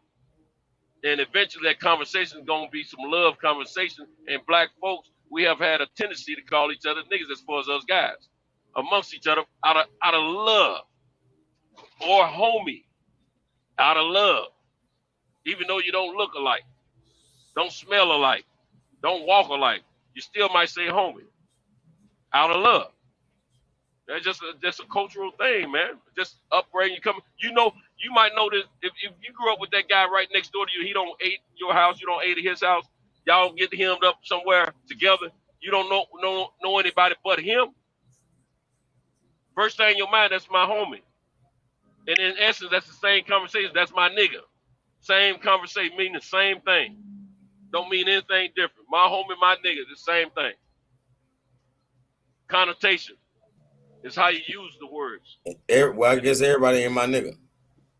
Yeah, they not. Okay. That's the point that we prove with Calico. We should use the. That's the point. I can use the word because some people say certain motherfuckers is my nigga. The rest of them, the rest of motherfuckers in the world ain't. Damn sure not no white boys. Well, this is what I practice, and I ain't never heard my son say it, and because he ain't never heard his daddy say it. So I call black people, even if we not, I call them brother, and I call sister, and kings and queens and gods and goddesses. That's what I would rather roll with because it's on a high elevation. I don't, and when we certain places like at the job, that's one thing I don't play. Black people calling each other nigga. I will write you up. I'm a supervisor. I will write your ass up and get you out of there if I ever hear the N-word fall out your mouth around me. I don't play that, and we're gonna be civil and we're gonna have some goddamn dignity, or else you won't be here. I don't play them games. Period. At all. Period. Boy, I'm glad I don't work with your ass, Brandon. Yep, you would have been fired. You would have got fired, Calico, because I don't play that. I don't play that. I don't play that at all. You would have found more. You'd have been found a different reason to fire me before that. Shit. No, long as you come. No, man, I'm not that type. One thing about it, we're gonna carry ourselves with dignity and respect and integrity. And that's what we're gonna represent. And if you can't represent that around me, you might want to get away from me because I'm that kind of black man. And I'm gonna hold you to that standard because that's the standard I hold myself to. I don't believe in black excellence, but I damn sure believe in trying to get somewhere close to it. So that's something that wouldn't fly. Especially I've been around black people that have said it in front of white people and they say it so casually. And I hear them pull them to the side. I said, man, listen, I know that's a word that you used to using, but you not gonna use it in this setting and professional, because if you do, you're gonna be out of here. And then I'm gonna go tell them folks how you this N-word. That's why you ain't with Reggie. Hey man, it is what it is. Now it's trying to correct behavior and elevate us because they'll never forget that they can't use that word around me, and they'll conduct themselves different around me. So bro, for some reason you mean well, but that's that Bill Cosby shit, man. What you mean by that? The hell? That's that Bill Cosby shit. That's called teaching your people, man. That's what, and holding them accountable. That's what that's called. And people know. Let me tell you something. I'm 54 years old. I never witnessed any of my people using that word in the presence of the opposition, outside of our community, that is, outside of our conversation, until I was in high school. That was the first time I witnessed like Reggie got integrated. And then we weren't supposed to be doing it then. And we would check each other about that kind of stuff. You know what I'm saying? But it became more common. And my generation gave it to your generation so you can continue to give it to them. It's wrong, man. That was a time when you couldn't have certain conversations out in public outside of the community, because we spoke to each other about certain things and and in certain ways that we didn't carry that conversation to the outsiders. And now we giving them everything, man. We giving them our culture. We giving them our language. We had pig Latin. We don't give everything to them. We don't have nothing now. Now all we doing is just like, well, yeah, we use it, but you can't use it, man. If you don't want them to use it, don't present it to them. Well, why you didn't say that about pig Latin? You shouldn't have presented it to them. Exactly. Like I said, we gave it to them. We don't give it to them too. But look, even looking at the use of the word nigga, I don't think too down about it. But look, there's certain places where people know it's an inappropriate use of a word, to where you're cautious of where you use it. And even people tend to know not to use it around their grandparents out of respect for elders. They don't use it in certain environments. You won't go into church using it. You won't go into a local school. So it has to be a hidden word because it's a word that many people find offense to it, and they don't want to hear it. It's like a cuss word. It's like like the same way we have respect for cursing around certain people. That's the way we used to be with the N word, but we don't give all that up now. Yeah, because we're not gonna use it in certain environments. There's no way you're gonna be sitting in corporate America, sitting there throwing the N-word out left and right because it's against company policy for you to do that. Any derogatory language gonna get out of there. So you know how to conduct yourself in certain areas. Why we can't conduct ourselves like that amongst each other? Why we gotta wait till we get around these people and then be like, well, you can't use that word, they'll get you out of here. That's the point I'm trying to make. Our conduct should be that way at all times. Hey, see, everything integrated, so I understand what you're saying in the workforce. But why the fuck we ain't like we can't be special? What? I don't understand why y'all don't know that. Like, why we not special? You do admit that you wouldn't use that word in the workforce. You just said that. Ain't nothing wrong. I'm not even really gonna talk in the workforce. I can't even. That's like saying I'm gonna be conscious at the workforce with all. Oh, yeah, I'm gonna bring this knowledge. I ain't coming to do none of that. So you selective. So basically, you being selective on how you speak and how you conduct yourself around a certain group of people is what you saying. Man, hey bro, you'll be done to shut me down for more than the N-word. It'll be some knowledge. I'm just saying it'll be more than the N-word. I might bring some knowledge to the table. You gonna swear you don't want to hear. This ain't the place for that. So it's not the place for that. So so you agree. So you agree that you conduct yourself. No, I agree that I don't run shit in those places. I don't run shit. So you conduct yourself a certain way, right? Hey, I remain silent. Yeah. Okay. Yeah. I treat it like an interrogation. Because I know motherfuckers against me, waiting on me to goddamn slip. So that's not freedom. That's not freedom. So basically, what that means is that's not freedom. So basically, what that means, you know how to conduct yourself. No, that means that's not freedom. I know how they want me to conduct myself, and I don't get along and go along. You do if you conducting yourself a certain way. You do. We all get along to go along because you change your behavior. I don't get along. I go along. I go. You change your behavior when you get around certain people. If you used to dropping certain knowledge, you don't drop that knowledge. You change your behavior. That's what you say. Good. Didn't y'all just say we gave everything to them? What I'm supposed to do? Go around so you doing that? Go along. We all go along to get along. We changing our behavior around these people. No, bro. Sometime in point we do. No, when it come down to that's job like saying you're not realizing I'm changing it when I get around y'all. I can be me. I can do what I really want to do or say what I really want to say. And that's the point that I'm making. What is the point of me doing this around somebody I don't have this for? I don't even have that conversation for. Oh, I need to teach them, that blacks are supreme, white supremacy is a fallacy. Oh, yeah, I need to teach that to the white people. What the hell? And just so you know, Calico, you and Reggie agree with that. That's a point that you and Reggie agree with that you didn't even know. Yes, he do. Ask him what he believe about white supremacy. Yes, he does. Ask him. Man, he be throwing up the white power symbol. Ask him. He believes exactly what you just straight said. Up pro-black. He believes pro-black all day, bro. Man, so y'all ain't hear him tonight? We know Reggie. We've been following Reggie for a while. Reggie pro-black, my man. Reggie, how long we been talking about? 2 years, 3 years, 2 years at least? Well, he sure switched up when he met me. He believes white supremacy is a fallacy, just like you do. And he's so crazy. He think goddamn black supremacy is a fallacy. Nigga, you know what, Calico? The same way Reggie talked to us on this panel. He talked to white folks at work like that. That's what he talked about in his video. Man, they love that motherfucking boot shining type shit, man. Come on, man. You ain't learn Reggie. I tell you, he don't know Reggie. He don't know him. You need to invite him to your house over there at barbershop. What you call it? What you call it? Barbershop conversation. Beauty shop. No, barbershop. No, Reggie got barbershop conversation. No, I'm boxing conversation. Reggie don't. Oh, boxing conversation. My bad. Boxing conversation with Reggie Owens, not barbershop conversation. That's my bad. I got it all. That's a whole nother show. You crazy, man. Hey, Calico, have you ever watched Reggie's channel? Go watch Reg's channel. You will see. You don't follow his channel. You'll see what kind of man he is. You'll see what his content that he put up. I wanted to speak on that before Fight Doctor left. I wanted to let him know who Reggie really was, man, but I could tell some of the cats didn't really understand who Reggie was.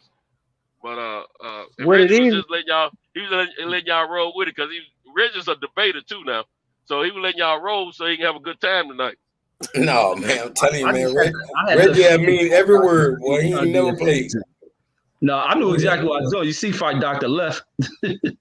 Yeah, I know. See, hey, see, and Reggie is colorist, right? Because last time, before I put my avatar up, he thought I was man. I bet you a light skinned ass nigga, man. Shit your ass. I'm like, oh damn. Look, this how foolish y'all. Y'all know one of my kids is light skinned. They mama light skinned. So what the fuck I look like being colorized?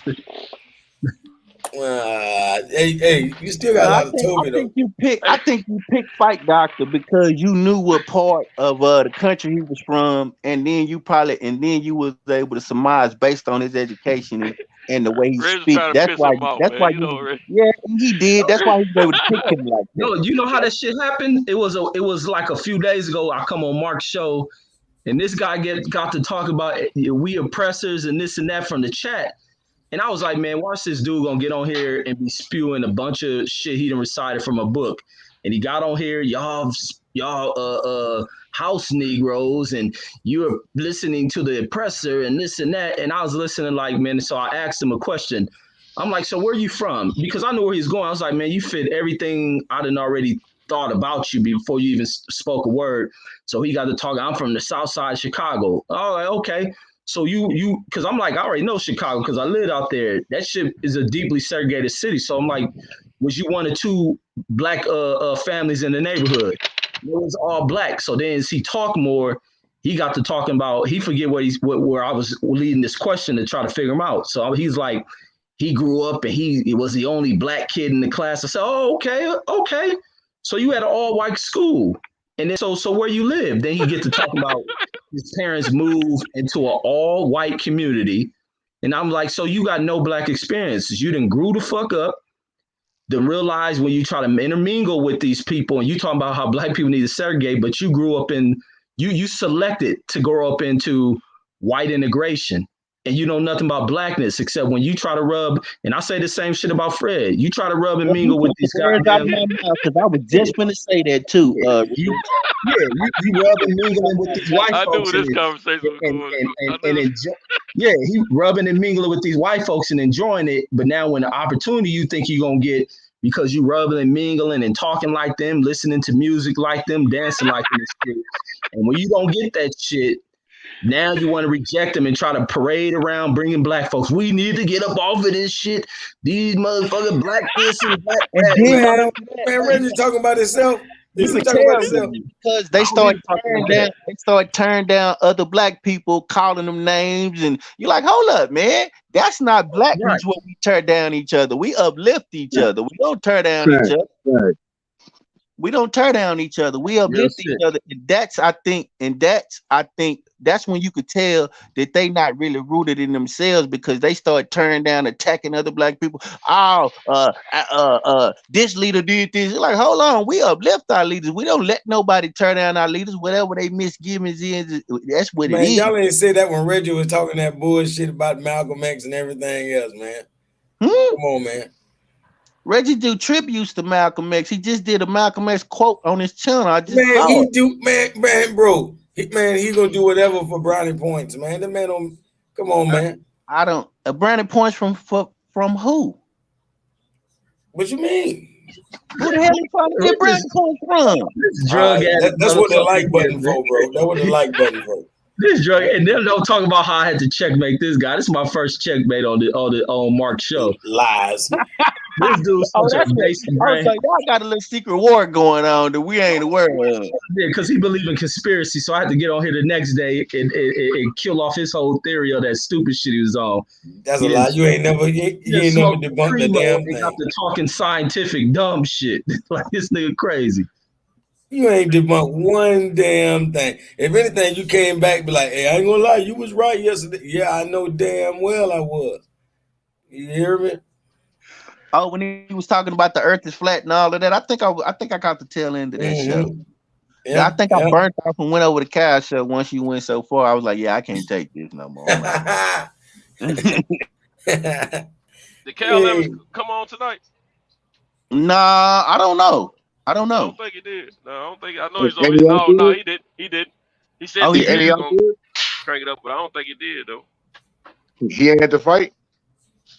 He's flying into Atlanta right now. What kind of flight Cal on? If he got on the flight at 12 o'clock, he didn't get there. How long is the flight?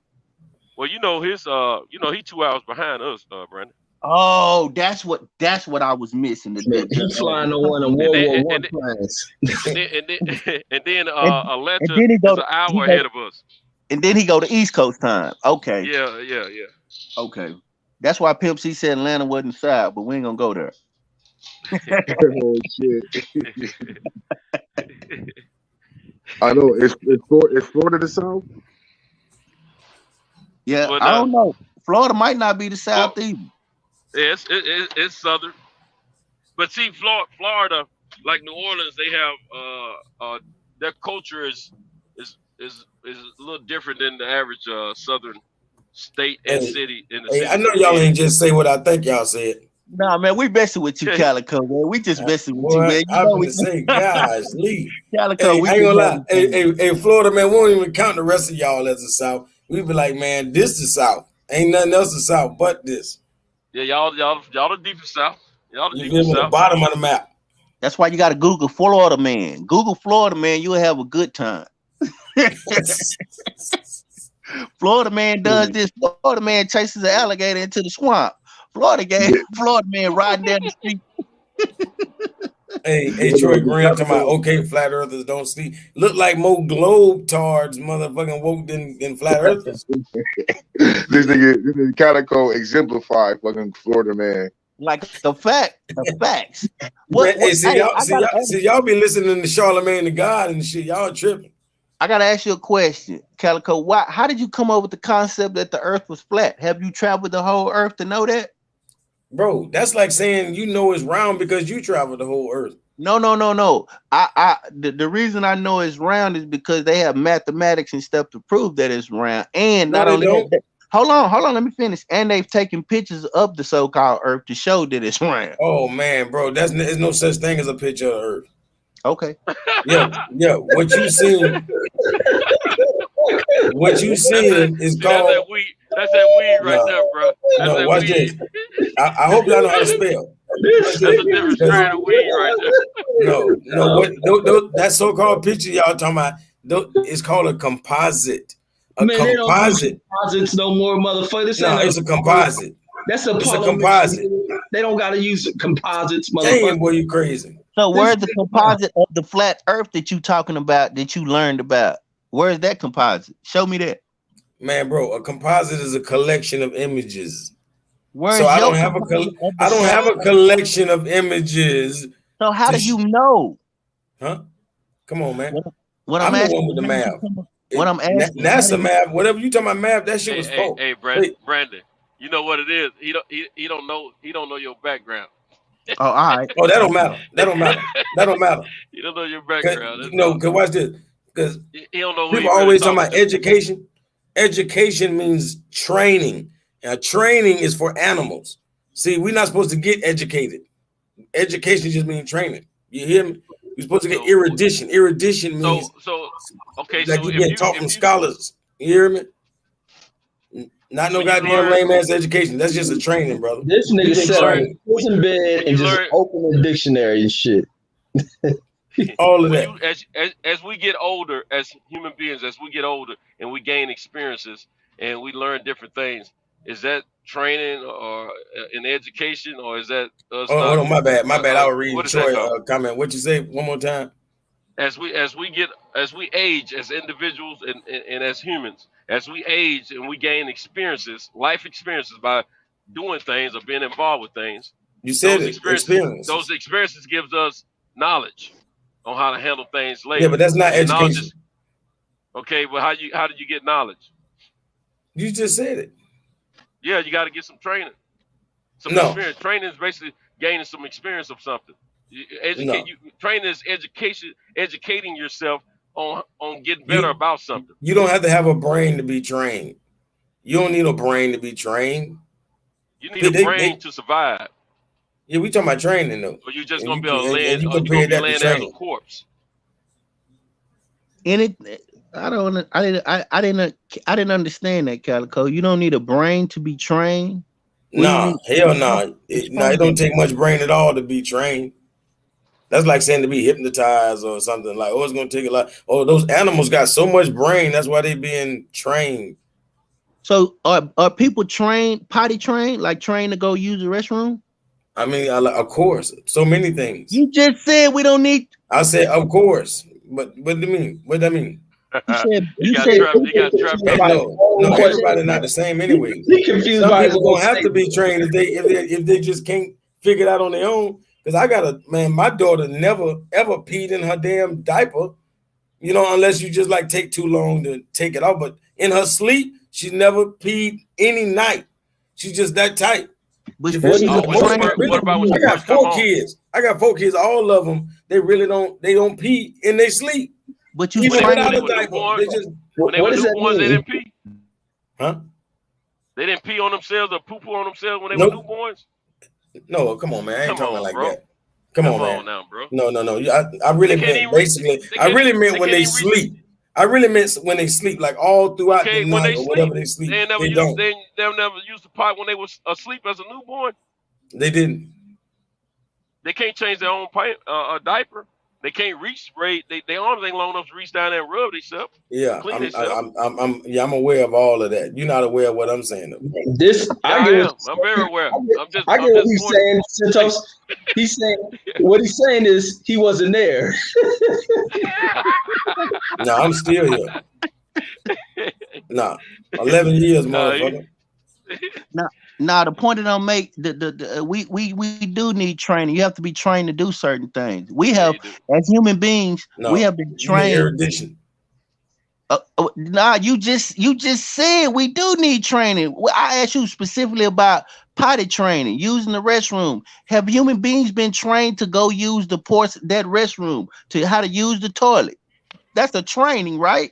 Your body's trained to do that. Somebody trained you to do that. It's called potty training. Or else humans would just pee and boo-boo on themselves all day long without going to use the restroom, correct?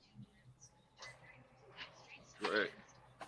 Now, I know what you're saying, Calico. My granddaughter, the 12-year-old granddaughter, man, I'm telling you about that I'm raising. When we first introduced her to a pot, she has never pee-peed or boo-booed in a pamper or anything when we were in the process of training her. She always asked for the pot after that very first time. I understand you might have had a situation like that with your kids. I can respect that, but at the same time, to make a broad statement like they've never used a bathroom on themselves in a diaper, that's too broad. You got to specify, my brother. No, that's why I narrowed it down. I really was talking about in their sleep. That means like all night. I mean, most kids. Back in the days, most people peed in the bed. So they woke up and pissed and shit on themselves. If that's what you think, you know what I'm saying? No, that means they were easy to potty train because all you need is a potty. Said the keyword training. That's we're using that word. We're using that word train because we train because we're trained. So what they air that? So, bro, come on, man. No, man. No, goddamn well, all that, all you know what a training is because you done took a trade or two, or whatever. That's right. You're right. You're right. Which means because you earlier made. Which means you didn't need. Which means you didn't even need most of the bullshit you sat in the room for, huh? You didn't learn shit till you went out there and got hands on. That's when you knew something. But I had that was part of it. You had to get the white man's paperwork. But wait, I still needed the theory though. I still needed theory to put it together with the application. You have no theories or nothing until what happened? No, theory come first, then application. It got to come out. So you didn't know this until when? I mean, I don't know. Okay, I can explain how this works. Because you were saying that people don't need training, that you don't need that. You use the word that I'm not familiar with. And that's why I disagree with you. People do need training, and we train each other every day. That's why I brought up potty training, and you agreed. So what you're saying about training is incorrect. There are certain trainings that you need. You just admitted it. I like Calico. I like you, man. Bro, it's certain lessons you're gonna have to learn. I agree. That's called application. Yeah. I agree. Bro. To apply. Somebody teaching you don't mean training you. Calico, you want to hear the realest shit ever spoken? Life is like a box of chocolates. No, That's your no, mother. but you don't get that. See, you don't get what life is like a box of chocolates really, really means. You know what it really, really means? You tell me. I gotta hear you break this shit down. Watch it, we basically think of chocolate. We think of what? Brown, the color brown. But guess what? The whole world is a box of chocolate. That means everybody come from the brown, man and woman. You feel me? Are you So a some people philosopher? might be very. Are you a philosopher? Yes. I'm saying, if you know what the word means, then yeah, of course. That means you got a love for wisdom. That means you got a love for wisdom. Feel means love. Sophia means wisdom. According to Mendel's law, the darker the is darkest. is the dominant. But why? Because that's been proven. That was a theory at first that was proven. That's a law. Which makes it a law, because out of the dominant you do get the recession. So that means life is a box of chocolates. Okay, if that's the way you want to explain it. All right, cool. Yeah, because Mendel's law proved that. You just said that. You said everything came from the dominant. Yeah, but I gave you a law and I explained it. Not just life is like a box of chocolates. I explained it. No, I explained life is like a box of chocolates. Then you brought up Mendel's law, and that just only further proved it. Okay, I'll take but that. I know all about Mendel's law. I'm with that. Dominant and recessive, of course. Yeah. The dominant gene, hides recessive traits. So you won't even notice it until it passes it on to the next, seedling. But you can see that, and you can see that in the crayons, because if you use certain colors, other colors make other colors. That's how crayons are made. That's pretty simple. But that don't got nothing to do with better, or that don't got nothing to do with that makes me better than you because you this or that. No, it makes me dominant, and it does make me supreme. But how so? Well, I'll say this: is the recessive right now dominating you? Hell no. Yeah. Oh, yes, it is. Yes, it is. You just said it. No, I never gave him that damn title. Okay.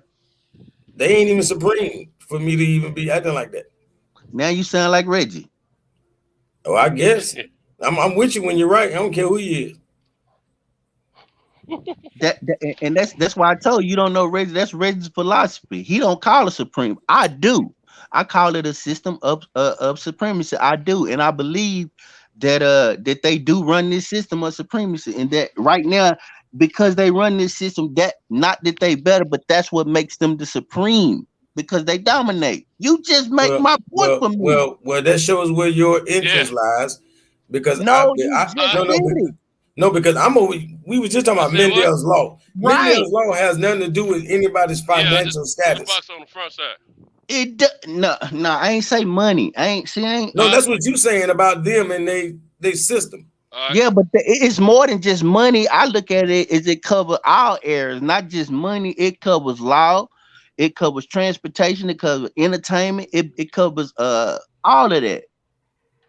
That's what makes the system supreme. Because they run each area. They are the dominant people of the whole area, of all these areas in life. I didn't say better. I didn't say greater. I didn't say none of that. I was saying dominant or supreme. Yeah, well, we know genetically who the supreme is. And if you think outside of that, want me to be what I really am, and you're ignoring that, but it's okay. I still am who I am. It just is what it is. We talking about genetics, huh? Indeed. You can't deny me. You can't deny me. Indeed. Even if you are genetically, well, I tell you this, in all other aspects, they got you beat so far. Nah. See, you back giving people 99% of some bull of the world. I'm just saying. No, you can give them their 1% and send their ass on by their business. Okay. Goddamn it, 99 still over here. Well, I would like us to line up our genetics with the rest of that other stuff the way we feel, and then we'll be on to something. To the end. You mean as a whole. I understand that. Yeah. I'm with that too. Mm-hmm. Yeah. Yeah, I mean that just means people got to rely on. Hey, who was that? That brother Troy Graham said that I think he said the most brilliant thing of all tonight when he was talking about how people have to find their brilliance and follow that. You know what I'm saying? Like you got to go be that. You got to be what you brilliant at. Man, when you gonna find that shit? Man, hey, I'm just so damn brilliant. I don't know which way to go, man. I'm everywhere. You know what I'm saying? Shit. Hey, Calico, how old are you, my man? I'm not trying to. Man, I'm 83, man. I'm 83. So you 38? 83. I'm a senior citizen. Yeah. Okay. No, I'm 54, man. I was just wondering, man. Hey, Real talk. Santos, he a serious city. That nigga got dementia.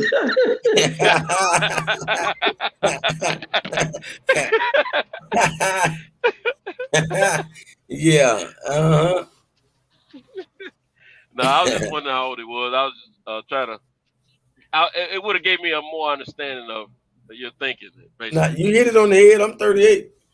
Now you know his background. I already know what his thinking. It comes from the Moorish Science Temple. So he speaks a lot. It's deeper than the temple. You are the temple. I know, but you speak a lot of Moorish talk and that sovereign talk. So I know where you come from. I studied that as well. The Uniform Mechanical Code, all that good stuff. I already studied that stuff, Calico. So I know where you coming from when you start talking like that. Yeah. Did I get that right? Well, I'm saying you barking up the right motherfucking tree. I figured I was. You feel me? Shit, I'm definitely up in that tree. You feel me? The reason I asked that because I was trying to get a more idea of how your thinking may be coming about. But at the same time, I can hear some. At first, I'm gonna be honest with you. At first, I thought you were just full of bull crap and weed. But I think now, listening to you, I can hear some intellect in you. But you still got a little bull crap with you, though. You still got a little bull crap. Ain't no intellect, nigga. I think the rocks outside my door on the porch got more intellect than this motherfucker. He got some intellect. I ain't gonna knock the brother. He got some intellect. I can hear it, but he still got a little bull crap with him too, though. I guess we all got a certain extent of it, you know. Hey, I know what the majority of people think, so I know how to, definitely say something that's totally opposite. Being in Florida, where did you pick up the that MST stuff and Noble? Where did you get that? Who taught you? I mean, how did that influence you in Florida? I try to tell them temple Moors that I'm like, man, they expect everybody to be in a temple, but we don't have none of that down here. You know what I'm saying? That's what I'm saying. Where did you pick the MST up from? Yeah, I just done study myself. You know what I mean? Like if anything, I know about Dr. York, about 20 years before that. You feel me? And I didn't even really realize the whole time he was calling himself a new Wabi and more. So I'm like, damn, this word been here the whole time I've been studying him. Like this man was on everything. You feel me? So, it's all of that. I deal with all the master teachers. I know. I heard all that. That's why I was able to pick up on it because me being the traveler that I am, I've studied all of that, and I was able to pick up on certain language. And when you in certain communities, you kind of intersect and intermingle. So I was able to pick up on that. For real. You be smoking that weed real tough though, don't you? Man, I'm an Indian, man. I'm a Navajo. Seminole. You remember some of my homies. I got some homies, man. I ain't knocking nobody. If you want to smoke weed, that's your thing. I don't mean it like that. But I got some homies, man. They don't smoke weed they don't smoke weed so tough that man, I don't even think they get high off of it anymore, bro. Yeah, I know what you mean. I think they just smoke it because it's habit more than anything. Because they operate all kind of stuff. One of my homies, man, he beat me so bad in ping pong one day, man, with a joint in his hand, man. Damn. Man, I didn't know what to think, man. That's how much weed he smoked. I don't even think he get high off of it no more, man. And I was pretty decent in ping pong. That something killed me, man. I didn't win not one game, man. And that was the first time me and him ever played. I never played him again. If I can't beat him with a joint in his hand while he's smoking weed, I can't beat him, period. Hell no. Calico buy his joints from the morgue. They come wet. Oh Lord.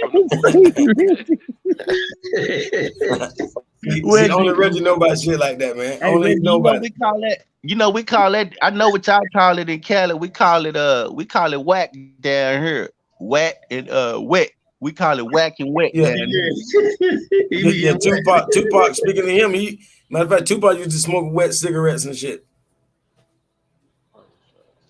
You smoke wet joints, nigga. That's why you be saying all this crazy shit. Yeah, right, nigga.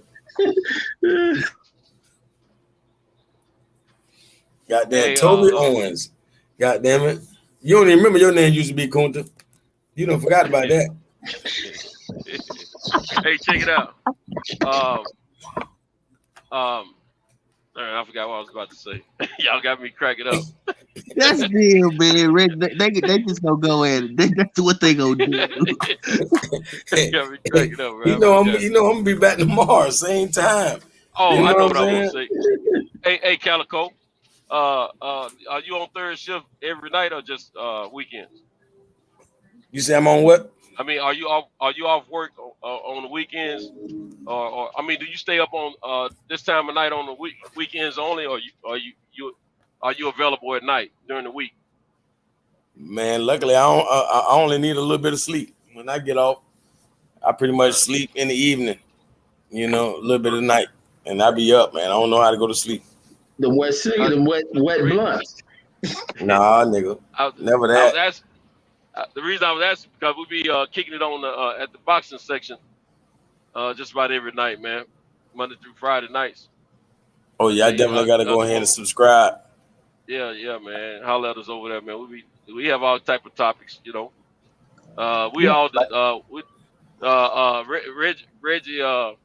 Reggie made that possible for that slot, that time slot. This used to be his time slot. Y'all ever heard of Rap Star? Yeah, we heard of him.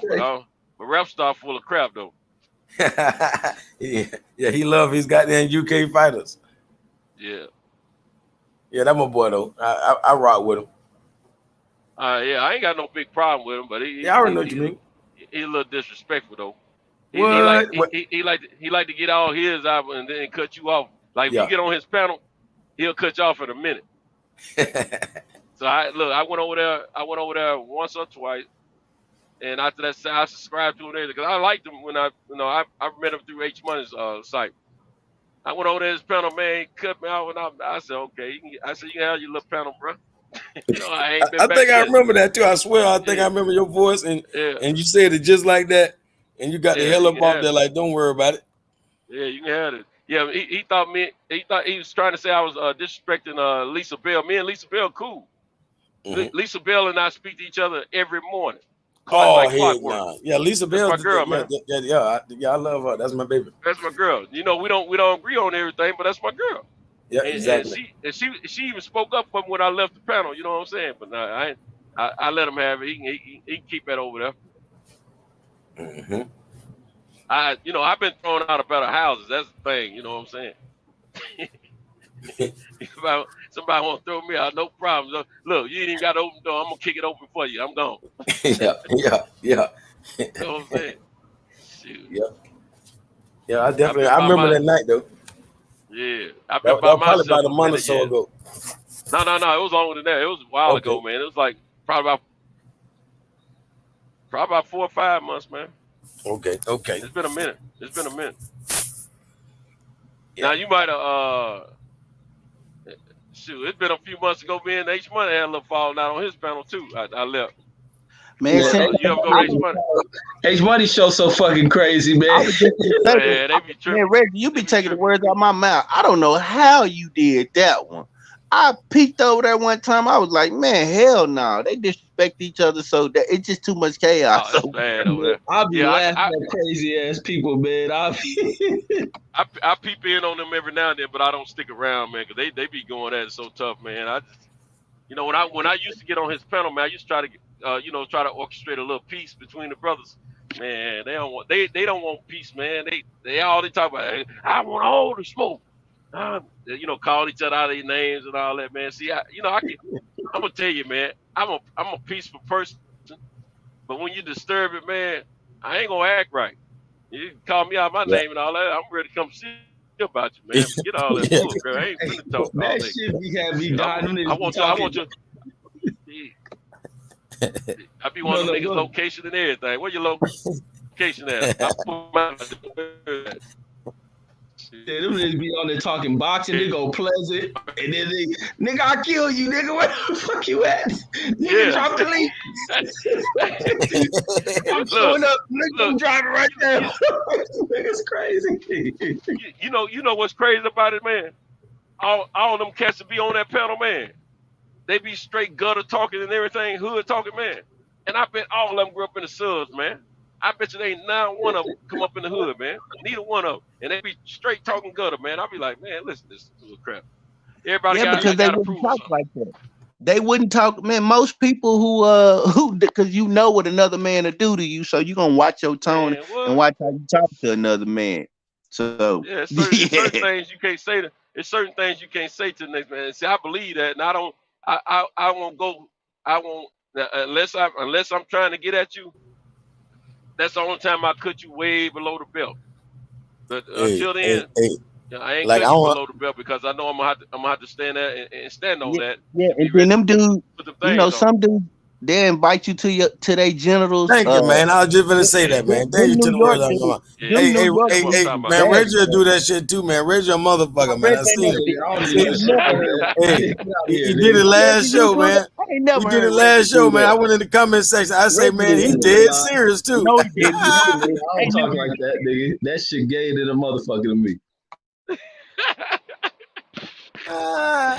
Now you don't invite another man to your genitals, man. I don't care how mad you get, because if you're around me and you invite me to him, you got to pull it out. You got to pull it out. You got to pull it out. Or I'm gonna undress you and make you pull it out. So either way, you won't be talking to that, and you would never talk to no man like that again. Shoot, man, I remember my uncles them just tell me about they just tell me about cats be talking that stuff about they Johnson, man. Shoot, my uncle them they used to carry straight razors. Yep. They make a fool pull it out, man, and he probably loses balls right then and there, man. Yeah, you finna pull it out, and you ain't gonna have it no more. That's exactly how I was raised. You invite me to him, you ain't gonna have them no more. Pull it out. They be like they mine now. And leave them laying on the ground, you bleed. Yeah, I think that's a Southern thing right there, Centos. I think that's a Southern thing. We don't. Man, no, but yeah, that was back in the day, man. Before I even come around this joint, man. They used to do. Hey, let me tell you, them straight razors was a hell of a weapon, man. Back in the day, I'm scared of a straight razor.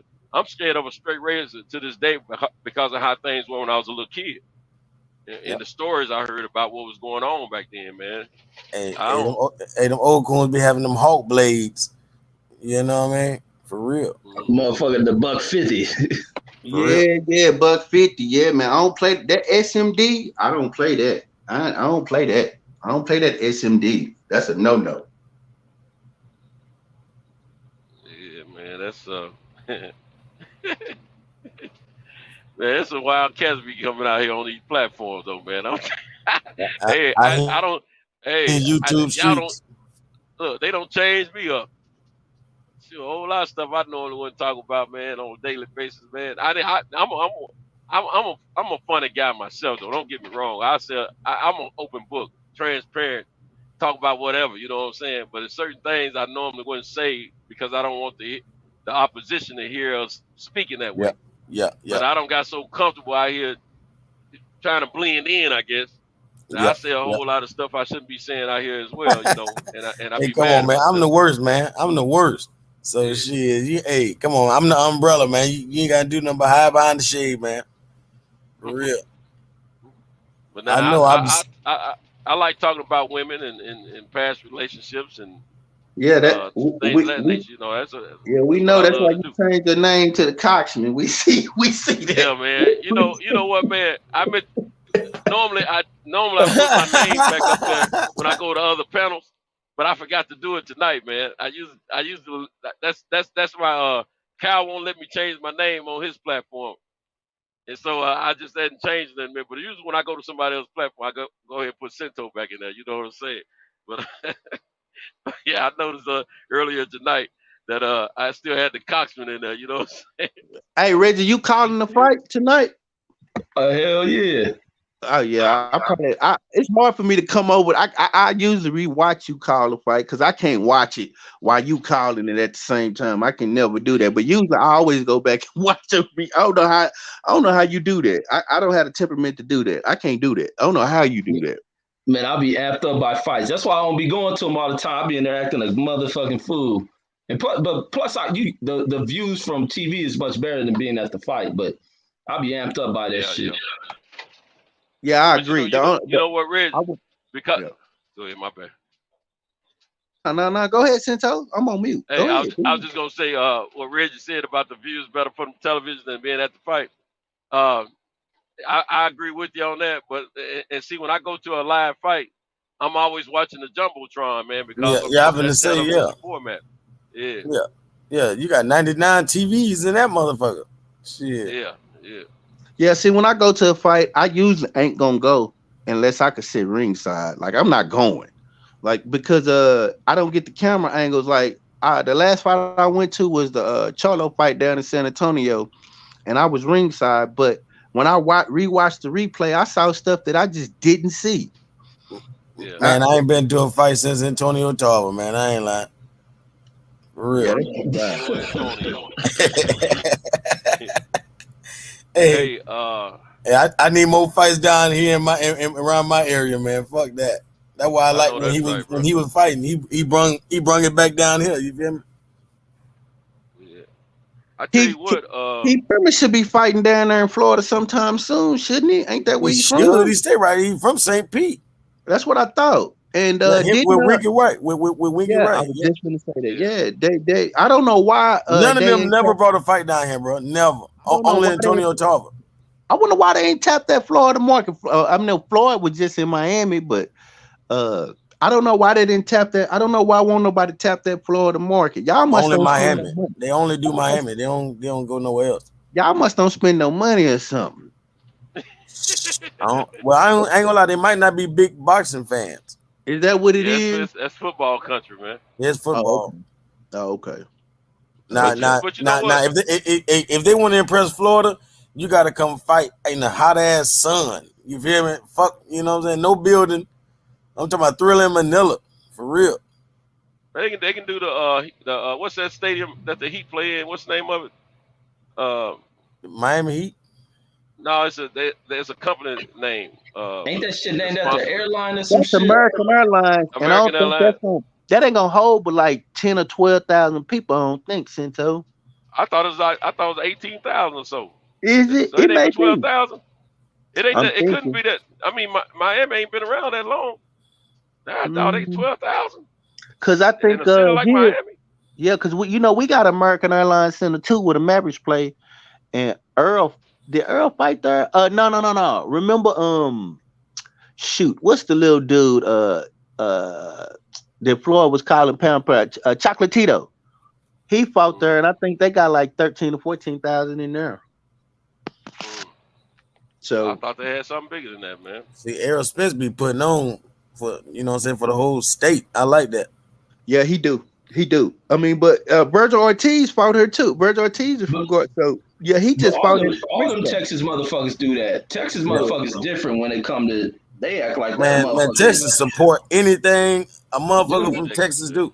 That's why when it comes to sports, I don't listen to motherfuckers from Texas. When they talking sports, hell no. Them motherfuckers act like Texas is. That's why they don't want to be part of the United States. That's why I told you, Master P. Master P. Texas, man. See, Master P made all this money off just Texas alone. He did. See, that's why NBA YoungBoy doing the same exact thing right now. Hey, and the one thing I gotta give about Texas, I ain't never seen an independent market like I did when I lived in Texas. Them motherfuckers independent market is something you ain't gonna see nowhere else. Man, Texas is a small country. I ain't gonna lie. It's his own country. Reggie know he lived here. He lived in Killeen. He know. Yeah, Man, yeah. That's why I seen that shit. Them motherfuckers like really support. I saw like, man, these motherfuckers from Texas different. Hey, my brother just moved from down there. He say, man, everybody friendly as hell, invite you to dinner and everything. Got big ass guns like a motherfucker. He was like, man, I ain't want to go to nobody's house. Shit. Yep, it's an open carry state. Cause I ain't gonna lie, I walk around with it on my hip. The rule is, long as it's in a holster, you good to go. I walk around with it on my hip. Damn right. I ain't gonna lie, like shit, you gotta have it down there, man. Everybody named Memmy walking around with a big ass motherfucking stick. Yep. Walking around with it on my hip. They still got that Wild Wild West mentality though. Yeah, they do. And it feels like that too, man. You better be ready to use it on they funky ass. That's like when we was out there. I was in Calais. We beat up these white motherfuckers in a pickup truck, and the homie pulling their door. One of the white boys got the looking behind his back seat. Man, we took off like that nigga grabbing the shotgun. Like, man, he came out with a pole. That was the biggest mistake that motherfucker ever made in his life. Man, he beat the fuck out them rednecks. And not only that, we drive fast down here. I ain't gonna lie. Our speed limit is 75. Well, I went to LA and I couldn't believe that they was driving 55 miles an hour. I just couldn't believe it. That just blew my mind. That's because they got so... Man, it's so congested out there, Brandon. Man, Them brand new ass cars. I only drove around in LA one time, man, and that was back in 2008, man. I swear I only went like a 10th of a mile in like an hour plus, man. It was crazy. That's the most populated city in America. Yeah, New York might be. We were leaving. I think it's New York, Chicago, then LA. Shit, man, I'm talking about one city, boy. No, I think you're right on that shit. New York really congested. LA County probably got the most population. No, but New York small as hell though. LA big. But no, our county big. We got the biggest county in population. And the most people. In the county, but not the city. The New York City bigger in population. Yeah, he's right about that.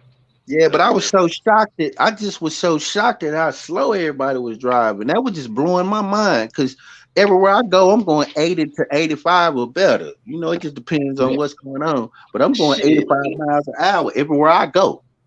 Every minute, every hour is rush hour in LA. You can't get nowhere. That's another reason I don't like going home. I can't stand that shit. Yeah, and you know what else we was told? Stay off the side streets. Everybody know that. Stay off. Do not take them side streets. We know. Do not take them. That's what they tell. Don't get off. If you just stay on the freeway and don't be taking them side streets. And LA had me fooled. I was just there in April. I just couldn't believe how beautiful that city was.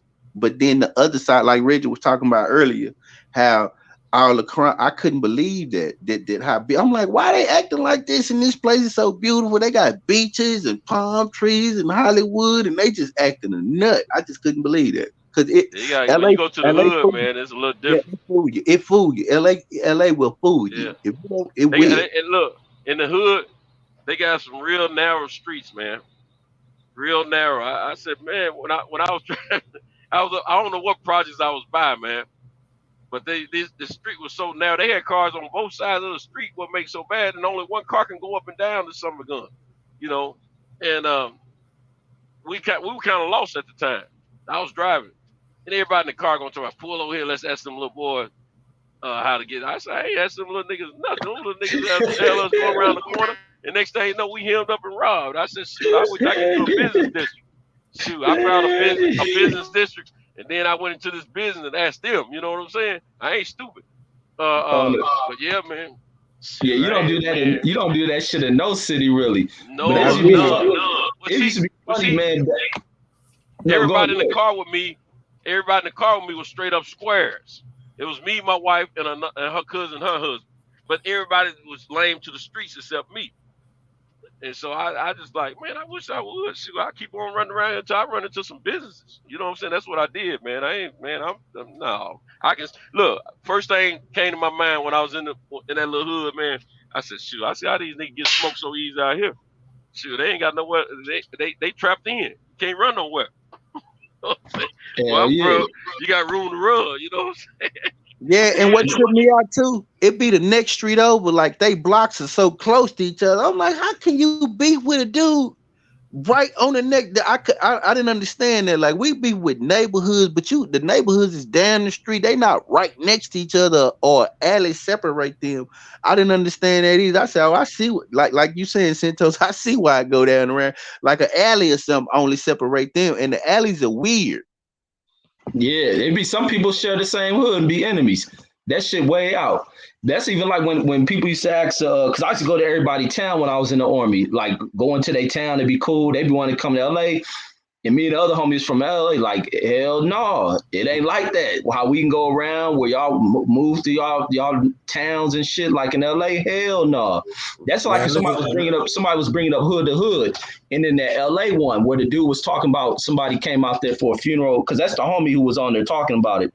And he was talking about that one scene where some people was out there for a funeral, and then he ended up getting killed. They was from like Texas. They walking around and shit. I saw that. Yeah, and that shit was a true story. He wasn't exaggerating on that shit. And that's just how it is. Like they pulled up on those dudes. I don't know if it was over color. It was not even over colors, because it was on that side of the street, which is another side of Normandy, which is a enemy neighborhood, which is stupid as fuck. Like, but I wouldn't take nobody to LA when I should be in the army. Like shit, hell no. Nah, it ain't like that here in Dallas. You can move around. You know what I mean? You just know what pockets and what areas, but man, you can move around all you want here. As long as you know what I mean? Because it's you can move around. It ain't that stressful like that. Hey, what I'm gonna say, what's up with all these goddamn rappers? Like when you go to another city, these motherfuckers expect you to check in and all this type of shit, man. Like who the fuck? I ain't gonna lie. I checked in when I went to LA. When I checked in, I'm not gonna lie. Me and DB got up. You know what I mean? Like I checked in, not that I needed to, but it was, man. That's when I met DB. Like, hey man, you good? Everything good? If you need anything, let me know. That kind of thing. So I don't mind checking in because I feel better. That's like if I go to Nashville. If I go where Santos at, I'm calling Santos. Hey man, I'm here. I'm in your city. Can we have lunch? Can we just you feel safe when you moving around with a native? No, just these like niggas mean more than that, bro. They mean more than that. When they say check in, they mean more than that, brother.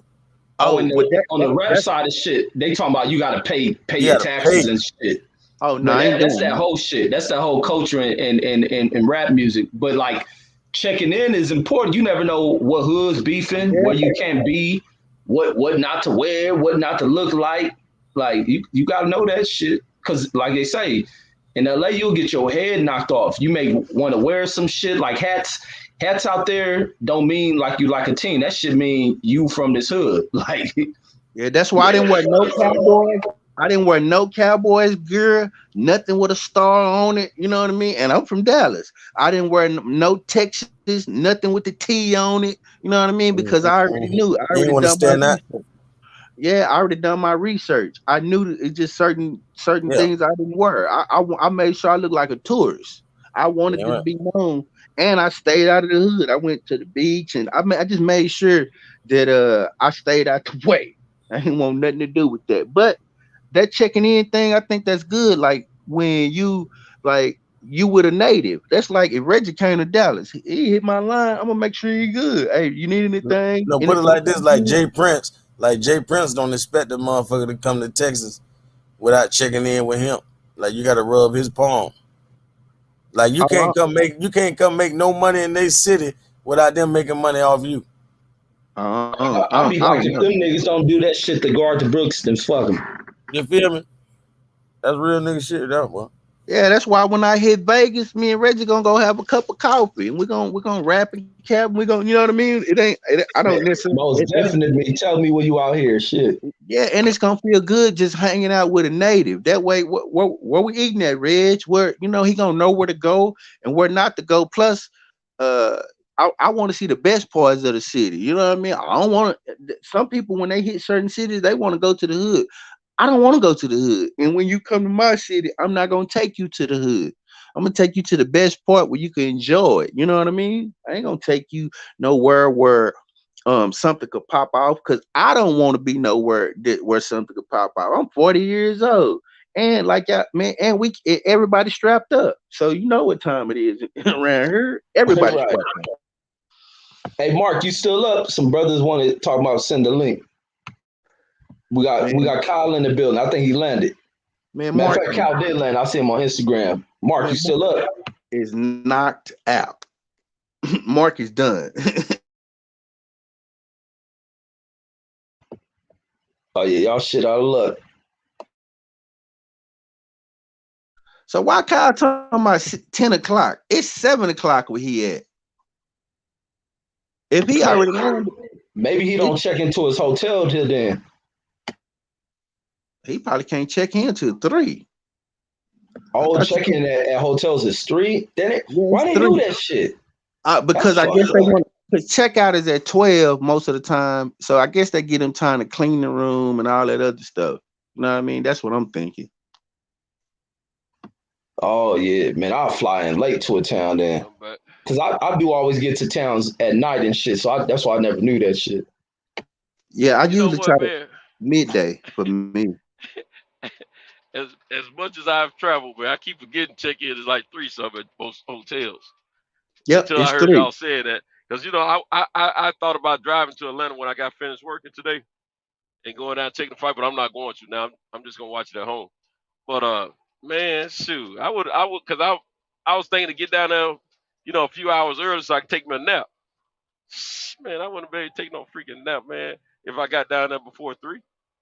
Now, what you can do, you could have tried to do an early check-in. Sometimes they'll let you do an early check-in between like 1:30 and 2. Sometimes it depends on. That's true. It depends on where you at. They'll let you do an early check-in from time to time. Yeah, that's exactly correct. I heard y'all talking about checking in at different cities and stuff like that when you go in places. And you know what? I think all of us have checked in and not realized that some point in time at different cities that we've gone to. You know, we touch base with a homie that we don't made a relationship with, and when we get somewhere, that's another form of check. It ain't the same as like on the gangster level, you know, where trying to get a green light to move around or nothing like that. But I mean, you hook it up with somebody that you got kindredship with, you know what I'm saying? And they making sure you're good and let you know where you should go, where you shouldn't go, or they take you where you can't, you know, different places or whatever, you know. To me, that's kind of like a form of checking in and not realizing it, you know what I'm saying? Because you're not just out there moving freely. But, you know, now when I'm going somewhere on a tourist like level, I don't have any contacts in certain places. I don't check in on anything like that. But at the same time, I ain't necessarily going to the hoods and walking around. Now, when I went to LA the first time, I drove through the hood, you know, Watts, Compton, and all that stuff, you know, but I didn't, you know, look, man, I know this is a sidebar, but look, we were leaving like the Staples Center, right? That area over there, because we had just left the Staples Center, checking it out, the outside of it. We got on the highway, we were heading to Watts, stuck in traffic like a summer gun, man. That was the most painful drive I ever had. My leg was cramped up and everything. And man, we I had to see the Watch Towers, man. That was my desperation. Man, I get to Watts. I see those towers, man. This is so good. It's just trash. I was so mad. I was so disappointed, man, because I'm thinking they, you know, much bigger than what I saw. You know, what I saw in person, I thought they were going to be much bigger. You know, because the television made them look like I had to go see them. You know what I'm saying? Like they 300 feet. I don't regret seeing them, but I'm still pissed that what I saw. You know, I'm like, man, I sit in all that traffic trying to get it, but it is right in the hood. You know what I'm saying? I was mad. That's so good, man. Hey, Santos, you know what tripped me out when I went to LA? I couldn't believe the homelessness. Man, I almost cried watching it. That broke my heart. I couldn't believe. I thought it was bad. Where I'm from. No, man. Man, I was heartbroken. I haven't been there so long. I didn't even see that shit. And they had tents and everything, Rich. I don't know when last I just was there in April. Man, they had tents in Santa Monica. I'm talking about everywhere you went. It was homeless people. I went to Venice Beach, nothing but homeless people. I went to Santa Monica. I mean, I was just blown away that it was so many homeless people in this beautiful place. I'm like, man, why won't they build them a facility where they would have these people? I would just, I damn near shed a tear watching it's sad, man. It's really sad. That hurt. I couldn't believe it. Man, everybody be telling me that shit, but I haven't been out there since 2019 and shit. And I didn't see it like that, but everybody like, man, there's so many homeless people out here. Like, so you saying that shit's like, damn. Man, that shit was heartbreaking, man. I think it's where you go, because I was hanging out. I saw a lot of them in, where were we at? Well, we're in not Beverly Hills, but where it might have been, where's the Chinese theater? That's like near Hollywood and shit. Hollywood, that's what, okay. Because I could see the Hollywood sign off into the far view, you know, where I was at. But man, I saw so many homeless people in that area, man. That was in 2008 though. You know what I'm saying? Now when I was out there in 2019, I was out there for a funeral. I was staying in Torrance. And I really didn't, you know, I wasn't mingling. I ended up getting a ride with the folks who I went out there for a funeral. And so I didn't really get to kick it around the hood, you know, the city. Too tough, you know, but man, it's I know in 08 it was pretty bad, man. It was sad. I had seen homelessness on a level that I had never seen in my entire life. Now we got homeless folks in Nashville, but it's nothing like that, man. It's way different, man. And I mean, and the other thing, truth be told, a lot of those people don't want to be in shelters, man. They want to be out there like that for some reason. I don't get that, but they do. Yeah, them shelters be too restricted for a lot of them. A lot of them have pets. They can't bring pets in there. And then some of them ain't safe, especially out here. You hear a lot of the women tell stories. They be in there being raped and shit. Yeah, we got a lot of tent cities in Nashville. What we had, I think they've been trying to break it up a little bit, but we got a lot of people, you know, that are living, you know, they're homeless and they don't make these tent cities, we call them. And man, I be feeling sorry for a lot of, but I'm gonna tell you, man, when I was in Vegas last October, went out there for a few days, me and the fellas, man, the homelessness is on a bad level out there too. But you know, in the strip area, you know, you got a lot of them people walking around down there by the not the heart of the strip, but down there by the oh, you talking downtown? Yeah, that's a man down. Yeah, they down there real tough, man. And I was staying in the stratosphere, unfortunately, but man, I saw, oh, it was terrible, man. The people that I saw, the dirt and stuff that was all caked up on their skin, you know. And me and my partner, we had walked to this mall from the stratosphere. It was probably, I guess, Reggie, probably about a mile or so away. I can't think of the name of the mall. Then we went down there, man, and come back, and I saw this cat, man. He was laying down on the sidewalk, man, on the backside of the Stratosphere hotel property, and it just bothered me, man. It made me want to cry now thinking about it, but I had to go back to that. I walked probably about 10 feet away from that dude, and I said, man, I can't walk past that man. I'll give him something, man. I went back and gave him a 20, man. He didn't move when we walked past him because he was sleeping. But I went over there and I woke him up and I say, hey, my man, you know, I gave him a 20, man, and because I didn't have much money in my pocket at that time as far as cash, but I gave him I think I had about $30. So I gave him 20, and he thought I wanted something from him. He said, what I gotta do for this? I said, nothing, bro. I said, get you something to eat, man. You know, and if I had you know, $1,000 or so in my pocket in cash, man, I probably would have gave him a couple of $100, man. I'm gonna get him a room. I don't know if he could have got one. He couldn't have got one on the strip, but you know what I'm saying. Could have went somewhere else and got one. But man, it just hurt me, man. That's how my kids are. My kids got so much compassion for homeless people because it don't make sense to them. It don't make sense at all. My kids see somebody homeless, they be like, about that. Yeah, they always say you better give them some money. Especially my daughter, she really hates that. But I always remember this thing that stuck out to me about when I worked at Enterprise like 7-8 years ago and shit. And I was picking up these European, I forget what European country they come from, but a lot of Europeans was coming to America, but especially Nevada, and they take RVs because they go across to our national parks. And I'm talking with the father and shit, and with the kids, and the kids just look kind of down and out. So I'm like, maybe they tired or some shit. I'm like, so how y'all been enjoying the country? Like, how's everything been going? Where y'all been going? It's like everything was great until we got here. It's like my kids are very, very sad, and because this is around not too long after kind of Vegas kind of recovered from the economic crisis, but it's a lot of homeless people on the strip. And it was like they were down because of they see your homelessness. It was like in their country, they don't fathom that shit because they don't deal with homelessness. When that country have an issue with people on drugs or whatnot, there's resources for them. They keep people up off their streets, but they out here and people eating out of the trash, sleeping on the streets. It's hot in a mug. And these kids are just like, them kids was like real hurt by that shit.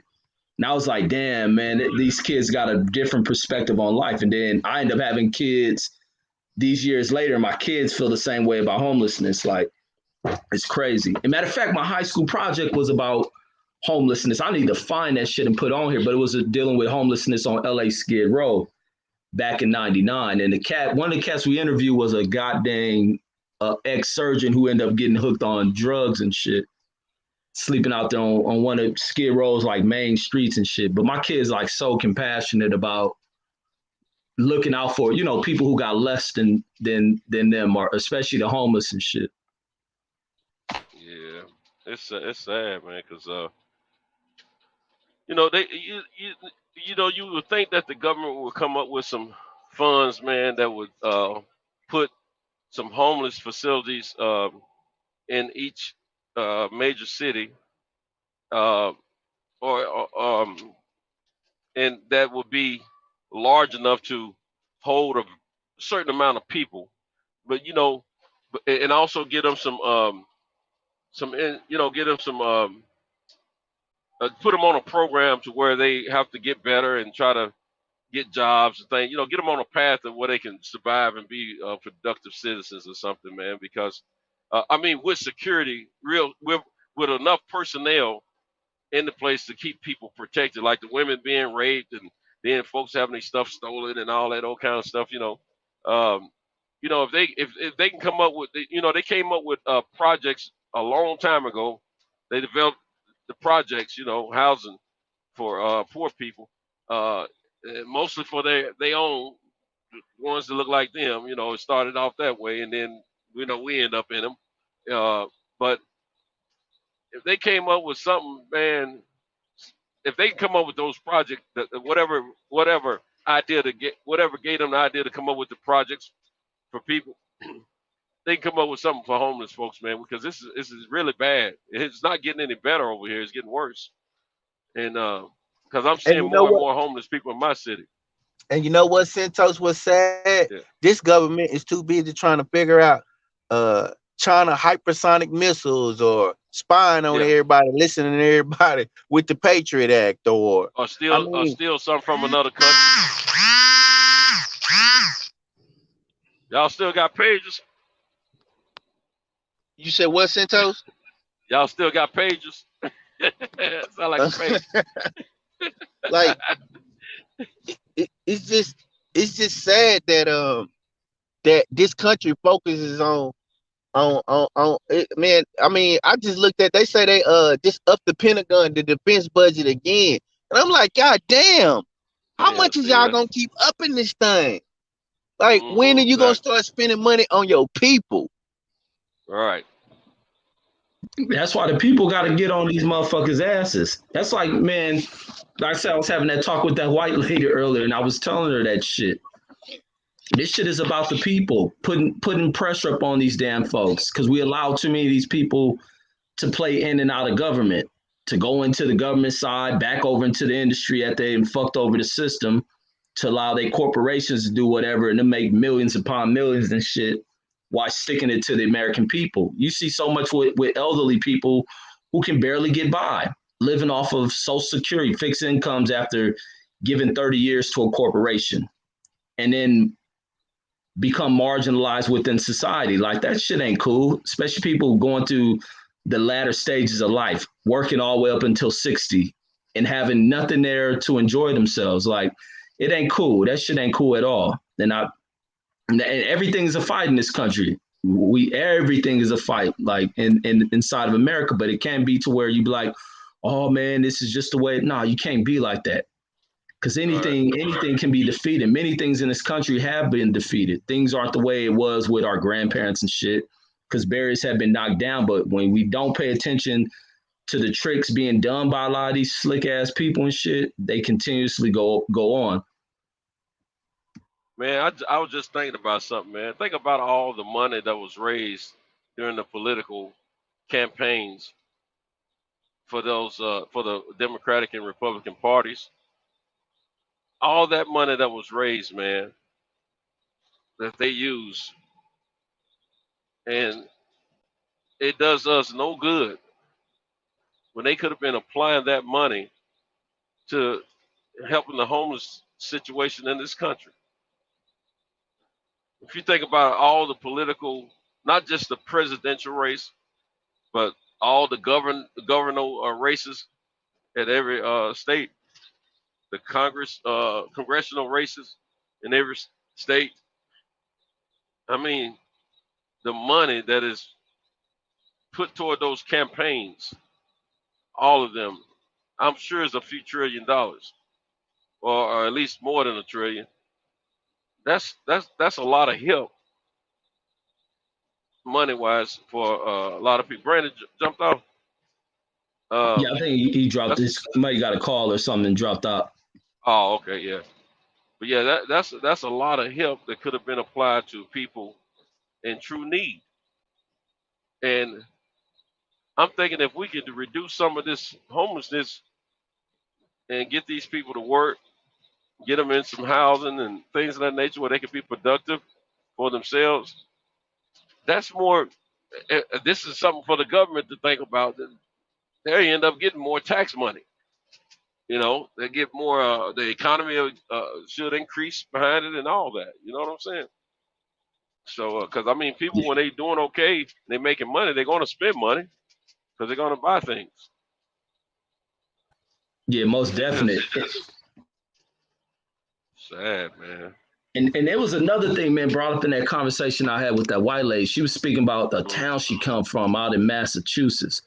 And she was speaking about, she was like, we going back and forth over, you know, racial issues in society and talking about this shit. Like I said, I talk raw with white folks, how we talk about race on here and shit. So that's why a lot of them be shocked by that shit.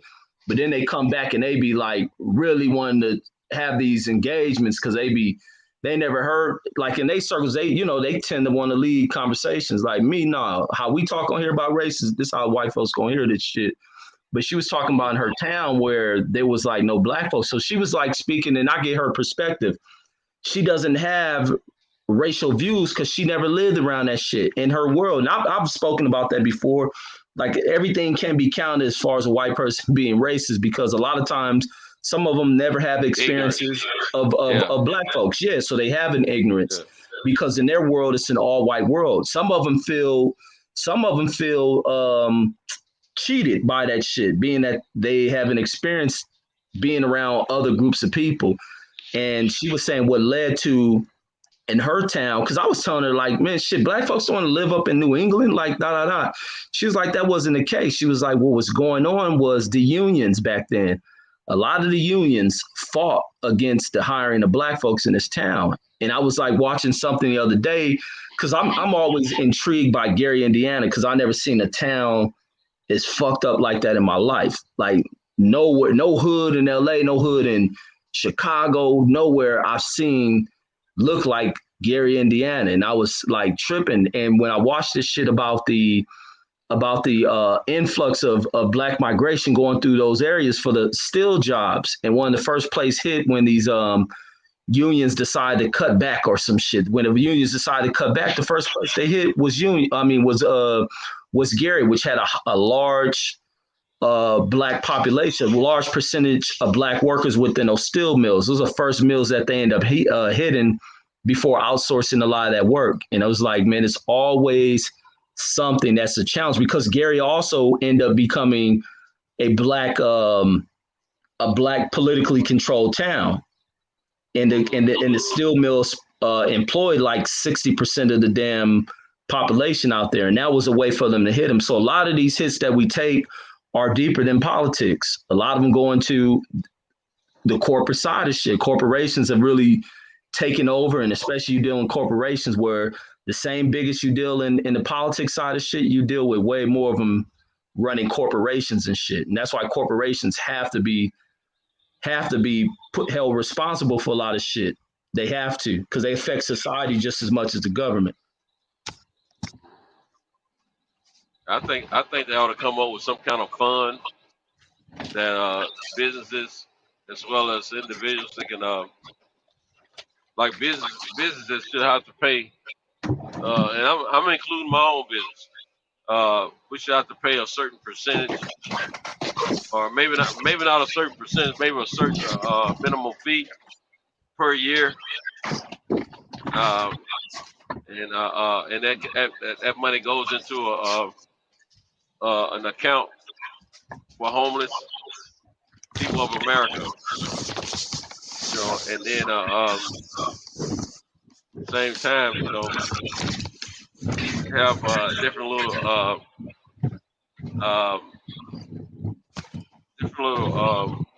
situations where private individuals had maybe America in general had to pay X amount of dollars into the if it ain't, but I think if every American adult had to donate at least $10 to a certain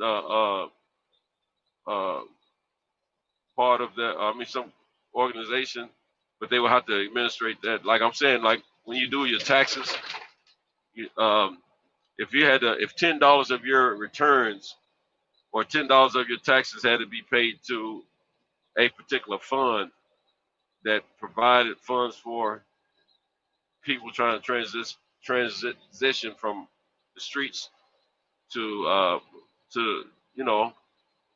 civilization, more to speak. I think it can help fix some things, because $10 for all the what we got, about 300 or so million people over here. You can figure that maybe at least 300,000 of them, 300 million are adults, working class adults, and I think we all could sacrifice $10. You know what I'm saying? That'll get somebody the opportunity to, have a little bit better outcome on life. Yeah, because you never know when you may get in a situation. I'm like me, I'm not against the paying of taxes. I hear people complain about paying taxes and this and that. Like it was so many snobby ass people in this world, and what really opened a lot of snobby people's minds into their old ways of thinking was when they became affected by the economic collapse. When a lot of people have to face that bit of humble pie, and some of them having to go on food stamps, their whole views on shit change like instantly.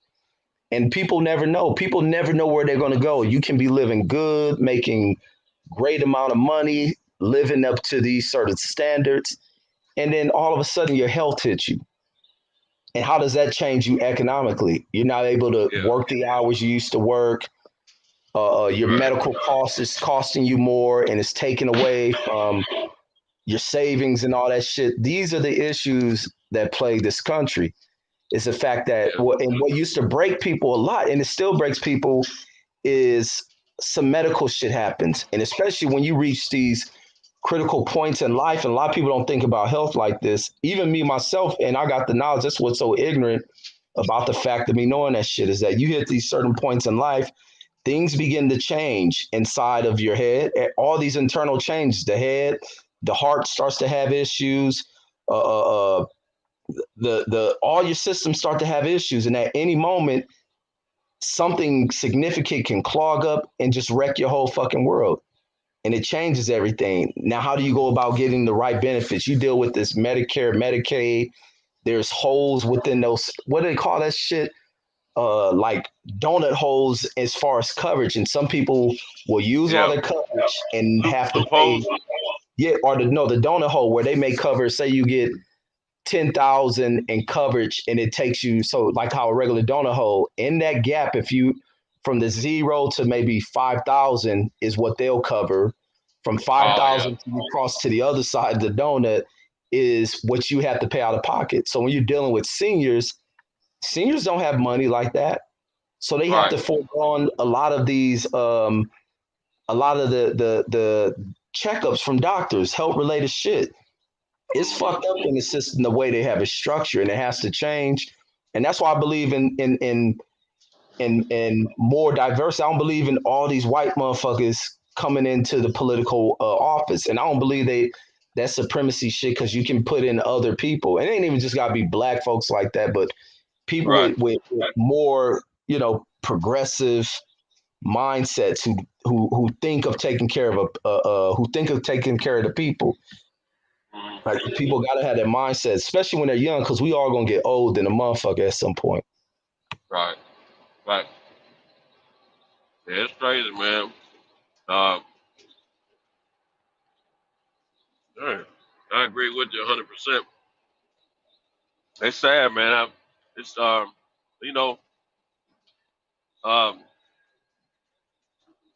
it's a proven fact that capitalism has its pros and cons, man. And it's good for some people, not good for other people. Yeah, absolutely. It's crazy. Yeah, absolutely. Yeah, I get mad at myself, Reggie, when I can't help somebody in the way. If I can't take their problem away, I get mad at myself, man. But it really, well, let me say this: if it's something that I would have been able to fix in the past, and I can't fix it now, and that's when I get mad at myself. I'll put it that way. And I shouldn't be that hard on myself, but that's just who I am. I like helping people. I'd rather help somebody than somebody helping me. And so it just bothers me when I can't help somebody, in the right way.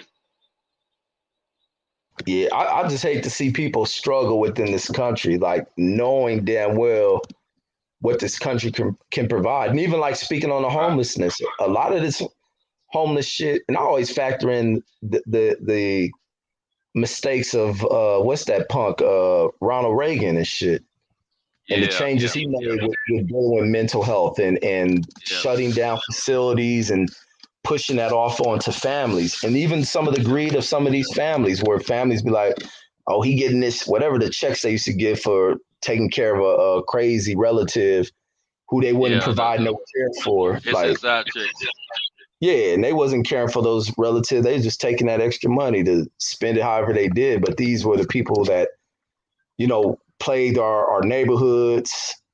Them needing it to cope with their issues. They're getting on drugs, also impregnating women and shit, and them having kids who end up being affected by their drug use and shit like that. And it just began to kind of snowball, this whole huge snowball effect across this country based on the decisions of Reagan's piece of shit ass. And none of these other political people have, because it's such a deep divide in the congressional side of shit, that nobody has reversed it. But hopefully where we at right now, people begin to reverse it. But people becoming less, more silent about fighting for change and shit. Yeah. So, I think a lot of the poverty, a lot of homelessness started during that Reagan era. And a lot of people holler he was a good president. And I think it was just depending on what part of America you were a part of. You know, because I don't remember good times when he was in office. I don't remember the good times. Yeah, and I was a kid, and I remember how shit fucked up when he was in there. Hmm. Yeah, man. You know, that's where that Reagan numbers come from. Yeah, he's all about that cuts. Anytime you hear politicians talking about government too big, I'm always alarmed by that shit. Because here's somebody talking about shifting shit over, giving it to their rich buddies to take away programs that mainly are going to hit Black and Latino communities. Hmm. It's amazing, man. Some of the stuff that we forget on a day-to-day basis that can take place in this country, man. That's totally against the people of this country. And then somebody won't put them in office anyway. I don't get that, man. And I always tell people, you know, I don't vote the party. I vote for whoever's gonna respect me the least. I mean, the most. You know, because at the end of the day, that's what it's all about, is, being respected. Yeah, and I believe in putting pressure on these motherfuckers, man. Just as much as I Yeah. didn't like Trump and people, oh, you voted Trump, you Democrat. Nah, ain't none of that shit. I don't like that bitch. Trump ain't liked him since I've been a kid. He been in around a Reagan category to me. But even with me voting as being more supportive of Biden, I still put pressure on Biden. That motherfucker ain't excluded from when he's doing wrong and shit, but he ain't fucking up like no Trump. I ain't never about to jump on that shit. But when he's fucking up, he's fucking up. And that's the job of an American person. You put pressure on the politician when they're not doing right. Right. I agree with you 100%. Man, this is a little bit off point. You ever be around a vehicle when you're driving at night? The vehicle, their reverse lights are engaged while they're driving. Hell no! How that shit happen? I don't know. It just reminded me. I just saw a vehicle like that, and it just Unless- reminded me of I'd be seeing people like that on a regular basis. Not on a regular basis, every now and then. Or unless they drunk and driving backwards, because you know people be doing that wrong way driving shit. It's moving forward though, with the reverse lights on. This is crazy. Oh man. yeah, I don't know. They got an electrical issue. Yeah, and that's just them new cars with all them new lights and shit. Mm-hmm.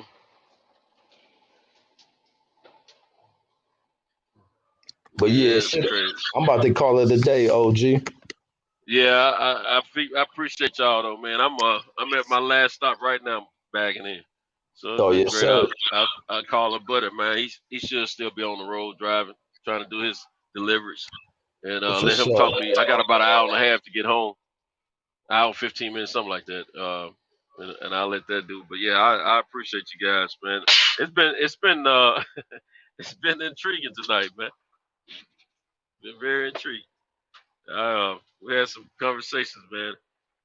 But yeah, you tickling me earlier, man. You told old boy he was light skinned. That nigga was mad as a motherfucker hearing that shit. You had me cracking up, man. I said, really weird about man. That nigga mad. He gonna be back over here calling me a house nigga. Yeah, he coming back. You know that. But he sure ran off hearing that shit. Like, why you mad if you fucking light skinned? Take pride in that shit. The hell? Yeah, right. Yeah, it'd be all right. Hey, but really, in truth, I wanted to hear him. I thought Uncle Ruckus was gonna get cranked up, and I was gonna wait for him to check Uncle Ruckus. Oh hell no! He got Uncle Ruckus last time I was on here with Mark Nash. Uncle Ruckus said something stupid, man. He checked him on his blackness, you know. I sat back and I was on mute. I was amused like a summer gun. But yeah. Well, all right, Reggie, bro. You have a great weekend, my brother. and I appreciate it, man. And Mark Nash, another one. Appreciate you. I was wondering where I was gonna get my nutrition from tonight as I drive, and Mark Nash didn't fail. Right on, man. Hey, you was on this thing from the beginning once you read. Yeah, I didn't realize I see this shit say 9 hours now. Yeah, you on this. You on this joint since when I come on, you were already here. I think it was just you and Mark at the time. Yeah, we was talking about that Al Haymon shit. Yeah, and y'all probably had some other people on before I got here. So yeah, man, you don't put that work in, son. Put that work Yeah, in. so I'm gonna be up in like 5 hours too. All right, well, you go get you some rest, bro. I'll talk to you, man. You have a great weekend, man. Be safe. I always take care of the babies, which I know you will, man. Yes, indeed, absolutely. You as well, OG. Everybody All right, in the chat. Take care. All right, peace out. Yo, Mark, we out. I gotta see what's in the chat.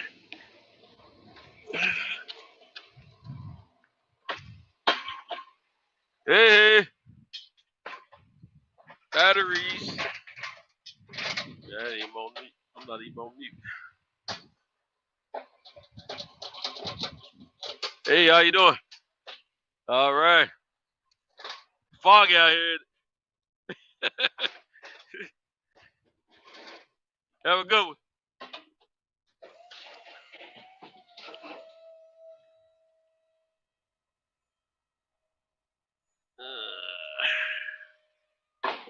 That's my last stop for the night, for the weekend. For this job, I might do another one. Might do some more loads this weekend. Gotta find some good paying loads. I'm gonna do something. But Mark Nash, man, we appreciate you, my brother.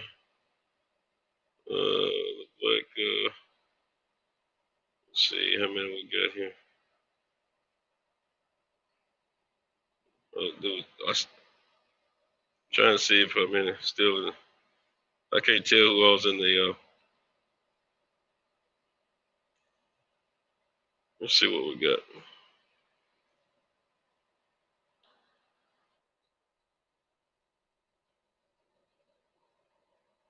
Man, there's still 19 people in the chat. Man, if y'all want to keep speaking on some topics or something, I'll be happy to. I'll be happy to speak with you guys and ladies.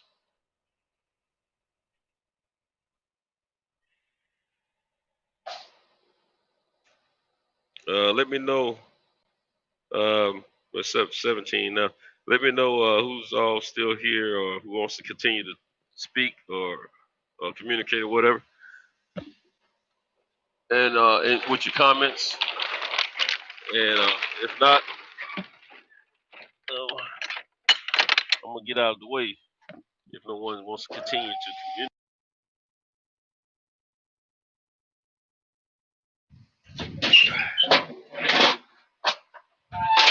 I know I'm making a lot of noise, and I do apologize. Should have hit that mute button.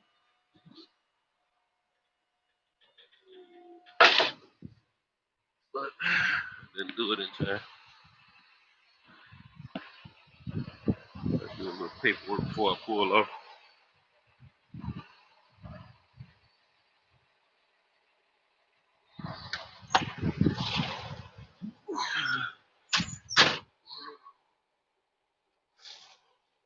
You gonna see Jones? Everybody's go peace. Peace, family. They come out. How come Al Haymon doesn't pay his fights what they're worth? Gotta ask Al Haymon. Since Al Haymon is the most powerful man in boxing, he's a brother. Good off war. It's beyond me. A country like America doesn't have a proper health system. Yeah, beyond us too, man. Got kicked off. It was great building with my brothers. I learned a lot as always. All right, hey, Brandon, you take care, bro. Big Cletus, C. Jones, Good Off War since '88. PGH, Big Dog, AOBZ. I'm not sure. Yeah, Marksley. Papaluta. And the boxing section, which was a while ago. Jill's Gaming.